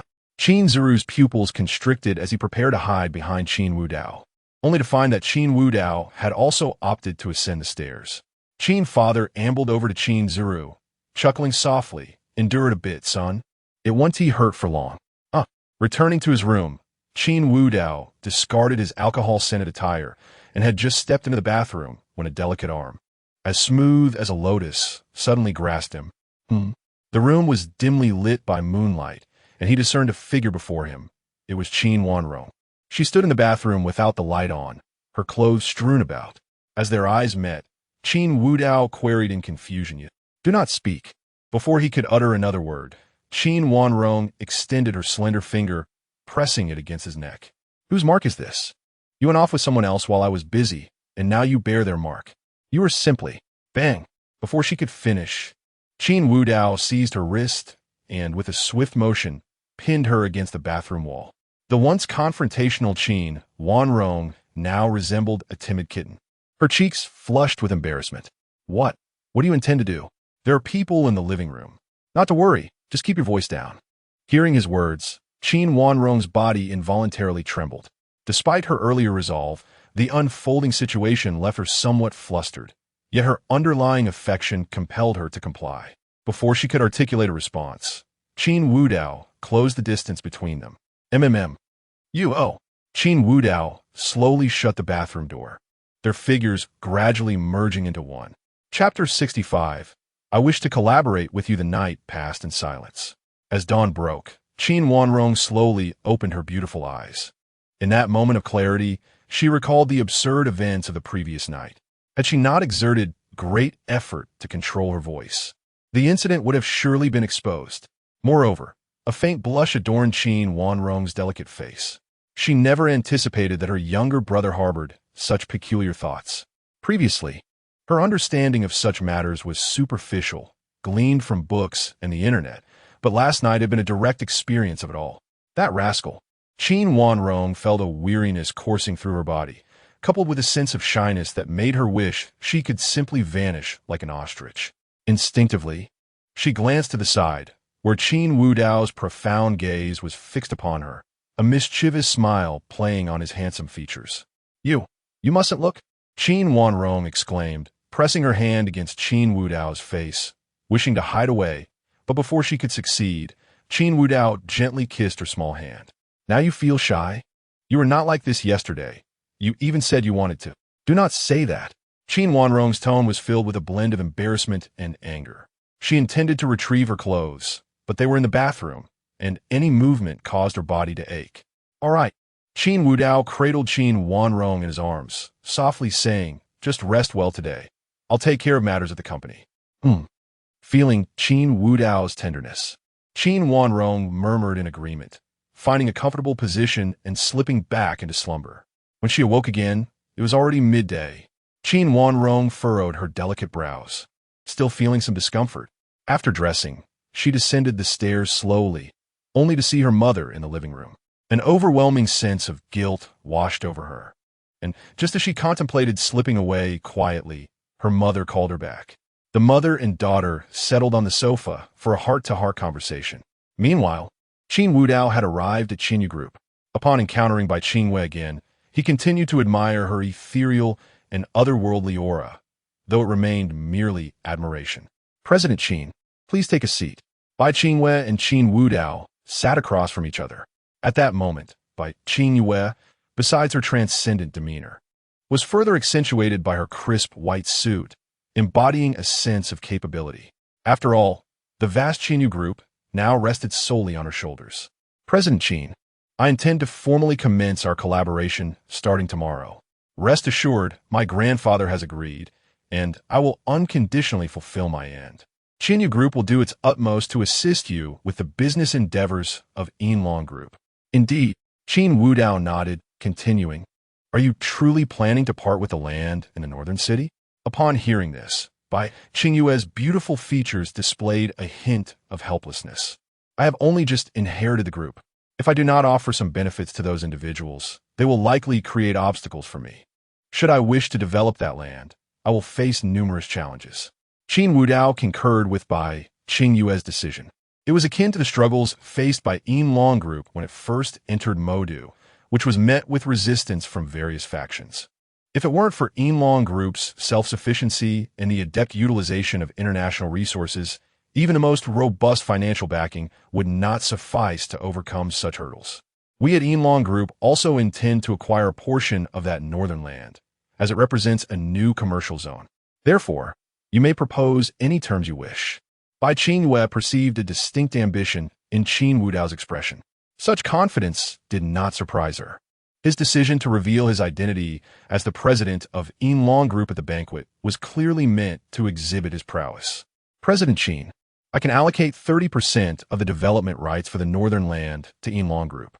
However, I would like to ask a favor of you. 30%? Qin Wudao's expression bore an amused quality. It was known that at the previous banquet, Bai Qingyue had stated her intention to release 80% for various factions to participate. Yet Yinlong Group was poised to receive 30% right from the outset. This was even more than Qinyu Group intended to retain. Something is amiss, Qin Wudao thought, not believing that the woman before him had been swayed by his charm, as the panel before him clearly indicated Bai Qingyue's feelings towards him. Name, Bai Qingyue Fate, daughter of fortune, business prodigy, exquisite beauty, deep blood feuds, prosperous partner. Charm value, 99 favorability, 35 friendly. The newly available favorability panel allowed Qin Wudao to discern anyone's attitude towards him. Bai Qingyue's feelings were merely friendly. How could she possibly offer such substantial benefits? Seemingly perceiving Qin Wudao's thoughts, Bai Qingyue promptly reassured him, President Qin, do not worry. This favor will not be too difficult. You are the president of Yinlong Group, with significant ties to the Qin and Li families. Here in Modu, you stand at the pinnacle. You are aware that aside from myself, I have a second uncle who has long coveted Qinyu Group and maintains connections with some shareholders. I hope you can publicly acknowledge our close relationship, even considering a betrothal, just for a year. This will help stabilize the group. Upon hearing this, Qin Wudao narrowed his eyes. As Bai Qingyue articulated, associating with him would indeed serve as a stabilizing strategy for her group. Individuals from families like Tian Pingxing's could not afford such scandals, given their historical baggage. Qin Wudao, the suddenly emerging president, was the ally Bai Qingyue needed. Bai, I believe you understand that collaborating with Yinlong Group is mutually beneficial. As for the 30% of the Northern Development Project, it can only cover the remuneration owed to Bai Lao. I can agree to your request, but, he added with a serious demeanor, the price must be increased. Bai Qingyue could not help but smile wryly at the earnest Qin Wudao. Typically, her beauty afforded her considerable advantage, yet before this man, it seemed of little use. After a moment's contemplation, Bai Qingyue slid a contract across the table. This is 5% of Qinyu Group's shares, the portion that Xu Feng previously gifted to me. I believe this compensation should suffice, no? Qin Wudao opened the contract and began to review it. Bai Qingyue rolled her eyes at him, muttering under her breath, so stingy. Did you think I would deceive you?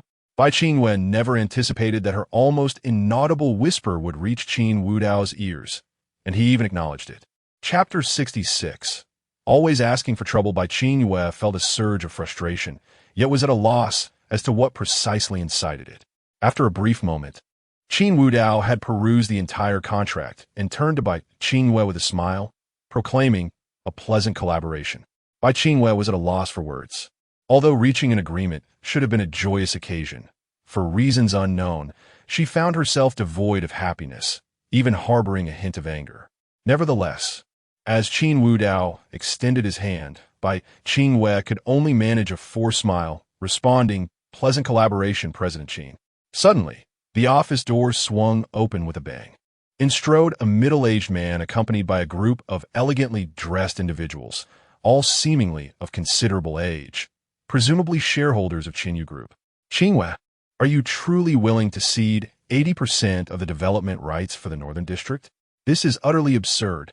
The newcomer was none other than Bai Xiaoming, the second son of the Bai family. He approached the desk directly, acknowledging Qin Wudao with a mere nod, although he harbored intentions of befriending the president of Yinhong Group. Witnessing the handshake between Qin Wudao and Bai Qingyue ignited a deep-seated resentment that clouded his judgment. Bai Qingyue coldly addressed Bai Xiaoming, "Director Bai, this is a company setting. Remember to address me by my title." With a disdainful smile, Bai Xiaoming retorted, "Qingyue, no, President Bai, do you genuinely believe that becoming president grants you absolute authority over the entire group? We have invested considerable effort and resources into the Northern District. Now, with a mere word, you wish to relinquish 80%. Do you have any notion of the losses this will inflict upon a group? I have brought the shareholders here today to convene a board meeting. If you cannot fulfill your role as president, then let someone capable take your place." In response, Bai Qingyue maintained her composure and calmly stated, "The capable individual you refer to, Director Bai, is undoubtedly you." "Of course it is," Bai Xiaoming replied, devoid of any modesty. "Having been with the group for so many years, I possess a comprehensive understanding of its operations. And most importantly, I will not relinquish what is rightfully ours." With a swift motion, Bai Qingyue slammed her delicate hand upon the desk. Although her posture exuded authority, her other hand discreetly massaged her reddened palm, wincing at the pain. "Do you have any idea what you're saying, Bai Xiaoming? If we at Qinyu Group were to unilaterally absorb the Northern Project, it would not only attract the envy and sabotage from other groups, but the authorities in Modu would not stand idly by either. Your lack of capability is the true issue here." Bai Xiaoming dismissed her warning with a scoff. "You only have one choice. Either relinquish your position as president or reclaim those benefits." Bai Xiaoming was fully aware of the ramifications, yet he sought to force Bai Qingyue into a corner. Either abdicate her position or retrieve the project, thus destabilizing her authority. This was a blatant and undeniable ploy, one he believed was foolproof. However, just as Bai Xiaoming anticipated Bai Qingyue's collapse, Qin Wudao, who had remained silent until now, interjected, "I cannot simply disregard that statement." Bai Xiaoming frowned slightly, turning to Qin Wudao. "President Qin, this is an internal matter of our group. It should not concern you." Qin Wudao smiled gently, producing the contract from his hand. "I apologize, but what was your name again? I possess 30% of the development rights for the Northern District, and you say you wish to take it back? What?"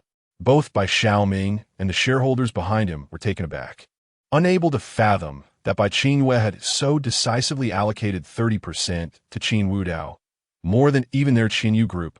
"Impossible. Get back to me." Bai Xiaoming instinctively lunged forward, attempting to seize the contract. However, he had forgotten one crucial detail. Qin Wudao was not Bai Qingyue. With a thud, Bai Xiaoming found himself lifted off the ground, a powerful hand gripping his neck as he struggled helplessly in midair. Qin Wudao spoke coolly. "Who gave you the audacity to attempt to rob me?" Bai Xiaoming gasped for breath, his eyes wide with terror. Meanwhile, Bai Qingyue observed the scene with a sense of satisfaction, feeling a rush of exhilaration. "President," Qin Wudao turned to Bai Qingyue, "perhaps you might consider increasing your share by 10%, and I could help you deal with this matter." What a greedy man! Bai Qingyue felt a flicker of anger within. Though the proposition was tempting, Bai Xiaoming could not be allowed to perish, especially as he was her kin. "President Qin, please release Director Bai.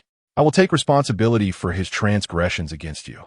With a dismissive motion, Qin Wudao tossed Bai Xiaoming to the ground as if discarding refuse, then disdainfully wiped his hands with a handkerchief from his suit pocket. "Should you speak to me in such a manner again, I assure you, even Bai Qingyue will not come to your aid." Coughing violently, Bai Xiaoming sat on the floor, his eyes filled with fear as he regarded Qin Wudao. He had genuinely felt as though he were staring death in the face. As Bai Qingwei approached, she intertwined her arm with Qin Wudao's amidst the astonished gazes of the onlookers. The partnership between Yinhong Group and ours is meant to be mutually beneficial. Only in this way can we silence all detractors. Moreover, he is my boyfriend. What is the issue with me conceding a portion of the benefits? Boyfriend? Bai Xiaoming's pupils dilated in shock. He could hardly believe that Bai Qingwei had become involved with Qin Wudao. In Modu, who was unaware of Qin Wudao, the president of Yinhong Group, a figure from the Qin and Li families, renowned for his ruthless methods and decisive actions. To provoke such an individual was tantamount to jeopardizing one's standing in Modu. Yet, when had Bai Qingwei and Qin Wudao transitioned into a romantic relationship, at that moment, a young man from the crowd, whose complexion had been vibrant, turned pale as realization struck him. President Bai, does she truly have a boyfriend now? A voice echoed in his mind. Strategist, the system warns you that if you fail to win over your target, you will revert to your previous ailing state and lose everything. Chapter 67. Insatiable greed. Upon hearing the system's prompt, the young man's complexion grew increasingly pale. He had not anticipated that the woman he was attempting to pursue already had a boyfriend, which undoubtedly heightened the challenge he faced, especially since the man in question was the ruthless Qin Wudao. However, if he were to abandon this pursuit, his cancer would remain uncured. Moreover, should he succeed, he could acquire wealth beyond measure, something he could never earn in several lifetimes. Resolutely, the young man clenched his teeth, his gaze filled with determination. Meanwhile, Bai Xiaoming stood frozen in place, and after a moment, he bellowed, "Impossible! You must be lying. How could he possibly be your boyfriend?" In stark contrast to Bai Xiaoming's impotent rage, Bai Qingwei remained remarkably composed. She tightened her grip on Qin Wudao's arm. The expressions of the board members fluctuated, as they sided with Bai Xiaoming solely for their own interests. Bai Qingwei had only recently ascended to the position of chairperson of Qinyu Group, making her akin to a leaf adrift in the wind. Now, she claimed that Qin Wudao was her boyfriend, setting aside the Hidden Dragon Group. The Qin and Li families were not adversaries they could contend with. Moreover, during the previous banquet, everyone had witnessed Qin Wudao's merciless nature. He was nothing short of a ruthless fiend. To oppose him now would be tantamount to courting death. In light of this, the board members hastily began to speak. President and Director Bai, my apologies, but I have some business to attend to, so I must take my leave. Wait for me. I must leave as well. If you all are leaving, then I shall too. The board members summoned by Bai Xiaoming quickly dispersed, each seasoned enough to know when to speak and when to retreat. With Qin Wudao and Bai Qingwei holding hands, the risk of remaining in the office was too great. Had it not been for Bai Qingwei's intervention, Bai Xiaoming might have been truly harmed. The office door stood ajar, and several employees peered in, whispering among themselves, too timid to speak out loud. Bai Qingwei released Qin Wudao's arm and approached Bai Xiaoming, her ethereal beauty graced by a subtle smile. Director Bai, it's time for you to return to your duties. I hope such incidents do not occur again. You are merely a director, while I am the chairperson and president of Qinyu Group. If you are unwilling to comply, you are free to resign at any time. Very well, Bai Xiaoming replied, his anger turning into a sardonic smile. That little girl who used to cry so easily has finally grown up and learned to play this game. I'm leaving, but you want to remain here forever. With that, he turned and walked away. Director Bai, please remember to close the door. Bang! Bai Xiaoming slammed the office door shut, causing the entire room to tremble. Once the door was closed, Bai Qingwei's triumphant expression faded instantly. She lifted her slightly reddened hand, her beautiful eyes glistening with moisture as she blew on her palm repeatedly. Seeing Bai Qingwei in this state, Qin Wudao couldn't help but chuckle. Before others, she worked hard to maintain her fade, yet when the danger dissipated, she was merely a little girl. Phew! Bai Qingwei continued to blow on her hand, recalling the forceful slap she had delivered on the table. Though it had been impactful, it had left her hand sore. President Bai, do stop blowing on it. Let me procure some ointment for you. Qin Wudao teased lightly, eliciting an irritated glare from Bai Qingwei. Could you not have intervened when I struck the table? It hurts so much. My boyfriend is utterly unreliable. Oh, Qin Wu Dao chuckled. I merely carry the title of your boyfriend. If you desire further services, it is quite simple. It requires compensation. Money, money, money. You're so obsessed with wealth.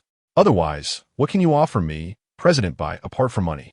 Noticing the way Qin Wu Dao scrutinized her, Bai Qingwei instinctively took a step back, her voice laced with caution. Do not get carried away. This is the office, and I will call for help. Qin Wu Dao regarded her with bemusement, as if she were a simpleton. Despite her ethereal charm, she seemed quite naive. Perhaps sensing his gaze, Bai Qingyue pouted in indignation, then seemed to recall something, saying, by the way, since you're here, we should visit the northern part of the city shortly. To inspect that plot of land? Indeed, Bai Qingyue nodded. I have allocated 30% of the development rights to the Hidden Dragon Group, which may incite discontent among various parties. I must personally oversee the situation to avoid any delays. More money? Absolutely not. Bai Qingwei retorted, exasperated. Currently, you hold 30% of that land. You are the major stakeholder. Even without funds, you must accompany me. With that, Bai Qingwei took his arm, resolutely pulling him toward the exit, unconcerned with whether he would refuse. Fortunately, Qin Wu Dao showed no intention of resisting. Otherwise, her small frame would have stood no chance against him. As they walked hand in hand, they caught the attention of the employees of Qinyu Group. In the northern part of Magic City, an expansive tract of land that had previously gone unnoticed had now become the focal point of the entire business community. Various factions had dispatched their representatives, eager to claim a share of the spoils. During the prior business banquet, Bai Qingwei had announced her intention to release 80% of the development rights for distribution among the various factions. After all, constructing a commercial district would yield countless opportunities for profit. Thus, all factions had come to investigate potential gains. Now, with a mixture of people from all walks of life converging, tensions had begun to rise, leading to numerous disputes. In particular, the area in front of the newly commenced office building of Qinyu Group was teeming with representatives from various factions. What's going on? Wasn't it stated there would be 80%? Now that we arrived, there's only 50%? What kind of joke is this? How can we divide it like this? Bring out that little girl, Bai Qingwei. Did she merely deceive us with her words? I always said, how could a mere child inherit such a vast corporation? It would be better to have the second master of the Bai family take over. This is truly laughable. To go back on one word, Bai Qingwei has truly opened my eyes. The surrounding murmurs persisted, while the project manager of Qinyu Group greeted everyone with a smile, though internally he cursed under his breath. This was clearly a cake that Qinyu Group had offered to share, yet now they were complaining about its size? Truly, it was the epitome of insatiable greed. Chapter 68. Unreasonable disturbance. If it were up to him, he would certainly expel all these individuals. If you find it insufficient, then do not partake. However, he was merely a project manager and would not dare to truly offend these people. He could only patiently explain the situation to everyone. Boom! At that moment, a sudden roar erupted from outside. The project manager furrowed his brow and hurried outside, where he witnessed a semi-trailer colliding directly with a crane not far from the office building. The workers on site hastily dodged, afraid to continue their tasks. A group of rough-looking individuals staggered over. The leader smiled at the project manager, revealing a few gold teeth. Manager Lee, didn't we agree that this section of demolition and construction would be entrusted to us? What does it mean that you're suddenly changing contractors? Suppressing the roar of anger within, Manager Lee explained, Mr. Wong, it's not that I do not want to give you the work, but your GOA group has been progressing too slowly with the demolition project. We have already allocated this land to another party, so it must be completed promptly. Given your slow progress, we naturally have to change contractors. Mr. Wong clearly found Manager Lee's explanation unsatisfactory, sneering. Who doesn't he know that GOA Group is the most efficient in demolition work? If you Haven T paid us adequately, of course, our progress will lag. You say you've given this land to someone else? Fine, tell me which company it is. Let us see who dares to disregard my authority in the northern city. Manager Lee's eyes held a hint of mockery. Yet, being in a territory ruled by such a local tyrant, he dared not offend too much and could only continue to explain patiently. I cannot disclose the identity of the new contractor for the time being. If you wish to discuss the demolition work, perhaps it will be better to wait for the principal to arrive and negotiate with him directly. At that moment, a middle-aged woman in professional attire stepped forward. Without a word, she slapped Manager Lee across the face.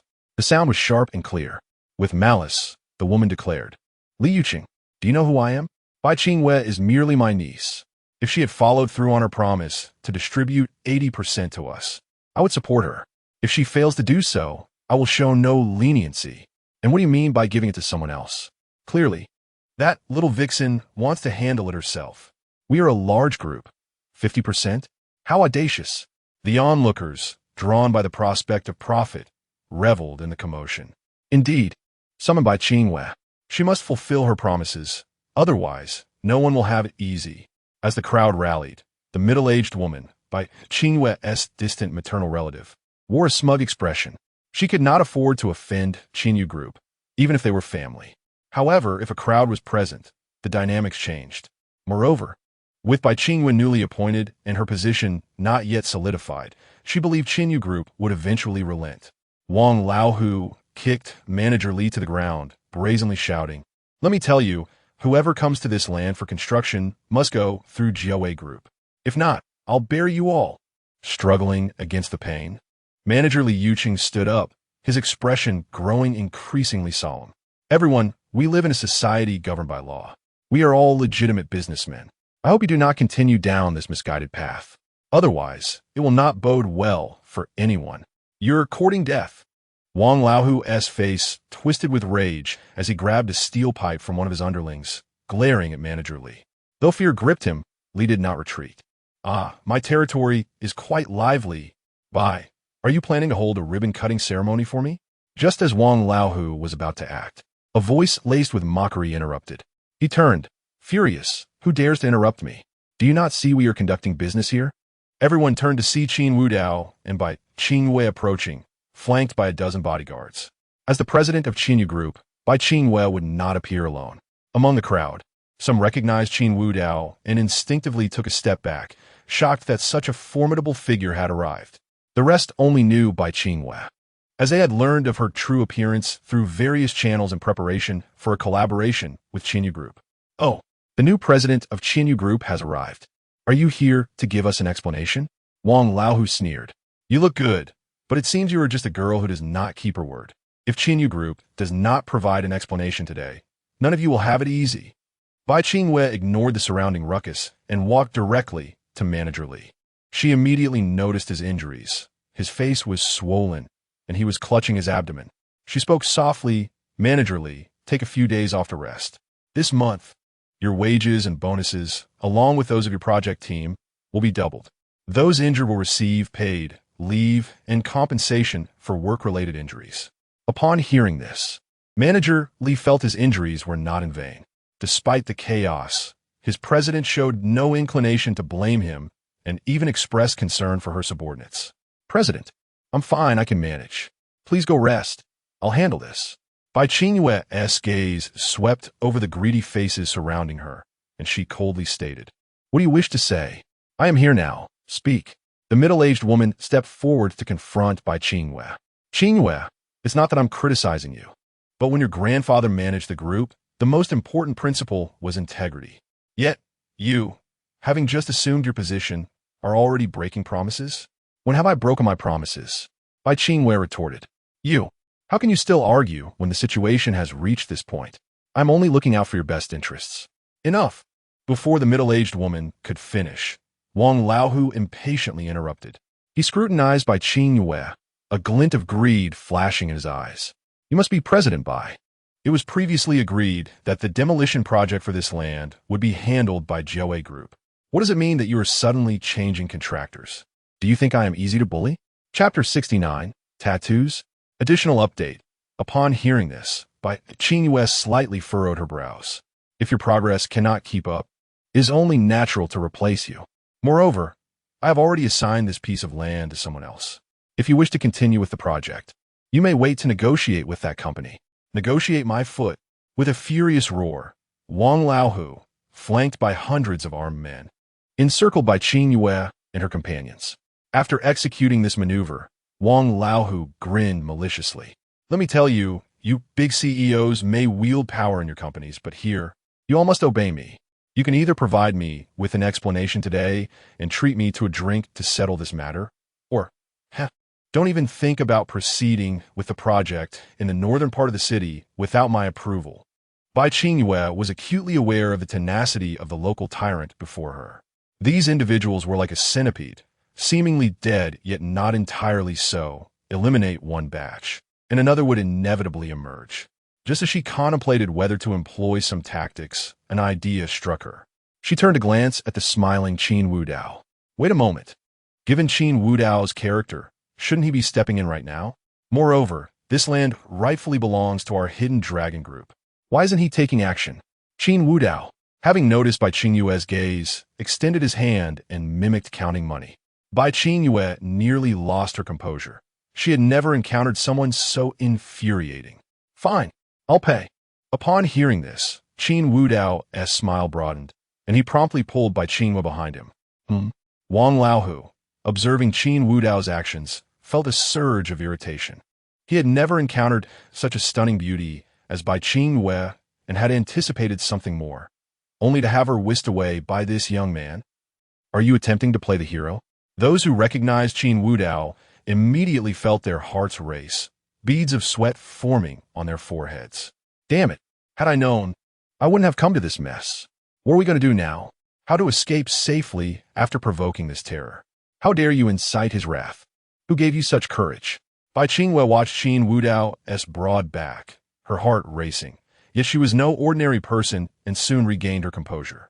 After Wang Laohu's bluster, he expected the other party to retreat, but was taken aback to see this young man standing there, smiling at him. This made him feel humiliated. It seemed he needed to show this brat who he really was. A flicker of menace crossed Wang Laohu's face as he raised the steel pipe in his hand and swung it fiercely at Qin Wudao. Bai Qingyue instinctively grabbed Qin Wudao's shirt, attempting to pull him back. However, with a sudden tug, he stood firm as if he were a mountain, immovable.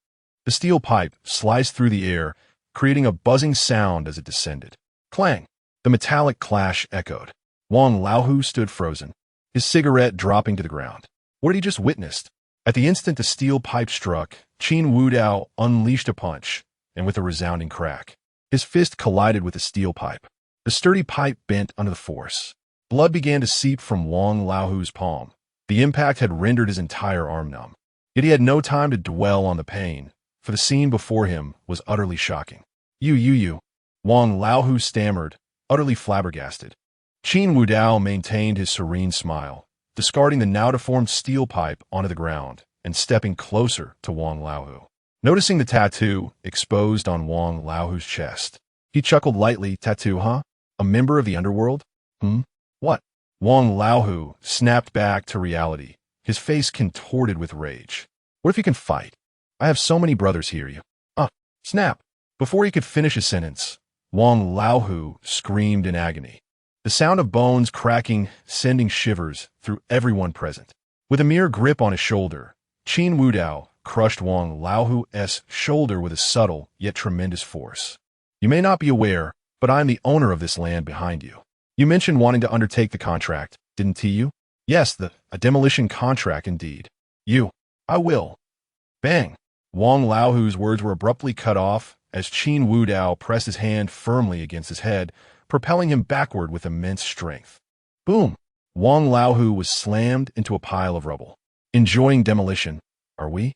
Perfect. Let us make you an offering before the work begins. Qin Wudao seized the debris from the ground and hurled it mercilessly at Wang Laohu's head. Bang, bang, bang. The hundreds of henchmen stood frozen, not daring to move, their eyes wide in disbelief. Some of the more timid ones had already collapsed to the ground, retching uncontrollably. Time seemed to stretch until Qin Wudao finally stood up, revealing that Wang Laohu had been utterly buried in the rubble. He wiped his hands, a look of disdain crossing his face. In broad daylight, you dare to gather here and partake in criminal activities? Is it no law? No justice? Witnessing this scene, the onlookers fell silent. Those aware of Qin Wudao's identity, having witnessed his ruthless methods before, were now trembling in fear, dreading that he might become so enraged as to eliminate them all as well. Qin Wudao turned to face the crowd, flashing a grin that revealed his pearly whites. Is there anyone else who wishes to impede my operations here? Upon meeting Qin Wudao's gaze, the crowd instinctively took a step back. What a joke! Money could be earned again. But life was singular. Yet, one foolish soul dared to speak up. A middle-aged woman beside by Qin Yue shouted, "Murderer! P.S. a murderer! Call the law enforcement! Qin Yue, what are you standing there for? P.S. killing people on our turf, and you're not letting anyone take him away." Initially, Bai Qin Yue felt pale at the brutality of Qin Wudao. However, upon hearing the woman's shrill cries, she felt dizzy. Silence. Bai Qin Yue scolded sharply. He is my boyfriend. How could I allow anyone to apprehend him? Your boyfriend. Wang Laohu was my man too. Unless you provide me with an explanation today, you shall not leave this place. The middle-aged woman continued to scream, reaching out to grab Bai Qin Yue. Just as she lunged forward, her collar tightened, lifting her as if she were a mere chick. Turning around, she was met with a visage reminiscent of a demon. Qin Wudao chuckled lightly. You wish for an explanation, do you? However, I currently lack duct tape. Would a belt suffice? Rest assured, in my presence, gender equality reigns. I will put forth my utmost effort. Chapter 70. Resolving with power, though Qin Wudao wore a smile, the middle-aged woman trembled in fear. She had assumed that, as a distant relative of Bai Qin Yue, she would be safe from harm. Wang Laohu's audacity stemmed from her status. However, the unexpected arrival of Qin Wudao caught everyone off guard. What a lively scene. I wonder who dares to be so arrogant. Just then, a group of individuals clad in black arrived, numbering in the hundreds, led by none other than Wang Ershao. Wang Weitong. As the Wang family's enforcer, his underground influence was unquestionable. Upon their arrival, they surrounded everyone tightly. With a mocking grin, Wang Weitong approached Qin Wudao. Boss, you've taken matters into your own hands again? What use is there for me as your brother then? Come, let me handle this woman. With that, he snatched the middle-aged woman from Qin Wudao's grasp. Smack! In Wang Ershao's eyes, there was no notion of tenderness. He struck the woman down to the ground. Qin Wudao chuckled lightly. Your timing is impeccable. Indeed, Wang Weitong shrugged, gesturing towards the pile of rubble where Wang Laohu lay. This brat has been slithering around the north of the city like a worm, impossible to catch. My purpose for coming here was solely to settle the score with him. I never expected he would provoke the boss. He truly deserves his fate. However, now that he is dead, this woman must be his mistress, right? Perfect. Let us eliminate her too. Remember to use a belt. Huh? Wang Weidong looked puzzled at the mention of a belt, clearly unsure of Qin Wudao's intent. Qin Wudao calmly explained, this woman prefers to meet her end by a belt. Such a peculiar preference. Wang Weitong's eyes lit up as if discovering a new continent. He turned to his two lackeys. You two, go drag her away. And remember, use a belt to finish her off.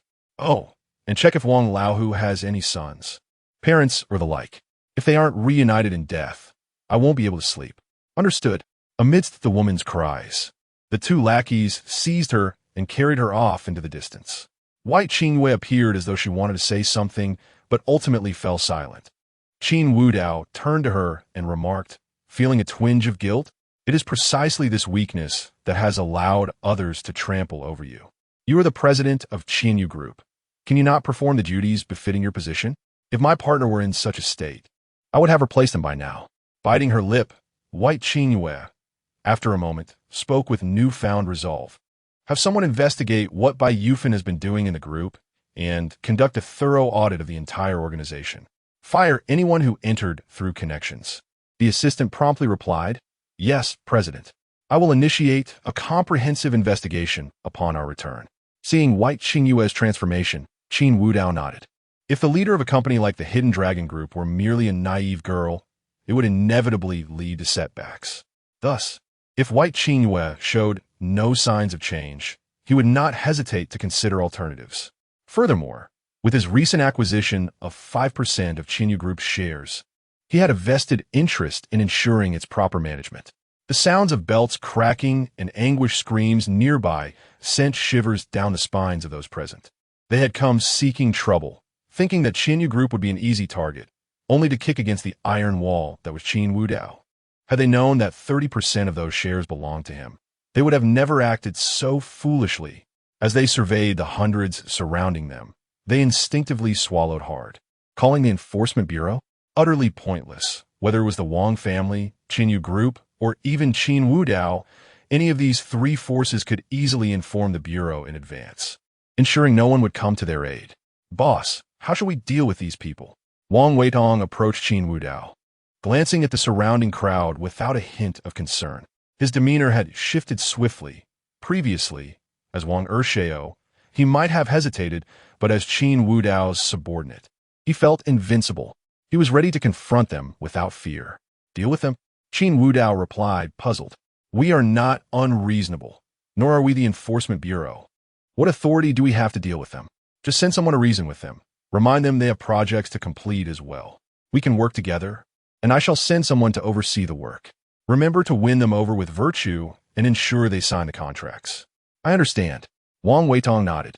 You wish to execute the project, but not pay, right? Aye. Smack. Before Wang Weitong could finish, Qin Wudao playfully tapped him on the back of the head. What sort of talk is that? They see the Hidden Dragon Group struggling financially and are voluntarily offering assistance. Can't you negotiate with them properly? Moreover, with so many present, if each contributes a little, it suffices. Ha. Understood. Wang Weitong nodded, then turned to the crowd, jesting. You all heard him. Our Lord Qin is a reasonable man. So I am willing to sign. Before Wang Weitong could finish, someone raised their hand in agreement with Qin Wudao's proposition. With so many participants collaborating with the Hidden Dragon Group and sharing the spoils would not take much effort. The sooner they agreed, the sooner they could resolve the matter. Oh, you are quite perceptive. Once you sign the contract, you are free to leave. Wang Weitong's eyes brightened. This was indeed a time saver.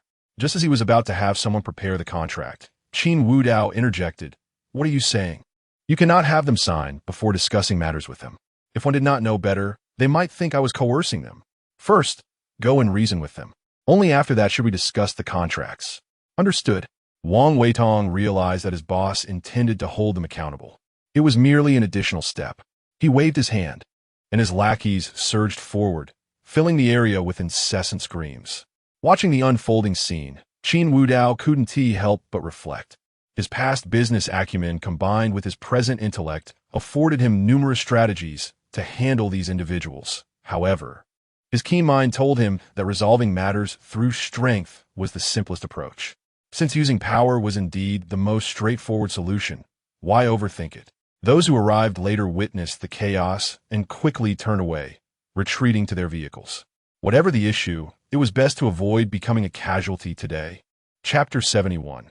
The coercion of a marriage pact, a conference marked by reason and understanding gradually drew to a close amidst the joyous tears of attendees. Before Wang Weitong lay a thick stack of contracts. Those responsible for materials, renovations, and construction all fulfilled their duties with remarkable cooperation. This was the smoothest business contract he had ever signed, with hundreds of copies exchanged. Wang Weitong even contemplated whether to adopt a similar approach in the future. Yet after much deliberation, he shook his head. How absurd. He was no Qin Wudao. Qin Wudao had the backing of the prominent Qin and Li families, along with the formidable Hidden Dragon Group. Even Tian Pingsheng had announced before departing from Modu that Hidden Dragon Group was his partner. Such a background allowed for unrestrained audacity.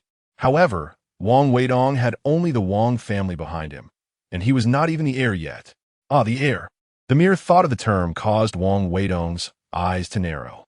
Since Qin Wudao had revealed his identity, his status within the Wang family had risen significantly.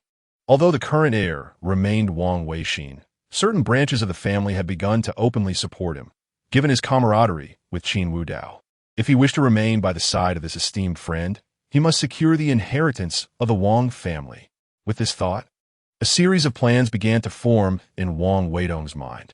As the last signatures were affixed to the contracts, Qin Wudao nodded approvingly, exclaiming, "What a thrilling business negotiation. I'm positively famished." By Qing Wei rolled her eyes, having never witnessed such a negotiation. Yet, this scene gradually clarified her thoughts. Compassion does not command troops. and righteousness does not govern wealth. She mused, realizing it was time to recognize her position as the president of Chinyu Group. If she allowed herself to be threatened by a group of rogue companies, she would inevitably find herself outmatched by her uncle. Thus, she resolved to learn from Qin Wudao's methods, her small fists clenched with determination in her beautiful eyes. "I invite you to join me," she began, but before she could finish, Qin Wudao interrupted her. "No need. Dining with you is out of the question. Given your current demeanor, I fear I might be compelled to give you a kick." With that, Qin Wudao patted Wang Weitong on the shoulder and departed. Watching Qin Wudao's retreating figure, Bai Qingwei furrowed her brows. "Do you look down upon me? Just wait. One day, you shall regard me with new eyes." Having rejected Bai Qingwei, Qin Wudao slid into the car with Wang Weitong. "Let us find somewhere to eat. I'm rather hungry." Of course, Wang Weitong transformed into a driver, taking Qin Wudao to a restaurant. Meanwhile, at a restaurant in Modu, Liao Wenfeng had just received a phone call, his expression darkening. "What happened?" Liao's father inquired gravely. "Our people in the northern district were coerced into signing contracts to provide materials to the Hidden Dragon Group without compensation." "What?" Liao's father furrowed his brow. If it were anyone else, he would have dispatched people to retaliate immediately. However, the Hidden Dragon Group was a different matter. The Liao family had abstained from attending that business banquet for various reasons, but that did not mean they were unaware of the events that transpired. The emergence of Qin Wudao had stunned the various commercial factions of Modu. The Liao family was in no position to confront him. They could not afford to provoke either the Hidden Dragon Group or Qin Wudao. "Let it be. We cannot challenge the Hidden Dragon Group at this time, nor can we provoke Qin Wudao. Just let him make a scene. It's merely a matter of materials. We can bear the cost. But your situation cannot be delayed any longer. Have we resolved matters with Shireen?" Upon hearing his father's inquiry, Liao Wenfeng shook his head. "Shireen has been at the clinic, refusing to let me in. Even the Wan family's people cannot persuade her to meet with me. Is it because of that man from before? Have you found any information on him?" "None. I have no idea who that man is or what his connection to Wan Shireen is. If I knew, I would have sent someone to deal with him already. I've arranged for a meeting with them. Once you see her, make sure to speak with her properly. Why don't we use a private room?" Liao Wenfeng suggested, but his father retorted angrily. "If you could handle her, would I need to go to such lengths? Shireen is a child of a prominent family. Even though she left the Wan family long ago, she cannot sever ties completely. Only in this hall can I find a way to compel her to agree to your marriage. She must give the Wan family some face." "Now I understand." Liao Wenfeng's face lit up with joy as he realized this strategy. After a brief moment, the two elders of the Wan family arrived, accompanied by Wan Shireen. Clad in a traditional qipao, her fair skin and delicate demeanor made her utterly captivating. Liao Wenfeng transformed into an eager suitor. Had he known that the shy little girl would blossom into such beauty, he would not have gone abroad. Now, he felt as though he had been outpaced. How infuriating! If he ever encountered that man again, he would surely make him pay. "Parents-in-law, over here." Seeing the Wan family enter the restaurant, Liao's parents immediately stood to greet them. The Wan family had little concern for extravagance, especially since this establishment was one of Modu's finest. Whether they used a private room was of little significance, as the purpose was to discuss the marriage of their children, not a matter of commercial secrecy. The Wan parents took their seats and engaged in conversation with Liao's parents. Liao Wenfeng, eager to impress, poured tea for Wan Shireen. "Shireen, it's been several days since we last met. Could you please inform the clinic that if I come by, The clinic is a place for healing, not idle chatter." Wan Shireen interrupted coldly before he could finish. Liao Wenfeng faltered, feeling rebuffed. Yet, the eager suitor within him ignited once more. "Shireen, you know our families have decided to unite. I am not an outsider. Grant me a chance. I promise to cherish you." Wan Shireen frowned, her voice icy. "I never agreed to such a union. If you wish to marry someone, seek out another. Do not involve me." "Shireen," Liao's father interjected sternly. "How can you speak to Wenfeng like that? You two are childhood friends, and our families have long-standing ties. Must you trample on your Uncle Liao and Aunt Liao's dignity?" Wan Shireen pressed her lips together, falling silent. There's hope. Liao Wenfeng felt a surge of admiration for his father. If he could secure Wan Shireen's verbal agreement to this union, given her character. She would likely resign herself to fate. Once married, would she not be at his mercy? Chapter 72. An unexpected encounter with Miss Wan. As Liao Wenfeng felt a wave of joy within, Wan Shirin slowly began to speak. Uncle, aunt, I truly have no intention of entering into a marriage contract with Wenfeng. Although we grew up together, feelings cannot be forced. How can that be? Liao Wenfeng quickly retorted. Shirin, we are childhood sweethearts.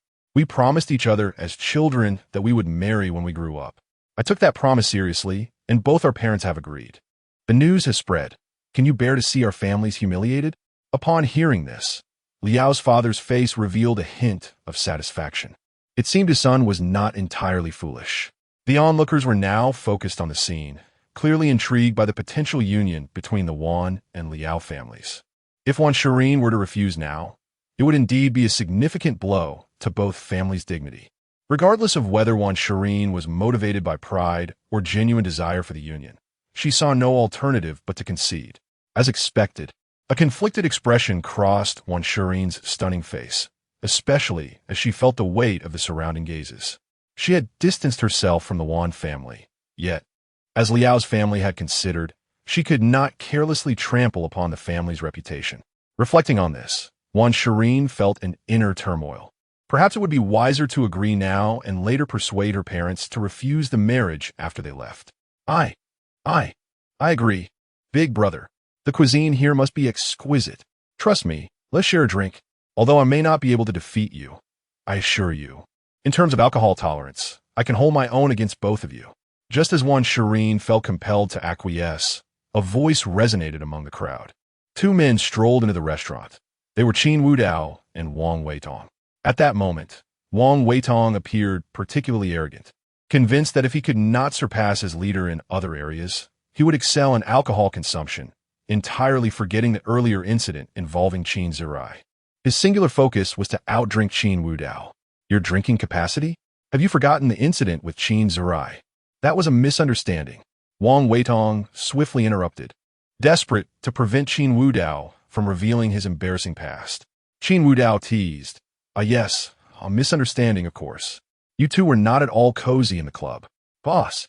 Wang Weitong shot a resentful look at Qin Wudao. He had not anticipated waking up to find himself in an embrace with Qin Zirai. Although they quickly parted ways, the memory still sent chills down his spine. What man would wish to awaken to find another man in his arms? When Wang Weitong and Qin Zirai found themselves in that predicament, their first instinct was to silence one another. Yet, as members of prominent families, neither dared to act on that impulse. Now, hearing Qin Wudao bring up the past, Wang Weitong's face was a mix of embarrassment and indignation. The two made their way to an empty table, and Wang Weitong began ordering a variety of dishes, ensuring to select the restaurant's signature offerings, including some fine wines. With no pressing matters ahead, they decided to enjoy a hearty meal and drinks. As they settled into their seats, they overheard Wan Shirin agreeing to the marriage proposal. Wang Weitong, keenly observant, recognized the names and dynamics at play. He turned to Qin Wudao and whispered, the Liao and Wan families are to be united. They hold significant influence in the northern part of the city. What do you think, boss? Qin Wudao replied nonchalantly, I shall simply observe. Meanwhile, Wan Shirin noticed Qin Wudao and, sensing his indifference, felt a pang of disappointment.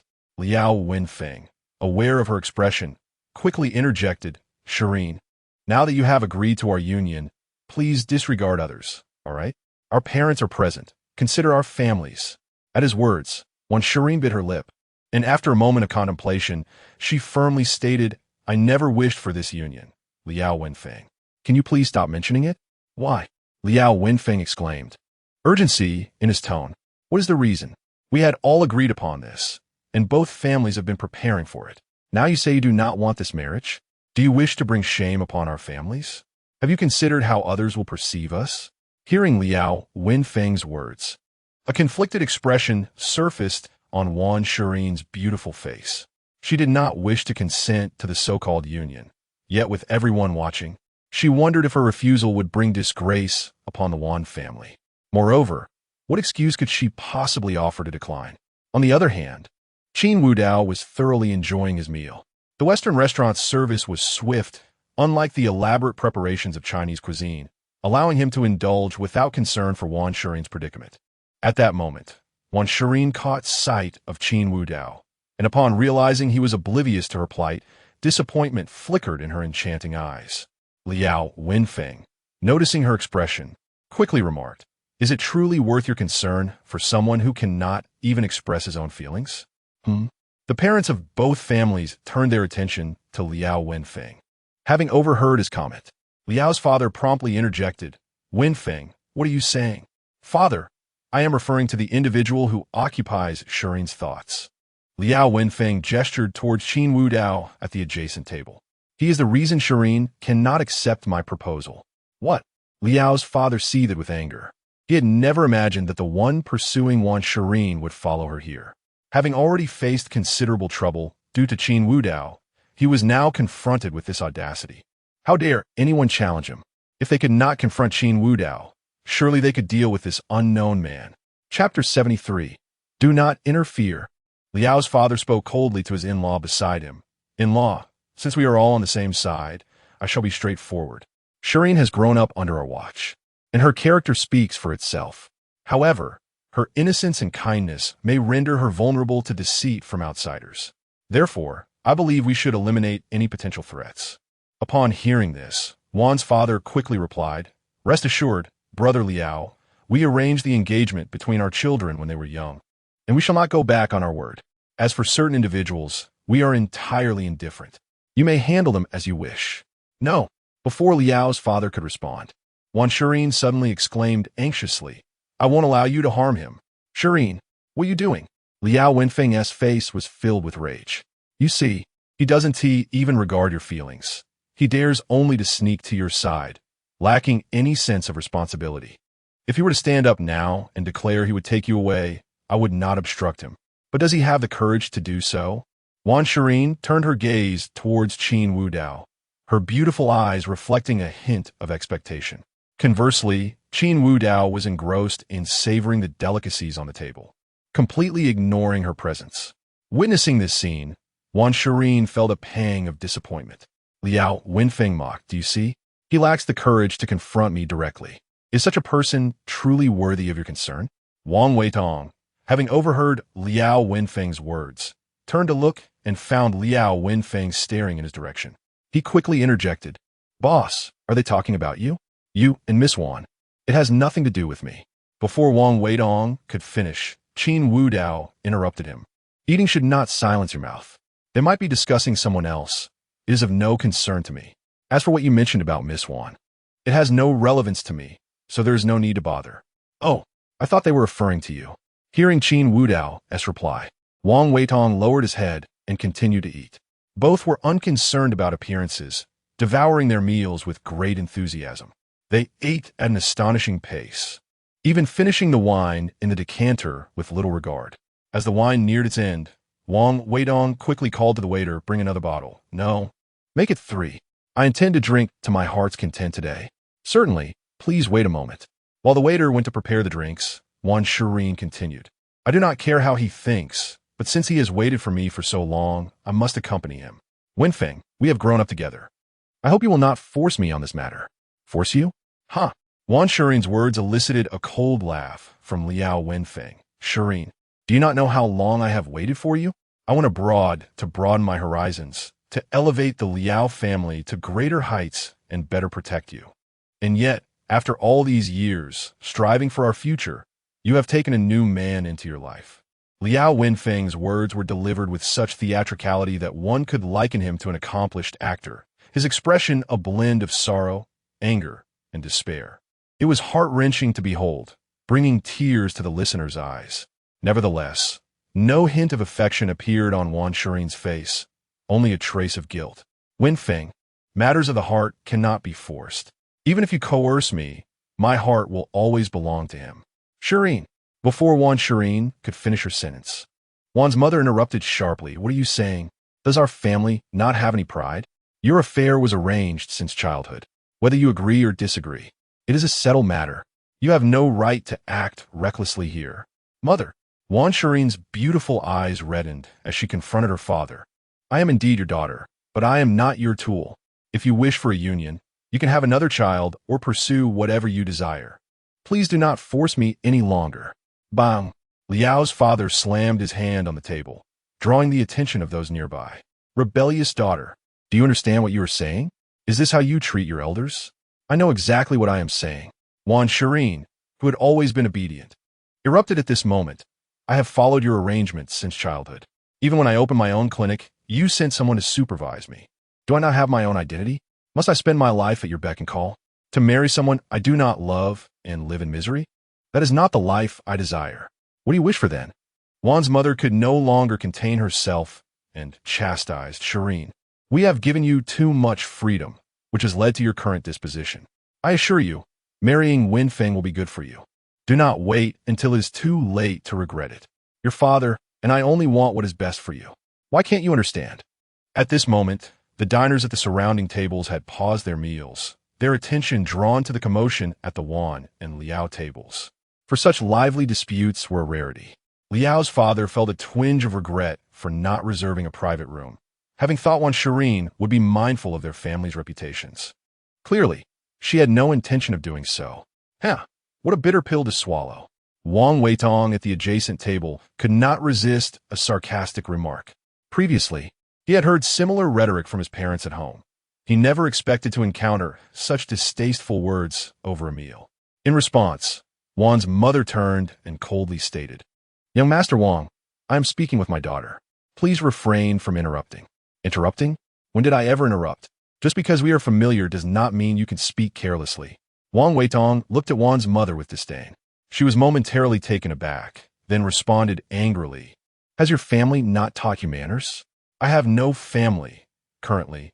I can only refer to him as my brother. Brother? Wan's mother looked at Qin Wudao in confusion. Having never seen him before, he was not the eldest son of the Wang family, so why was Wang Weidong calling him brother? At that moment, Liao Wenfeng interjected. Uncle and aunt, this man is the one whom Shireen has been pining for. What? Wan's mother stood up in surprise, scrutinizing Qin Wudao. After a moment, she sneered. Do you think because you are associated with the second son of the Wang family, you are qualified to be with our Shireen? What a delusion. Qin Wudao set down his chopsticks and turned to Wan's mother. You and your daughter are alike, if your eyes are blind. Perhaps you should donate them to someone in need. What makes you think I am involved with your daughter? I have ignored you for quite some time, and yet you come looking for trouble. Chapter 74. Is he Qin Wudao? Shireen, did you see that? This is how he speaks to your mother. Wan Mu's face was filled with indignation. Upon hearing her mother's words, Wan Shireen's delicate face showed signs of conflict. Having been raised by her parents to be somewhat submissive, opening a clinic was the only act of defiance she had ever committed. Now, hearing Wan Mu's remarks, she wished to speak up for Qin Wudao, but found herself at a loss for words. Enough. Wang Weitong rose, his expression cold as he glared at Wan Mu. I say, old dang, are you ever going to cease this? Hurry up and take your age face elsewhere. Don't disturb my boss while he is eating. Your boss? A flicker of confusion crossed Wan Mu's eyes. When did the second young master of the Wang family acquire a boss? Could this young man before her be a rising star in the underworld? After all, Wang Weidong was the Wang family's enforcer, and anyone he referred to as boss might be a figure of significant influence in the underground. A shadowy character unworthy of my daughter. You should not even entertain such thoughts. Shireen will only be with Wenfeng. Mother. Wan Shireen rose, her beautiful eyes slightly reddened, her expression resolute. I won't be with Wudao. Wudao. Wan Fu and Liao Fu's pupils constricted. Although they had not attended that banquet, they clearly remembered that the protagonist of the event was named Qin Wudao. The young man before them was referred to as boss by the second young master of the Wang family, and Wan Shireen called him Wudao. Could it be that he was the eldest son of the Qin family? Impossible. Impossible. Liao Fu shook his head vigorously. He recalled that Liao Wenfeng had mentioned that man had once been a sycophant to Wan Shireen. If he were truly the eldest son of the Qin family, the president of the Yinlong group, how could he have played the role of sycophant? It cannot be Qin Wudao. Despite his attempts to reassure himself, Liao Fu could not help but inquire, Shireen, what is the name of this friend of yours? Hearing Liao Fu's question, though Wan Shireen did not understand the tremor in his tone, she steadfastly replied, He is my boyfriend, Qin Wu Dao. Uncle Liao, if there are any issues, let it be directed at me alone. Do not harm him. It truly is Qin Wu Dao. Liao Fu nearly lost his balance and fell from his chair. What is wrong? Liao Mu hurriedly stepped forward to support Liao Fu, who trembled as he pointed at Qin Wu Dao, whispering, He is Qin Wu Dao. What is wrong with that name? Liao Mu looked perplexed, evidently failing to grasp why Liao Fu reacted so. At that moment, Liao Wenfeng appeared as if his eyes were bloodshot, disregarding what his parents said. He suddenly stood up and shouted, I don't care who you are. Stay away from Shireen. She is mine. Liao Wenfeng, don't speak recklessly. Wan Shireen quickly reprimanded him, then turned her gaze to Qin Wu Dao, concerned that Liao Wenfeng's words might lead to misunderstandings. However, when she looked back, she found no trace of anger on Qin Wu Dao's face. He seemed utterly indifferent to Liao Wenfeng's outburst, his expression tinged with faint mockery, as if observing a jester. Wan Fu was momentarily stunned, but after a brief moment, he seemed to recall something, his face breaking into a smile. Ahem. Well, old Liao, I believe we should consider this marriage further. After all, Shireen does not consent. You know I cherish Shireen dearly. How could I allow her to suffer? You. Liao Fu stammered, unable to articulate his thoughts in his anger. He knew Wan Fu was shameless, but never anticipated such a degree of audacity. Now that he realized Qin Wu Dao might be the president of the Yinlong Group, he immediately sought to reverse the engagement. It was utterly absurd. No.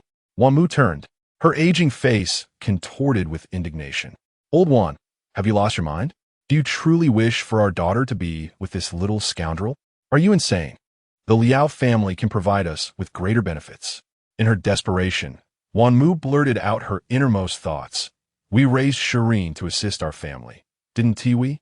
Now you. Shut up. Wan Fu sprang to his feet upon hearing Wan Mu's insult towards Qin Wu Dao. Slap. He struck Wan Mu hard across the face. A mere woman. You have no place speaking here. Go away. As he spoke, Wan Fu shot Wan Mu fierce glances. Yet, Wan Mu, in disbelief, disregarded her status and clawed at Wan Fu, leaving multiple bloody scratches across his face in mere moments. Mom and Dad. Although Wan Shireen felt hurt by her mother's words, she could not stand by as her parents fought and rushed to intervene. Wang Weitong turned to Qin Wu Dao and said, Boss, should I step in? It seems you have quite a history with this Miss Wan. In response, Qin Wu Dao replied in a calm tone, Some people are simply deserving of their fate. It is her own doing. Furthermore, I have stated before, she is of no concern to me. If you continue to babble, I shall no longer concern myself with Wang family matters. Don't. Wang Weitong immediately adopted a pitiful expression. Boss, if you abandon me, I will surely be devoured by my brother. Then keep silent and enjoy the show. What could be more entertaining than watching rabid dogs tear each other apart during a meal? With Wan Shireen's persuasion, Wan Fu and Wan Mu were finally separated.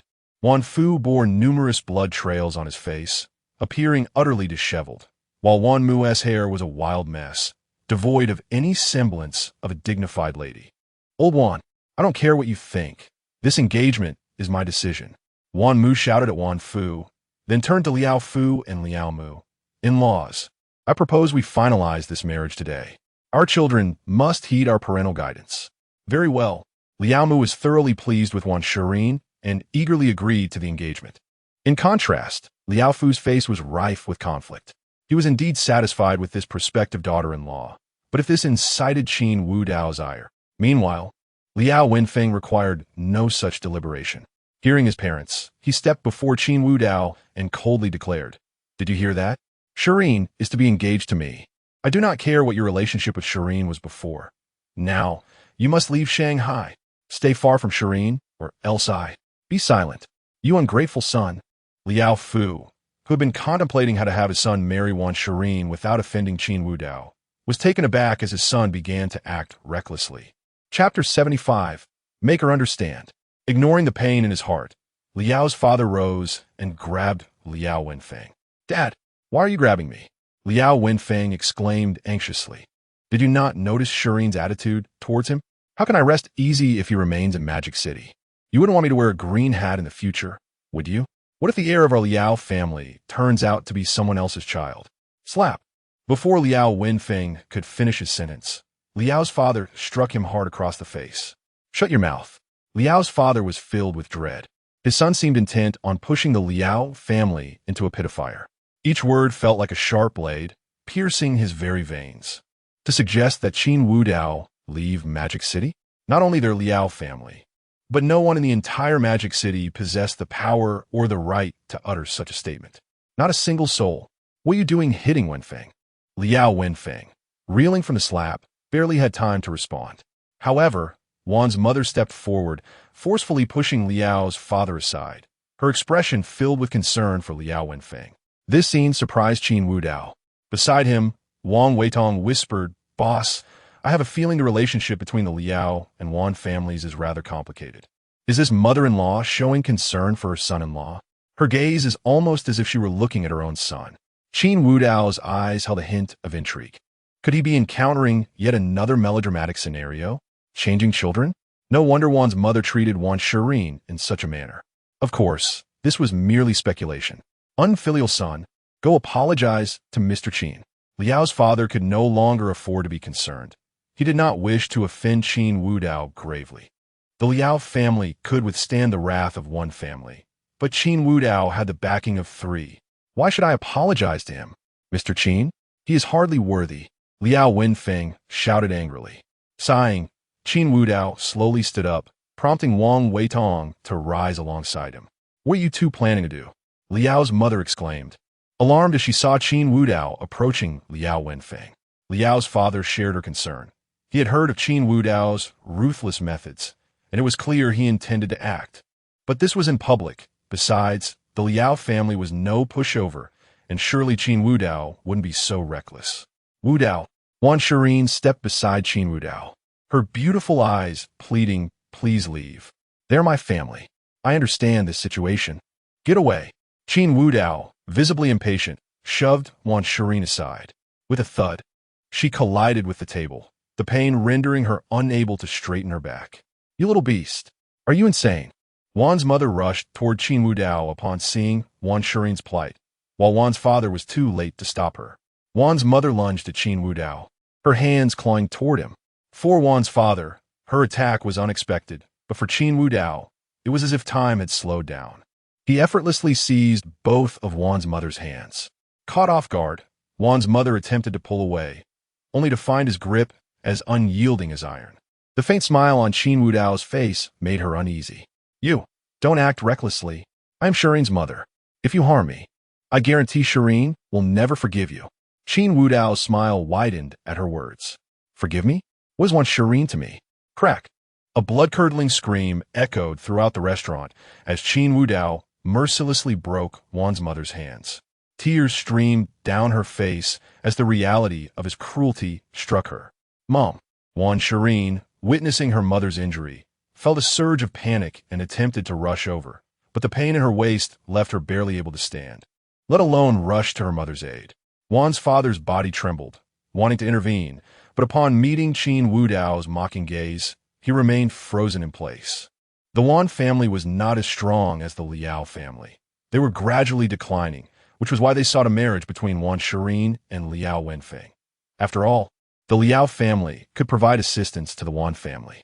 Aunt Liao Wenfeng, hearing Wan's mother's anguish, tried to help, but Liao's father firmly grasped his arm. "Dad, let go. Can't you see Anne is being bullied? He's Qin Wudao. Are you out of your mind? You want to meddle in this?" "What Qin Wudao? Just a name," Liao's father retorted. "Why should our Liao family fear him? He is the Qin family's Qin Wudao. How can you, a son who only cares about women, be so blind? I should have put you against the wall." Liao's father looked at Liao Wenfeng with disappointment. What does Wan's mother's beating have to do with our Liao family? Wasn't Wan's father just saying they wanted to break off the engagement with the Liao family? Gazing at Wan's mother, who was now a mess of tears and snot, Qin Wudao felt a wave of disgust wash over him. He turned his attention to Wang Weitong, who stepped forward eagerly. "Boss, what are your orders? Have someone break her mouth. If she dares to shout, cut out her tongue." "Understood. Leave it to me." Wang Weitong waved his hand toward the restaurant entrance, summoning several men in black. "What are you doing? What are you doing?" Wan's mother struggled as two of the men seized her. Just then, an idea sparked in Wang Weidong's mind. He turned to his subordinates and commanded, "Break her mouth. If she dares to shout, cut out her tongue." And a glint of coldness flashed in Wang Weidong's eyes. "Old dang, didn't you say not to interrupt me? I hold grudges." He grabbed a baseball bat from one of his subordinates and declared, "Use this to teach her what it means to interrupt." Yes. The men in black immediately took Wan's mother away. At this moment, Wan Shirin had regained her composure. Limping toward Qin Wudao. "Wudao, please let my mom go. I am willing to be with you. I know it is all because my mother disapproves of us that you—" "Stop." Before Wan Shirin could finish her plea, Qin Wudao interrupted impatiently.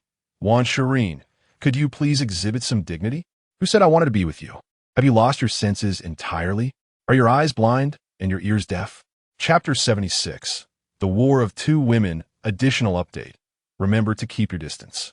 If you're anything like your mother, I assure you that will be your fate as well. Moreover, why would you presume that I would desire a woman like you? Upon hearing Qin Wudao's words, Wan Shirin stood frozen, repeatedly murmuring the words impossible. Clearly, she was struck by a devastating blow. On the other side, Liao Wenfeng wished to approach her with comfort, but was firmly restrained by Liao's father. With a smile, Liao's father addressed Qin, "Mr. Qin, I am a member of the Liao group, and we have a collaborative relationship with your family. Rest assured, the materials for the land in the northern part of the city will be delivered as scheduled. To make amends for today's misunderstanding, I am willing to provide double the materials. We will also cover the labor costs." Liao's father, having witnessed Qin Wudao's treatment of Wan's mother, recognized that he would likely be treated with the same disdain. Thus, preserving one's life took precedence. After all, money pales in comparison to life. Besides, Liao Wenfeng was not foolish like Wan's mother. There was still an opportunity to ease the situation. "Oh, and regarding the engagement with Shirin, we shall annul it. No, we should never have agreed to it in the first place." Wang Weidong looked at Liao's father in disbelief. As the head of a family, how could he display such cowardice? Before he even had a chance to act, this old man had already surrendered. "Oh," Qin Wudao said with mild interest, "Mr. Liao, do not feel compelled." In response, Liao's father firmly declared, "Not at all. It is my duty." Having said that, he tightly grasped Liao Wenfeng's hand and, with Liao's mother, turned to leave. Just as Liao Wenfeng attempted to say something, he received a sharp slap across the face. Wang Weitong stepped beside Qin Wudao and whispered, "Boss, are we just letting them go?" "Of course not." Qin Wudao narrowed his eyes, watching the Liao family's retreating figures. "Investigate the recent business dealings of the Liao family. Our plan will commence with them." "Understood." Upon hearing Qin Wudao's words, Wang Weitong instantly perked up, hastily retrieving his phone to inform his subordinates to gather information on the Liao family. "Ding! Congratulations to the host for making Wan Shirin feel regret. Congratulations to the host for receiving the reward. Intelligence diminishing aura. Within 10 meters, both humans and animals experience reduced intelligence. Congratulations to the host for receiving the reward. Strength 10. The regretful little one serves you. Ding! Congratulations to the host for receiving the anti-intelligence diminishing aura. Even the chosen one may experience diminished intelligence, exclusive to the Dragon King. Congratulations to the host for receiving the reward. Strength 20. The ox and horse little one serves you. Reward little one. Is the system circle really that competitive nowadays? Big brother, my functions are not yet unlocked. I am the goddess reward system, yet the host only rewards goddesses. There have been no rewards for me. How can I provide rewards? Hearing the reward little one's despondent tone, the ox and horse little one calmly replied, "You should learn from regret. Physical regret is still regret. Why should physical rewards not be considered rewards? Besides, perhaps some people simply enjoy this style. Reward little one. Ding! Congratulations to the host for rewarding a goddess. Congratulations to the host for receiving a black card, dragon coins, 10 billion. Unlocking the system by 5%. Continue unlocking to receive additional rewards." Upon hearing the system's notification, Qin Wudao did not check, but instead walked outside. Having finished his meal, it was time to return to the group and assess the situation, as business expansion in the Magic City was imminent. After wrapping up matters here, He would also need to visit the capital to assist Tian Pingsheng in dealing with that divine doctor. Now, with the ability to act without restraint, aside from the backing of the Dragon King's power, Tian Pingsheng was also an essential link. As long as Qin Wudao did not infringe upon the nation's bottom line, he could pursue his desires without issue. Watching Qin Wudao's departing figure, Wan Shirin softly murmured, "You don't love me, do you? You're just deceiving me, right? I truly realize my mistakes. I didn't cherish you before. Please allow me to make it up to you in the future. Okay? Are you joking?" As Wan Shirin continued to murmur, a voice filled with menace suddenly resonated before her. Instinctively, she looked up to find a woman, strikingly similar in appearance to herself, standing before her. "Who are you?" "I am Lu Ruyan, a sinner." "Excuse me?" Wan Shirin frowned, clearly unfamiliar with the woman before her. Lu Ruyan smiled slightly, her grin twisted and eerie. "Wan Shirin, Qin Wudao is not yours, nor do you need to compensate him. In the future, I shall be the one to compensate him. If you obstruct my path." Lu Ruyan slowly produced a surgical knife from her pocket. "I guarantee I will end you." Upon hearing the threat, Wan Shirin did not display the typical panic. Instead, she remained remarkably composed. "Lu Ruyan, I do not care about your relationship with Wudao, but you cannot stop me." Swish! Before she could finish her sentence, a glint of cold steel flashed, and although Wan Shirin slightly turned, the sharp surgical knife pierced her arm, instantly staining her chi pao with crimson. Lu Ruyan's lips curled into a triumphant smile. She leaned closer to Wan Shirin's ear and whispered, "The next stab will not miss." "I know." Despite her pallor and weakness, Wan Shirin still managed to smile. "But you will not have that opportunity." Lu Ruyan sensed a fragrant aroma in the air, causing her to feel suddenly weak. She staggered back a couple of steps, her gaze towards Wan Shirin filled with astonishment. "I have said it before, Miss Lu, medical poison is indistinguishable. You have no chance." "I still have." A glint of red flashed in Lu Ruyan's beautiful eyes, and she suddenly plunged the surgical knife in her own plump thigh. With a splatter, blood gushed forth, yet the pain kept her alert. "Now it's your turn." Hearing this, Wan Shirin retrieved several silver needles from her small bag. In that moment, the two stunning women locked eyes, their gazes brimming with murderous intent. Lu Ruyan's favorability, 5. Wan Shirin's favorability, 5. Inside the car, Qin Wudao heard the system's notification, his expression one of confusion. Could it be, as the ox and horse little one suggested, that these two women were attracted to this kind of dynamic? Why did their favorability increase after he had dealt with them? Currently, Wan Shirin's favorability had reached 93 points, lifelong beloved, while Lu Ruyan's favorability soared to 97 points, life and death dependence. It was as though the two of them were afflicted with some ailment. Qin Wudao promptly closed the interfaces of both women and closed his eyes to rest. Before long, Wang Weidong drove the car to the Hidden Dragon Group. The two ascended in a private elevator, and as the doors opened, they spotted Qin Zirwei's figure. He remained as juvenile as ever, his gaze coldly fixed on Lanya before him. "Qin Wudao is my brother. I am his younger sibling. What is wrong with me seeking a position? Do you also wish to dance? Dance? What the hell? Country folk?" Chapter 77. The plan begins. Qin Wudao slowly approached the back of Qin Zirwei without uttering a word, observing his performance. Lanya, clearly aware of Qin Wudao's presence, immediately discerned his intentions and addressed Qin Zirwei. "Second young Master Qin, I cannot comply with your request. While I can arrange a position for you through a connection with President Qin, you cannot expect to start as the vice president. How could that be acceptable? What is wrong with that?" Qin Zirwei replied nonchalantly, "Didn't you hear? I merely want a vice president role. The position of president still belongs to Qin Wudao. Doesn't he it? Moreover, considering my abilities, what position could I possibly hold?" After a moment of contemplation, Lanya earnestly remarked, "A janitor." "What?" Qin Zirwei was taken aback at first. Then his face flushed with anger as he pointed at Lanya. "All right, fine. Do you have any idea who I am?" "I am Qin Wudao's brother." "I'm aware," Lanya explained matter-of-factly. "This is still under the premise that you are President Qin's brother. Without that identity, I must candidly say that even as the second young Master Qin, you wouldn't qualify to be a janitor in our Hidden Dragon Group." "Ah, reverse. Reverse." Qin Zirai shouted, his finger trembling as he pointed at Lanya. How much do you earn in a month? I'll pay you 30 times that amount. Take the money and get out. As he spoke, Qin Zirai pulled out a checkbook, intending to bribe Lanya to leave the company. In stark contrast to Qin Zirai's frantic gestures, Lanya wore a smile and calmly stated, I earn 10 million a month. All right, 10 million, is it? Aye, huh?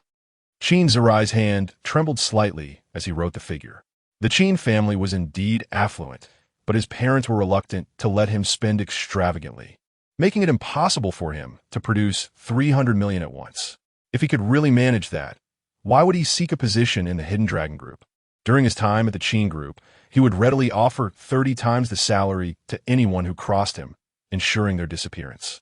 Of course, he was astute enough never to provoke those core members. Qin Wanrong turned a blind eye to his antics, knowing her naive brother enjoyed sponsoring others. Who would want such a lucrative offer? Qin Zirai had not anticipated that his tried-and-true tactic would falter at the Hidden Dragon Group. Clearing his throat, he silently tucked the checkbook back into his pocket. Remarkable, you remain unfazed by money. It seems my elder brother has good reason to have you safeguard the company. I now understand your loyalty to the firm. Very well, since you cannot make decisions, we shall wait for him to return and discuss it then. With that, Qin Zirai turned to leave, feeling utterly humiliated. How could the esteemed second young Master Qin be left empty-handed? If word got out, how could he ever show his face again? Just as he spun around to escape, he encountered the beaming face of Qin Wudao. His expression froze instantly. Wang Weidong, uninterested in the situation, burst into laughter. Ha ha, second young Master Qin, you are indeed remarkable. The rumors about the discord between the second and first young masters of the Qin family are utterly unfounded. You were just calling him Big Brother with such familiarity. Allow me to introduce myself. I am the little brother of the boss, slightly older than you, so you can call me second brother from now on. Get lost. Qin Zirai's temples throbbed, wishing to raise his fists and make Wang Weitong kneel. However, considering the disparity in their strength, he ultimately restrained himself and followed Wang Weitong into the office. He was there to secure a position. Qin Wudao had just said he would provide one. So why leave? He would spend his own money and still receive disdain. He would proceed with his plan. Upon entering the office, Qin Wudao immediately took a seat. Lanya promptly presented the documents. President Qin, the project in the northern city is substantial, even with expedited efforts. It is estimated to take a year to a year and a half to complete. However, other projects have already commenced. With the assistance of Qinyu Group and President Qin Wanrong, our progress is quite smooth. Within 3 months, we anticipate acquiring around 50% of the hotels in Modu.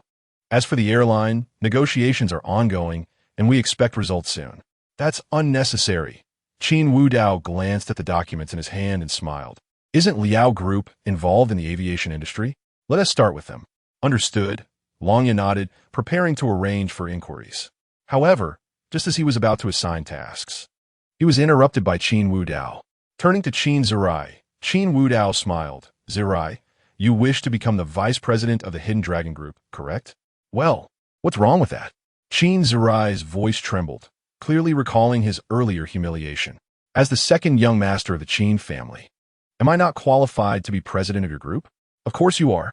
Qin Wudao picked up a document from the table, tossing it towards Qin Zirai. Reflexively, he caught it, revealing a clear outline of the airline business plan. This is a venture our group intends to expand, since the Liao family possesses an airline. If you can acquire it at a low cost, you will indeed become the vice president of the Hidden Dragon Group. And what about now? Qin Zirai retorted, his chin raised defiantly. Since I am on the verge of becoming vice president, that person should apologize to me. Chapter 78. This is your subordinate. As he spoke, Qin Zirai pointed towards Longya. The latter was momentarily taken aback. Huh? Just an apology? He had anticipated that young Master Qin would seize the opportunity to demand his dismissal from Qin Wudao, yet instead, he was merely asked to apologize. Young Master Qin. Longya looked at Qin Zirai with a bewildered expression, clearly not expecting such amiability from him. Initially, Qin Wudao intended for Qin Zirai to forget the matter altogether. But before he could utter a word, Longya bowed deeply to Qin Zirai. Young Master Qin, I apologize for my previous remarks. Oomph. Qin Zirwei snorted coldly. You insulted me so brazenly before. In the past, I would have made you dance. However, I shall let this slide. Given your loyalty to the company and your sincere apology, I forgive you. Thank you, young Master Qin. Longya turned away, struggling to suppress his laughter, fearing that another glance at Qin Zirwei would cause him to burst into fits of mirth. Qin Wudao, too, found himself at a loss for words. He harbored doubts about whether Qin Zirwei could indeed resolve the issues with the Liao family. At that moment, Qin Zirwei turned to Qin Wudao and continued. I have no objections to acquiring the Liao family's airline at a low price, but I am soon to be the vice president. You must assign some personnel to assist me. Of course. Qin Wudao gestured towards Wang Weitong, who was stifling laughter in the corner. He will be your subordinate. I trust that together, you will swiftly bring this matter to a resolution. Wang Weitong, who had been chuckling, suddenly froze, pointing to himself in disbelief. Me?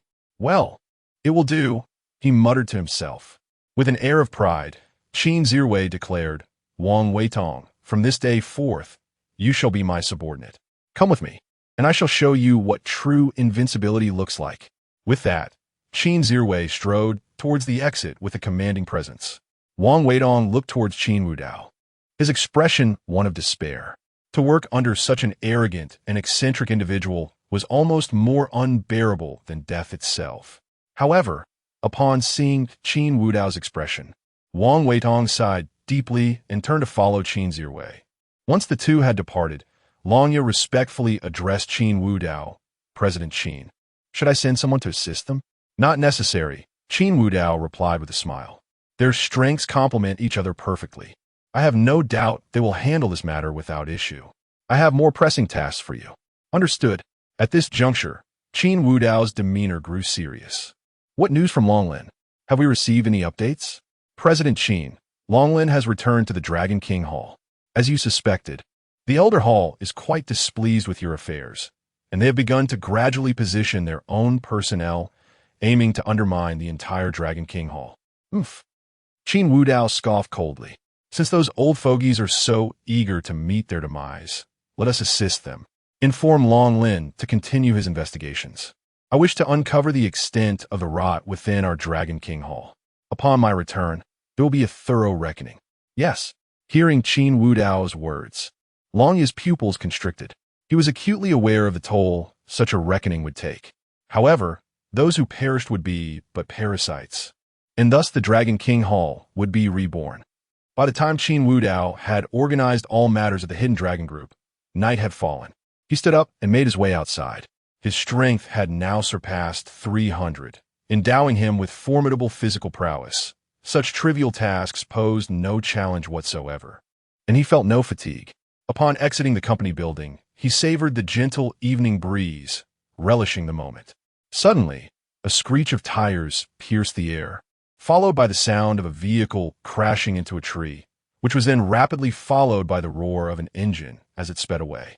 He distinctly saw several burly men inside the open car doors, having bound a woman. Kidnapping? Ding dong. A notification appeared. The task has been issued. Eliminate or subdue the chosen one. Yi Tian. Reward.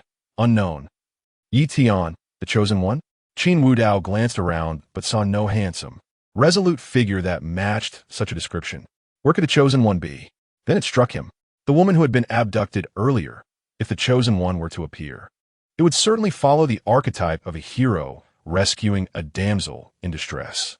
Thus, Qin Wudao retrieved his phone and promptly dialed Longya. 2 minutes ago, a white van crashed into a tree at our company entrance. Find out where it went. Understood. As Longya set off to investigate, Qin Wudao had already entered his vehicle. With the roar of the engine, Longya's findings soon pinged his phone. Upon seeing the destination, Qin Wudao pressed down on the accelerator and sped towards it. Meanwhile, inside an abandoned factory, don't ask why there are so many abandoned factories. It's simply the case. Several brawny men tossed a bound woman onto the floor.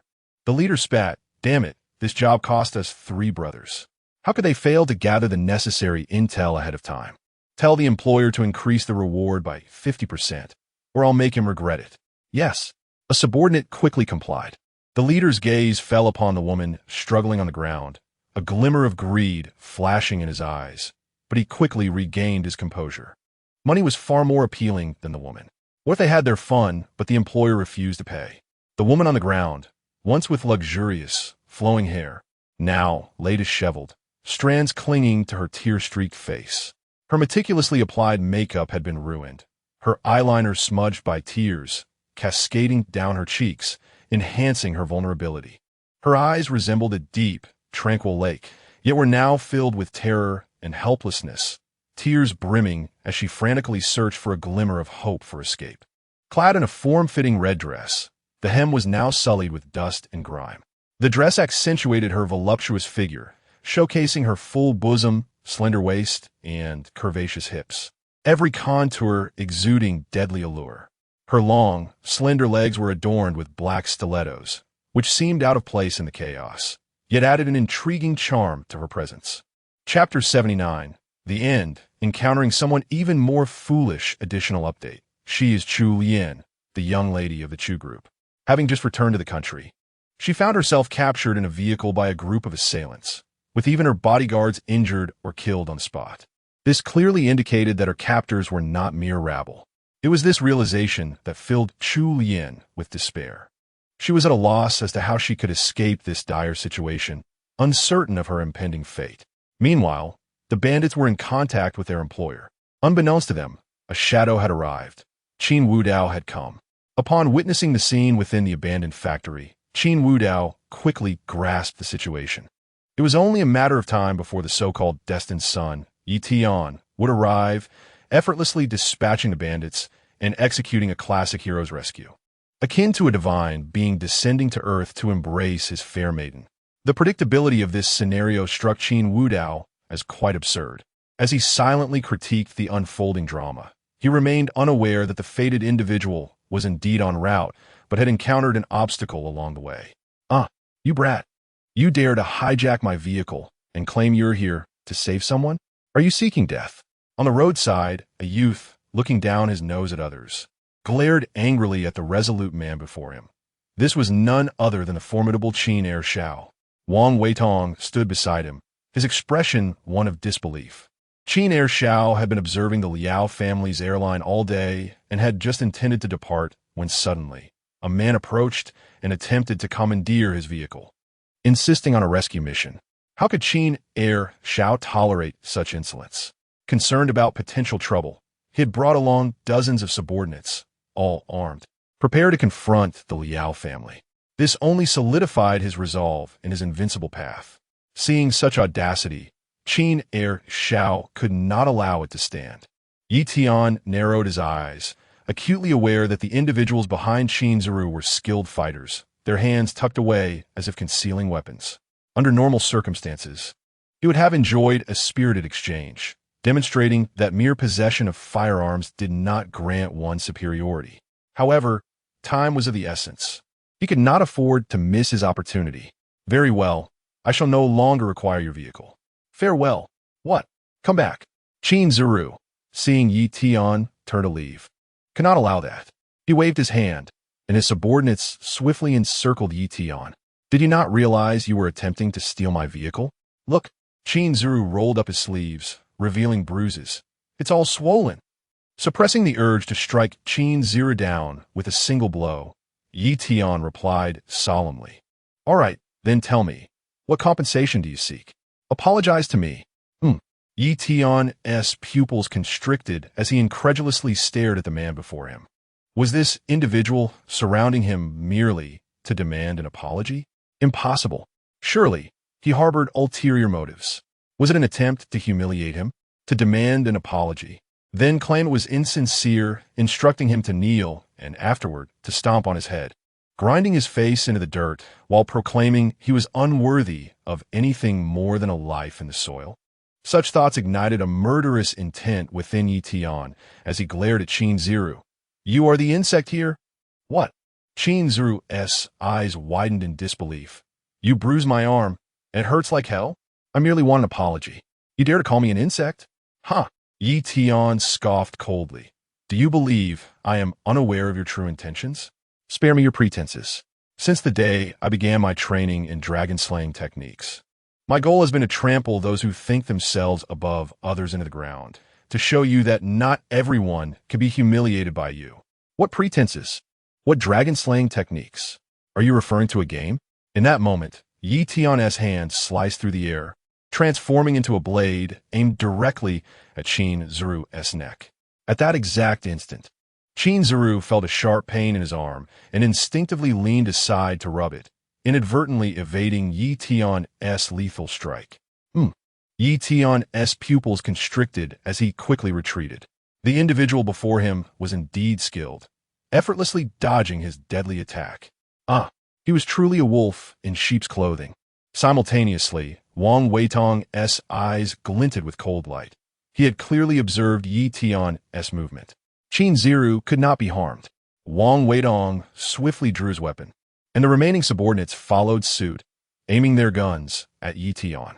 "What are you doing?" "It's just an apology. Why the guns?" Qin Ziru, still dazed, questioned. "Put them away." Before Wang Weitong could explain, Yi Tian shouted in fury. "How much further do you intend to insult me? I understand now. You believe I am too weak, unworthy of your attention. Is that it? You plan to intimidate me with guns, forcing me to kneel and beg for mercy, all while you look down on me, showcasing the supposed disparity between us, trampling my dignity and playing with my very soul." Both Qin Ziru and Wang Weitong, along with the surrounding subordinates, were left bewildered, their minds swimming with question marks. "What on earth are you saying? Such wild accusations." Qin Ziru turned stiffly to Wang Weitong. "What is he rambling about?" "I don't know," Wang Weitong replied, shaking his head softly. "Perhaps he is trying to provoke you." "What?" Qin Ziru erupted in anger, directing his fury at Yi Tian. "What makes you think you are worthy of provoking me? Let me tell you, don't even think about it. A centipede could never compare to a true dragon. You have no chance." Wang Weitong, standing by, felt utterly speechless. Is this really the crux of the matter? Shouldn't it be about gender? What on earth are you even talking about? It was a calamity. Today, he had not checked the auspicious calendar, and now he found himself amidst a pair of fools arguing nonsensically. Would this foolishness infect him as well? Wang Weitong felt on the verge of tears. He had known he should never have taken on this job, and now he was faced with two imbeciles in a ridiculous confrontation. Hearing Qin Ziru's words, Yi Tian's anger flared once more, veins bulging on his forehead as he roared, "Unworthy of me? I swear I will not let you live." Chapter 80. The villain perishes from his own words. Qin Ziru was engulfed in fury. He had not anticipated that the individual before him could be so audacious. Was this young man truly oblivious to the formidable reputation of the invincible Qin Ershao? "Listen here, I advise you to..." Just as he was about to finish his warning, Yi Tian surged forward, his hands creating afterimages in the air, undeterred by the dozens of guns pointed at him. To him, capturing the leader was paramount. In Yi Tian's eyes, Qin Ziru was unfathomable, prompting him to unleash his most lethal moves right from the start. Whoosh! The sound of slicing air pierced the silence. Yi Tian's hand sealed off all escape routes for Qin Ziru as he gazed intently at his opponent, seemingly waiting for a counterattack. Yet, Qin Ziru stood frozen, displaying no intention of retaliating. Just as Yi Tian's hands were about to make contact with Qin Ziru, the latter suddenly withdrew, hastily dissipating his force, causing a surge within his own blood and qi that turned his face crimson. "You have no flaws at all. Truly a master." Upon hearing Yi Tian's words, Qin Ziru was momentarily taken aback before breaking into a grin. "You are quite perceptive, young man. I didn't expect my identity as a master to be uncovered by you. Very well, you may leave. I no longer require your apology." Wang Weitong, who had been eavesdropping, was utterly bemused. He had clearly witnessed Qin Ziru's trembling legs, which were paralyzed by fear, yet he still proclaimed himself a master. Wang Weitong silently retracted his gun and a hidden dart from his sleeve. Had Yi Tian truly attempted to apprehend Qin Ziru, Wang Weitong would have been quick to demonstrate the true meaning of a hidden hand. After all, years of experience in the shadows had not been in vain. Yi Tian narrowed his eyes, fixated on Qin Ziru. Since there were no visible flaws, he would create one. He casually extracted 2 buttons from beneath his shirt. Whoosh! The buttons arced gracefully through the air as Yi Tian charged forward. The buttons aimed directly for Qin Ziwei's throat and heart, while Yi Tian transformed his fist into a claw, targeting Qin Ziwei's eyes. At that moment, Qin Ziwei seemed to experience a moment of leg numbness, causing his knees to bend slightly. In that instant, the buttons flew off course. Simultaneously, Yi Tian lost his footing and collided with Qin Ziwei, the two of them tumbling several meters away. Bang! With a muffled thud, they became a tangled mass on the ground. Wang Weitong, gun in hand, was momentarily at a loss for words. He realized that Qin Ziwei's luck was astonishing. Despite Yi Tian's evident prowess and imposing aura, not a single one of his lethal strikes had landed. Only by slipping did he inadvertently succeed in making contact. Inability to inflict a fatal blow, yet still capable of receiving a beating? What kind of principle was this? Wang Weitong instinctively tightened his clothing. Previously, he had dismissed superstitions. Now, witnessing Qin Ziwei's extraordinary attributes, he found himself wavering in disbelief. He even pondered whether to bring Qin Ziwei along on the next mission. Treating him as a bulletproof vest, would that not render them invincible? Meanwhile, Qin Ziwei, sprawled on the ground with a head full of bumps, felt the pain so intense that tears welled in his eyes. Ouch! Are you a bull? You just charged at me? And you dare proclaim yourself a master? Is your nickname Locomotive? This hurts like hell. In stark contrast to Qin Ziwei's lamentations, Yi Tian, also sporting a head full of bumps, was momentarily stunned before breaking into joyous laughter. Ha ha! So what if you are a master?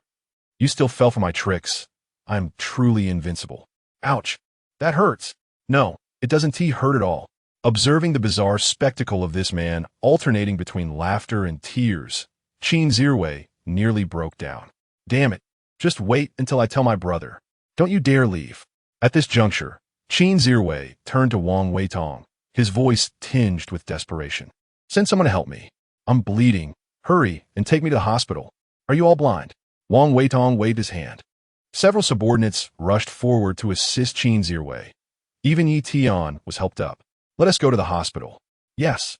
The group of underlings assisted both individuals into a vehicle, heading towards the hospital. Meanwhile, hidden in the shadows of an abandoned factory, Qin Wudao was nearly dozing off. He had been waiting for an eternity, and it seemed as though the so-called son of destiny had vanished without a trace. The bandits appeared to have settled their deal with the employer and were now boiling water for instant noodles. After waiting so long, perhaps, a sneeze. Suddenly, Qin Wudao let out a sneeze. Logically, with his physique, it was unlikely he could catch a chill. Someone must have been whispering behind him. Just as he pondered this, a bandit kicked the pot of noodles across the room. Who the hell is it? Several bandits, armed with guns, warily faced the entrance of the abandoned factory. Qin Wudao rubbed his nose and stepped out from the shadows, a hint of embarrassment on his face. Gentlemen, are you busy? It would be a shame to waste that instant noodle. Bang! Just then, gunfire erupted within the factory. The lead bandit, disregarding everything else, pulled the trigger the moment he spotted Qin Wudao. Smoke billowed from the gun's muzzle as the bandit's face twisted into a snarl. You dare come alone to rescue someone? I know all too well that villains perish from excessive chatter, so I'll take you out first. Yet, as the bandit anticipated Qin Wudao's collapse, several seconds passed, and he remained standing. Bang! Bang! 2 more shots rang out. In the astonished gaze of the bandits, Qin Wudao, who should have been struck down, advanced slowly. To be honest, this was my first attempt at seeing if I could withstand this. Although I succeeded, my hand did get scraped. As he spoke, Qin Wudao extended his hand. In his palm lay 3 bullets, with a strength exceeding 300. Augmented by the attire of a suit-clad brute, he caught the bullets with his bare hands. However, the palm was slightly reddened, unsure if it was from the heat or the bullet's impact. The bandit leader's eyes widened in disbelief. A scrape? Even if he's wielding a less powerful handgun, catching bullets barehanded is beyond the capability of any human. Has a superhero arrived? But he isn't even wearing his underwear on the outside. What on earth are you? Swish. Just as the bandit leader finished his question, a figure appeared before him. Villains perish from excessive chatter. This is what you taught me. Chapter 81. Encountering a fraudster, Qin Wudao calmly uttered a classic line. His fist struck the bandit leader's chest with a resounding crack. This blow shattered the leader's sternum, sending him hurtling backward like a cannonball, flying over 10 meters. The other bandits, witnessing this scene, frantically opened fire on Qin Wudao. However, at that moment, he moved like a specter, leaving behind afterimages in the open space. In the blink of an eye, he appeared before one of the bandit leaders, delivering a swift kick. Bam! The bandit was sent flying, his body contorting grotesquely as he was flung aside. Bam! The second. Bam! The third. The surrounding bandits were utterly outmatched. Within a minute, the gunfire in the abandoned warehouse ceased, and the bandits perished without even a cry, their deaths gruesome, blood pouring from their orifices. Their bodies twisted at unnatural angles. Their eyes were wide open, reflecting the sheer terror they experienced before death, having anticipated merely a simple kidnapping, only to confront such a monster, catching bullets with his bare hands and moving so swiftly that he appeared to leave shadows in his wake. The difference between this man and a superhero was that he did not wear a cape, nor did he take to the skies. It was they who were airborne. After all was said and done, Qin Wudao shook his hand. The act of catching bullets had been unexpected. Who could have foreseen that a bandit leader would possess such advanced thinking, firing without hesitation? Qin Wudao admonished himself internally. It seemed that after casually dispatching 2 fated children recently, he had begun to take everything lightly, which was unacceptable. While he could catch bullets from handguns, what if a cannon were to come his way? Or a firearm with even greater power? Qin Wudao had no inclination towards self-harm and certainly did not intend to rely solely on his hands every time. It appeared he needed to adjust his mindset. Speaking of which, how should he handle this madness? Lowering his head, Qin Wudao contemplated the matters concerning his bloodline. At that moment, a figure resembling a silkworm was writhing frantically at his feet. Who else could it be but Miss Chu? Previously, upon witnessing Qin Wudao's miraculous descent, her heart sank when the bandit leader fired, internally cursing him as an idiot. Yet, the dramatic turn of events slapped her in the face. He was nothing short of a monster, catching bullets barehanded and effortlessly dispatching bandits who even top bodyguards could not handle. Yet after eliminating them, he merely stood still. I'm still here. Chu Yin writhed on the ground, desperately trying to catch Qin Wudao's attention. Fortunately, he regained his senses and noticed her below. He leaned down slightly and tore the cloth from her mouth. Gasping for fresh air, she looked up at him, her beautiful eyes reflecting a hint of relief from surviving. You are Shu. Just as Chu Yin attempted to speak, a hand clamped over her mouth, rendering her speechless. She stared at Qin Wudao with fear in her eyes, wondering if she had unwittingly entered a den of wolves after escaping a tiger's lair. Qin Wudao paid no heed to her thoughts, instead speaking in a calm tone. I ask you answer. Do you understand?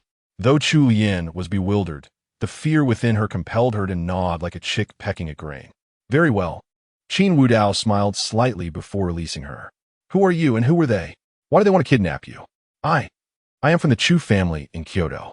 I came here to meet a friend, but was kidnapped right after getting off the plane. I don't know who they are. Despite possessing a strikingly beautiful face, Chu Yin looked pitiful, resembling a little girl, which created a stark contrast. The Chu family. Qin Wudao pondered for a moment, failing to recall this family from his memory. After all, there were numerous people with the surname Chu in Kyoto, and some prominent families were exceedingly low-key. It was not unusual not to know them. Initially, he had anticipated encountering a fated child today to deal with, only to find that the fated child seemed to have taken a day off, never showing up. With a sigh, Qin Wudao proceeded to untie the bindings on Chu Yin. After completing this, he stood up and walked toward the door, with Chu Yin following him like a little cat. As they moved forward, they soon arrived at Qin Wudao's vehicle. Qin Wudao turned to see Chu Yin still trailing behind. Miss Chu from the Chu family, you can leave now. Aren't you safe? Chu Yin bit her lip, a hint of crimson flushing her exquisite face. Could you please take me to the city? It's a bit dark here, and I don't know where my phone is. I can't get back. Qin Wudao merely glanced at her before softly saying, "Get in the car." "Just wait a moment. I have something to do." Seeing Chu Lian tightly clench her legs, Qin Wudao nearly burst into laughter. Clearly, she had been quite frightened. His smile only served to further embarrass and infuriate her. All right, hurry up. And remember to brush yourself off before getting in. Otherwise, my car will get dirty." "I understand." With that, Chu Lian turned and dashed into the small woods. 5 minutes later, she emerged slowly, her face flushed, illuminated by the car lights, enhancing her beauty. Upon entering the car, she pressed her lips tightly together, her gaze evasive, unable to meet Qin Wudao's eyes. With no interruptions, Qin Wudao savored the tranquility as he started the car and drove towards the city. Night had fallen, and the evening breeze wafted through the window, causing Chu Lian's hair to flutter slightly.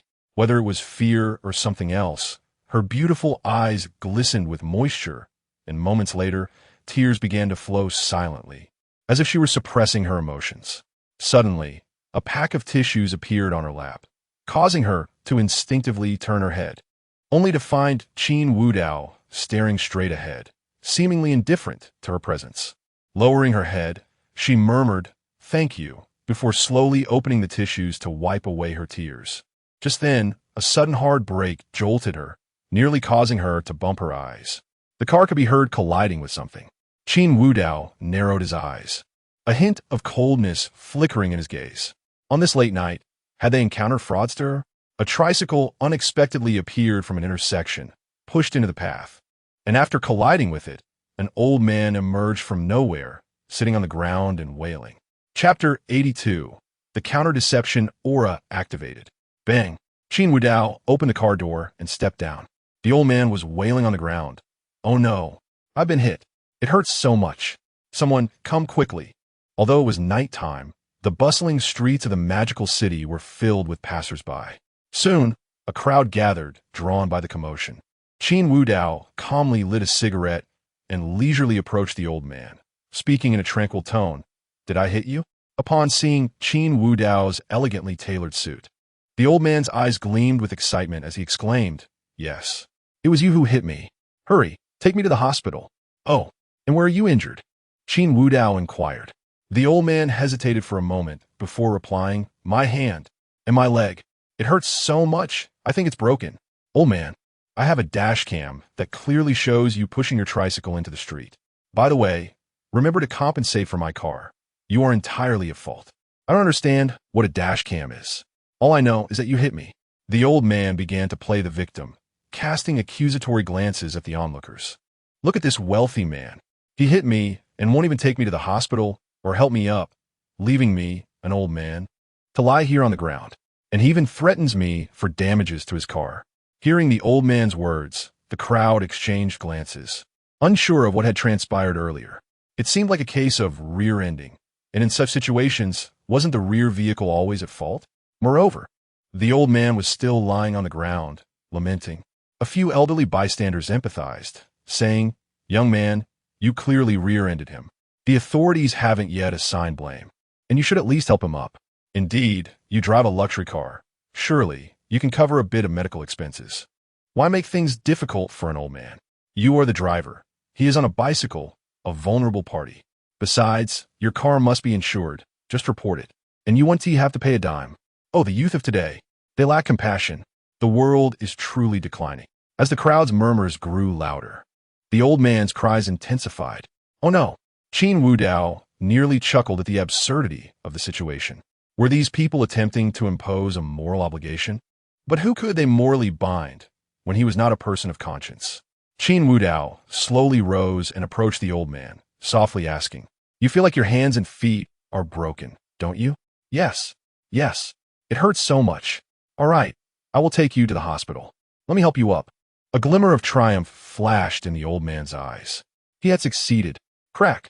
At the moment Qin Wudao assisted him, a distinct sound of bones cracking echoed.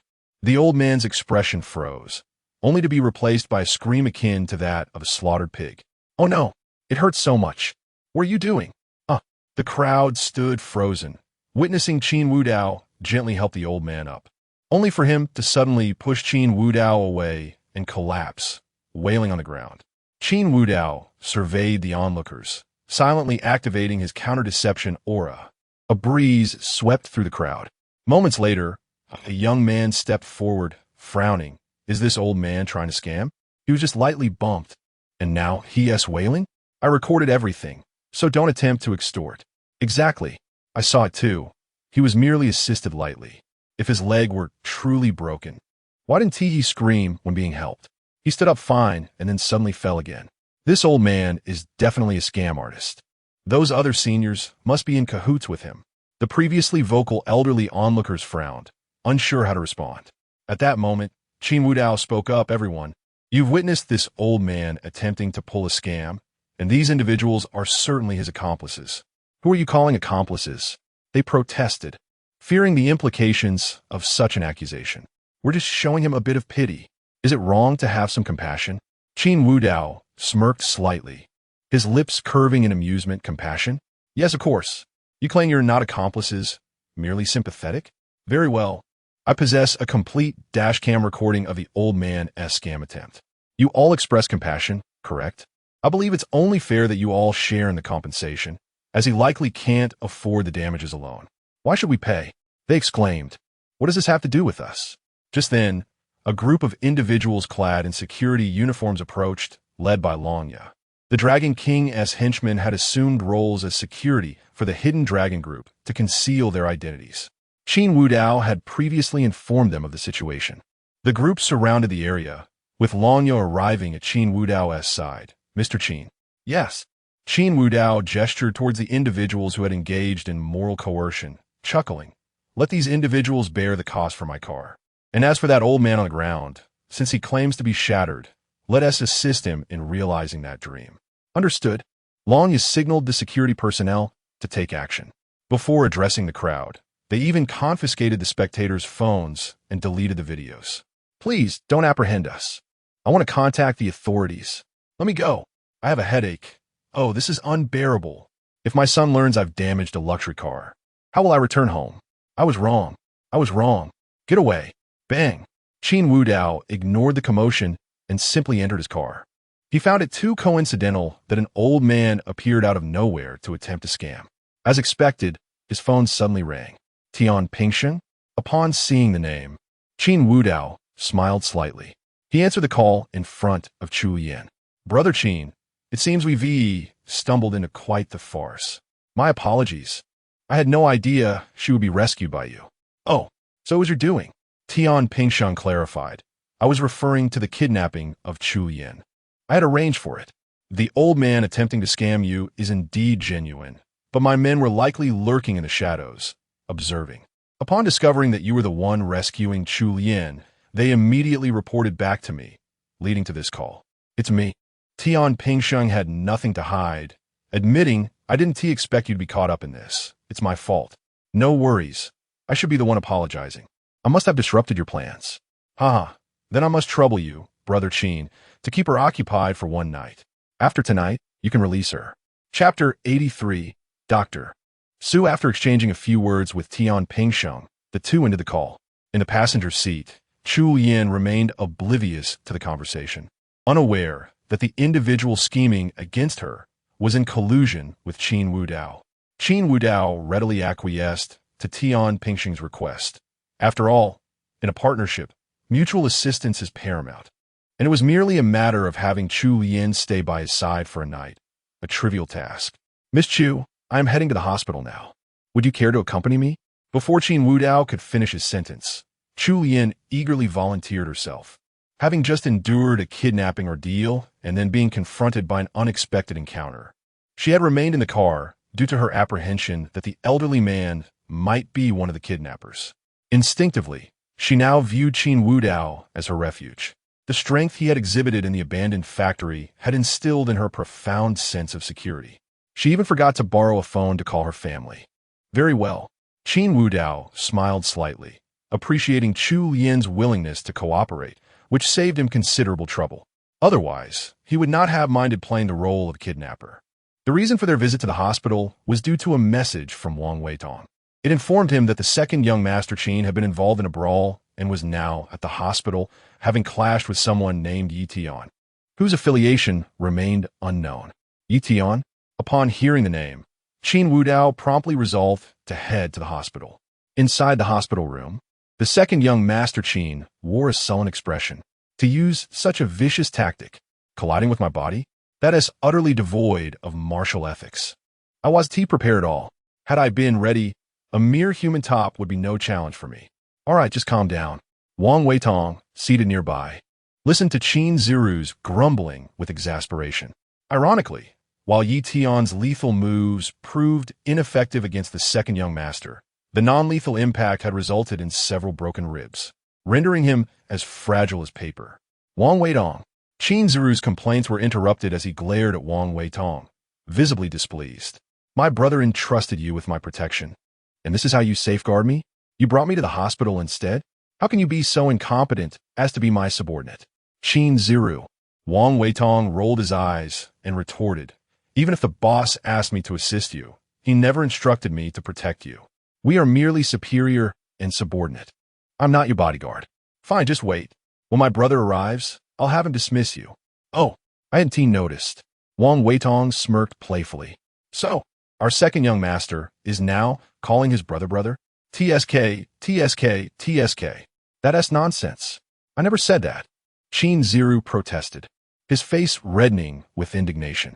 Yet his agitation triggered a sharp pain in his chest from the broken ribs, causing him to grimace. At that moment, the door swung open, and Qin Wudao entered, a smile gracing his face, accompanied by the stunning Chu Yin. Still in good spirits? It seems you're not too worse for wear. Oof. Upon seeing Qin Wudao, Qin Ziru huffed, this is a workplace injury. Remember to reimburse my medical expenses. Roughly estimated, it's about 200 million. 200 million? Qin Wudao burst into laughter. Ha ha. Your rough estimate is indeed quite rough. Just tell me whether you're reimbursing or not. In response, Qin Wudao extended his hand. Cool, me. Hand me your phone. Qin Wudao, are you really going to pull this again? Qin Ziru nearly leapt from his seat, the veins on his forehead bulging. Memories of how Qin Wudao had previously coerced him into taking out a loan flooded back.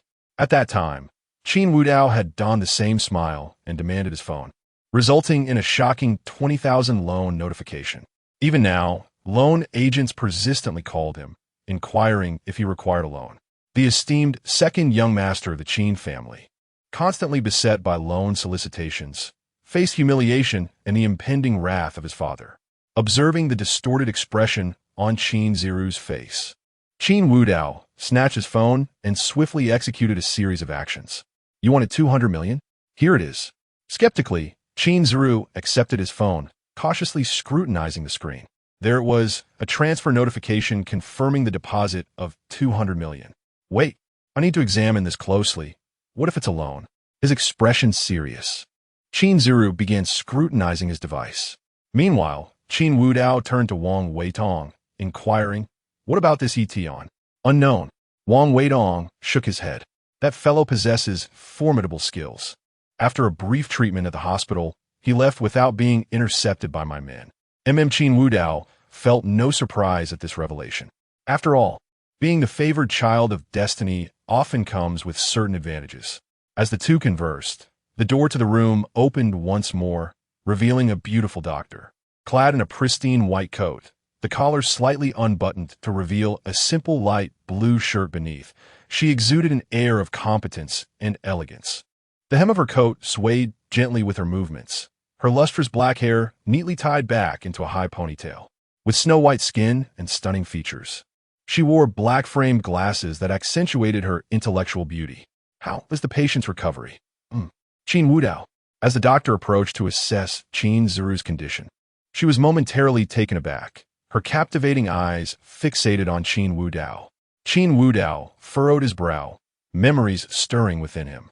The beautiful doctor, Su Muxue. Unbeknownst to him, the previous incarnation harbored a peculiar fondness for doctors. Before pursuing the traditional Chinese medicine practitioner Wan Shirin, he had been enamored with Su Muxue, who happened to be Su Yao's aunt. Remarkably, Su Muxue and the former self had once seemed destined to be together. Yet she shared a similar flaw with Lu Ruyan. She had a male best friend. The two frequently attended various events together, and the former self had warned Su Muxiue on numerous occasions to be cautious. However, all he received in return was her impatience. Can you not be so immature? He is merely my best friend. What are you even jealous of? If you cannot handle it, then do not pursue me. I have told you before that I will not neglect my friends because of a boyfriend. On the very day of the former self's birthday, Su Muxiue had been dining out with that male friend. Only men understand the thoughts of other men. The former self's repeated warnings resulted not in avoidance, but rather in exasperated insults.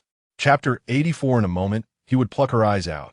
That male best friend brazenly confronted Qin Wudao in front of him, repeatedly issuing provocations. He even sought out Qin Wudao alone, surpassing by Yu's methods and audacity. One could say he was the king of tea. Ultimately, the former self was abandoned by Su Muxiue and immediately turned to seek Wansharin. Substitute literature? After observing the memories, Qin Wudao could not help but sigh, reflecting on how the former self had suppressed his madness, almost as if bewitched. He endured all forms of humiliation. No wonder he was known as the patient Dragon King. What are you doing here? Where have you been all these years? Su Muxiue, noticing Qin Wudao's silence, stepped forward, her beautiful eyes gleaming with joy of reunion, intertwined with a hint of inexplicable conflict and struggle. Upon her approach, Qin Wudao displayed a flicker of disdain. Dr. Su, if I'm not mistaken, you are here to see the patient, correct? Why inquire about me? Are you still blaming me? Su Muxiue replied with a bitter smile, shaking her head. Indeed, you should blame me. It was I who— Enough. Before Su Muxiue could finish, Qin Wudao interrupted her. If you have nothing else, please leave. I will arrange for another doctor. You.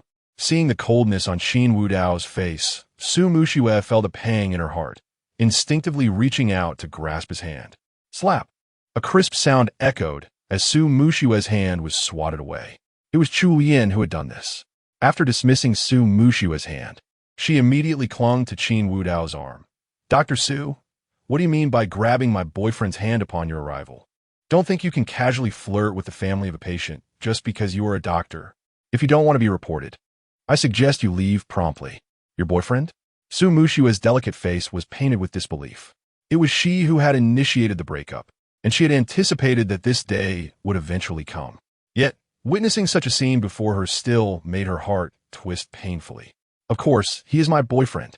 Chu Yin tightened her grip on Qin Wudao's arm defiantly, raising her head to give him a look that conveyed reassurance, as if to say, I'm here for you. This look left Qin Wudao somewhat speechless. Did he truly need another woman to provoke Su Muxiue? Was she even worthy of that? Wudao.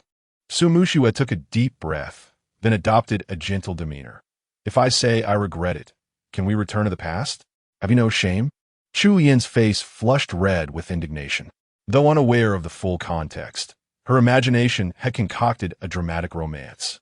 Now, she was determined to assist her benefactor in provoking the woman before her, only to be met with an unexpected declaration of reconciliation. Just as Chu Yin was at a loss for words, Qin Wudao placed a hand on hers and stepped closer to Su Muxiue. What did you say? Return to the past? Yes. Su Muxiue nodded, her beautiful eyes glimmering with affection. I realize my mistakes. I should have maintained my distance from him. Now I'm willing to change. Can you give me another chance? It was only in your absence that I recognized who truly matters to me. If only— Bang! Before Su Muxiue could complete her sentence, Qin Wudao grasped her chin, his voice soft yet firm. You realize your mistakes? I recall that Su Yao is your niece. Isn't she? She told me she made a mistake as well. Shouldn't she be at the ophthalmology hospital now? You. Su Muxiue's face turned pale with horror. Recently, Su Yao had attended a banquet and returned drastically changed, having had her eyes gruesomely gouged out. She never imagined that Qin Wudao was behind such atrocities. Seems she didn't inform you? Qin Wudao teased, you two are quite alike. Not just in appearance, but in character as well. He extended 2 fingers, adjusting his glasses, and lightly touched Su Muxiue's beautiful eyes. Perhaps I should assist you in donating them to someone in need? Muxiue, I heard from the attending physician that you are in this ward. At that moment, a man entered, holding flowers. Upon seeing the scene before him, He stood frozen in shock. After a moment, he regained his composure, anger evident on his face. Qin Wudao, you've already separated from Mu Shui. Why are you entangling her again? Oh, another one? A slight smirk appeared on Qin Wudao's lips. This was rather delightful, as it seemed he could repay the grievances of the former self. The newcomer was Lin Yaoyang, Su Mushue's male best friend, whose presence had previously caused discord between Su Mushue and the former self, leading to their breakup. Seeing Lin Yaoyang, Su Mushue panicked. Wu Dao, you must believe me. We are merely friends. I didn't invite him here. Bang! Before Su Mushue could finish, Qin Wudao's large hand pressed against her face with such force that she felt her teeth loosen. Sure, it's not your turn yet. With that, meanwhile, Lin Yaoyang stepped forward, closing the distance to Qin Wudao, whispering, Listen, Qin Wudao, Mu Shui is on the verge of accepting me. You must be envious, right? After pursuing her for so long without success, I am about to succeed. Let me show you that even after all these years, she still cares for me the most. His tone brimmed with arrogance. Then, inexplicably, Lin Yaoyang grabbed Qin Wudao's hand and leaned against him. You! Bang! Lin Yaoyang stumbled back, crashing against the wall, incredulity etched on his face. Qin Wudao, I only said you should stop making Mu Shui sad. Why do you resort to violence? Qin Wudao stood silently, mockingly observing Lin Yaoyang's display. Once the performance concluded, he chuckled lightly. Sad and in tears? Rest assured, I'll soon pluck her eyes out, ensuring she will never shed tears again.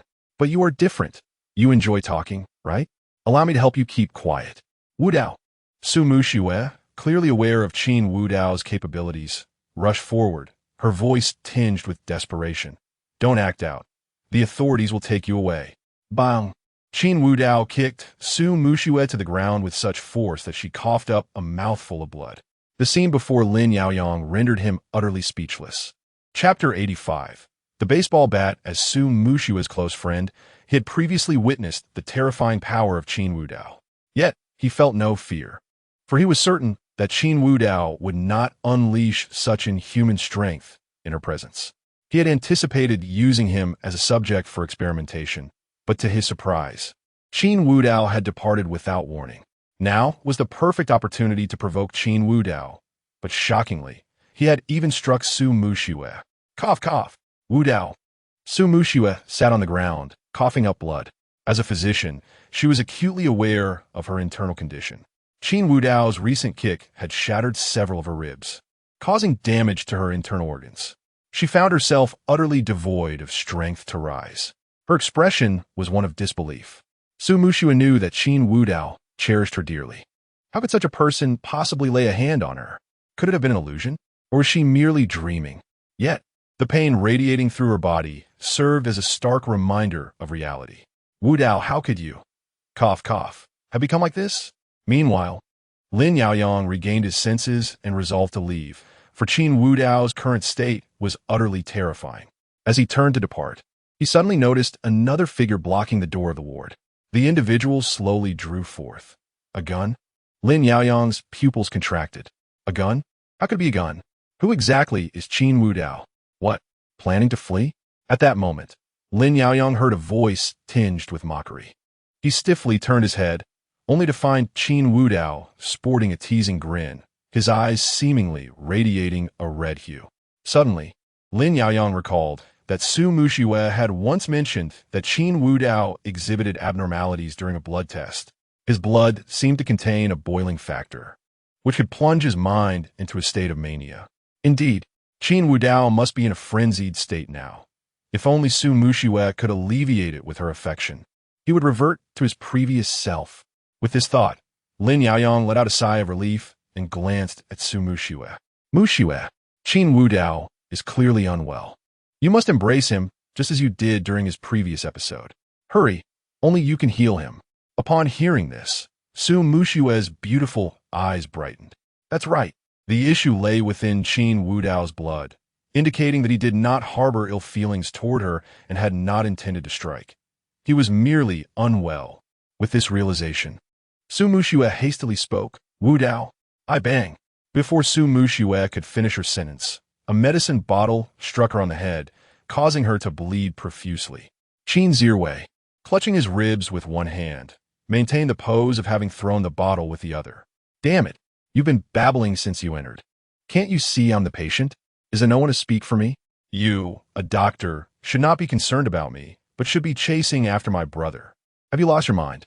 Having said this, Qin Zirwei's face bore a hint of delight. So this is how exhilarating it is to resort to violence at the slightest disagreement. I must learn a few moves from Qin Wudao. In the future, I won't need to throw money at people. I can use my fist instead. What if I am a martial arts prodigy? While Qin Zirwei was lost in his thoughts, Qin Wudao had already approached Lin Yaoyang. The latter spoke tremulously. Qin Wudao, please don't act impulsively. Mu Xue is injured. You must remain calm and take her away for treatment. Her? Qin Wudao replied with a smile. She is not in a hurry. Rather, I find you standing there rather fatigued. Allow me to assist you. I am not tired. Lin Yaoyang's face was a mask of panic.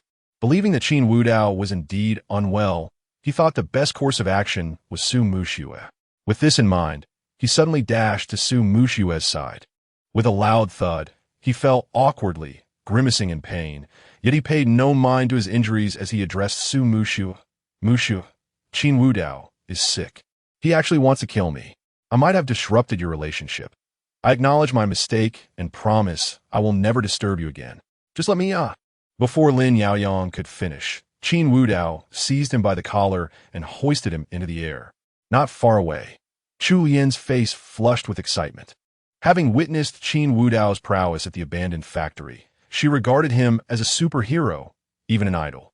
Now, seeing her idol in action once more, how could she not be thrilled? Lin Yaoyang, you have such an odious face. Do you know that I detest green tea the most? What tea?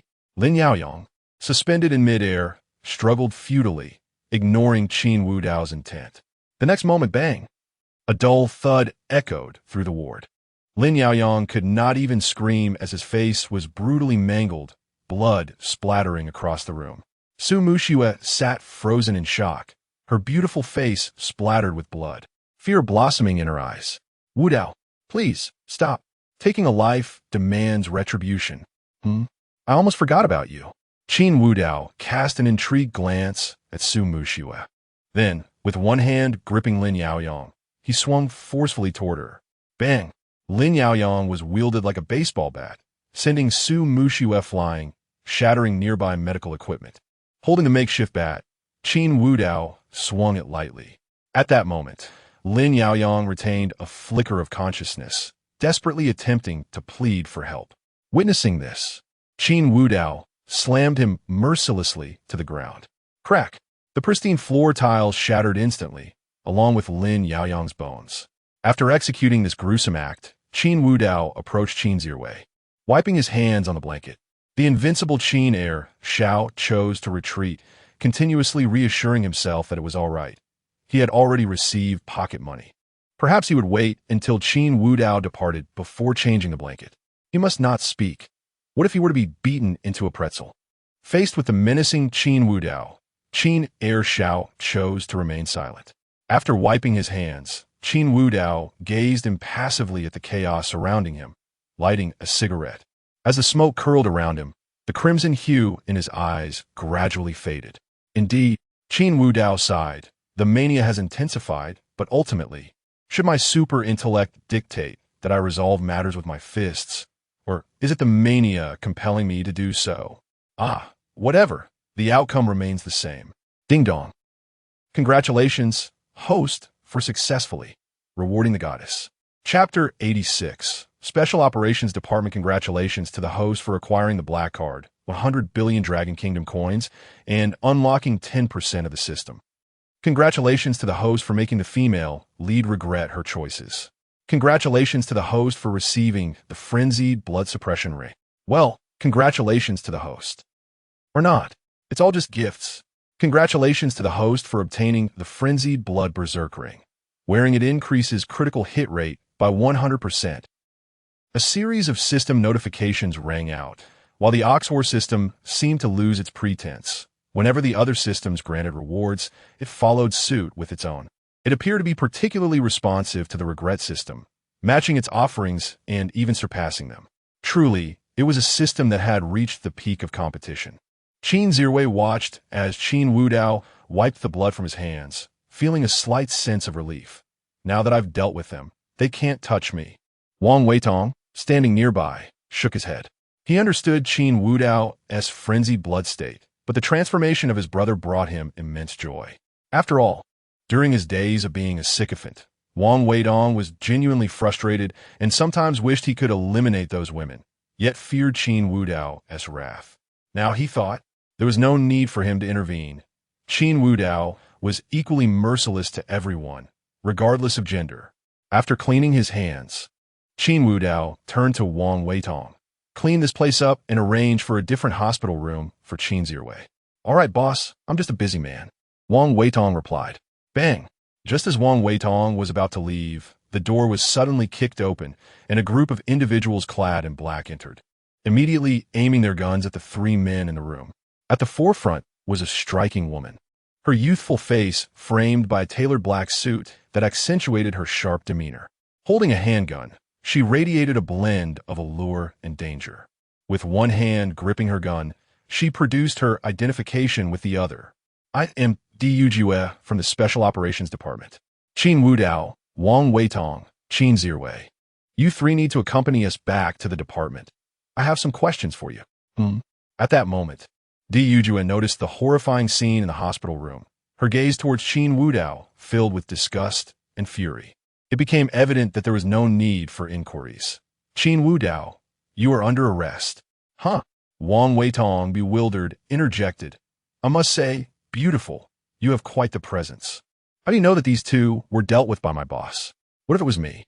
You call him boss. Could there possibly be anyone else? She snapped. Enough chatter. Come with me. With that, Du Jue stepped forward, her gun pointed directly at Qin Wudao's forehead, while she reached behind her to retrieve a pair of handcuffs.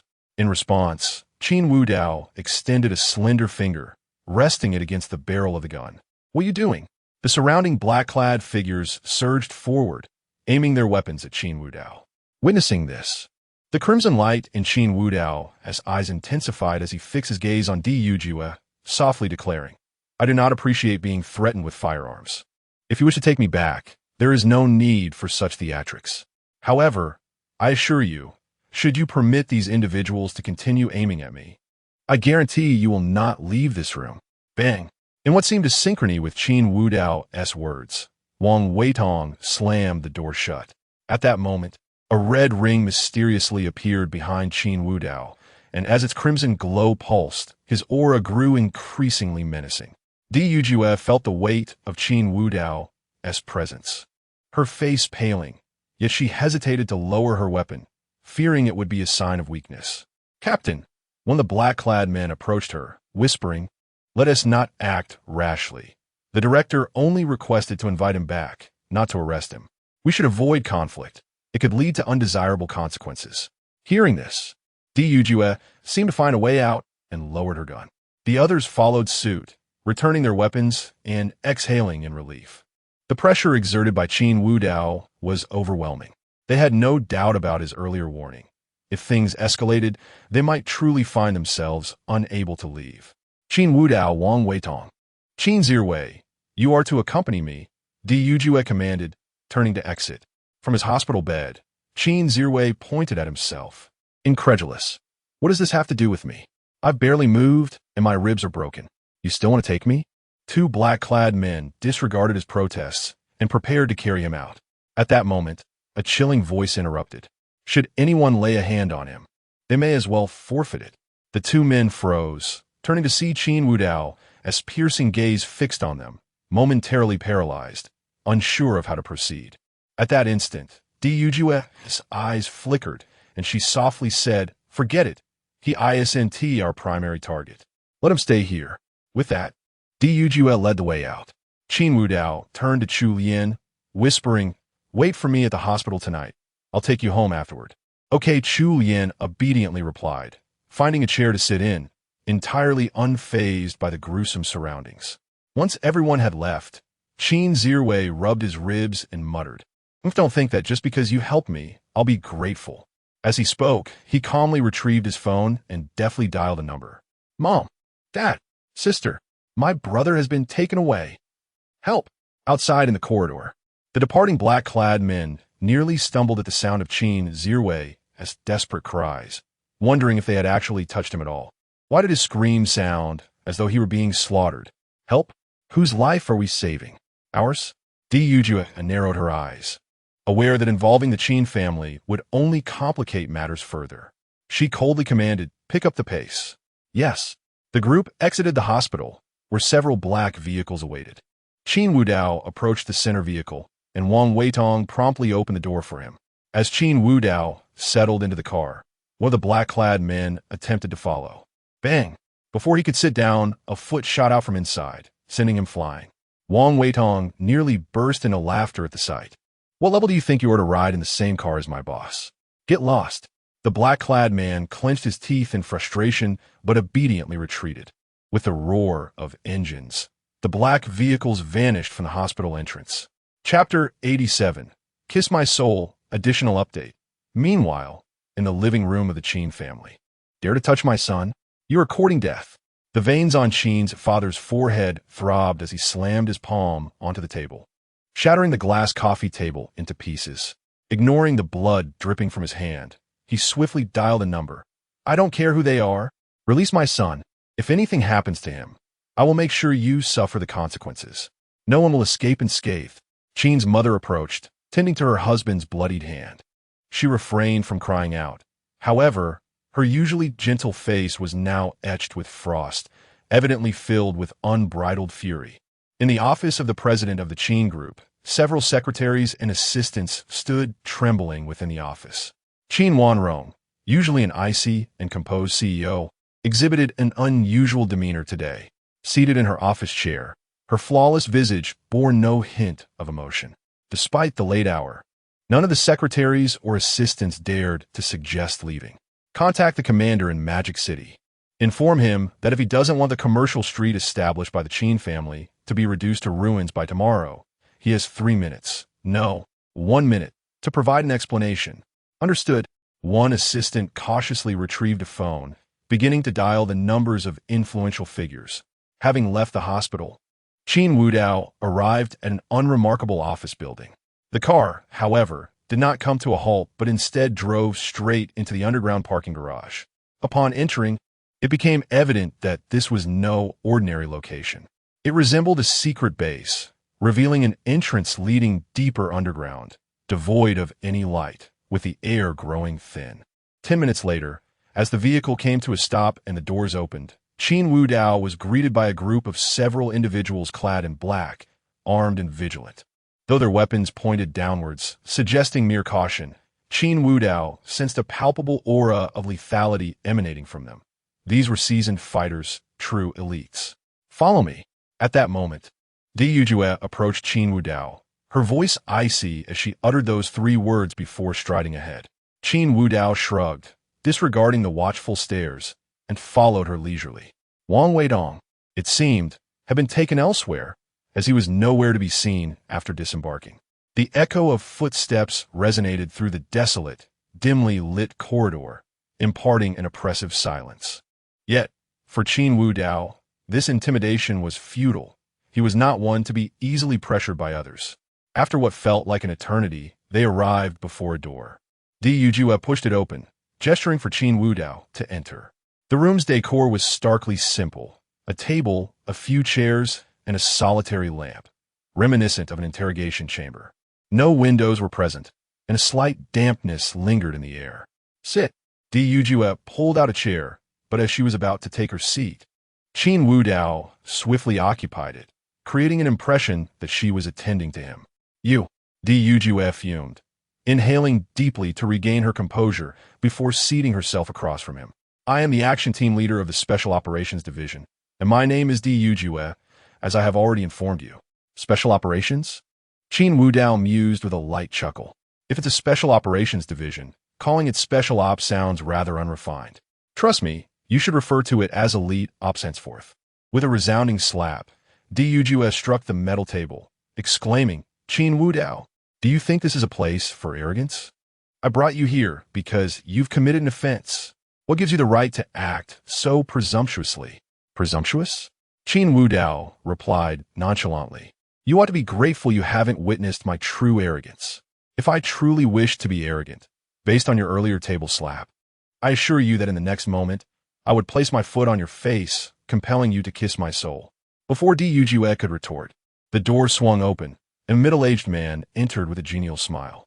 He addressed Qin Wudao immediately. Mr. Qin, I apologize for summoning you. We have some matters to discuss. Captain D, why are you standing? Please take a seat, and do not be disrespectful in front of Mr. Qin. Yujue snorted, promptly sitting down. The middle-aged man maintained a smile as he regarded Qin Wudao, speaking slowly. The eldest son of the Qin family, Qin Wudao, is in fact the biological son of the Li family and the president of the Hidden Dragon Group. He left the Qin family over a decade ago to go abroad, subsequently joining a mercenary organization, the Dragon King's Hall. A few years ago, he took over the Dragon King's Hall and became the new Dragon King. Am I correct? Upon hearing this, Qin Wudao offered no response, merely smiling faintly. It was unsurprising that they could ascertain his identity as the Dragon King. After all, prior to re-entering the country, he had made connections with several prominent figures in the Dragon Kingdom, and during his time abroad, he had collaborated extensively with them. Otherwise, entering the country would have drawn scrutiny. Noticing Qin Wudao's silence, the middle-aged man continued, Recently, Mr. Qin, you have been rather conspicuous in Magic City. I am uncertain why you have undergone such a transformation, but as the leader of mercenaries, I would prefer you refrain from causing any significant disturbances here. Indeed, Yujue added coldly, Qin Wudao, you are nothing but a malignant tumor. Upon your arrival in the Dragon Kingdom, did you think you could act with impunity? I will see you in prison one day, regardless of your background. Before she could finish, Qin Wudao seized a nearby chair and hurled it toward her. Startled, Yujue narrowly evaded. Clang! The sound of metal striking echoed as the chair crashed against the wall, leaving a dent in the thick surface. Yujue had no doubt that if it had struck her, she would have been rendered unconscious instantly. If you prefer silence, you may maintain your silence. But should you continue to address me in such a tone, I assure you I will fulfill my earlier promise. Enough, Captain D. Let us not escalate matters further. The middle-aged man interjected, aptly diffusing the tension. Qin Wudao turned his gaze toward him, speaking softly, a white face and a red face. Is this tactic somewhat outdated? Just state your intentions directly. After all, if I am not mistaken, you must have received communication from other departments when you decided to seek me out. You would rather defy orders to bring me here just to have me sit and listen to your idle chatter? Chapter 88. The background of the Dragon King. Upon hearing Qin Wudao's repeatedly blunt remarks, the middle-aged man displayed a hint of displeasure on his countenance. He spoke with a serious tone, introducing himself. Mr. Qin, allow me to introduce myself. I am the director of the Special Operations Department. My surname is Yao, and you may call me Director Yao. The primary reason for your invitation today is to inform you that you have been designated as a dangerous individual by our department. You now face two options. The first is that I can arrange a covert flight for you to leave the country, as it is time for the Dragon King to return to the Dragon King Hall. The second option, however, is rather troublesome. I will assign personnel to monitor you around the clock. Of course, your full cooperation is required, and you must refrain from any reckless actions. Otherwise, I will have no choice but to send someone to escort you back for a chat. I must apologize, Mr. Qin, as our tea is rather unpalatable. In response, Qin Wudao's smile deepened. After a lengthy exchange, the true purpose of the meeting had finally been revealed. The Special Operations Department? This was a name he had never encountered before. While the Dragon Kingdom indeed had specialized departments addressing various risks, this one was certainly not based in a subterranean parking facility. This implied it was a newly established department, and it seemed they were eager to target him.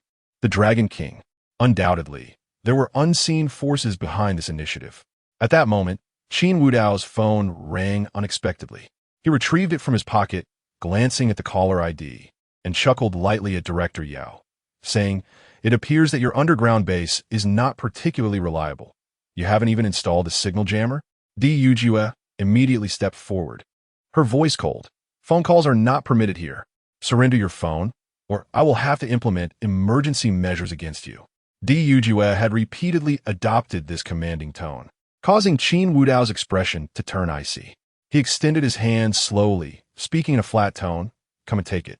The phone continued to ring, and beads of sweat formed on Di Yujue's pale forehead as she felt as though she were being watched by a predator at the top of the food chain. Though Qin Wudao sat motionless, his demeanor remained unfazed, yet his presence instilled a sense of weakness in her legs. Seeing his subordinate caught in a dilemma, Yao Rizhao quickly interjected, "Mr. Qin, why not answer the call? Captain D is merely adhering to protocol. I hope you can understand." At that moment, the second call rang again.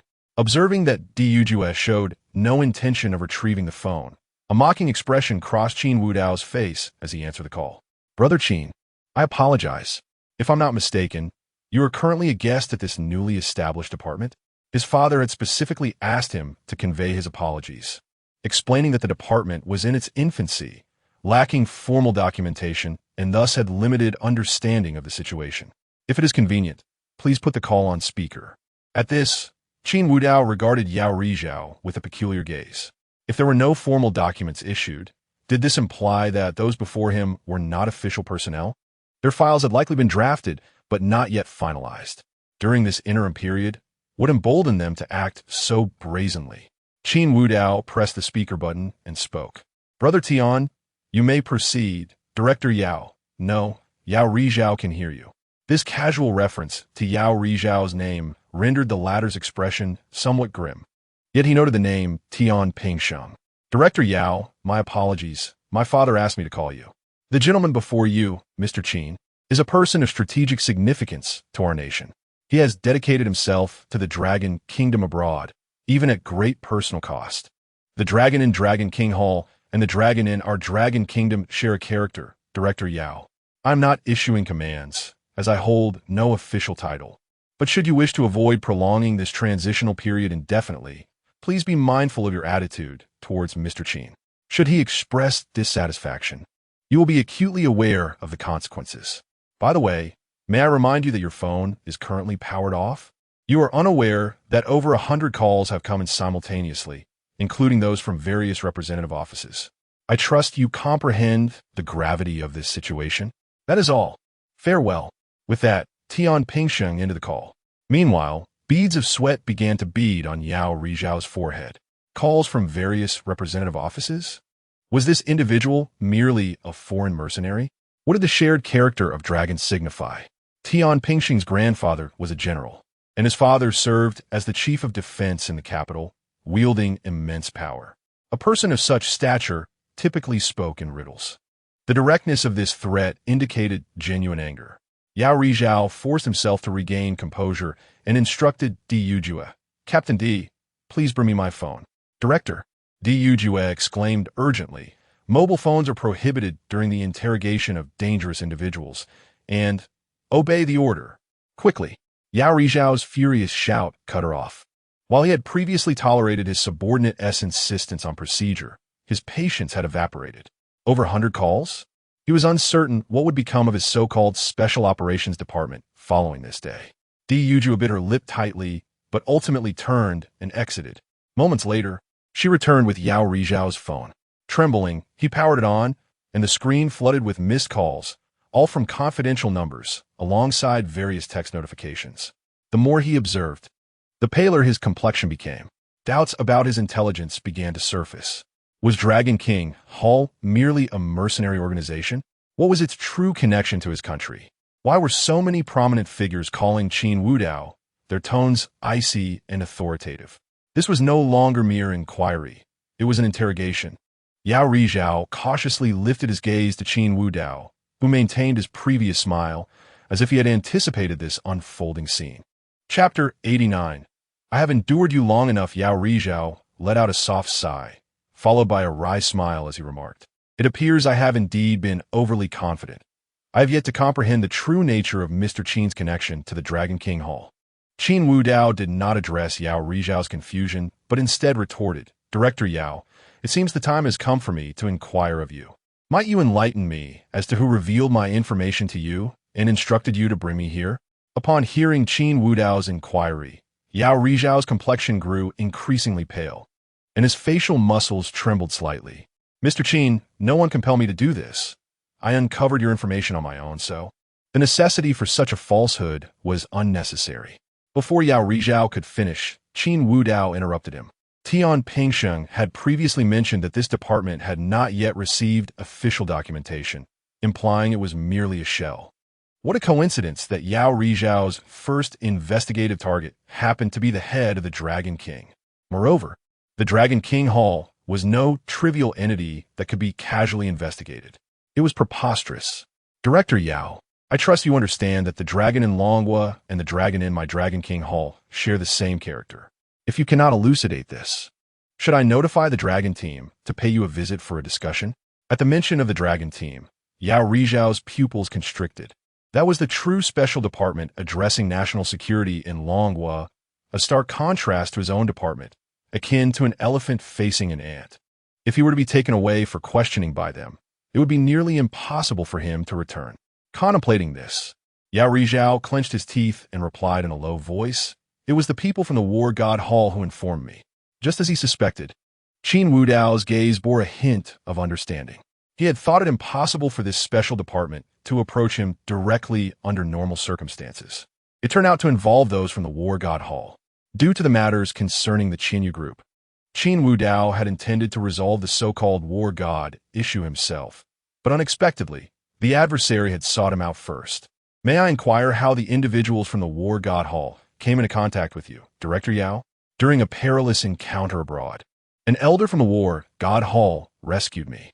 This time, he did not instruct me to take action against you, but rather provided me with the information regarding the Dragon King Hall, indicating that this was the first shot fired by my special department. It was evident that a shot had indeed been fired, yet the one holding the gun was not him. Yao Rizhao wore a bitter smile, realizing he had been used as a pawn by that individual. Nevertheless, he resolved to repay the life-saving favor. Upon hearing Yao Rizhao's words, Qin Wudao nodded and continued. Director Yao, if it is convenient, could you provide me with his contact information? Yao Rizhao retrieved his phone and handed it to Qin Wudao. After a brief glance at the phone number, Qin Wudao returned it. Director Yao, should circumstances permit, I hope to avoid being disturbed in such a manner next time. After all, as you mentioned, the tea here is rather unpalatable. Rest assured, Mr. Qin, my department is still unaware of the outcome, and thus, I naturally lack the honor of continuing to invite you for tea. Despair flickered in Yao Rizhao's eyes. He understood the dire consequences that awaited him upon revealing that he had been used as a pawn. He also grasped that if the Dragon King Hall and Longhua truly maintained a close relationship, his connection to the War God Hall was tantamount to treason. Mr. Qin, before I take my leave, may I inquire about the nature of the relationship between the Dragon King Hall and our Longhua? Of course, if it is classified information, you need not respond. It is merely my personal curiosity. In response, Qin Wudao spoke with profound significance. The current Protector General of the nation is the junior disciple of the previous Dragon King, making him my granduncle. This revelation nearly caused Yao Rizhao to tumble from his chair. Junior disciple? Granduncle? What on earth was the Dragon King Hall? Meanwhile, Di Yujue remained oblivious to the unfolding drama, acutely aware only that the incorruptible director seemed poised to release Qin Wudao due to his formidable background. Director, have you also succumbed? Someone like Qin Wudao, who disregards the law, ought to be imprisoned here. He cannot be released simply because of his power. You are truly courting disaster. Qin Wudao roses loli, addressing Di Yuyu. Do you wish to engage me in a tale of righteous enforcement and the love between the Bureau and the Dragon King? I have no time for such frivolities, and your ignorance is utterly detestable. One must possess either capability or intelligence. You seem to lack both. Although Di Yujue did not comprehend Qin Wudao's words, she recognized that he was insulting her. Qin Wudao, do not presume you can act with impunity, even if the director is intimidated by your background. What of it? I shall not be frightened. Is that so? A slight smile graced Qin Wudao's lips as he retorted. Then pray tell, this righteous captain, what is your perspective on Director Yao's connections with the foreign War God Hall? Furthermore, I just observed that the individual from the War God Hall utilized a domestic number. Captain D, do you not intend to apprehend them? I know nothing of this War God Hall. Di Yujia shook her head defiantly. And what if they're a foreign force? Since they have reported you, it indicates they are good people. Moreover, compared to them, you, a reckless rich heir, deserve to be arrested far more. Oh, is that so? Qin Wudao nodded, then turned to Yao Rizhao, Director Yao. Let me confirm. Your department has yet to be officially established, correct? Indeed. Yao Rizhao spoke softly. Did not Tian Pingxing inform you of this? Our department is indeed not formally established yet. Thus, you all are not part of the Enforcement Bureau, and I am not one of your own. Fortunately, I must admit, I'm not fond of turning my hand against my own. Before Yao Rizhao could grasp the implications of Qin Wudao's words, the latter transformed into a blur, appearing beside Di Yujue in an instant. Before she could react, he pressed his hand against her face and exerted force with a single hand. With a thunderous crash, Qin Wudao slammed Di Yujue against the wall, the impact cracking the surface. The glint of crimson in his eyes flickered. He had yet to don the ring that suppressed his berserk blood. Gazing at Di Yujue, who was oblivious to her fate, he spoke softly. I have endured you for far too long. You are not even an official personnel. What audacity allows you to provoke me repeatedly? With a thud, Qin Wudao tossed Di Yujue to the ground and turned to Yao Rizhao, stating, since she is not one of your own, I trust my actions against her will not be a concern? Not at all. Chapter 90. Safety returns at this moment. Yao Rizhao found himself at a loss for words.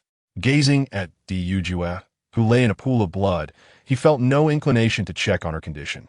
Instead, he sat there, staring blankly at the receding figure of Qin Wudao. As Qin Wudao had remarked, the Special Affairs Department had yet to complete its protocols. This meant that both he and Di Yujue were merely ordinary individuals without any official status. As ordinary citizens, capturing Qin Wudao and conducting a private interrogation was a precarious endeavor. Had Qin Wudao chosen to eliminate everyone in their underground base, no one would dare to speak out. After all, the influence surrounding Qin Wudao was immense. Dragon King Hall, Dragon Nation, the Guardian General, allies. A flurry of terms related to Qin Wudao cascaded through Yao Rizhao's mind. Moments later, veins bulged on his forehead, and his lips twitched in agitation. Wargot Hall, how dare you? Yao Rizhao's utterances remained unheard by Qin Wudao, who had already strolled into the parking lot of the underground base, where Wang Weitong had been waiting. The onlookers from a Special Affairs Department stood frozen, their gazes toward Qin Wudao and Wang Weitong laced with complexity. They had no understanding of the events that unfolded just moments prior, having received notification from their director to escort Qin Wudao and Wang Weitong out, emphasizing that they were not dangerous individuals but should be treated with utmost respect. In the eyes of these personnel, their director had clearly compromised due to the powerful backgrounds of Qin Wudao and Wang Weitong, leaving the staff with a sense of unease. Particularly, those who had previously accompanied Di Yujue in summoning Qin Wudao felt apprehensive about potential retribution, knowing they were merely obedient pawns.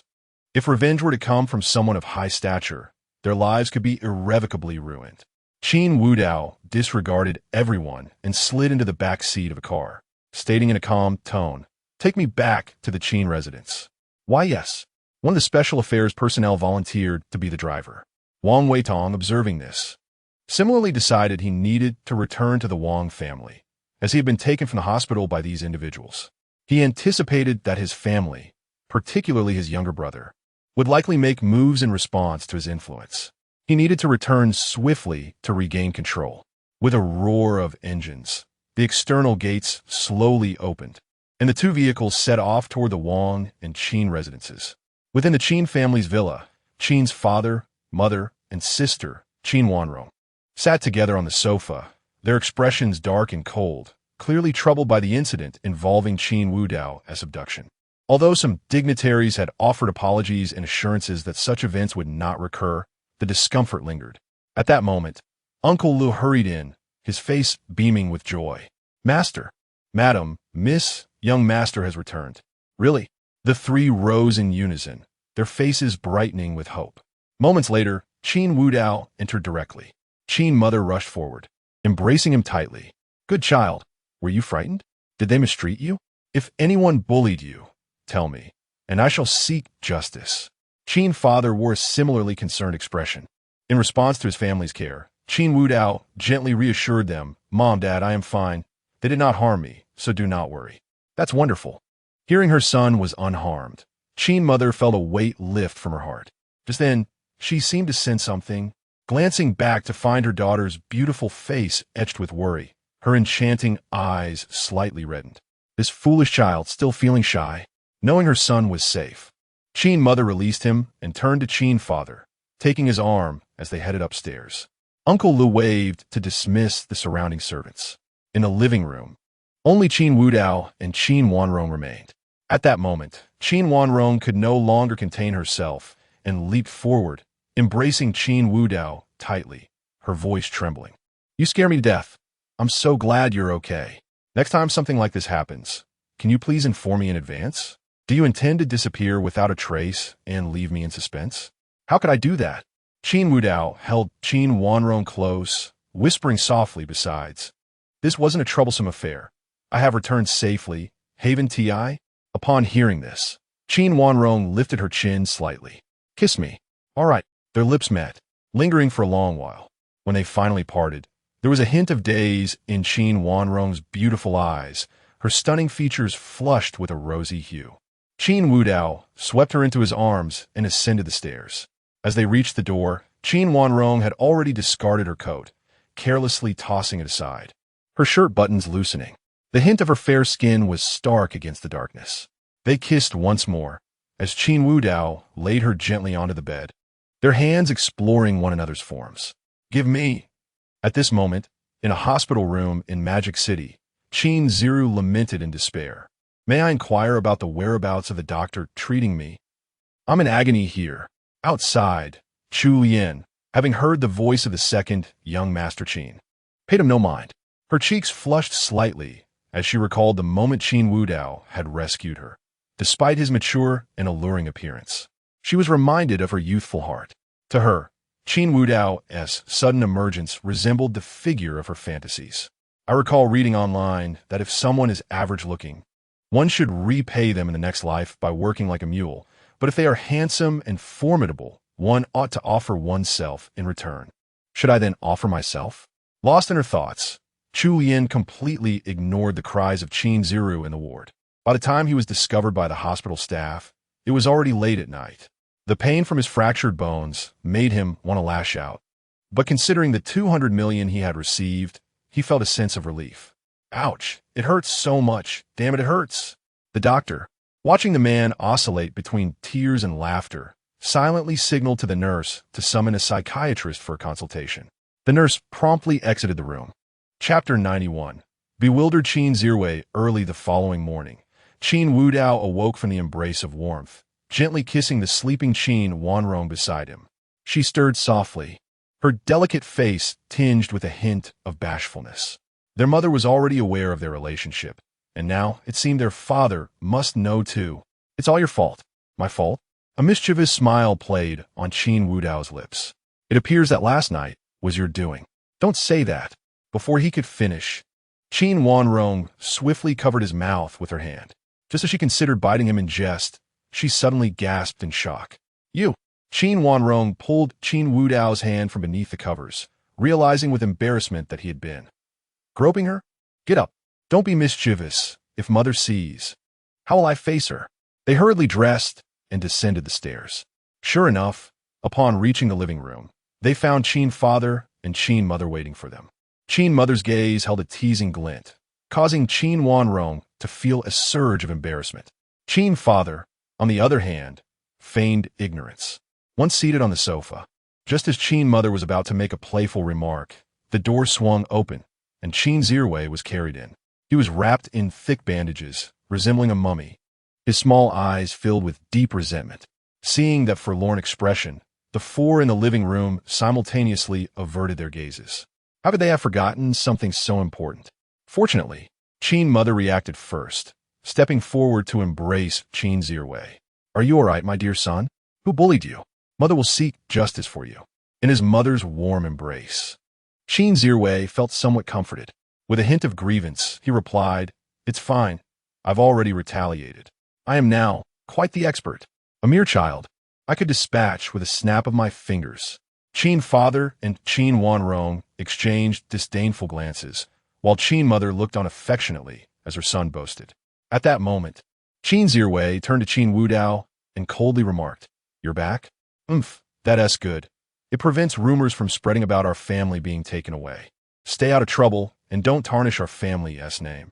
As Qin Zirwei continued to be arrogant, Qin Wudao waved his phone in front of him, interrupting, "I have the authority to freeze the 200 million you were supposed to receive. That's unacceptable. That's my medical fee, 200 million. Qin father exclaimed, "You asked your brother for 200 million.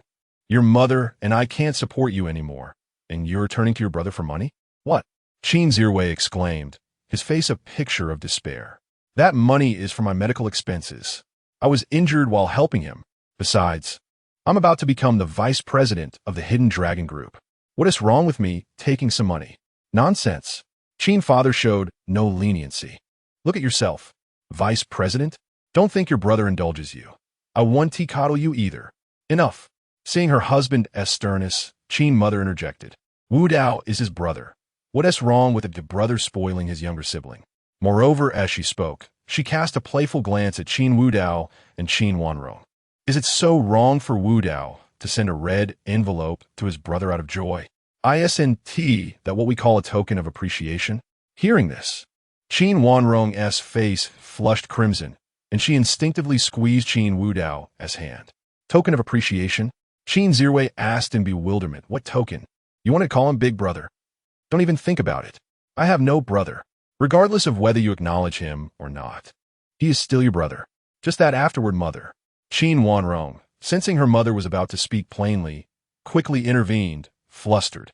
Qin Zirwei cast a suspicious glance at Qin Wanrong and Qin Wudao, as if trying to discern something. Feeling his gaze, Qin Wanrong threatened, "What are you staring at? Do you want me to break a couple of your ribs again?" In stark contrast to the harmonious atmosphere at the Qin household, the Li family's villa was steeped in gloom. Li father and Li mother sat on the sofa, their brows furrowed with worry. Li Sisi was hospitalized due to her severe injuries.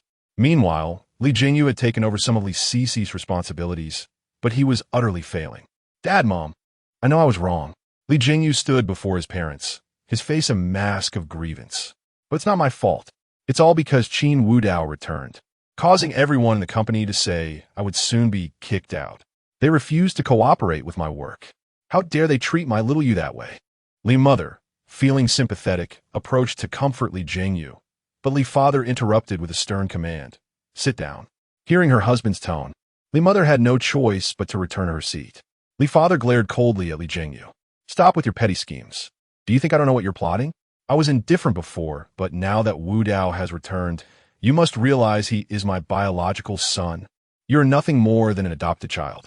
Even if I treat you as my own, you are still an adopted son." "Dad!" Li Jingyu's face contorted in disbelief. He had never imagined that Li Lindu would speak to him in such a manner. Li mother, though pained, dared not interrupt. As his closest confidant, she understood that this was not the moment to oppose her husband.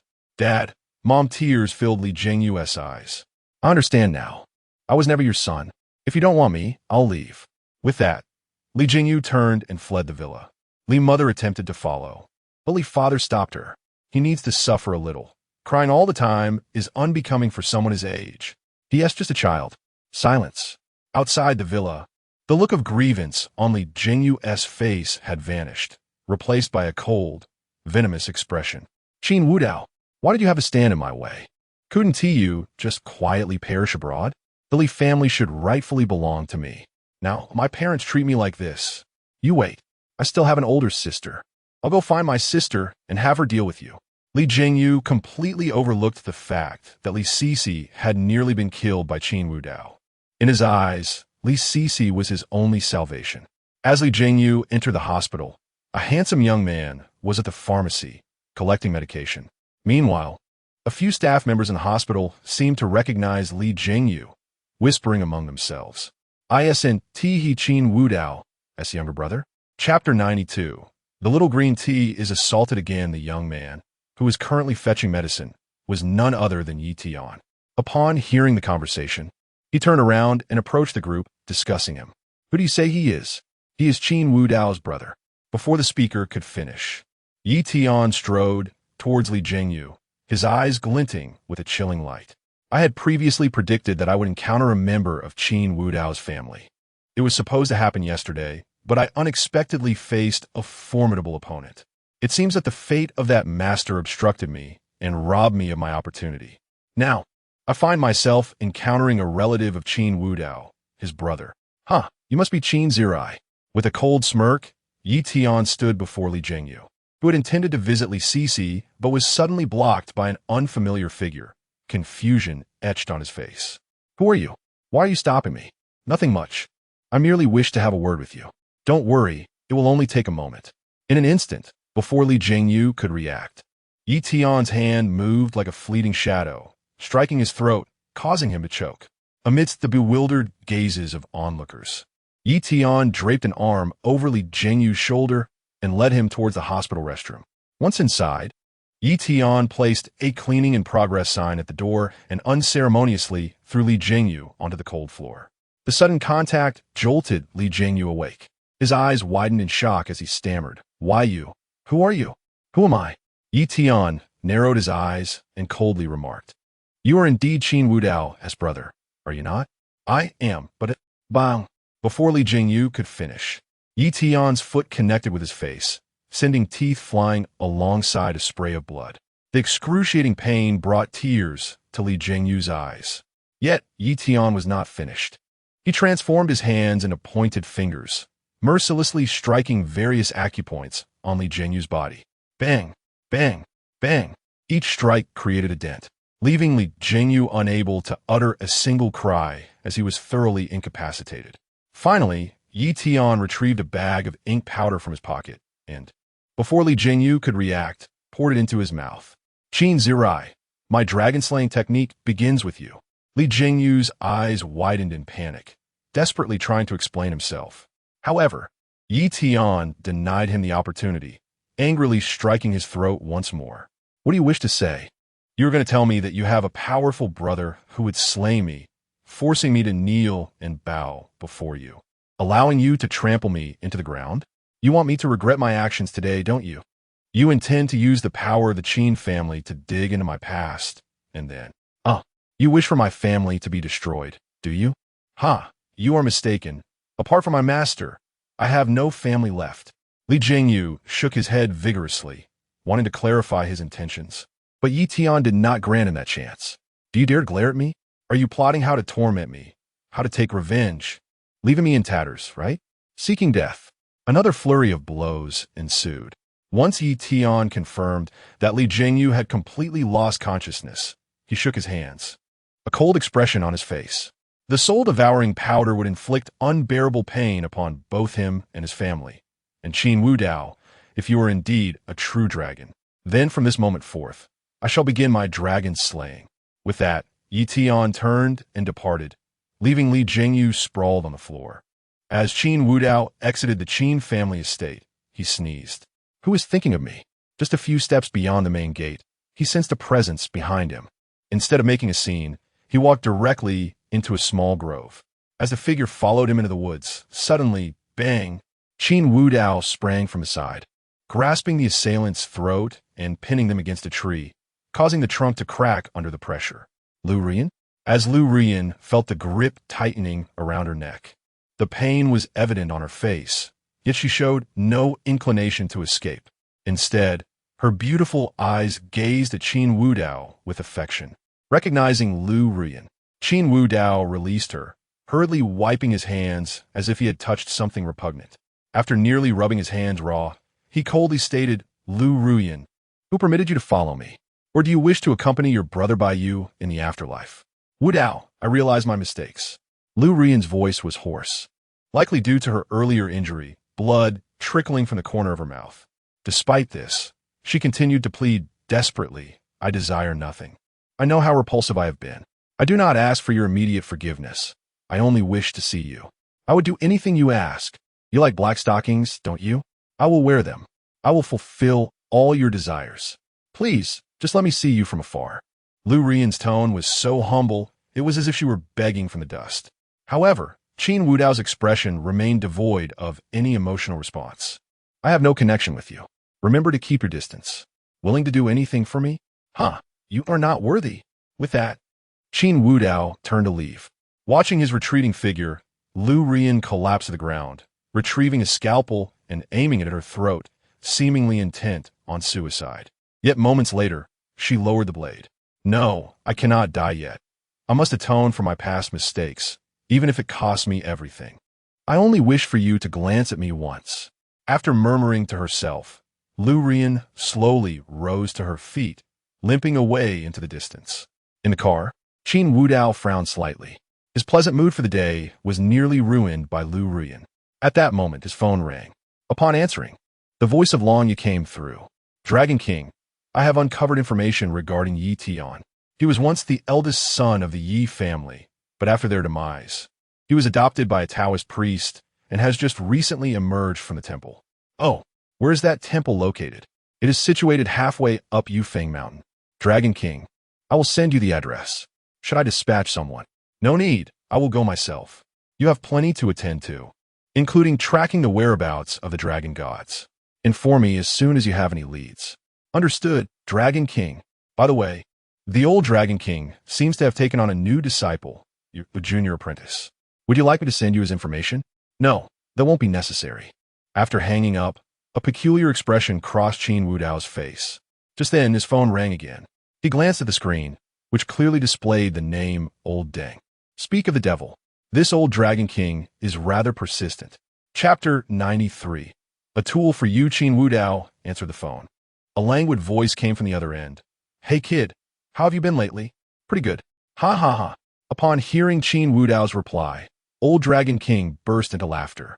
I've heard you had the special operations team take someone away, didn't you? Why ask if you already know? Just inquiring, no need to worry. I've taken care of Yao Rizhao, and that woman named Du Jue has been dealt with by you directly. Huh? TSK, TSK, TSK. My apprentice really doesn't show enough compassion. In response, Qin Wudao calmly remarked, Old Deng, it seems you've killed more than I have. Why put on such a facade of righteousness? Ha! I'm not pretending to be righteous. I call to inform you that your master uncle asked me to extend his apologies. The actions taken by our Dragon King Hall have secured you countless privileges. Moreover, you are the most exceptional Dragon King in history. The future of Dragon King Hall relies on you. Qin Wudao did not pursue this line of conversation, instead directly inquiring. I heard you've taken on a new apprentice? Are you worried he might contest your authority? Worried? Qin Wudao chuckled lightly. What is there to worry about? If he is bold enough, let him try. You know well how I became the Dragon King. Old Deng. Haha, I knew it. You could never become a sycophant. Your acquiescence to those women is simply due to your wild blood, right? Well, that no longer matters. Good. After a moment of silence, Old Dragon King's tone suddenly turned somber. Listen, I only acknowledge you and your master sister as my disciples. As for your so-called second sister and junior sister, they are merely here to serve you. After all, it's normal for a man to have multiple wives. As for your junior brother, I see potential in him. But if he proves unworthy of your service, I'll personally eliminate him. Of course, that shouldn't be a problem, as he greatly admires you. If he ever displeases you, you need to consult me on how to deal with him. You can decide for yourself. You are the Dragon King. Even this retired old man must heed your command, let alone a mere tool. Old Dragon King spoke these words with an unwavering tone, regarding his new apprentice as nothing more than a tool. I understand, Qin Wudao nodded. No one understood Old Dragon King's character better than him. To his master sister and himself, Old Dragon King was like a loving father, but to other disciples, he was a cold, living embodiment of death. Also, since you called me, there must be a task at hand, right? You've caught on, huh? Hee hee. Old Dragon King chuckled and continued, You need not worry about the matters concerning the God of War Hall. They will eventually fall into our trap. In a few days, I need you to take care of something. Several small nations in the southern region appear to have connections with the United States and are acquiring powerful firepower. Go and handle them. I'll have your master sister, junior sister, and that little tool assist you. If any of them disobey, feel free to deal with them on the spot. You are the Dragon King. Even this old retiree must follow your orders, let alone a mere tool. Qin Wudao felt puzzled. What are you busy with? You, oh dear. Before he could finish, a sweet voice, overly saccharine, came through from Old Dragon King's side. Qin Wu Dao. Cough, cough. Old Dragon King cleared his throat, attempting to mask his embarrassment, and quickly responded with a serious tone. I've been occupied with matters involving billions of people, so I certainly don't have time. Now, I must go. I have my own business to attend to, dear. Quickly change into black stockings. Today I want you to use your feet. Huff. Qin Wu Dao exhaled a puff of smoke, staring blankly at the already disconnected phone. One must admit, they truly are master and apprentice, even sharing peculiar tastes. Never mind. I'll take a trip abroad in a couple of days, just in time to deal with Chu Zichuan. But before that, Qin Wu Dao activated his navigation and sped towards the location sent by Longya. Yufeng Mountain lay on the outskirts of Modu, a desolate peak devoid of human presence. There were no roads, only towering trees flourishing with verdant foliage, and due to the miasma enveloping the mountain, even hiking enthusiasts avoided this place. After parking his car at the foot of the mountain, Qin Wu Dao stretched his limbs and then directed his gaze towards the mountainside. Old Taoist, today, let us see what you're capable of. The reason Qin Wu Dao decided to come personally was not only to clarify matters concerning Yitian, but also to ascertain whether the so-called mystical elements truly existed in this world.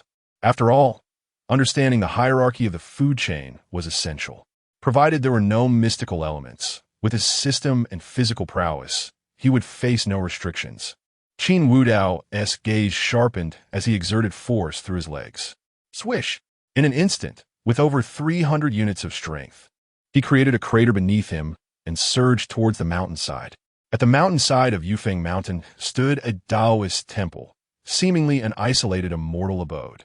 The temple's gate was ancient and sturdy, constructed from massive green stones, with a plaque hanging above inscribed with the words Etienne. The calligraphy was vigorous and powerful, still exuding an air of antiquity despite the ravages of time.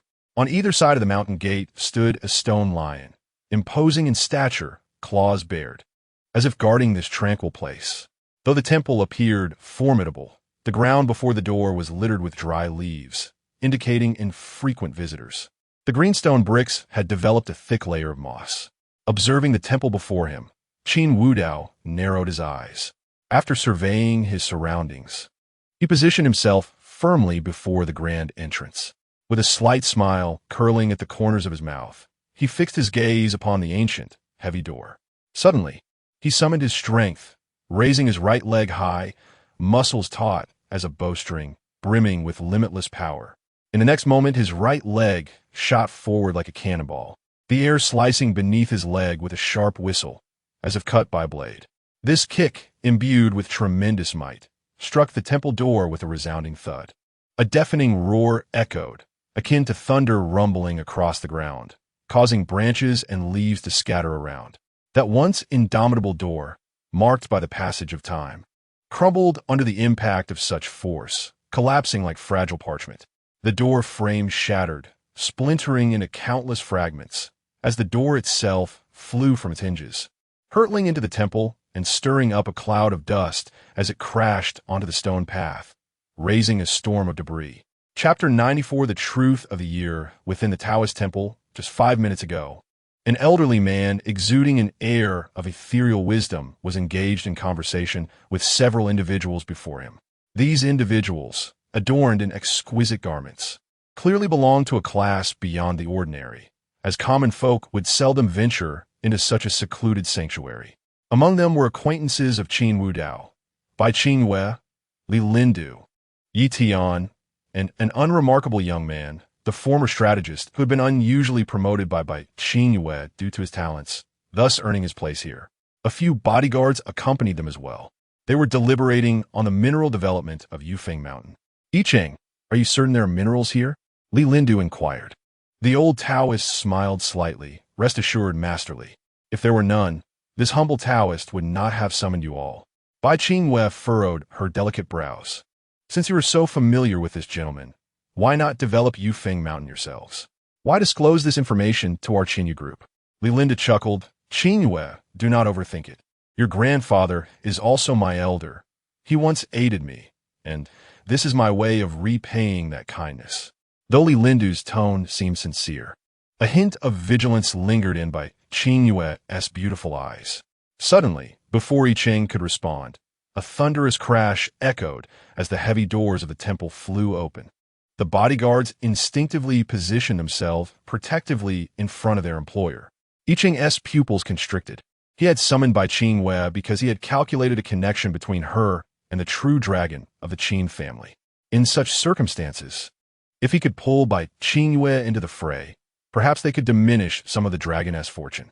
Yet, he had only considered this connection, unaware of the calamity that would ensue today. Amidst the swirling dust, a figure emerged, a man, none other than Qin Wudao. Both Li Lindu and Bai Qing Wei were momentarily stunned at his arrival. Qin Wudao entered with a smile, greeting the assembly. Everyone, are you having a gathering? Mind if I join?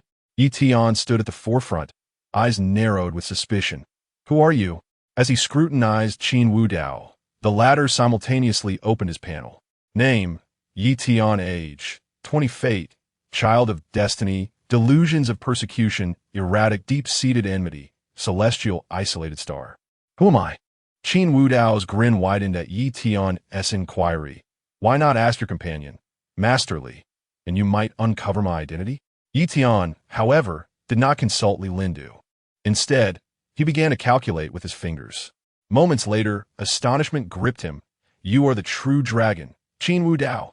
Qin Wudao frowned, perplexed by the term true dragon. If it referred to a dragon king, then indeed, that would be him. It seems you recognize me, he remarked, stepping forward to face Li Lindu with a playful smile. Masterly, might you offer me an explanation? What mischief are you and your companions plotting here? Understanding dawned on Bai Qing Wei, and she quickly interjected, President Qin, I was merely summoned to discuss the development rights of Yufeng Mountain. I know nothing of your grievances. Bai Qing Wei spoke truthfully, her urgency stemming from having witnessed Qin Wudao's formidable combat prowess. She surmised that even the surrounding bodyguards would be no match for him. Moreover, it was evident that Qin Wudao bore animosity towards Li Lindu and the Taoist, given his forceful entrance. Wudao Li Lindu's voice was tinged with regret. I never imagined you would find your way here. It seems you have uncovered the truth of the past, have you not? Indeed, Qin Wudao nodded. Pray tell, what is the reason behind this? Uncover the truth? He had discovered nothing of the sort. His visit to Yufeng Mountain was merely to ascertain who Yi Tian's master was. However, Li Lindu's words suggested deeper issues, prompting him to pose a broad inquiry. Seeing the smile on Qin Wudao's face, Li Lindu sighed. What transpired years ago was indeed my fault. I should not have heeded I Ching's words and conspired to have your enemies take you away. But believe me, my only desire was the prosperity of the Li family. Now that you have grown, simply return to the Li family, and I shall grant you the inheritance. Wudao, after all, you are my biological son. I wish to make amends. So that is how it is. Qin Wudao nodded, realizing that his past self had not been abandoned in battle, but rather cast aside by Li Lindu's scheme, becoming an abandoned child. As the destined child. The tragedy of this lineage was indeed striking. Thank you for the revelation, Masterly. So you imply that I would inherit upon returning to the Li family? Absolutely. Li Lindu, misinterpreting Qin Wudao's tone, eagerly responded, as long as you agree to return, anything is negotiable. Truly, calm yourself. I wouldn't want to be showered with your spittle, Qin Wudao retorted, stepping back a pace. However, you are still alive. How about this, once you pass? I shall absorb the Li family. After all, we share blood. I long to fulfill my filial duties. To keep you company, I shall ensure the Li family members accompany you. At this, Li Lindu's anger flared. Qin Wudao, you are utterly ungrateful. Well, I have been called Wudao. Haven't I? Qin Wudao regarded Li Lindu as if he were a mere specter. Initially, he had no intentions of harming the Li family, despite their lack of compassion. At the very least, they were relatives by blood. Yet, with Li Sisi and Li Jingyu's incessant provocations, akin to foolish gestures, coupled with Li Lindu's shameless remarks, it would be a miracle if he harbored no murderous intent. Just then, a thought struck Qin Wudao, and he turned to I Ching. Old man, Li Lindu claims he was misled by you, which means you are the one who instructed him to abandon me, correct? It was indeed I who said that. I Ching admitted without hesitation, acknowledging his role in the matter. I had cast your fate. Chapter 95, Nurturing the Great Tree, additional update. You are a true dragon. Yet the Leaf family embodies the ruthless nature of a predatory wolf. Should you remain within the Lee household, it is likely that countless lives will be sacrificed, and the entire family will become a mere stepping stone for your fate. Thus, I, the humble Taoist, urge the head of the Leaf family to send you away. Regrettably, when a master of the Leaf family sought to dispatch someone to eliminate you, you had already vanished. Otherwise, you would not be in this predicament today. I Ching. Upon hearing I Ching's revelations, Li Lindu's voice erupted in fury. What would happen if Qin Wudao discovered that he had once sent someone to kill him? Would he ever return to the Li family? Absolutely not. My dear I Ching, at this juncture, why conceal the truth? I Ching shook his head, a smile gracing his features, clearly wishing for a confrontation between Qin Wudao and the Li family. The more chaotic the situation, the more opportunity his disciple, Yi Tian, would have to rise. However, Qin Wudao did not adhere to I Ching's expectations. Instead, he jested, "Old man, your smile is rather contemptible. I've heard you possess the ability to divine. If I were to slay you, you wouldn't cast any curses upon me, would you? Ah, and before that, it seems you had a disciple too." Qin Wudao turned his gaze towards Yi Tian. At his words, I Ching's smile faltered. He might accept personal danger, but his disciple must not be harmed. Qin Wudao, if you have grievances then, swish. Before he could finish, Qin Wudao shot through the air and, in an instant, stood before Yi Tian. The latter, taken aback, had no time to ponder. He summoned all his strength and launched a powerful punch, the force of which caused his sleeves to flutter wildly. Witnessing this, a cruel smile crept across Qin Wudao's face. Competing in strength, he too unleashed a punch, shattering the bluestone bricks beneath his feet. Boom!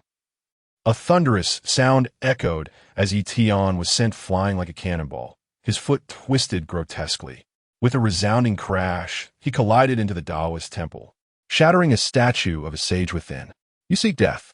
I Ching, seeing his disciple struck down, could no longer contain his rage.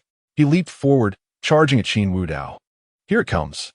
Qin Wudao sensed the formidable aura emanating from I Ching, excitement flickering in his eyes. At last, a worthy opponent had arrived. Clad in a flowing gray Taoist robe, I Ching seemed to levitate without effort.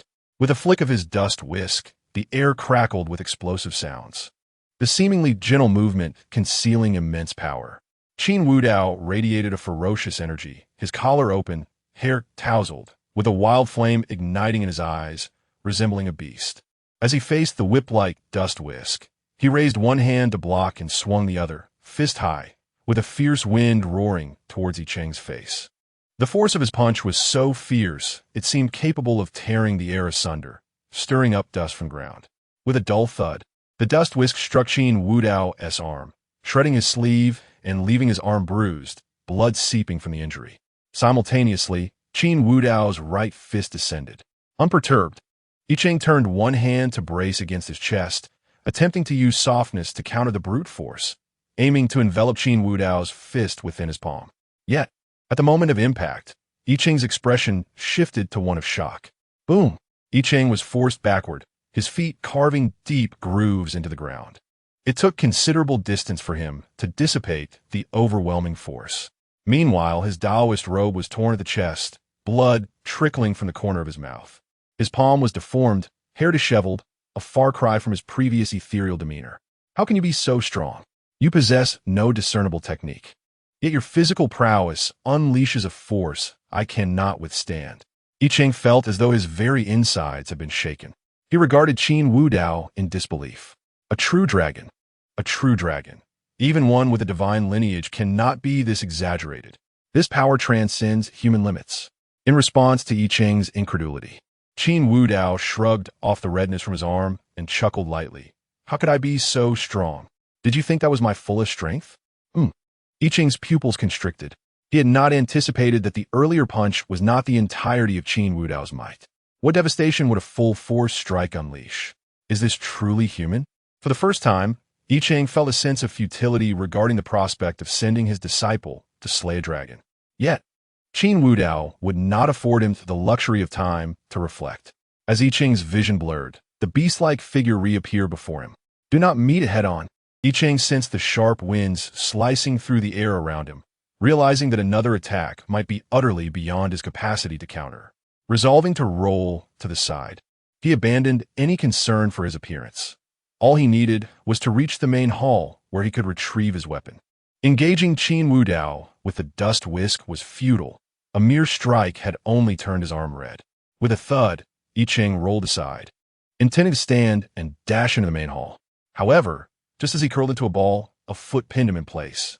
In that moment, I Ching was humorously immobilized, his body in a rolling position beneath a single foot. Qin Wudao teased, "What were you thinking? If your strength is inferior, do you believe you can outpace me?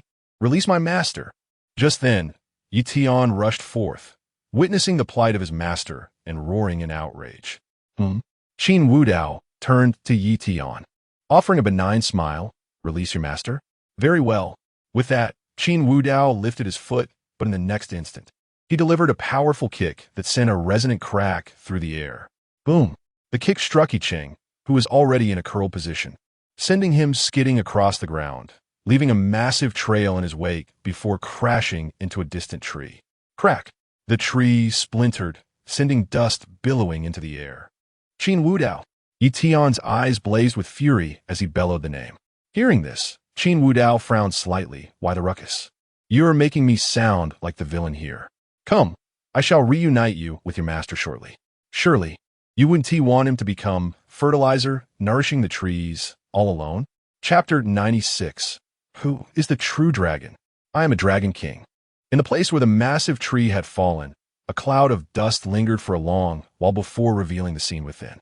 The trunk of the tree was shattered beyond recognition, and I Ching was embedded directly into the roots, his body twisted and distorted, resembling a ball as he lay there. He coughed up blood, and from his faint breath, it was evident that he was nearing death. Even so, his eyes remained fixated on Qin Wudao, filled with incredulity. Impossible! Impossible! Even a true dragon could not possess such terrifying strength. Even innate divine power must have its limits. My Dragon Slayer technique is flawless. As long as Yi Tian employs my technique, he will eventually slay this true dragon. Qin Wudao's hearing was exceptionally keen, and he naturally caught I Ching's murmurs. He then jested, "I say, old priest, when you calculate someone's fate, do you not inquire about their identity? Who told you I'm a true dragon? I am the Dragon King." Dragon King? A flicker of confusion crossed I Ching's face, clearly not comprehending the significance of the title. Meanwhile, Li Lindu, not far off, wore an expression of shock. Dragon King? The Dragon King of the Dragon King Hall? Bai Qingyue was similarly affected. Her grandfather had merely informed her that Qin Wudao was an influential figure, the president of the Hidden Dragon Group, capable of solidifying the group and dealing with external threats. Now, upon hearing the title of Dragon King, she too was momentarily lost in thought. As members of one of the top families in Modu, how could they not have heard of the Dragon King? The strategist beside Bai Qingyue was equally astounded. The Dragon King? Is he the same Dragon King I know? If he truly is the Dragon King, how can I pursue Bai Qingyue? No, absolutely not. Thinking along those lines, the young man hastily addressed Bai Qingyue, "President Bai, we should leave here at once. I fear that if the Dragon King becomes incensed, we too may fall victim to his wrath. Let us exit and then contact the Law Enforcement Bureau." Upon hearing this, Bai Qingyue frowned slightly and coldly replied to the young man, "Fu Siming, if you wish to leave, do so on your own. Moreover, I advise you against contacting the Law Enforcement Bureau. Otherwise, I can elevate you or bring you down just as easily." President Bai. Fu Siming wore a bitter smile. The strategy system had instructed him to pursue Bai Qingyue, even to comply with all her requests. Yet, it seemed Bai Qingyue harbored a special sentiment for the Dragon King. Competing against the Dragon King? On the other hand, Qin Wudao paid no heed to the thoughts of others, steadily approaching I Ching. The plan to have Li Lindu abandon him, coupled with the involvement of Yi Tian, posed a significant threat. If this old priest were to survive, it would surely destabilize his resolve. Moreover, it appeared that there existed some form of divination in this world, yet no genuine mysticism. As Qin Wudao advanced towards I Ching, each step resonated ominously. "Qin Wudao, Do not harm my master. With a swish, Yi Tian, leaning against the doorframe, rushed towards them. Just as he was about to reach Qin Wudao, he crashed to the ground with a thud, coughing up a mouthful of blood. He had been forcefully hurled into the hall by Qin Wudao, even shattering a statue, and was severely injured, barely managing to rise, yet he charged forward nonetheless. The result was that he collapsed at Qin Wudao's feet without even touching him. A smirk crept onto Qin Wudao's lips as he remarked playfully, "What is this? Are you attempting to play the victim? Or do you truly wish to assist your master in feeding the tree? Very well, I shall help you." With that, Qin Wudao seized the collar of Yi Tian's back and hoisted him up before tossing him beside Yi Chun. "Old priest, tell me, what exactly is this dragon slayer technique?" "Oh, not speaking? Pretending to be an expert?" Observing Yi Chen's silence, Qin Wudao turned his attention to Yi Tian, then took a step forward. Crack! Yi Tian's ankle was instantly crushed, and despite being unconscious, he let out a howl of pain. "Do not touch him." Yi Chen roared it, enduring his own agony as he explained to Qin Wudao. The Dragon Slayer technique is an art passed down by an ancient sorcerer. It encompasses a myriad of disciplines, including medicine, sorcery, astronomy, geography, and military strategy, all of which are interwoven. The most extraordinary aspect is the art of fortune manipulation. If you are a dragon in the tapestry of fate, I can enable my disciple to utilize the Dragon Slayer technique to slay you, thereby transferring your fortune to him. Upon hearing Yi Chen's words, Qin Wudao appeared quite intrigued. This sounded rather fantastical. No wonder Yi Tian lacked any so-called system. It seemed his golden opportunity lay within this Dragon Slayer technique. If according to fate, Qin Wudao was the destined child, the so-called true dragon, then what are the destined antagonists? With both fates combined, how could a mere Dragon Slayer technique possibly suffice, especially considering the presence of 2.5 systems, counting that which could only be deemed half? Yi Chen revealed this information because he recognized he had reached the end of his road. Escape was impossible. It was better to leave Yi Tian a chance at survival. The prior mistakes were his and Li Lindu's, and Yi Tian bore no blame. If Qin Wudao sought to learn the Dragon Slayer technique, retaining Yi Tian would suffice. "Old man, you revealed everything so readily. Do you wish for me to spare Yi Tian?" Yi Chun gazed upwards, astonished that Qin Wudao had discerned his thoughts. "Indeed, this humble priest hopes that you will release this child. He is somewhat deranged and carries the burden of a deep-seated vendetta against the Chu family. The Chu family has taken everything from him. If you are willing to let him go, I assure you he will pledge his loyalty to you, becoming your swiftest blade. I implore you." The once proud Yi Chun now bowed his head, seemingly performing an act of submission before Qin Wudao. Qin Wudao regarded the humbled Yi Chun with a hint of amusement. Just then, Yi Chun suddenly lifted his head, opening his mouth to reveal a dark glimmer that shot through the air towards Qin Wudao. Clang! The sound of metal clashing echoed as the hidden weapon was caught between Qin Wudao's fingers. Chapter 97. Speak again, if you dare. "Old man, do you still have the audacity to bring this out and embarrass yourself?" Qin Wudao remarked with a smile, casually discarding the hidden weapon onto the ground. The saying villains perish due to their verbosity holds some truth, yet it does not apply to him. In the next instant, Qin Wudao stepped forward. Boom! With a resounding explosion, the roots of the tree and the dust were utterly crushed, blood mist, and with splinters swirling in the air. As the ground quaked from the immense force, several figures suddenly surged forth from the temple. Two of them seized Yi Tian and fled, while the remaining few positioned themselves directly in front of Qin Wudao.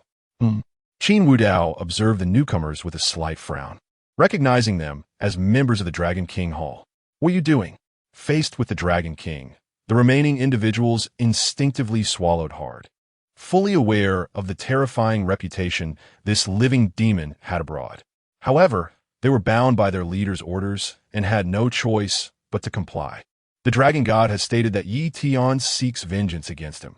Thus, he hopes the Dragon King will hand Yi Tian over for him to deal with. Rest assured, he will not allow Yi Tian to survive. The old Taoist had previously mentioned that the Chu family was Yi Tian's enemy. It now seemed evident that Chu Zichuan and Chu Feng were also from the Chu family. Where has Chu Zichuan gone? Upon hearing Qin Wudao's indifferent tone, one individual mustered the courage to respond. The dragon god seems to have returned to headquarters, you. Swish. At that moment, Qin Wudao launched an assault. An aura of chilling ferocity emanated from him as his right fist shot forth like a meteor, aimed directly at the face of the foremost individual. This punch carried with it a terrifying sound, the wind slicing through the air as it tore apart the surroundings, stirring up clouds of dust. With a muffled thud akin to a heavy object colliding with a wall, the victim's head was struck with such force that he was sent flying backward. His face a grotesque mess, his nose crushed, and teeth mixed with blood splattering through the air in a bizarre arc. Before the others could react, Qin Wudao, like a specter, closed in, swiftly delivering a left hook to another's chest. The power behind this blow was immense.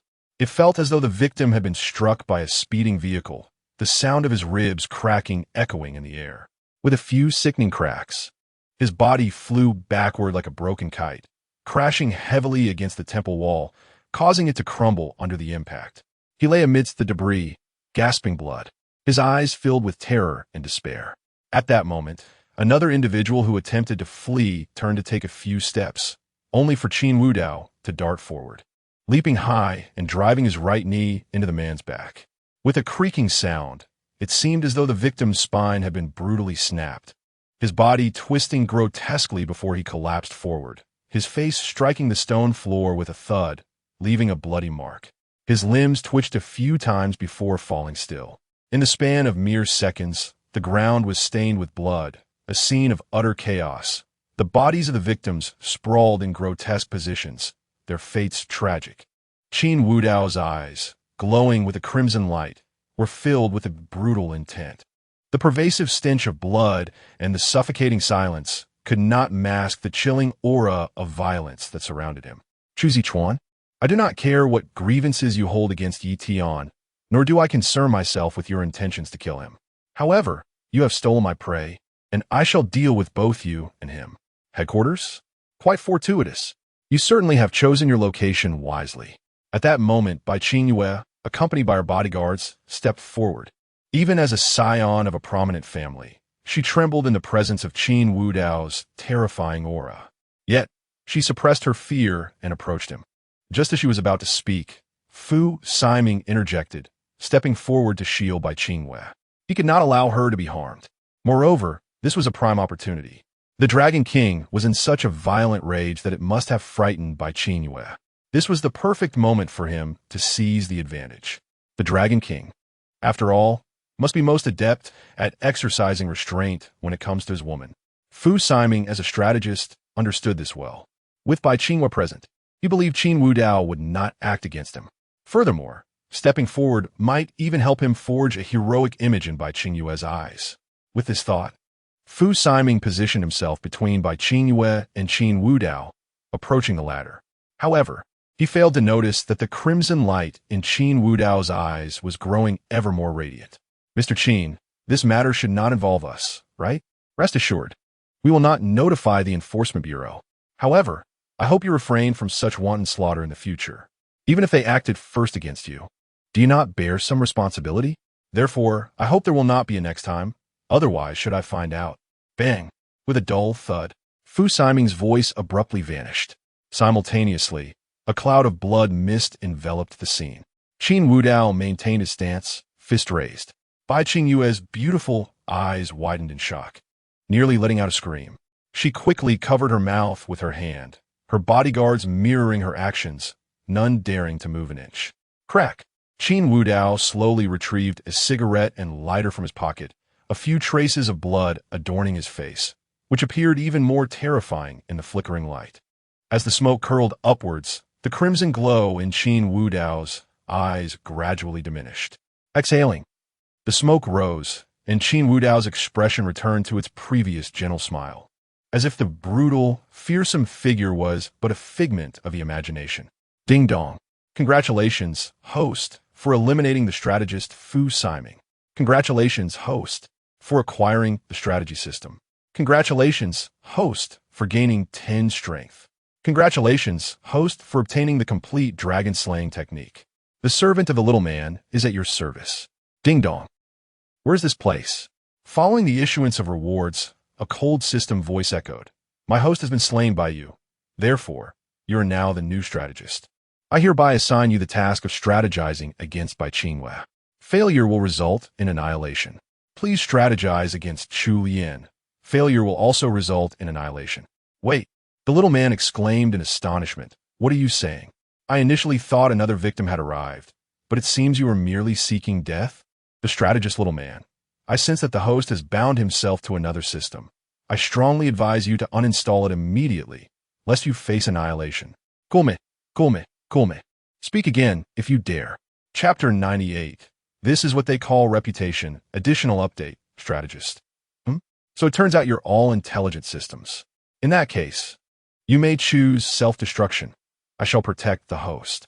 Otherwise, I will annihilate the host, and you shall all perish as well. Supporter, damn.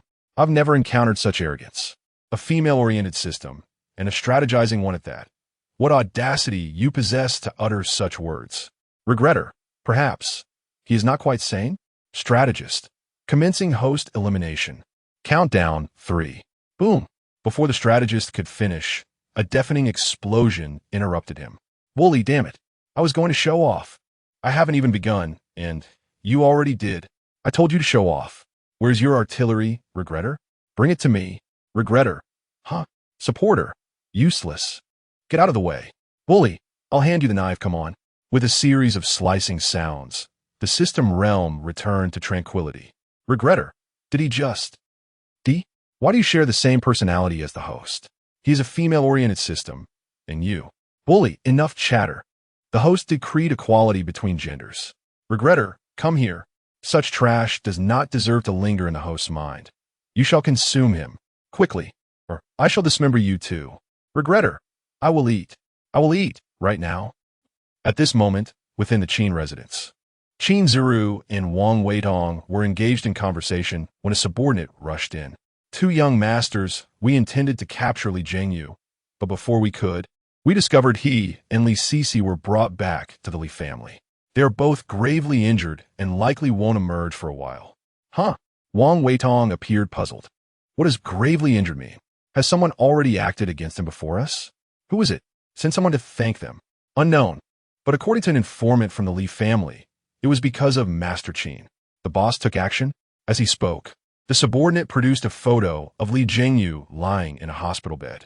In the image, Li Zhengyu lay on the bed, his arm appeared broken, his body bruised, and he had lost several teeth, his face a picture of misery, tears streaming down. Qin Zira glanced at the photos and tossed them to the ground.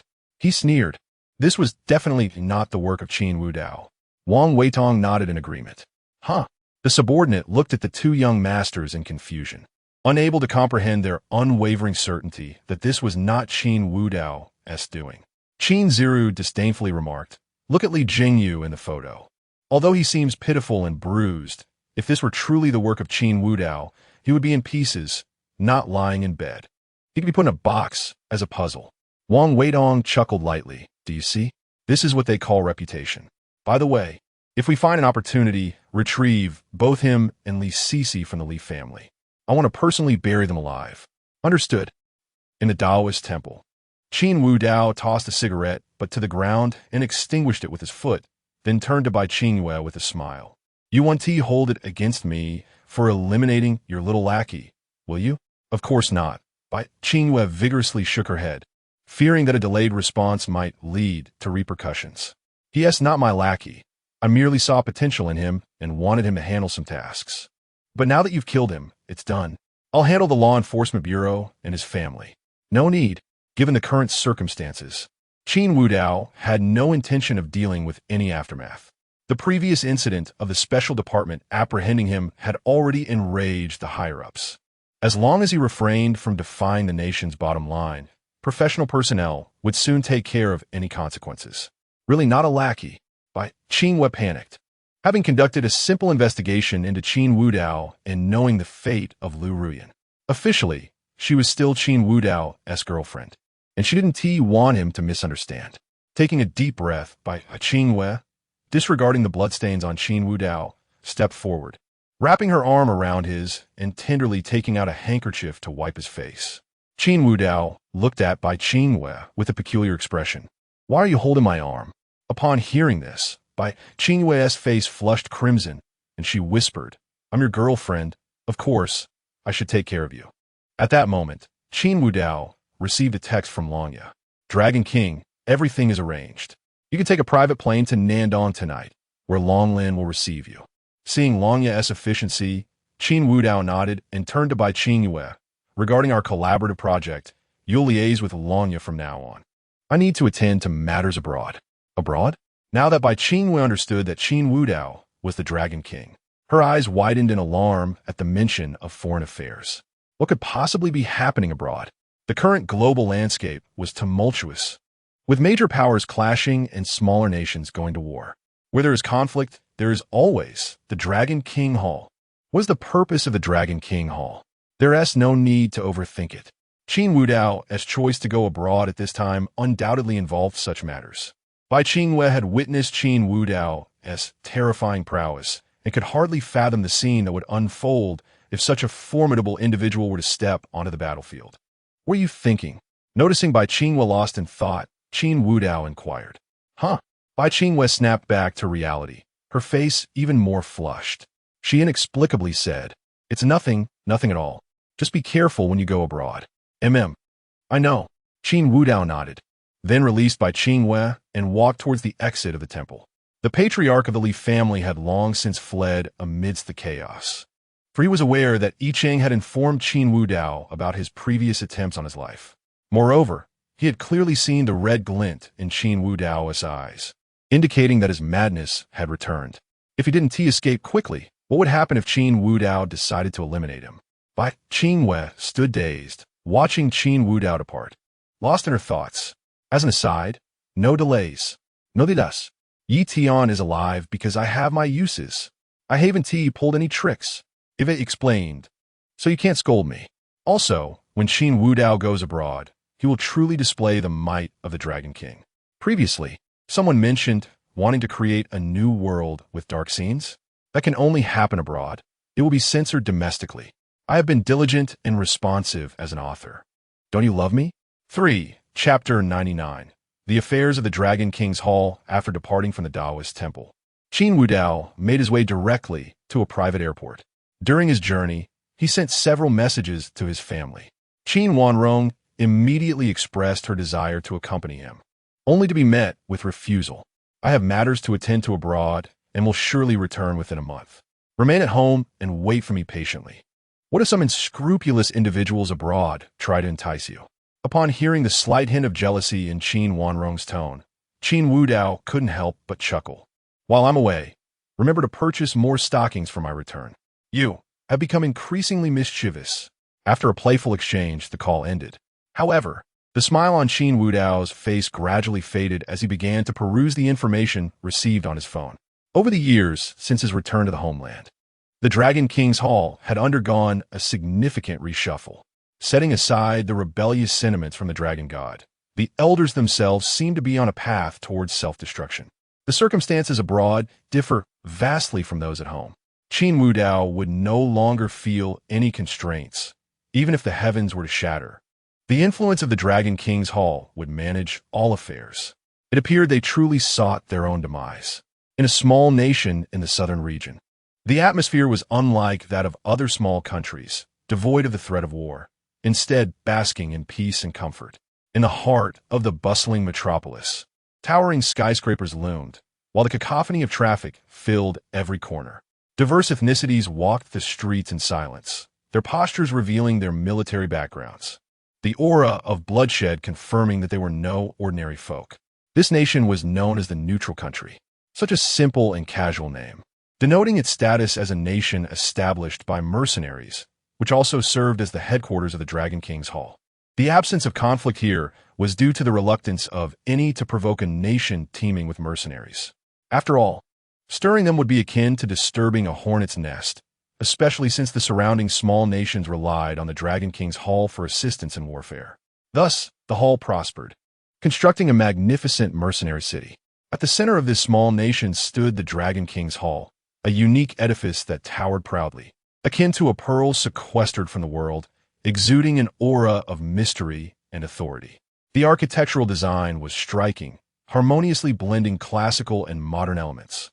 The main structure resembled an ancient palace, its lofty red beams supporting an imposing roof, where the glazed tiles glimmered golden under the sunlight. Complementing the surrounding modern glass, FA aids without a hint of incongruity. It would be no exaggeration to describe it as a fusion of an ancient palace and a contemporary fortress. As a landmark building, those who worked within were naturally of high rank within the Dragon King's hall. However, today, the entire hall was on high alert. Mercenaries patrolled outside, armed with real weapons, and armed helicopters hovered in the skies above. The reason for this vigilance was that all the elders had convened within the hall to discuss the future direction of the Dragon King's hall. Apart from the Dragon King and the Dragon God, all other elders were present. Without such precautions, an enemy could easily infiltrate and capture them all. The battlefields abroad were never devoid of brainwashed lunatics. On the highest floor of the Dragon King's hall was a conference room, lavishly decorated and solemn in atmosphere. A massive round table made of redwood occupied the center, adorned with exquisite tea sets and documents. The walls were lined with maps, symbolizing the glory and territorial influence of the Dragon King's hall over the years, alongside portraits of past Dragon Kings. Crystal chandeliers cast bright light, illuminating the faces of all present. The conference room was filled with swirling smoke as dozens of elders took their seats around the grand table, their faces etched with seriousness. At the forefront was a chair resembling a dragon throne, entirely black and emanating a dark luster. The person presiding over the meeting dared only to stand before the dragon chair, not daring to sit, as this chair represented the highest authority of the Dragon King's hall, the Dragon King. Thus, even in the absence of the Dragon King, the elders could only obediently yield the chair. Seated closest to the dragon chair was a woman, exuding a captivating charm. Her beauty was striking, with a distinctive red flower ornament on her brow, reminiscent of a vibrant poppy blooming in the dark night, instantly capturing the attention of those around her. Her deep-set eyes, artfully defined by thick black eyeliner, were alluring, with their outer corners slightly raised, as if they could tug at the strings of the heart. Clad in a traditional Miao dress and adorned with a silver crown, her extraordinary identity was evident. Yet, despite her allure, none dared to gaze upon her for long, for she was the Dragon King's eldest disciple, Wu Qingxi. To her left sat two equally stunning women. The Dragon King's second disciple, Yu Yunshi, possessed an ethereal grace, her flawless visage now bearing a hint of anger. Her fury contrasted sharply with her junior sister, Ji Linger, who resembled a lively and adorable sprite. Her youthful face radiating charm, with playful little tiger teeth slightly exposed. All three of the old Dragon King's female disciples had gathered here, along with the newly accepted disciple, a resolute youth named Xiaoyu. As disciples of the old Dragon King, they held significant sway within the Dragon King's hall, particularly the eldest disciple, who, aside from the Dragon King, was another key figure of authority. The presence of all four disciples underscored the gravity of the matters to be discussed today. Everyone, at that moment, a middle-aged man seated opposite Wu Qingxi spoke up. Since none of you wish to voice your thoughts, allow me to break the ice. I trust you have all perused the materials on the table. It is evident that our esteemed Dragon King has spent many years in the Dragon Nation without successfully penetrating the market of the Hidden Dragon Group, instead pursuing trivial romantic affairs. In my opinion, he has lost the qualifications to be the Dragon King. I shall not waste words.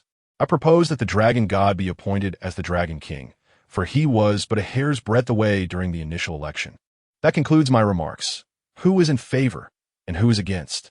The speaker was the Grand Elder of the Dragon King's hall, a middle-aged man whose youthful appearance belied his true age, which was only second to that of the old Dragon King. Chapter 100. The senior sister, the surrounding elders gazed in astonishment at the Grand Elder. Their purpose today was indeed to stage a coup, yet they had not anticipated the Grand Elder would address the matter so directly. After all, the four disciples of the old Dragon King were present, especially that Wu Qingxi. Could it be that Chu Zichuan had some form of leverage? Otherwise, how could he dare to raise such a contentious issue? The meeting room erupted into a cacophony of voices, as discussions about the Dragon King commenced. The documents on the table clearly outlined the outrageous deeds of Qin Wudao over the years in Longhua. The Dragon King Hall was not the domain of the Dragon King alone. As elders, they naturally possessed the authority to propose the removal of the Dragon King. At that moment, the second senior sister, Yu Yinshi, spoke up. It appears your purpose in invoking the elder's order to summon all the elders here is to stage a coup. The Grand Elder chuckled lightly. Ah, you girl, do not think so ill of me. You must be aware of your junior brother's situation. Do I need to elaborate further? Upon hearing this, Yu Yinshi frowned slightly. When Qin Wudao returns, I will ensure he provides an explanation to everyone. However, the position of Dragon King was passed down from my master, and Chu Zichuan does not possess the qualifications to assume that role. Such assertions cannot be made lightly. The third elder interjected, rising to his feet with a smirk. As the Dragon God, Chu Zichuan is indeed among those deemed qualified by the old Dragon King to compete for the throne. Yu Yinshi, I recognize your adherence to principles and rules, but I must ask, if we collectively remove the Dragon King, does Chu Zichuan not have the right to ascend as per our regulations?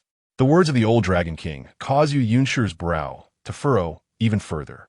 Known for her integrity and filial piety, she was genuinely concerned about her master's affairs, which was why she had come today to assist Qin Wudao in maintaining his position.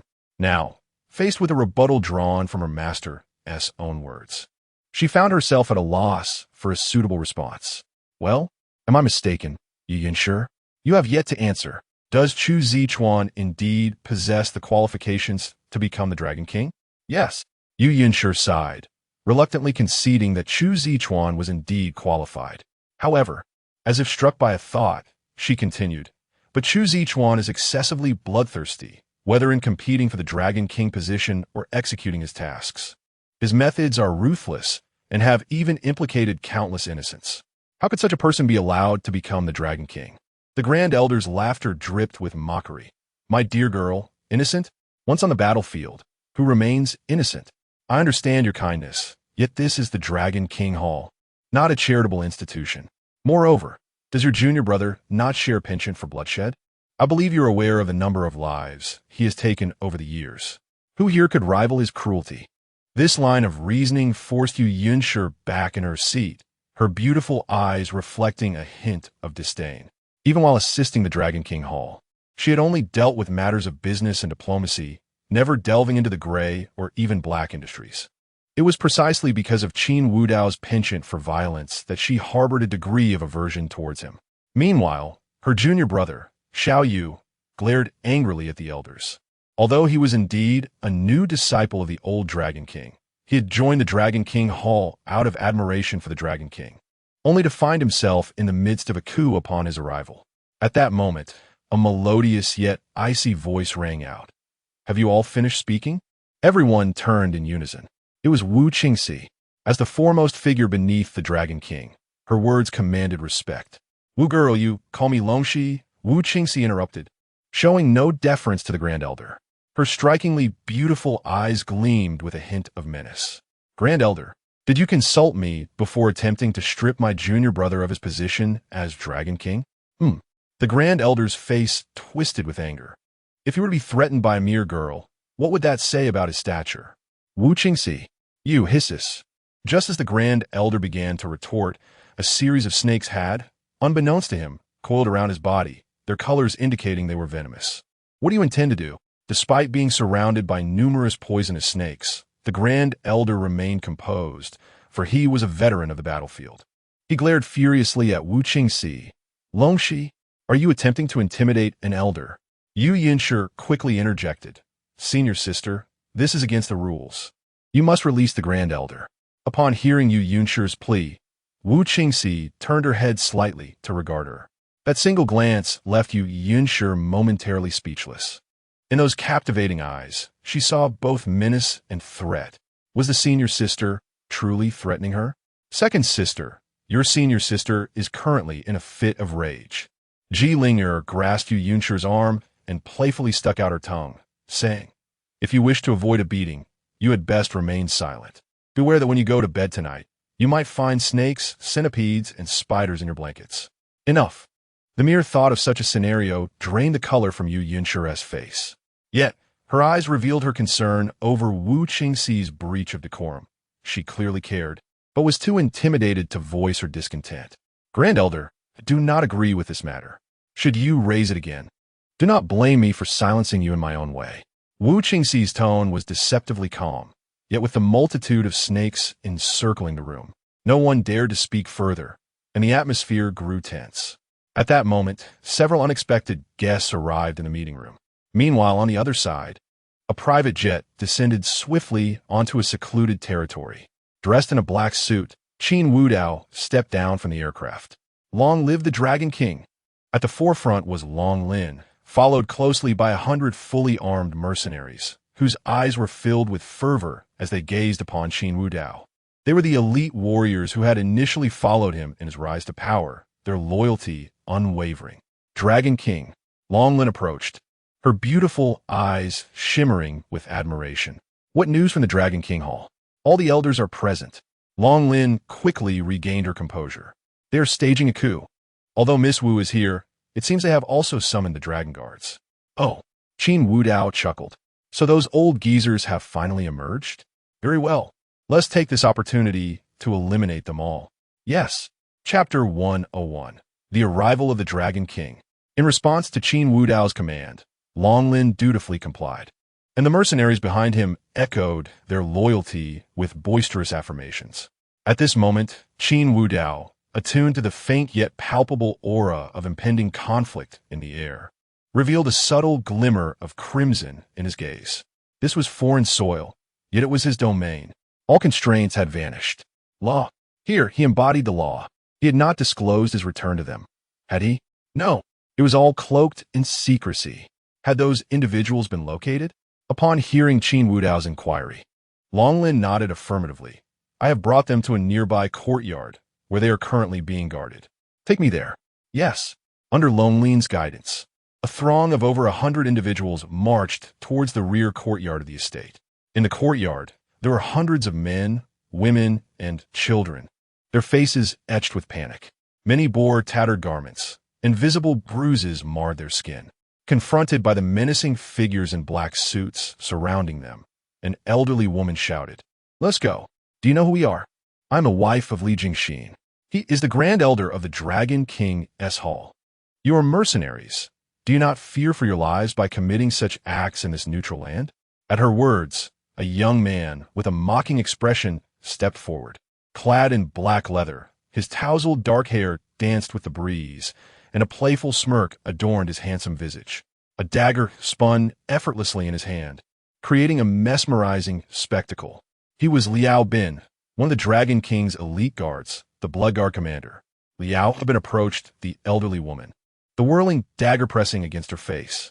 He raised an eyebrow, a light laugh escaping his lips. Old Deng, your voice has startled my ears. Tell me, shall I sever your tongue or pluck your teeth one by one?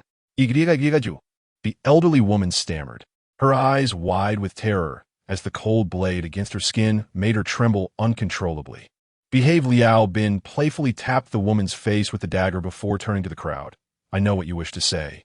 You are all the families of the elders, yes? I have captured you precisely for that reason.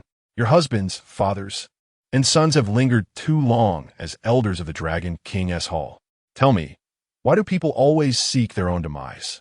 I am the Blood Guard commander, naturally tasked with resolving all matters for the Dragon King. When you descend, remember to inform King Yin of my name.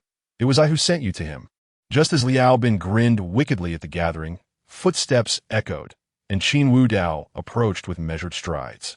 Welcome back, Dragon King. The guards present immediately bowed in unison. Liao Bin hastened to Qin Wudao's side. Dragon King, you have finally returned. It has been unbearable during your absence. Those ancient fools do nothing but sit in their offices and direct me. Frankly, if you hadn't returned soon, I would have blown them all to pieces. Thank you for your hard work. Qin Wudao patted Liao Bin on the shoulder, then turned his gaze toward the frightened families. These are your kin? Indeed. Liao Bin chuckled mischievously, and this, with a wave of his hand, he beckoned over a large bundle, which he unceremoniously threw onto the ground, revealing a collection of memorial tablets. The Dragon King commanded that all their families be brought here. I am nothing if not reliable. I even brought their great-grandmothers. Longlin shot Liao Bin an exasperated glance. This outrageous display could only be attributed to the Blood Guard commander.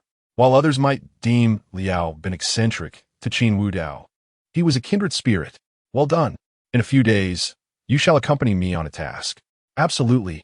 I guarantee its success. Longlin's eyes widened in disbelief. Wait, this is permissible. I understand now.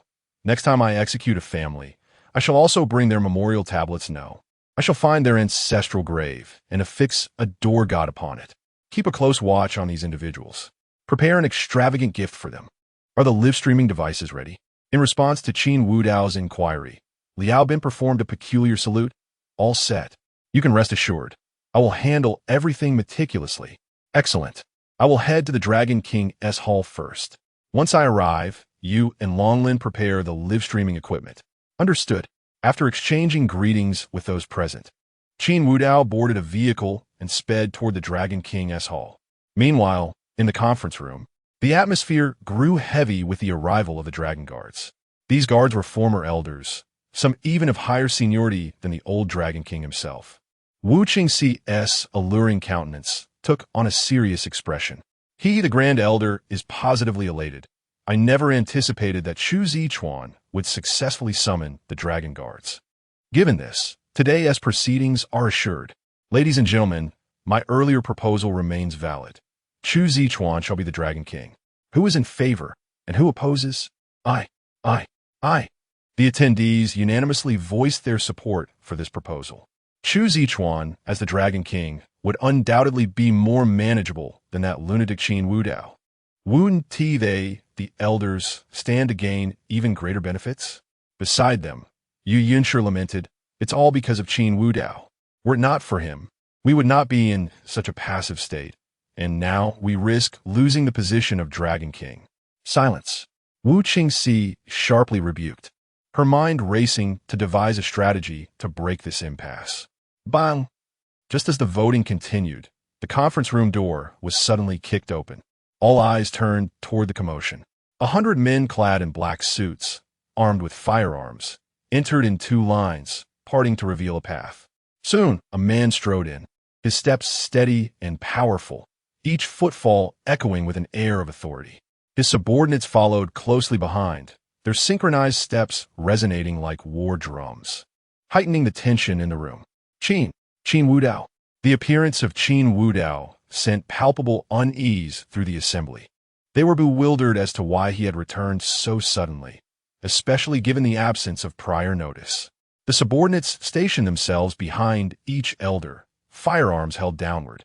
It was evident that raising the barrels slightly would spell chaos. Qin Wudao approached the imposing black dragon throne at the head of the conference table.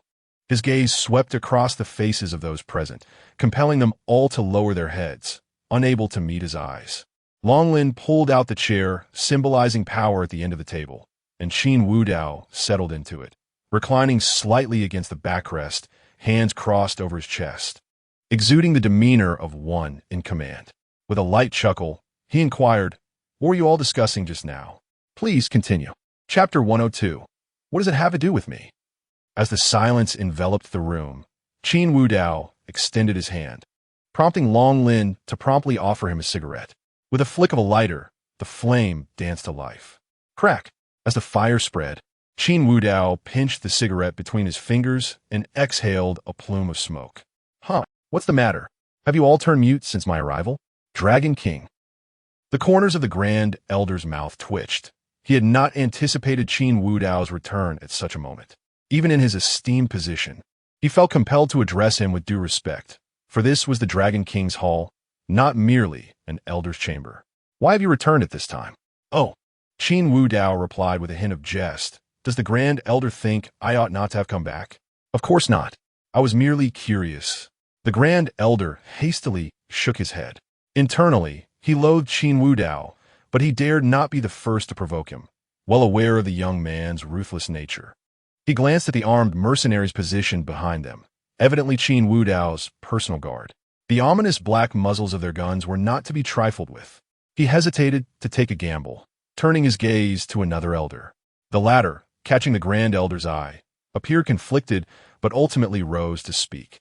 His voice grave, "Dragon King, there is a matter that requires your clarification." As the elder spoke, he suddenly noticed Qin Wudao making a shushing gesture with his finger. Instinctively, he ceased his speech. At that moment, Qin Wudao's finger pointed directly at him, forming a gun gesture. A smirk crept onto Qin Wudao's lips as he whispered bang. Boom! A spray of crimson erupted. One of the mercenaries behind raised his handgun, synchronizing with Qin Wudao's gesture, and shot the elder dead. Blood splattered everywhere, even staining the robes of the surrounding elders. Though seasoned warriors accustomed to such scenes, they now trembled with fear. Madman! Truly a madman! Qin Wudao was as insane as ever.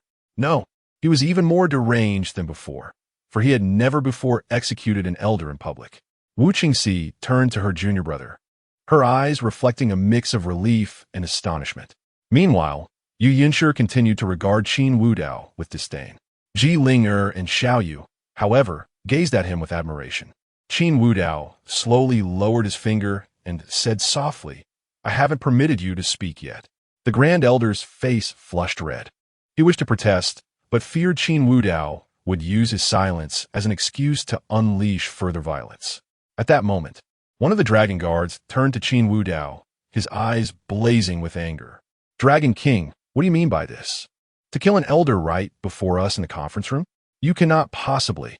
Before he could finish, he noticed Qin Wudao pointing at him. Unsurprisingly, he found a gun barrel aimed at his head, the chilling sensation silencing him instantly. "I allow you to speak when I say so. When I do not, remain silent." Qin Wudao's tone was calm, yet a fierce killing intent permeated the air, rendering everyone mute, even the dragon guards, who opted to comply. Now, this is better. Satisfied with the silence, Qin Wudao turned to the Grand Elder. "Pray tell, who was in favor and who opposed? What matter was being discussed?" The Grand Elder's face revealed his dilemma. He struggled to articulate his thoughts. He realized that Qin Wudao had truly lost his mind, disregarding even the dragon guards. Should he mention that he had proposed the Dragon King's abdication, the consequences would be dire. Just then, a stifled laugh erupted, drawing everyone's attention to Ji Ling'er, who was covering her mouth, clearly unable to suppress her amusement. Unfazed by the gazes fixed upon her, she lowered her hand and revealed a mischievous smile. "Senior brother, they were just saying they wanted to dismiss you as the Dragon King, and many supported it."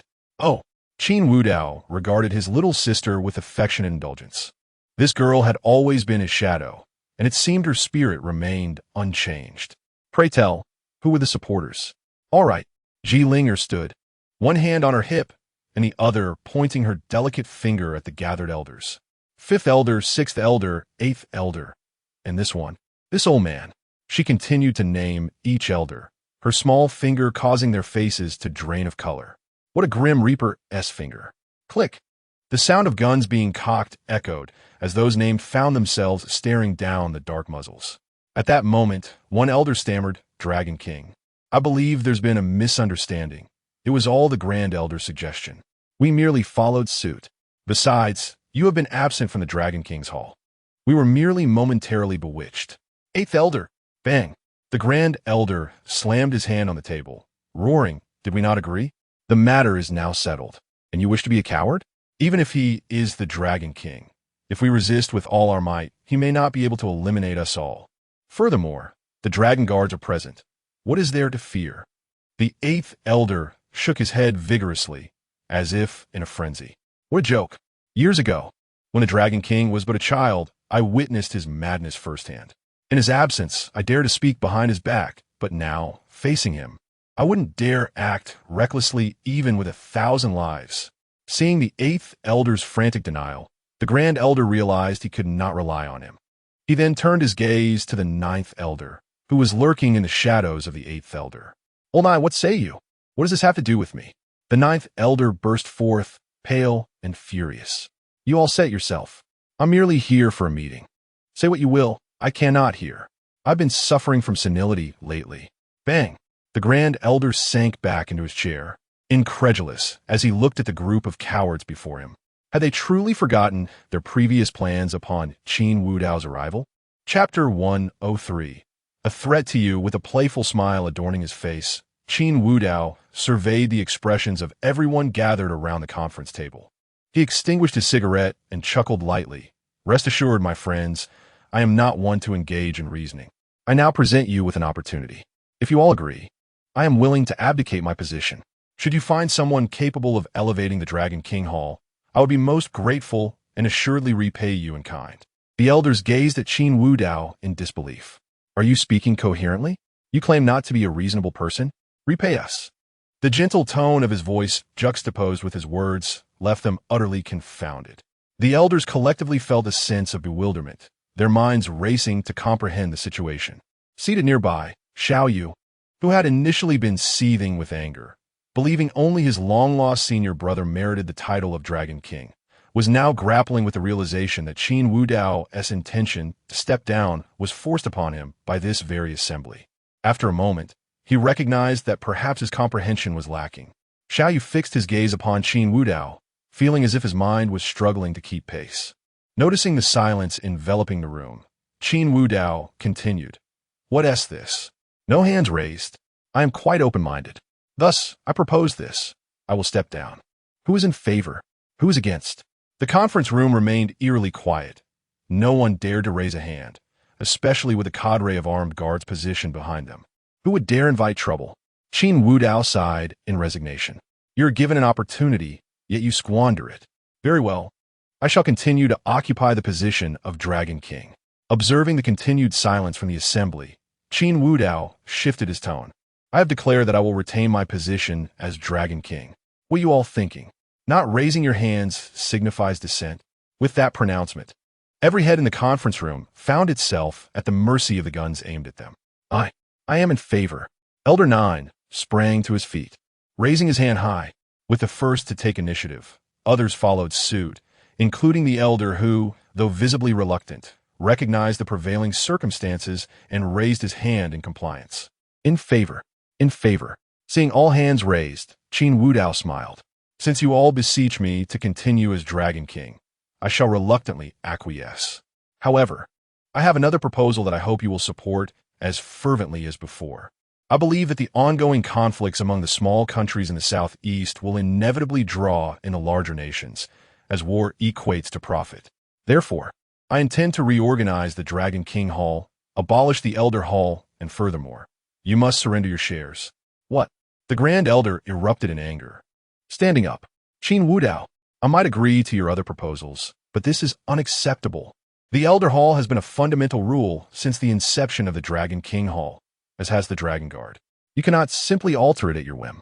Moreover, we have sacrificed much for the Dragon King Hall, and now you seek to strip us not only of our positions, but of our shares as well. What a farce. I will not agree to this. The tension escalated. If previously the elders had been silenced by Qin Wudao's intimidation, now, driven by self-interest, they spoke out vehemently. The Elder Hall must not be abolished. And as for their shares, they had fought tooth and nail to reclaim those. Even if it meant death, they would never relinquish them. Qin Wudao, you have established a dictatorship. What more do you seek? Do not overstep your bounds. At the side, Wu Qingxi looked at Qin Wudao with delight, but upon witnessing the opposition from the others, her small hands began to form a peculiar seal beneath the table. Meanwhile, Yu Yinshi frowned, as she was of the most traditional mindset. In her view, such rules could not be discarded, lest the Dragon King Hall truly become Qin Wudao's personal possession. Qin Wudao had clearly anticipated their reactions. He awaited until they had exhausted their protests before continuing. Ladies and gentlemen, my proposal is not up for discussion.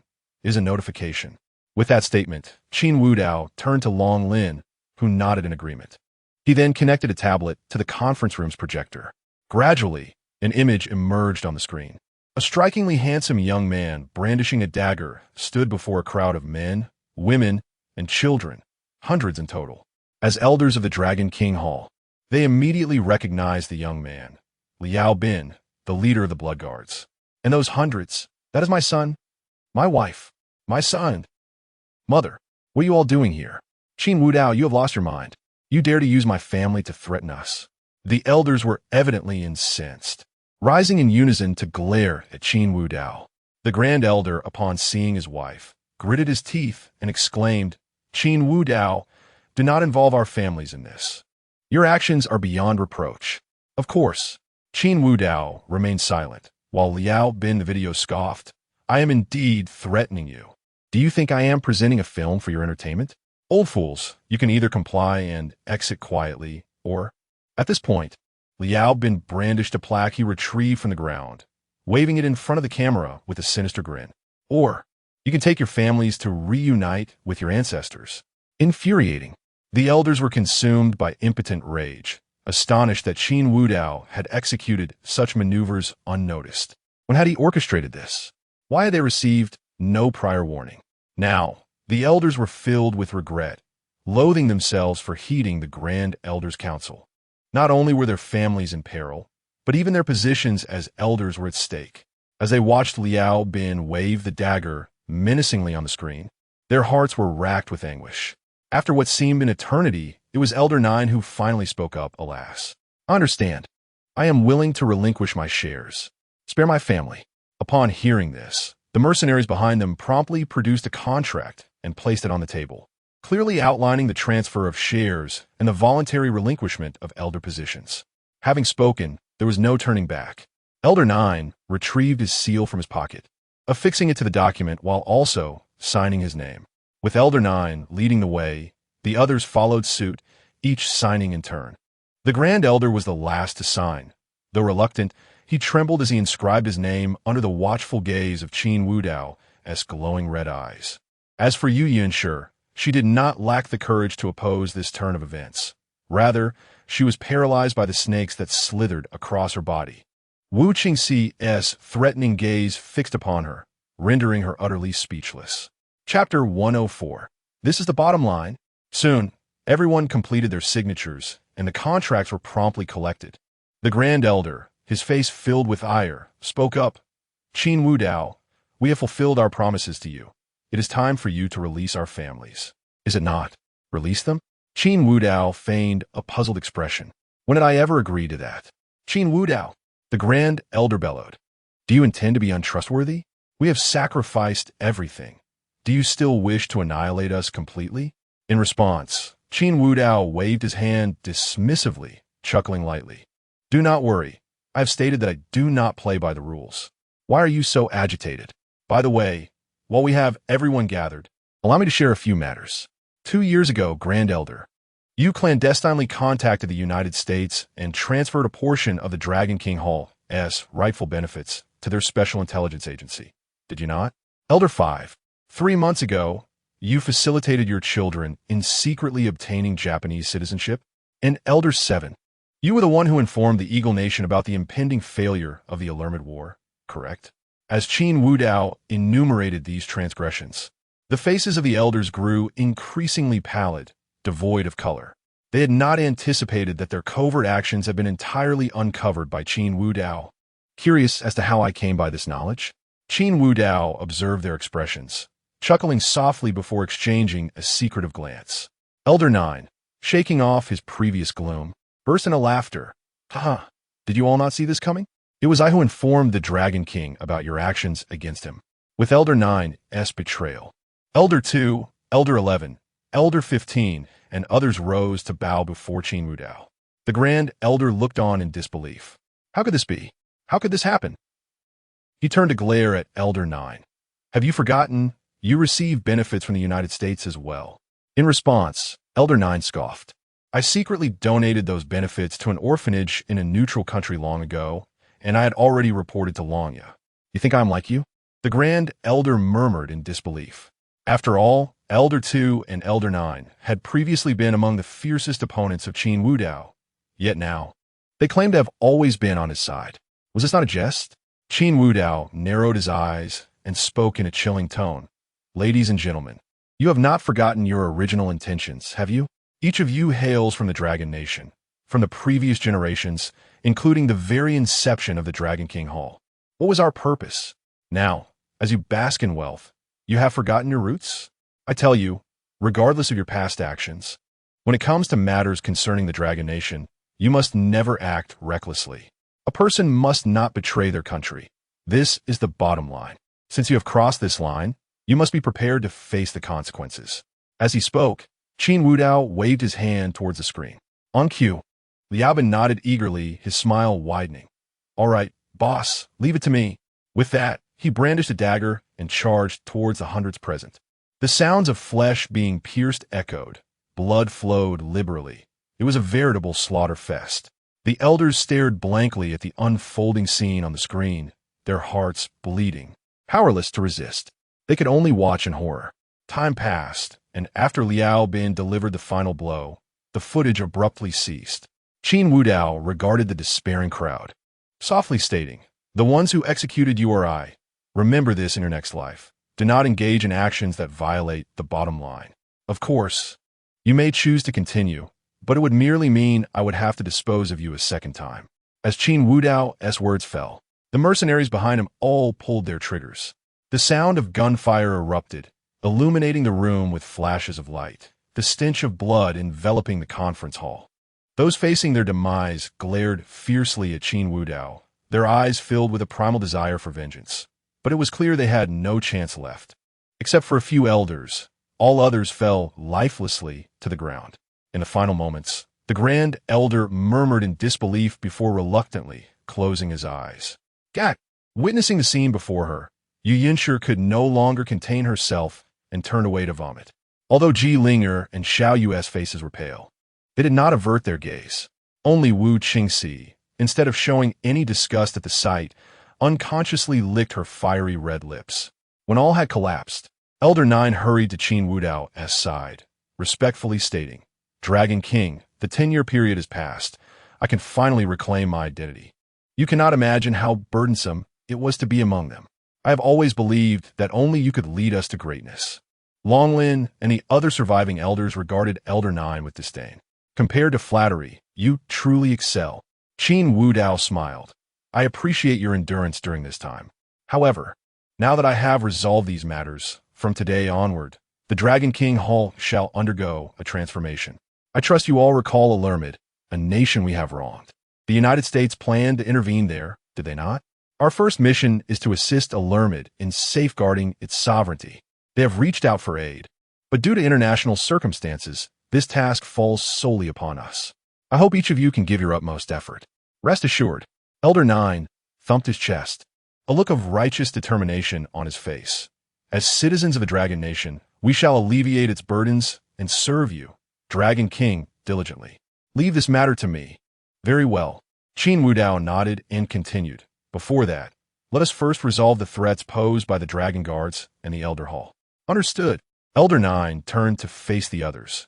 "As members of the Dragon King Hall, we must bear the responsibility for the Dragon King. I propose that we take care of the issues with the Dragon Guards and the Elder Hall ourselves, without burdening the Dragon King. If we cannot handle such trivial matters, what face do we have left to serve as the Dragon King's subordinates?" Curses. The crowd collectively cursed under their breath at Elder 9. "You are so self-righteous. You think yourself remarkable, having spoken the words while claiming the credit. How ruthless you are, leaving no opportunities for us to curry favor." Yet, as this was a command directly from Qin Wudao, none could voice their dissent, and they promptly expressed their compliance. Chapter 105. Wan Shirin in Distress, Additional Update. As Qin Wudao issued his orders, within a villa in the enchanting city of Longhua, two strikingly beautiful women sat upon a sofa, their gazes imbued with an icy chill capable of freezing all in their path. These two were, indeed, Wan Shirin and Lu Ruyan. In that moment, they exchanged glances, wholly indifferent to the anguished cries of those around them. If Qin Wudao were present, he would recognize that the room was filled with familiar faces: the gravely injured Lin Yaoyong and Su Muxua, the deranged Su Yao, and even Liao Wenfeng, all brought here against their will. The four individuals, aside from the severely wounded ones, were bound and kneeling on the ground. At that moment, Lu Ruyan spoke with an oddly whimsical tone. "Wan Shirin, you are quite willing to bind your childhood sweetheart here. Are you not afraid of the Liao family?" In response, Wan Shirin's enchanting eyes betrayed no flicker of emotion. The young masters Wang heir and the second of the Qin family are currently dealing with the Liao family. I shall also lend my hand against them. Once I have eradicated the Liao family, what need is there for concern? And what of your childhood sweetheart? Silence. Wan Shirin interrupted coldly. What childhood sweetheart? My blunder caused Wu Dao to leave me. I shall slay all those who angered him. That shall be my penance. Penance? A look of disdain spread across Lu Ruyan's exquisite features. Do not make me laugh. What right do you have to seek penance? And you? What right do you possess? Wan Shirin retorted, what distinguishes you from me? I almost forgot. You are far worse. Do you not have a younger lover? Upon hearing the word younger brother, a murderous intent ignited in Lu Ruyan's beautiful eyes. You dare speak of him? I have already dealt with him. If you do not believe me, check chapter 55. And what of it? You think you can undo the harm done to Wu Dao? Wan Shirin reclined on the sofa, her fair thighs subtly visible beneath her qipao. Can you truly make amends for the suffering he has endured? Late affection is worth less than grass.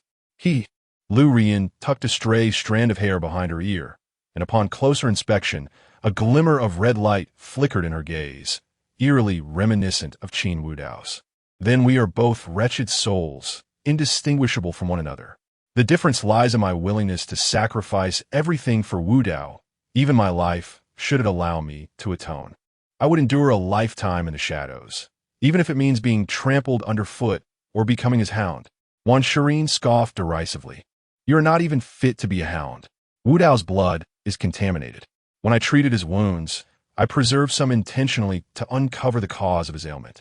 You foolishly consumed that blood. Uncovering the cause? Lu Ruyan chuckled devilishly.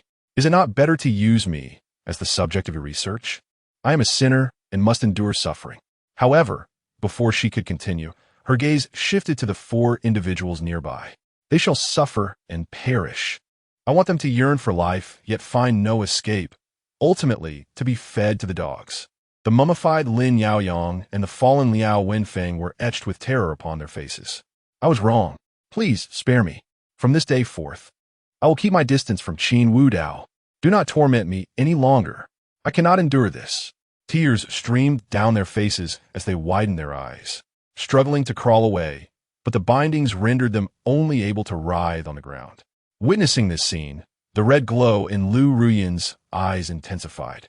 Meanwhile, in the office of the Dragon King Hall, Qin Wu Dao perused the recent materials, his brow furrowed. He had been absent for years, and it seemed that significant changes had transpired, leaving the elders of the hall in disarray. No wonder the War God Hall and the Underworld Hall dared to surface. It was entirely the Dragon King Hall's own doing. Junior brother, at that moment, wearing traditional Miao attire, Wu Qingxi gracefully approached Qin Wu Dao, her eyes filled with adoration. She reached out a delicate hand to caress his face. Why have you left me for so long? Can others provide what I cannot? Wu Qingxi entirely disregarded her fellow disciples behind her, her gaze solely fixated on Qin Wu Dao. He grasped her small hand, softly speaking, Sister, you have worked hard to maintain this place for me over the years. Now that I have returned, leave the rest to me. Wu Qingxi responded softly, her voice dripping with allure. At that moment, Yu Yinshi stepped forward, coldly addressing Qin Wu Dao. Qin Wu Dao, have you gone too far? The matters of the Elder Hall are traditions of the Dragon King Hall. How can they be dismissed so casually? If our master were to know, he would be displeased. Moreover, you have killed so many. Do you not feel a pang of guilt? Wu Qingxi's beautiful eyes flashed with a hint of coldness. How dare you interrupt my flirtation with my junior brother? At that moment, Qin Wu Dao stood up and approached Yu Yinshi. Guilt? Cleaning out a group of shameless parasites? What is there to feel guilty about? As for you, Yu Yinshi, if you wish to play the saint, I do not hinder you. But do kindly step aside and play your part. Yu Yinshi's face flushed with fury, her countenance pale. I am your second senior sister. Is this how you speak to me? Calling me a saint? We are all members of the Dragon King Hall. Am I wrong to prevent you from turning against each other? Oh, Qin Wu Dao's expression was one of mockery. Do you consider betraying one's own nation to be honorable? This statement rendered Yu Yinshi speechless. Every core member knew the true nature of the Dragon King Hall. How could they ever forgive those who betrayed their country? Senior brother. As the atmosphere grew tense, Ji Ling'er hopped forward, her lively demeanor adding a touch of charm. Let's not dwell on unhappy matters. By the way, this is our master's new little junior brother. Xiao Yu, come over and greet your senior brother. Is he not your idol? At her words, Xiao Yu awkwardly approached, a hint of crimson gracing his cheeks as he fidgeted, seemingly shy. Yet he timidly uttered, as senior brother, hello, I'm Xiao Yu. Opening the panel, Qin Wudao's eyes widened in shock. Name, Xiao Yu. Age, 19. Fate, child of destiny, female. Transmigrator, male spirit in a female body. Background, a mystery, possessor of great fortune. Upon seeing this fate, Qin Wudao gasped. What in the world? A male daughter? As a side note, dear esteemed readers, today brings you a quadruple update. I have adjusted the content based on your feedback, and the outline has been revised. Yet if I do not indulge in meat, you say I am a eunuch. If I do indulge, you say I am too casual. If I add details, you say I am dragging. If I do not, you demand details. When I am decisive, you claim I am overly masculine. When I am not, you say I am tedious. Dear handsome and beautiful readers, I am but a humble author, striving to cater to your tastes, yet you still criticize me. If you do not enjoy this, then it is my fault. If you say I am too brief, I have worked hard for a quadruple update today. I beseech you, please lessen the harsh critiques. If I continue to see them, I may fall into depression and take drastic measures. Surely, you do not wish to see such a promising little author meet their end? I implore you for your attention, for small tokens of appreciation, and I cherish you all. Your encouragement is my greatest reward. Chapter 106, The Traveler. Xiao Yu, my name is Xiao Yu, or Xiao Yu.